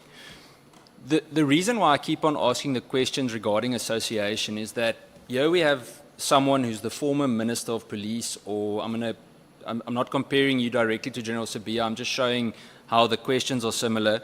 And we have a General Sabia who is the Deputy National Commissioner of the South African Police Service, yet he has these brief breakfasts with Brown Mokgotsi and maybe touches a bit on Kat Motlala and so on. Does that association not bother you in any way? Is it not problematic to you, or and I mean, you can say we're allowed to agree to disagree. Does it not bother you to have that association? Honourable Cameron, is a huge difference between the police and the Minister of Police in terms of operational matters.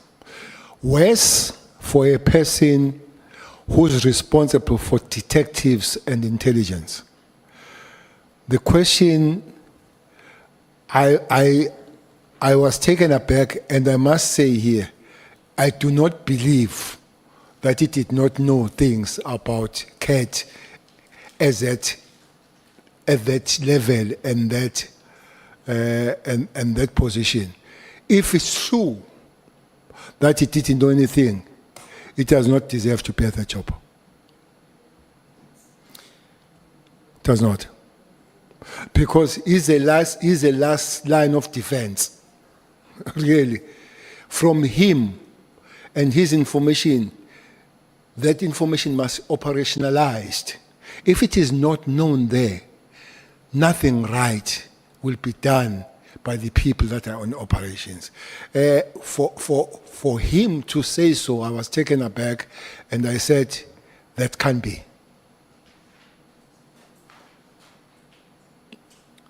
It's a fair answer.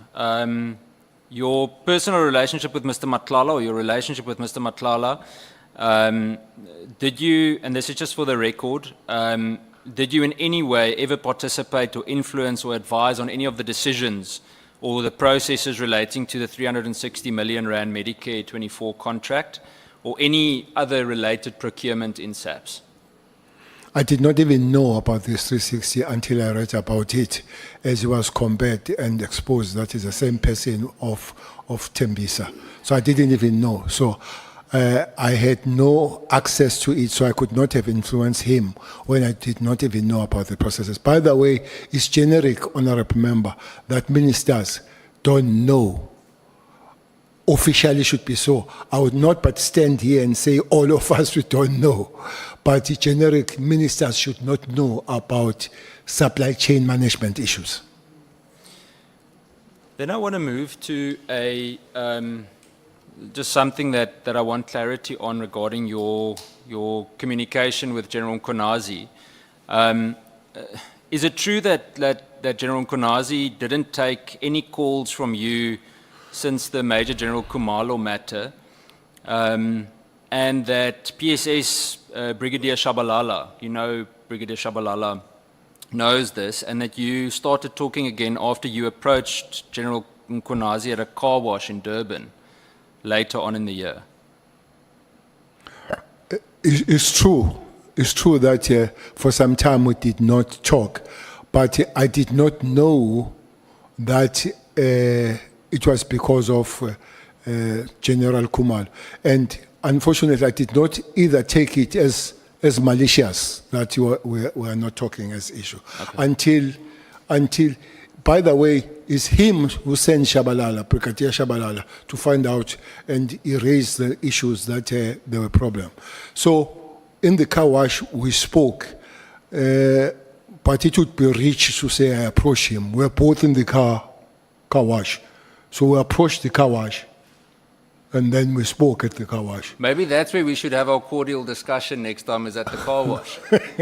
And now it sounds like I ran to the car wash to approach him. No, we met it. And we spoke at length, by the way, until we were told to move our cars from the bay because we were blocking. We spoke for a long time. Okay. Yeah. I want to go to a question, and I know you said were not directly involved with procurement matters. This touches on questions that I asked Minister Mkhunu yesterday. Did you know about the fact that the supply chain management head, or Lieutenant General Fani, who came from National Treasury, had a questionable background with regards to his appointment? It's a double-barrel question. I want to know, were you aware of the SIU report that implicated General Fani amongst others before you left office? General Fani, I think, is a lieutenant general. Correct. He's a TTG. It's the same argument I've raised, Honourable Member, that I have a problem with appointment of DDGs. Because those that are appointed, they are checked and checked thoroughly. But if Fani comes, General Fani and the other Fani, Masimula, they just meet and they employ one another, you wouldn't. That's that. One would not know the thing. But worse with him, because he comes from treasurer, you would expect people coming from treasurer to be clean and schoon. So you would not really expect that there is a problem when they come from that department, when they come from treasurer. So I didn't know anything about his shenanigans. Did you know anything about the SIU report once that was... I'm aware that I think it was presented to legal services, but did you know anything about the SIU report? No, I didn't. Not. I want to move to the next few questions. I want to touch on the KZN matters. Just in terms of communication, did you have any form of private communication with General Konazi before his 6 July press briefing? Private communication? Any communication. It doesn't necessarily have to be private. Maybe at the car wash. I think I would. Honourable Member, especially that province, there are a lot of problems that people, they still phone me like nobody's business. I say, but I'm not the minister. They say, but you know what to do. Most of the time, if I'm phoned about the particular matter, then I'll phone two people. Rather than going to the station, junior members, I usually phone two people there. Makoba, who's a deputy to Mkwanazi, or Mkwanazi. So I can't remember. But mostly it will be on those matters rather than before, when I would pick up the phone and say, can you do this? Can you do this? But the other thing I want to tell you, Mkwanazi, there is no provincial commissioner that I've communicated more than Mkwanazi, because we are there, but they are there. But what I have made a habit is that he must also report, or I will report to the national commissioner that we have communicated. For instance, you would see me in many operations there. You remember when the big bust of drugs at the port and all that. I don't want to pulang isizulu, but I would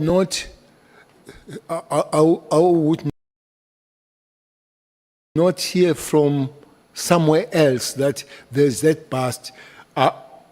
General Mkwanazi would tell me, and I'll go there. When police are killed, NIU member Mazibuko, when he was killed, I was on the crime scene.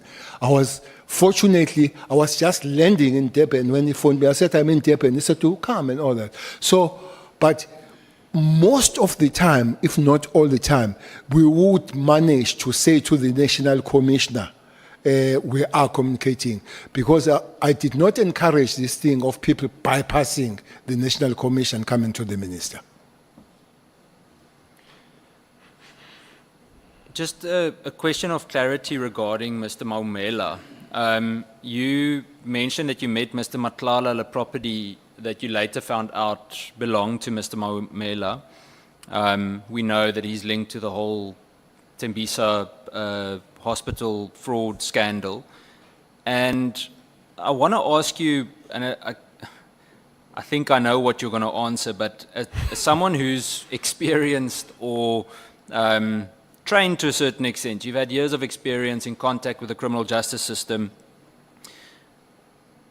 You said that you didn't know whose residence it was.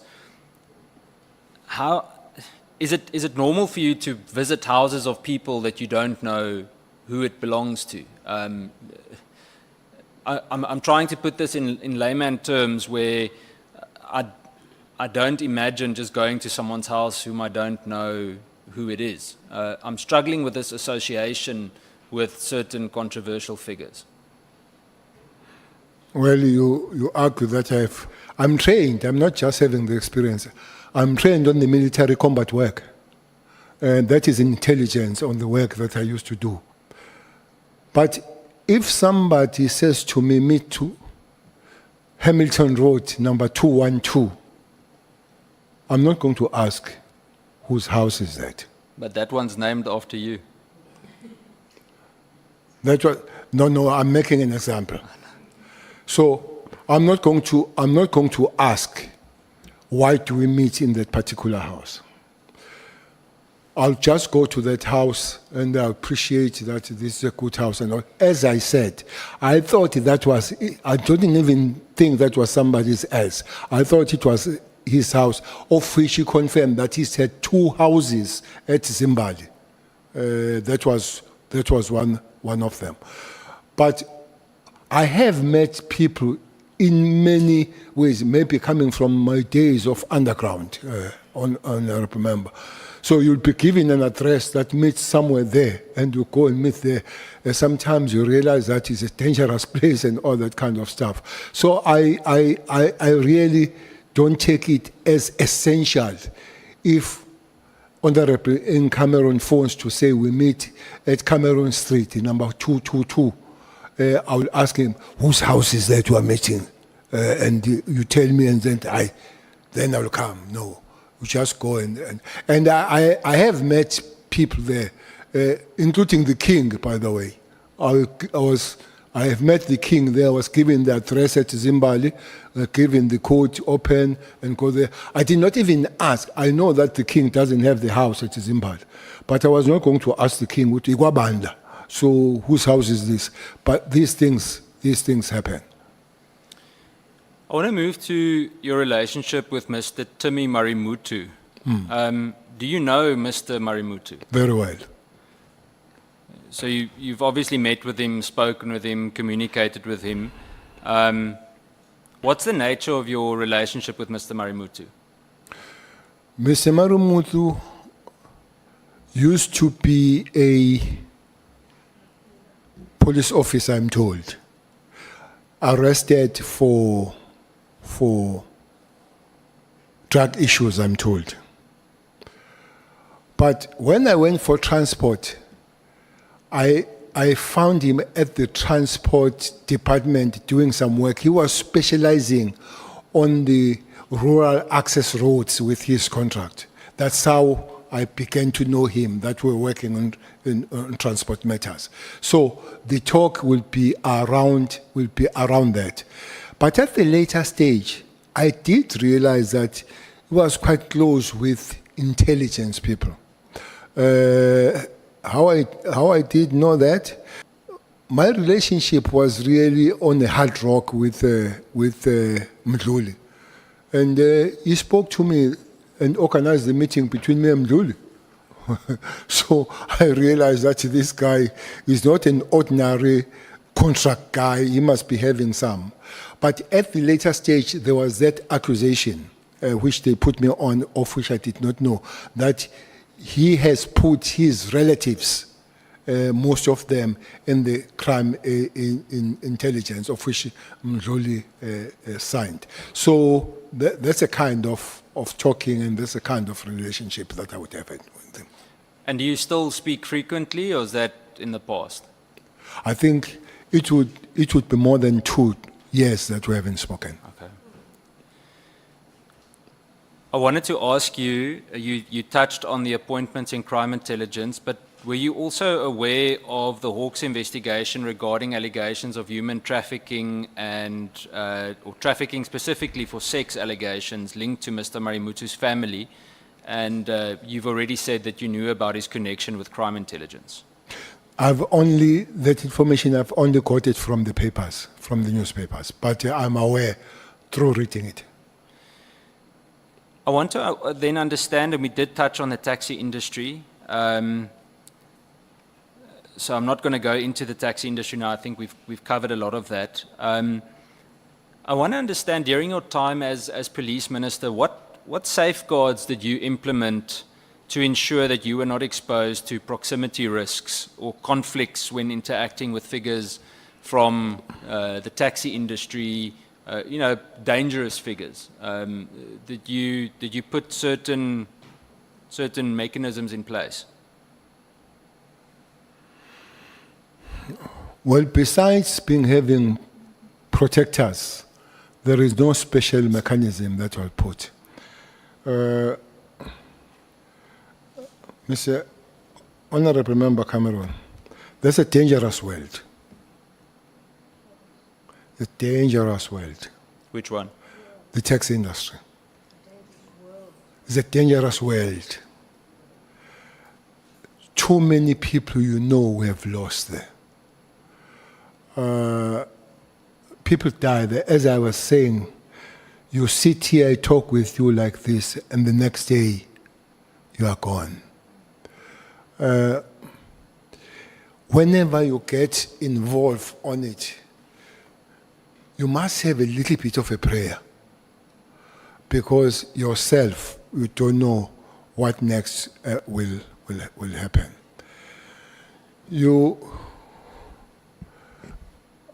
Again, going back to General Mkhwanazi, well, he spoke about the Katomena team. For some reasons, I love police, and I don't know how I fall in love with them, because I was one person that was messed up by the police. I was messed up big time. One person that I didn't like in life big time is General Poison. I didn't like that man. When he came to investigate the matter, massacre of Shoba Shoban, I chased him away. And then they sent Pushy Engelberg. I don't know if you know Pushy Engelberg. I chased him away until the minister, then Mafumati, spoke to me that, you know what, you go investigate this thing yourself. Because I was chasing everybody away as this person, as an activist. I must be careful again with the word activist. It gave some trouble here. So, as an activist, I had a problem. Until Bush was allowed, I don't think there is a police officer I like Bush Engelberg today. The job he did. But slowly but surely, human beings are dynamic things. You get to know one another and all. One person that were close and friends today is Poison. Is Poison. We're fine, we're good and all that. One other thing that put us together was to work on the taxi industry. Because that unit of his, even today, taxi industry people themselves, they still complain. Why don't, they are called Kito. Kito is the Zulu word coming from Kato crest. They ask, why don't you bring them back and fix the thing? So the one major thing happened, there was the killing of Colonel Kongo. One good human being and good police was shot and killed by the taxi industry. I was mad. Poison was mad. Poison did not arrest anybody. Anybody that did thing to Kongo was permanently arrested. So they put so much effort. At one time, the cash heist was zero in KZN. Zero. I mean zero, because of that unit. Whoever killed that unit is guilty of increasing the crime in South Africa and in that province. That's how I forever look at it. And the reason why Mkwanazi and Mtetwa, they took that path of killing that thing, I don't know. But what I knew is that Mtetwa was may his soul rest in peace. Mtetwa was on this thing of reversing things that have been done and working. It was not only him reversing things, it was with his president. He's the president of one organization today.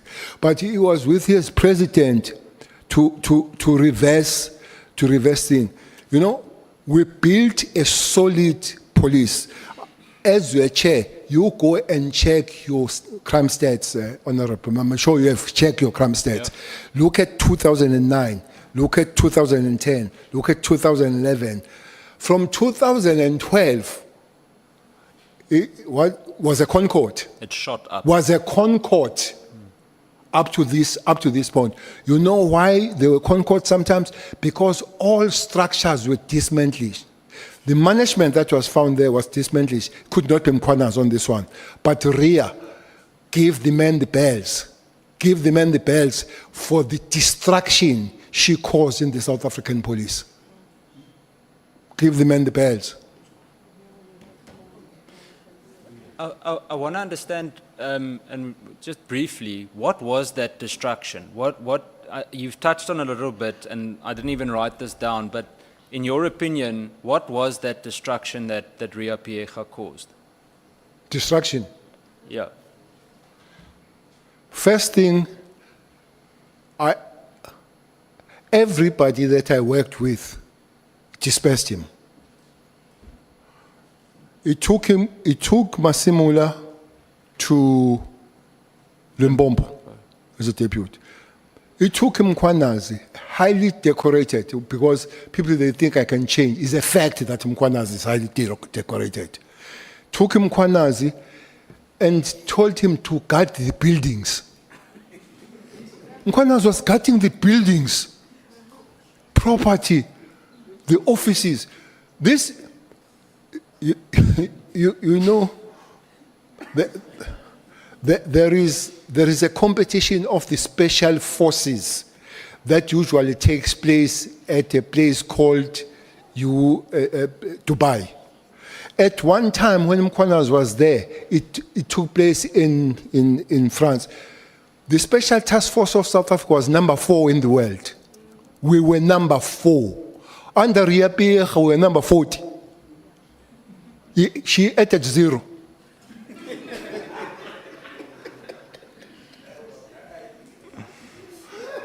I'm trying to be serious here. You're making it very I am difficult. serious. We're number 40. Last time there, I was invited. I was invited to go and receive the award for them. I think they were number 14. So I can't receive the number 14 award. But in France, I did go and I received the number 4 in the world. In the world. So that thing went down. But the real mess that she did, was to kill the TROT, Technical Response Team. You know, just a little bit of a minute how it started about. People, they call it Bheki's police, Cele's police. I don't know why they don't call other units about people that they started. When I joined the police, Honourable Member, in Pretoria, the third day, there was a cash heist in the city of Swane.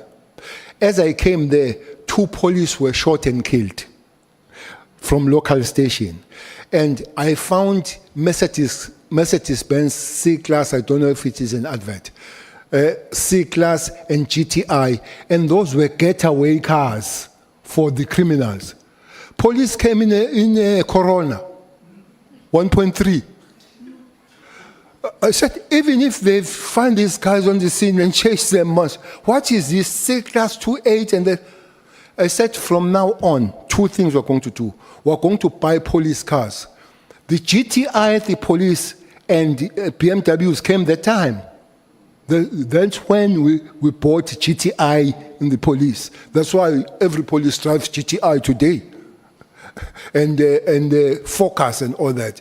But the other problem that you had, these elite units, 2 of them, that's your Special Force and NIU, were geographically placed. They were only in Gauteng, KZN, Eastern Cape, and Western Cape. So other provinces didn't have them. So the TRT was built for them to hold the fort as we are waiting for these guys. But TRT did not hold the fort, they did the job. TRT moored the Kesha's guys. They moored them goed. Now, that was the first one. The second one of their job, that time we had cluster. I know you have had interest in the police. We have cluster policing, where 5 stations to 7 will be together. We said every station will have about 10 members of the TRT, Amaparet.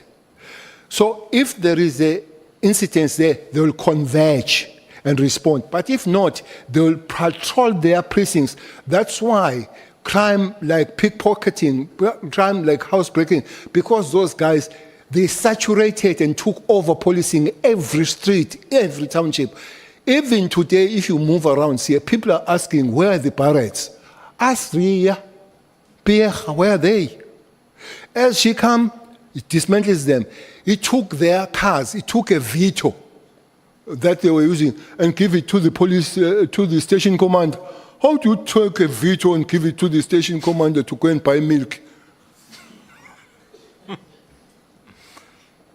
So that's it. But one other thing is to displace people. Your Hawks, Dramat was taken away from there. Everybody was taken away from there and all that. So it was a systematic kind of dismantlement. But the big one, the numbers were allowed of the police to dwindle from 195,000 to the population of 50 million, dwindled to 187 to the population of 62 million.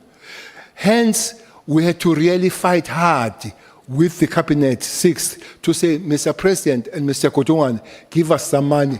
We managed to get the training of police 10,000 in the circle of 10, though we had a problem because the colleges were few to accommodate all these people. So we went to ask the accommodation from the army. They gave us their base in Kimberley and they charged us R1 billion for that. Sure. They charged us R1 billion so we had to go to small numbers because we did not have R1 billion to pay for the army. But that was a big thing to dismantle. And as we came back, it took a lot to re-establish the police. I don't want to go much on that. But one other thing that we did was to create the Operation Chanela. Operation Chanela, I can explain about it and all that kind of thing. I hope it's coming back. But I must say, I am really sad. I think the working of the police has been really disturbed by this kind of a thing. It might take longer again to put the police in a fast lane. I want to just move back slightly. Why do you think they closed Cato Manor, the squad? Mkwanazi is still there. Maybe when he comes back, ask him. Okay. You mentioned earlier today that, we know about it, that there were members who tapped your communication. They listened to your calls. Do you know who those members are, and if so, are they still in the police?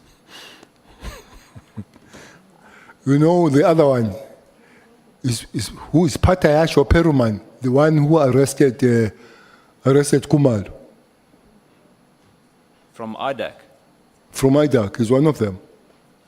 Sure. That guy, 3 guys were arrested. I think one is Cele and can't remember, and Peruman. So they were made sacrificial land by Moodley. So Moodley was also involved? Hayi kancane, not small time, big time. Yo. Moodley. Was, sorry I'm interrupting, I just want to get clarity. So Moodley, was Khan involved in any way? No, I wouldn't tell if Kanye was. I don't have that information. Okay. But Moodley, yes. And then, who's this? Patayasho Peruman, this guy. He has been in crime intelligence. He has now moved to IDEC and is regarded as a top investigator. There are no investigators in CI. Since when has become a top investigator? That he has, his first job is to arrest Kumalo after he has written a letter by Nkabinde. Because Kumalo was arrested after the letter has been written by Nkabinde. So where it does come from? But the other thing, the husband of the head of the IDEC works in the CI. And they're not friends with Kumalo. And they're not friends with Kumalo. And he works in the CI. That's my home girl, that is the head of what I would love to know, when this law came, you would know that there is a structure that oversees police, that is your iPad. You would know that there is a structure that oversees Hawks, that is a Hawks judge. Who oversees IDEC?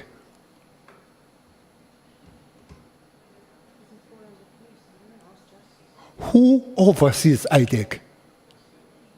Or are they law unto themselves? You can't have a powerful structure that does as its wishes and nobody looks after it. Hence, we have a judge that looks after the Hawks. That judge is there. You report to the judge, you go to IPID, either they work or what, they exist. I guess these lawyers sitting there, there can be a structure that you can take to them if they get out of it. There is a structure where you took to, whether correct or incorrect, but where do you take IDEC? When they arrest somebody for hiring somebody. Well, it's a disaster to have such a structure that nobody oversees it. Maybe the legislators can look at that as the time goes on. What do you think, and this is also, I'm going off the list that I made today, but what do you think the reason is for that specific group targeting General Kumalo?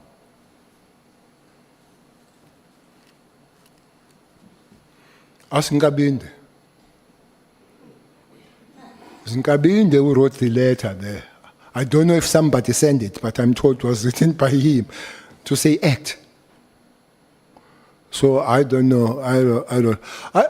But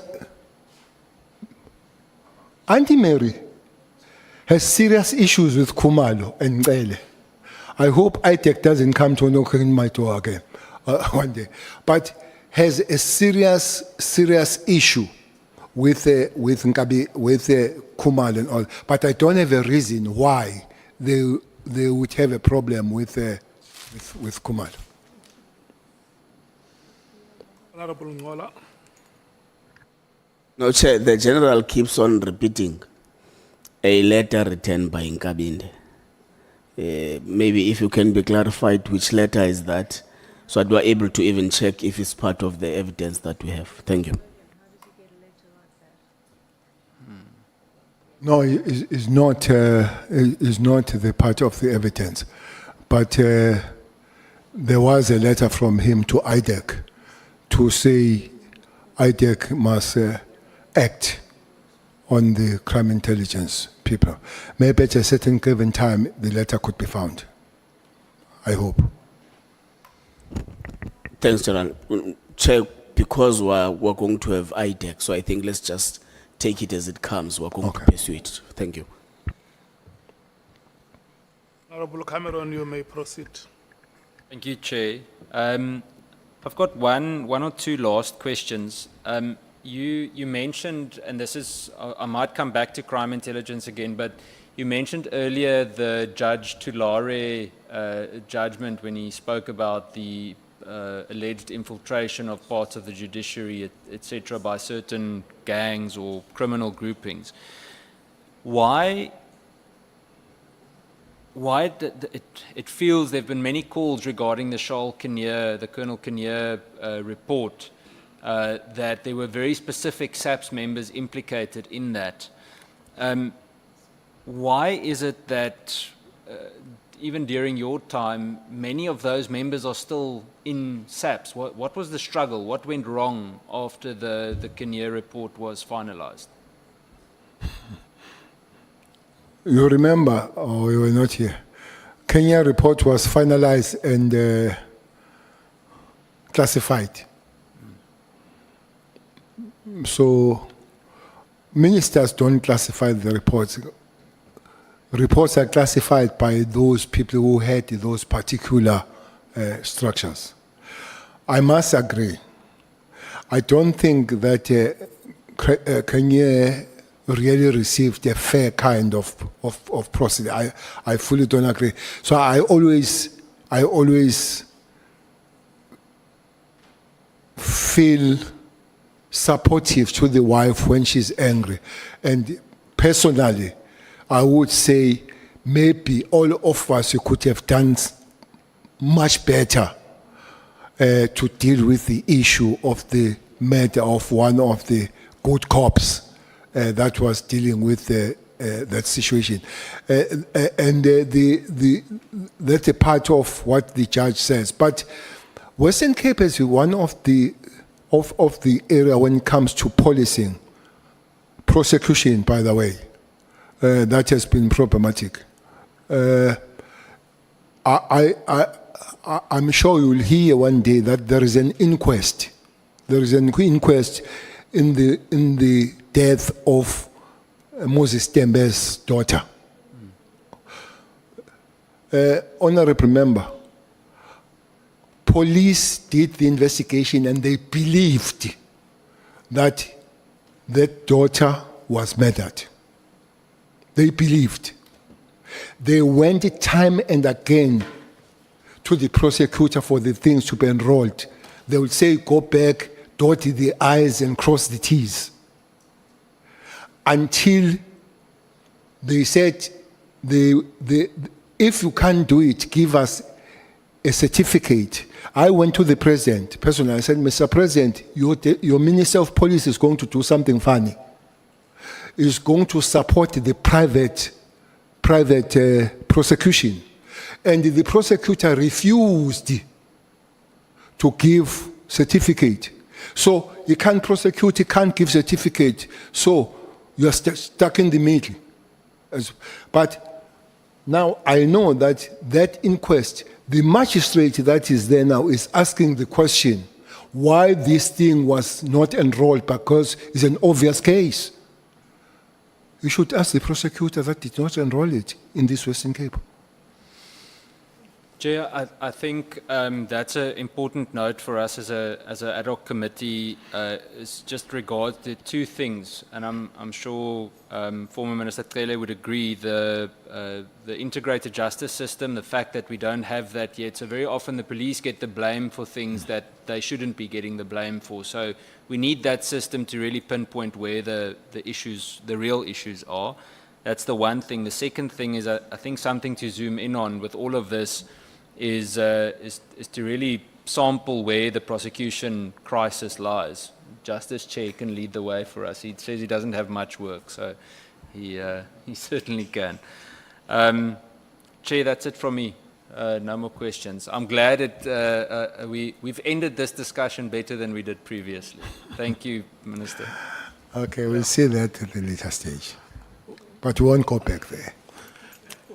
You must stay with that commitment. I can see that you are getting closer to each other now. Honourable Thapa. Thank you, Chairperson, and good evening, former Minister Cele. It's been a long day for you. I don't have a lot of time, so it won't be too long. I want to go back to Kat Matlala, because it seems with the interactions we've had over the past few days and what you read in the media and in the testimonies, it seems everybody had some interaction with him in some form, way or manner. The meeting that took place in December, where you had a meeting with Mr. Matlala, he told you that he had an SAPS tender and that he was willing to make false and criminal allegations against generals to protect his own interest. Did that not immediately raise red flags about his integrity?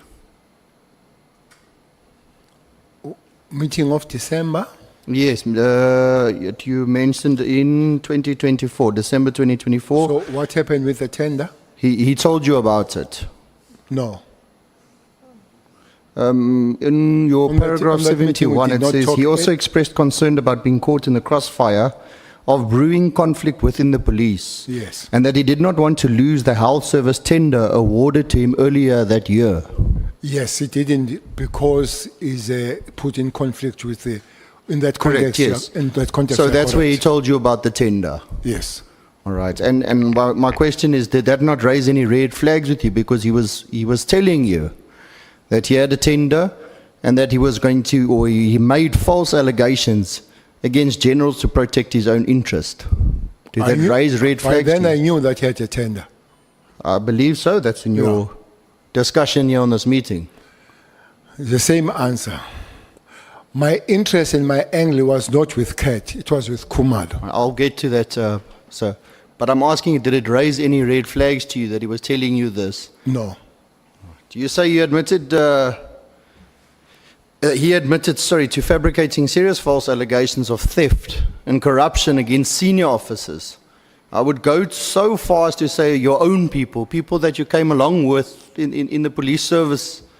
Why would you rely on a man who, by your own account, had just confessed to committing perjury and obstructing justice? Rely on him on what?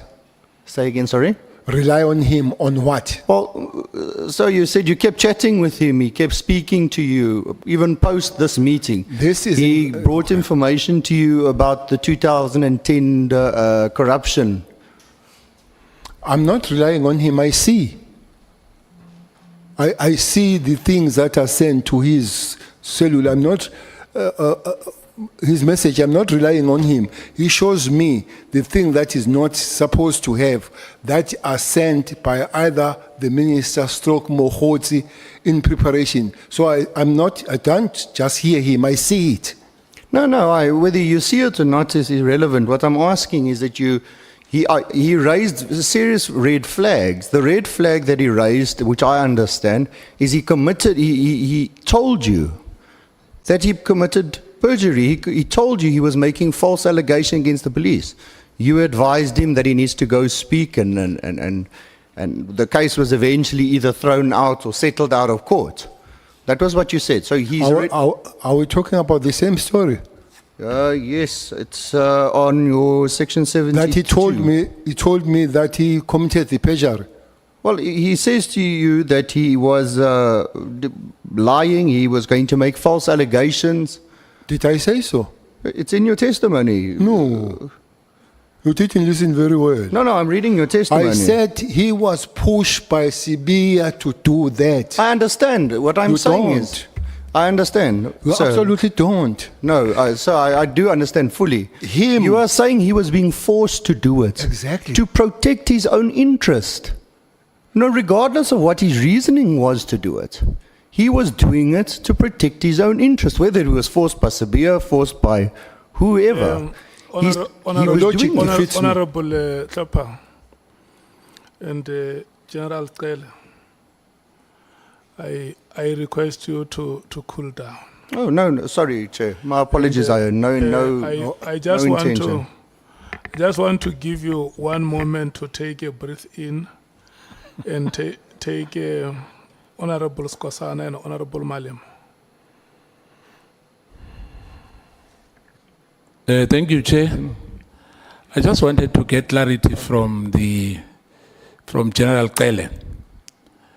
Because earlier, General Cele said when they met at Beverly Hills Hotel, there was no discussion about the tender. He was never told about the tender. He was told about the issues of the problems within the top. The matter is not related to what Honourable Tlhopha is raising. No. My follow-up meeting is what he responded about that. He asked him twice. That was the tender discussed in that meeting. Okay. So hence I'm saying, initially he said there was no tender. Kat never discussed any tender with him at all.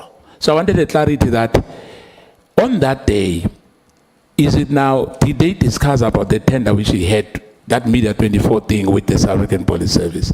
Thank you, Chair. Chair, I've said it time and again to say he realized that he was being played and did not want to be in conflict with the police because he has just had the tender contract with the police, so he did not want to fight the police, especially on the false pretense that Khumalo must be arrested after he has been told by Sibia what to write so that it implicates Khumalo. I'm saying it's the same answer. There was never a time when he sat down and write the statement against Khumalo. Sibia, according to him, comes to him to say, look, let's implicate Khumalo on this one. Add that it was not just the raid, but they have stolen. So then it doesn't become the liquor raid, even if you have a warrant. You can't take the watches and all that kind of thing. So for me, that he committed perjury, and him being this powerful police telling him what to do is completely two different things. Thank you, Chair. Can I proceed? Are you? I'm fine, Chair. My time will come. Thank you. Let's go to Honourable Malim. Minister, I understand now you've got this information, like he's saying, you've got this information about Kat that he does tenders and then he wants to serve his own interest by giving information and all of that. Then the question is, why do you keep this person close to you when you know he's got this many other issues? Now you are aware.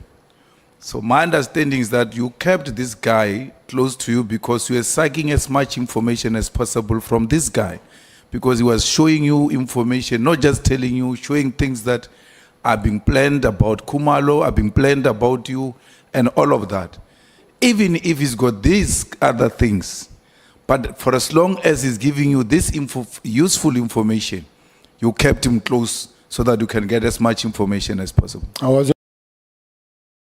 was not going to let him go with information.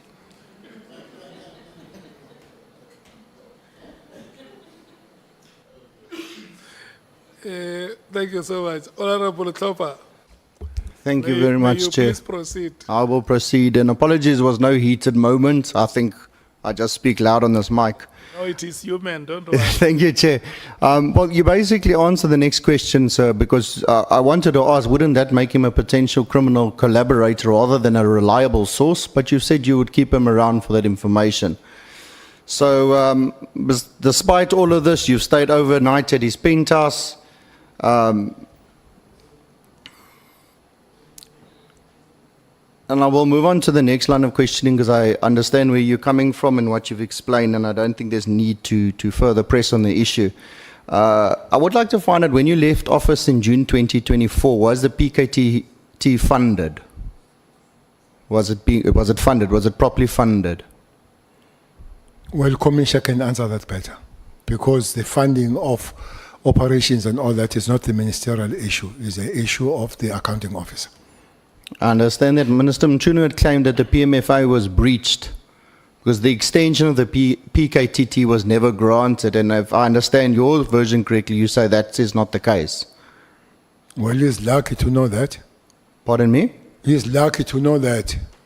What I know is that the life of political killing task team was continuing, and I know that there was money requested and the less money was given with the advice of the CFO. But remember, in companies, there is a CFO and there is an accounting officer. At the end of the day, the rest of it doesn't lie with the CFO.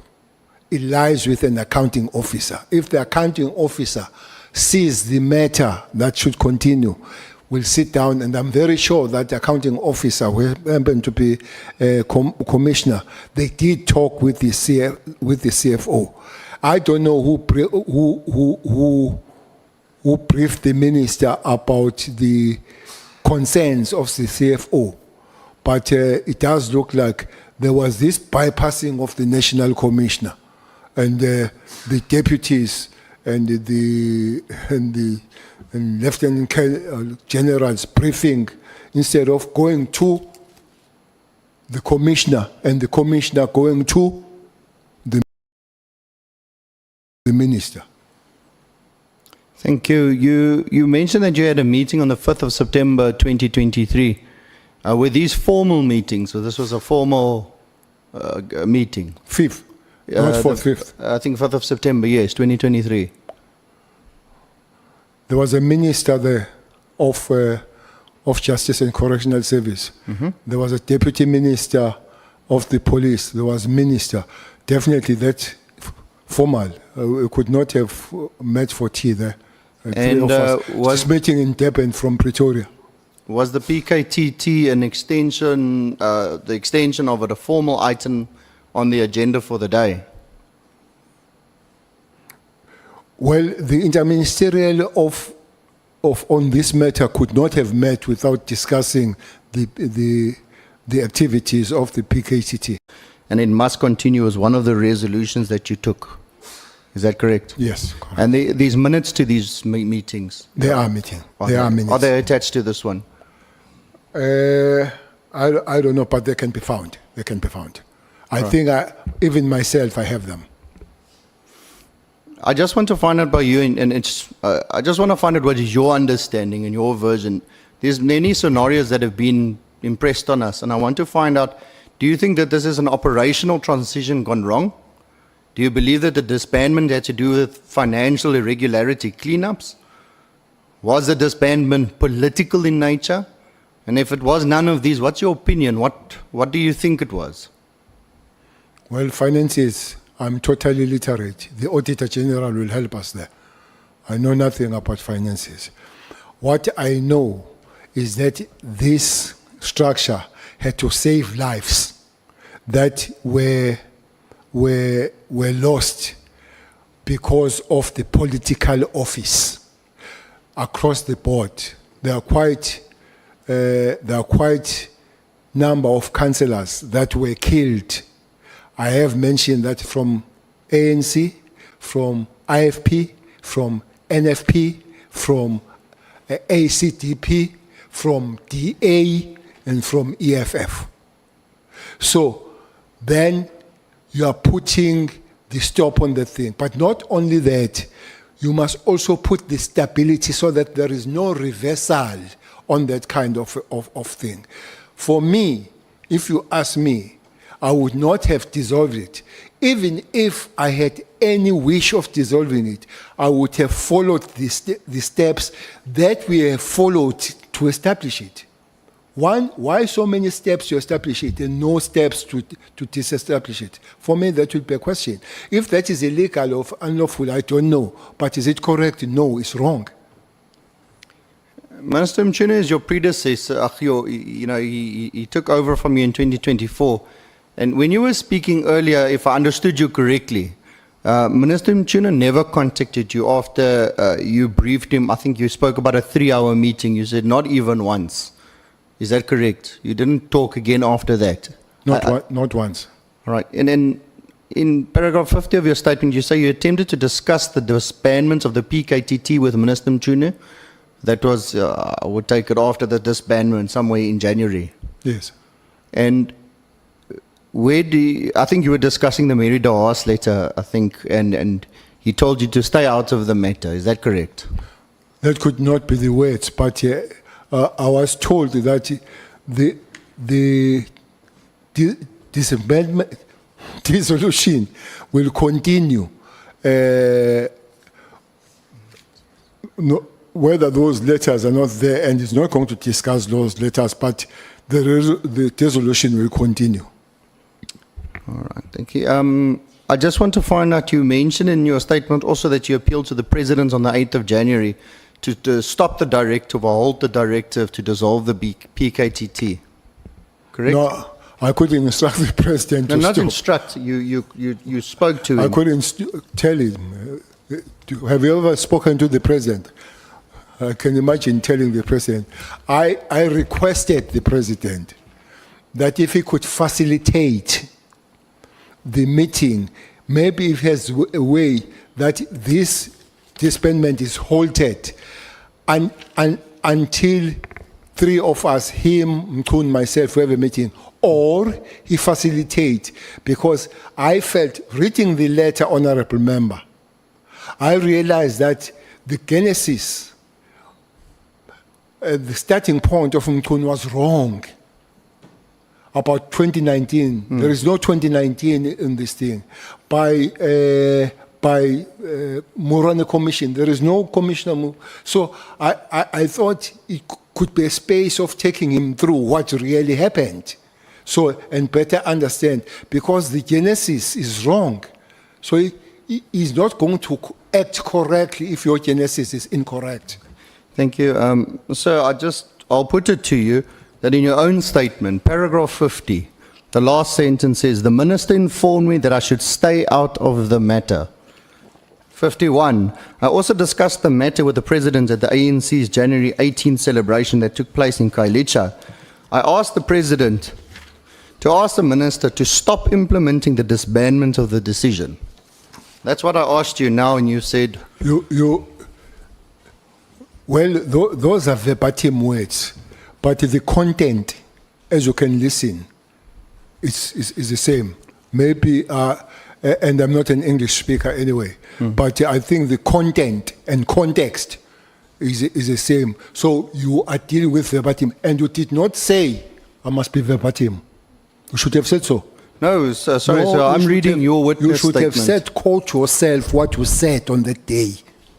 No, so I'm reading your witness statement as what you gave it to us. That's what I've got in front of me. It's all I can rely on. But it's fine. I respect your answer. I'm not arguing your answer. I'm just reading what I can read here. That one is very clear. If you want me to be verbatim, say so. And you go and say, read at that particular place. I was not told to be verbatim. I was asked to give the context and the content.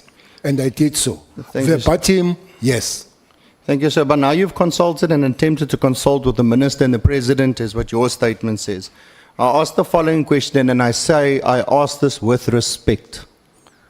Is this not similar from ruling from the grave, as you put it earlier on? I don't have a grave. No, you said you don't rule from the grave. And I'm asking, is this what you were talking about? I don't have a grave, so I can't rule from the grave. Thank you. You've answered correctly. Thank you.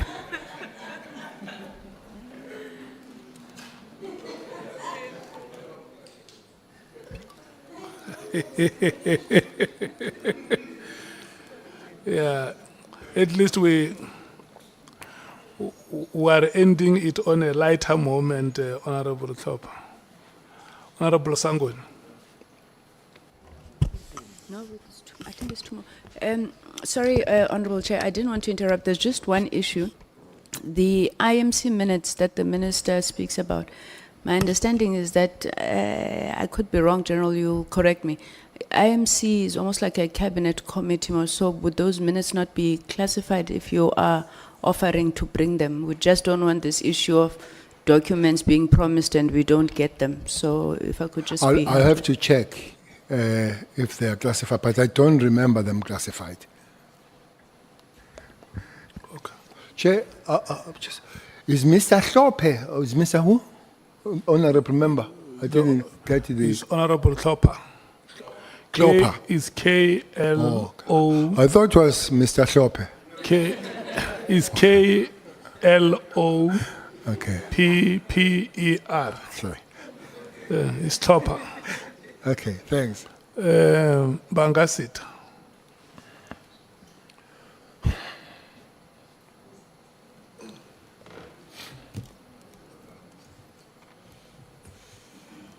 Oh, thank you. Thank you, Honorable Chairperson. Yourself and Honorable James are going to run for the next 1 hour, 20 minutes.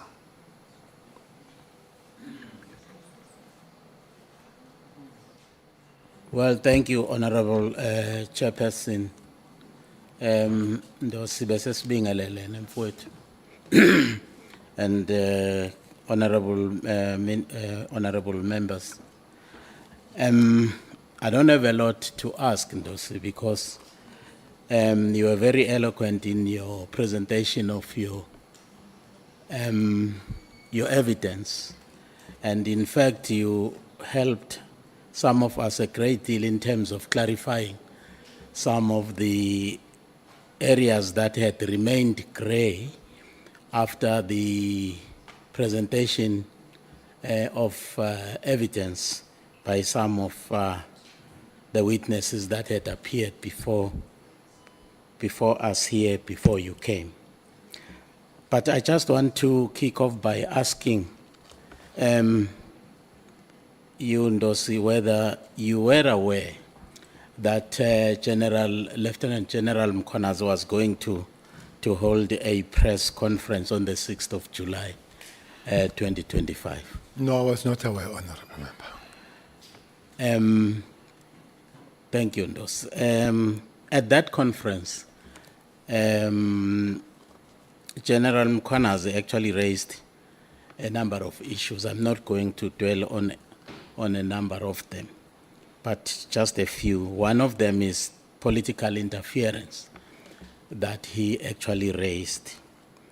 So I just want you to clarify the issue of the disbandment of the PKTT, whether it was, in your view, whether it was not a classical case of political interference in the operations of the police.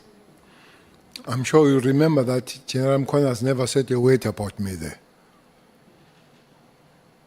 I'm sure you remember that General Mkhwanazi never said a word about me there in that conference.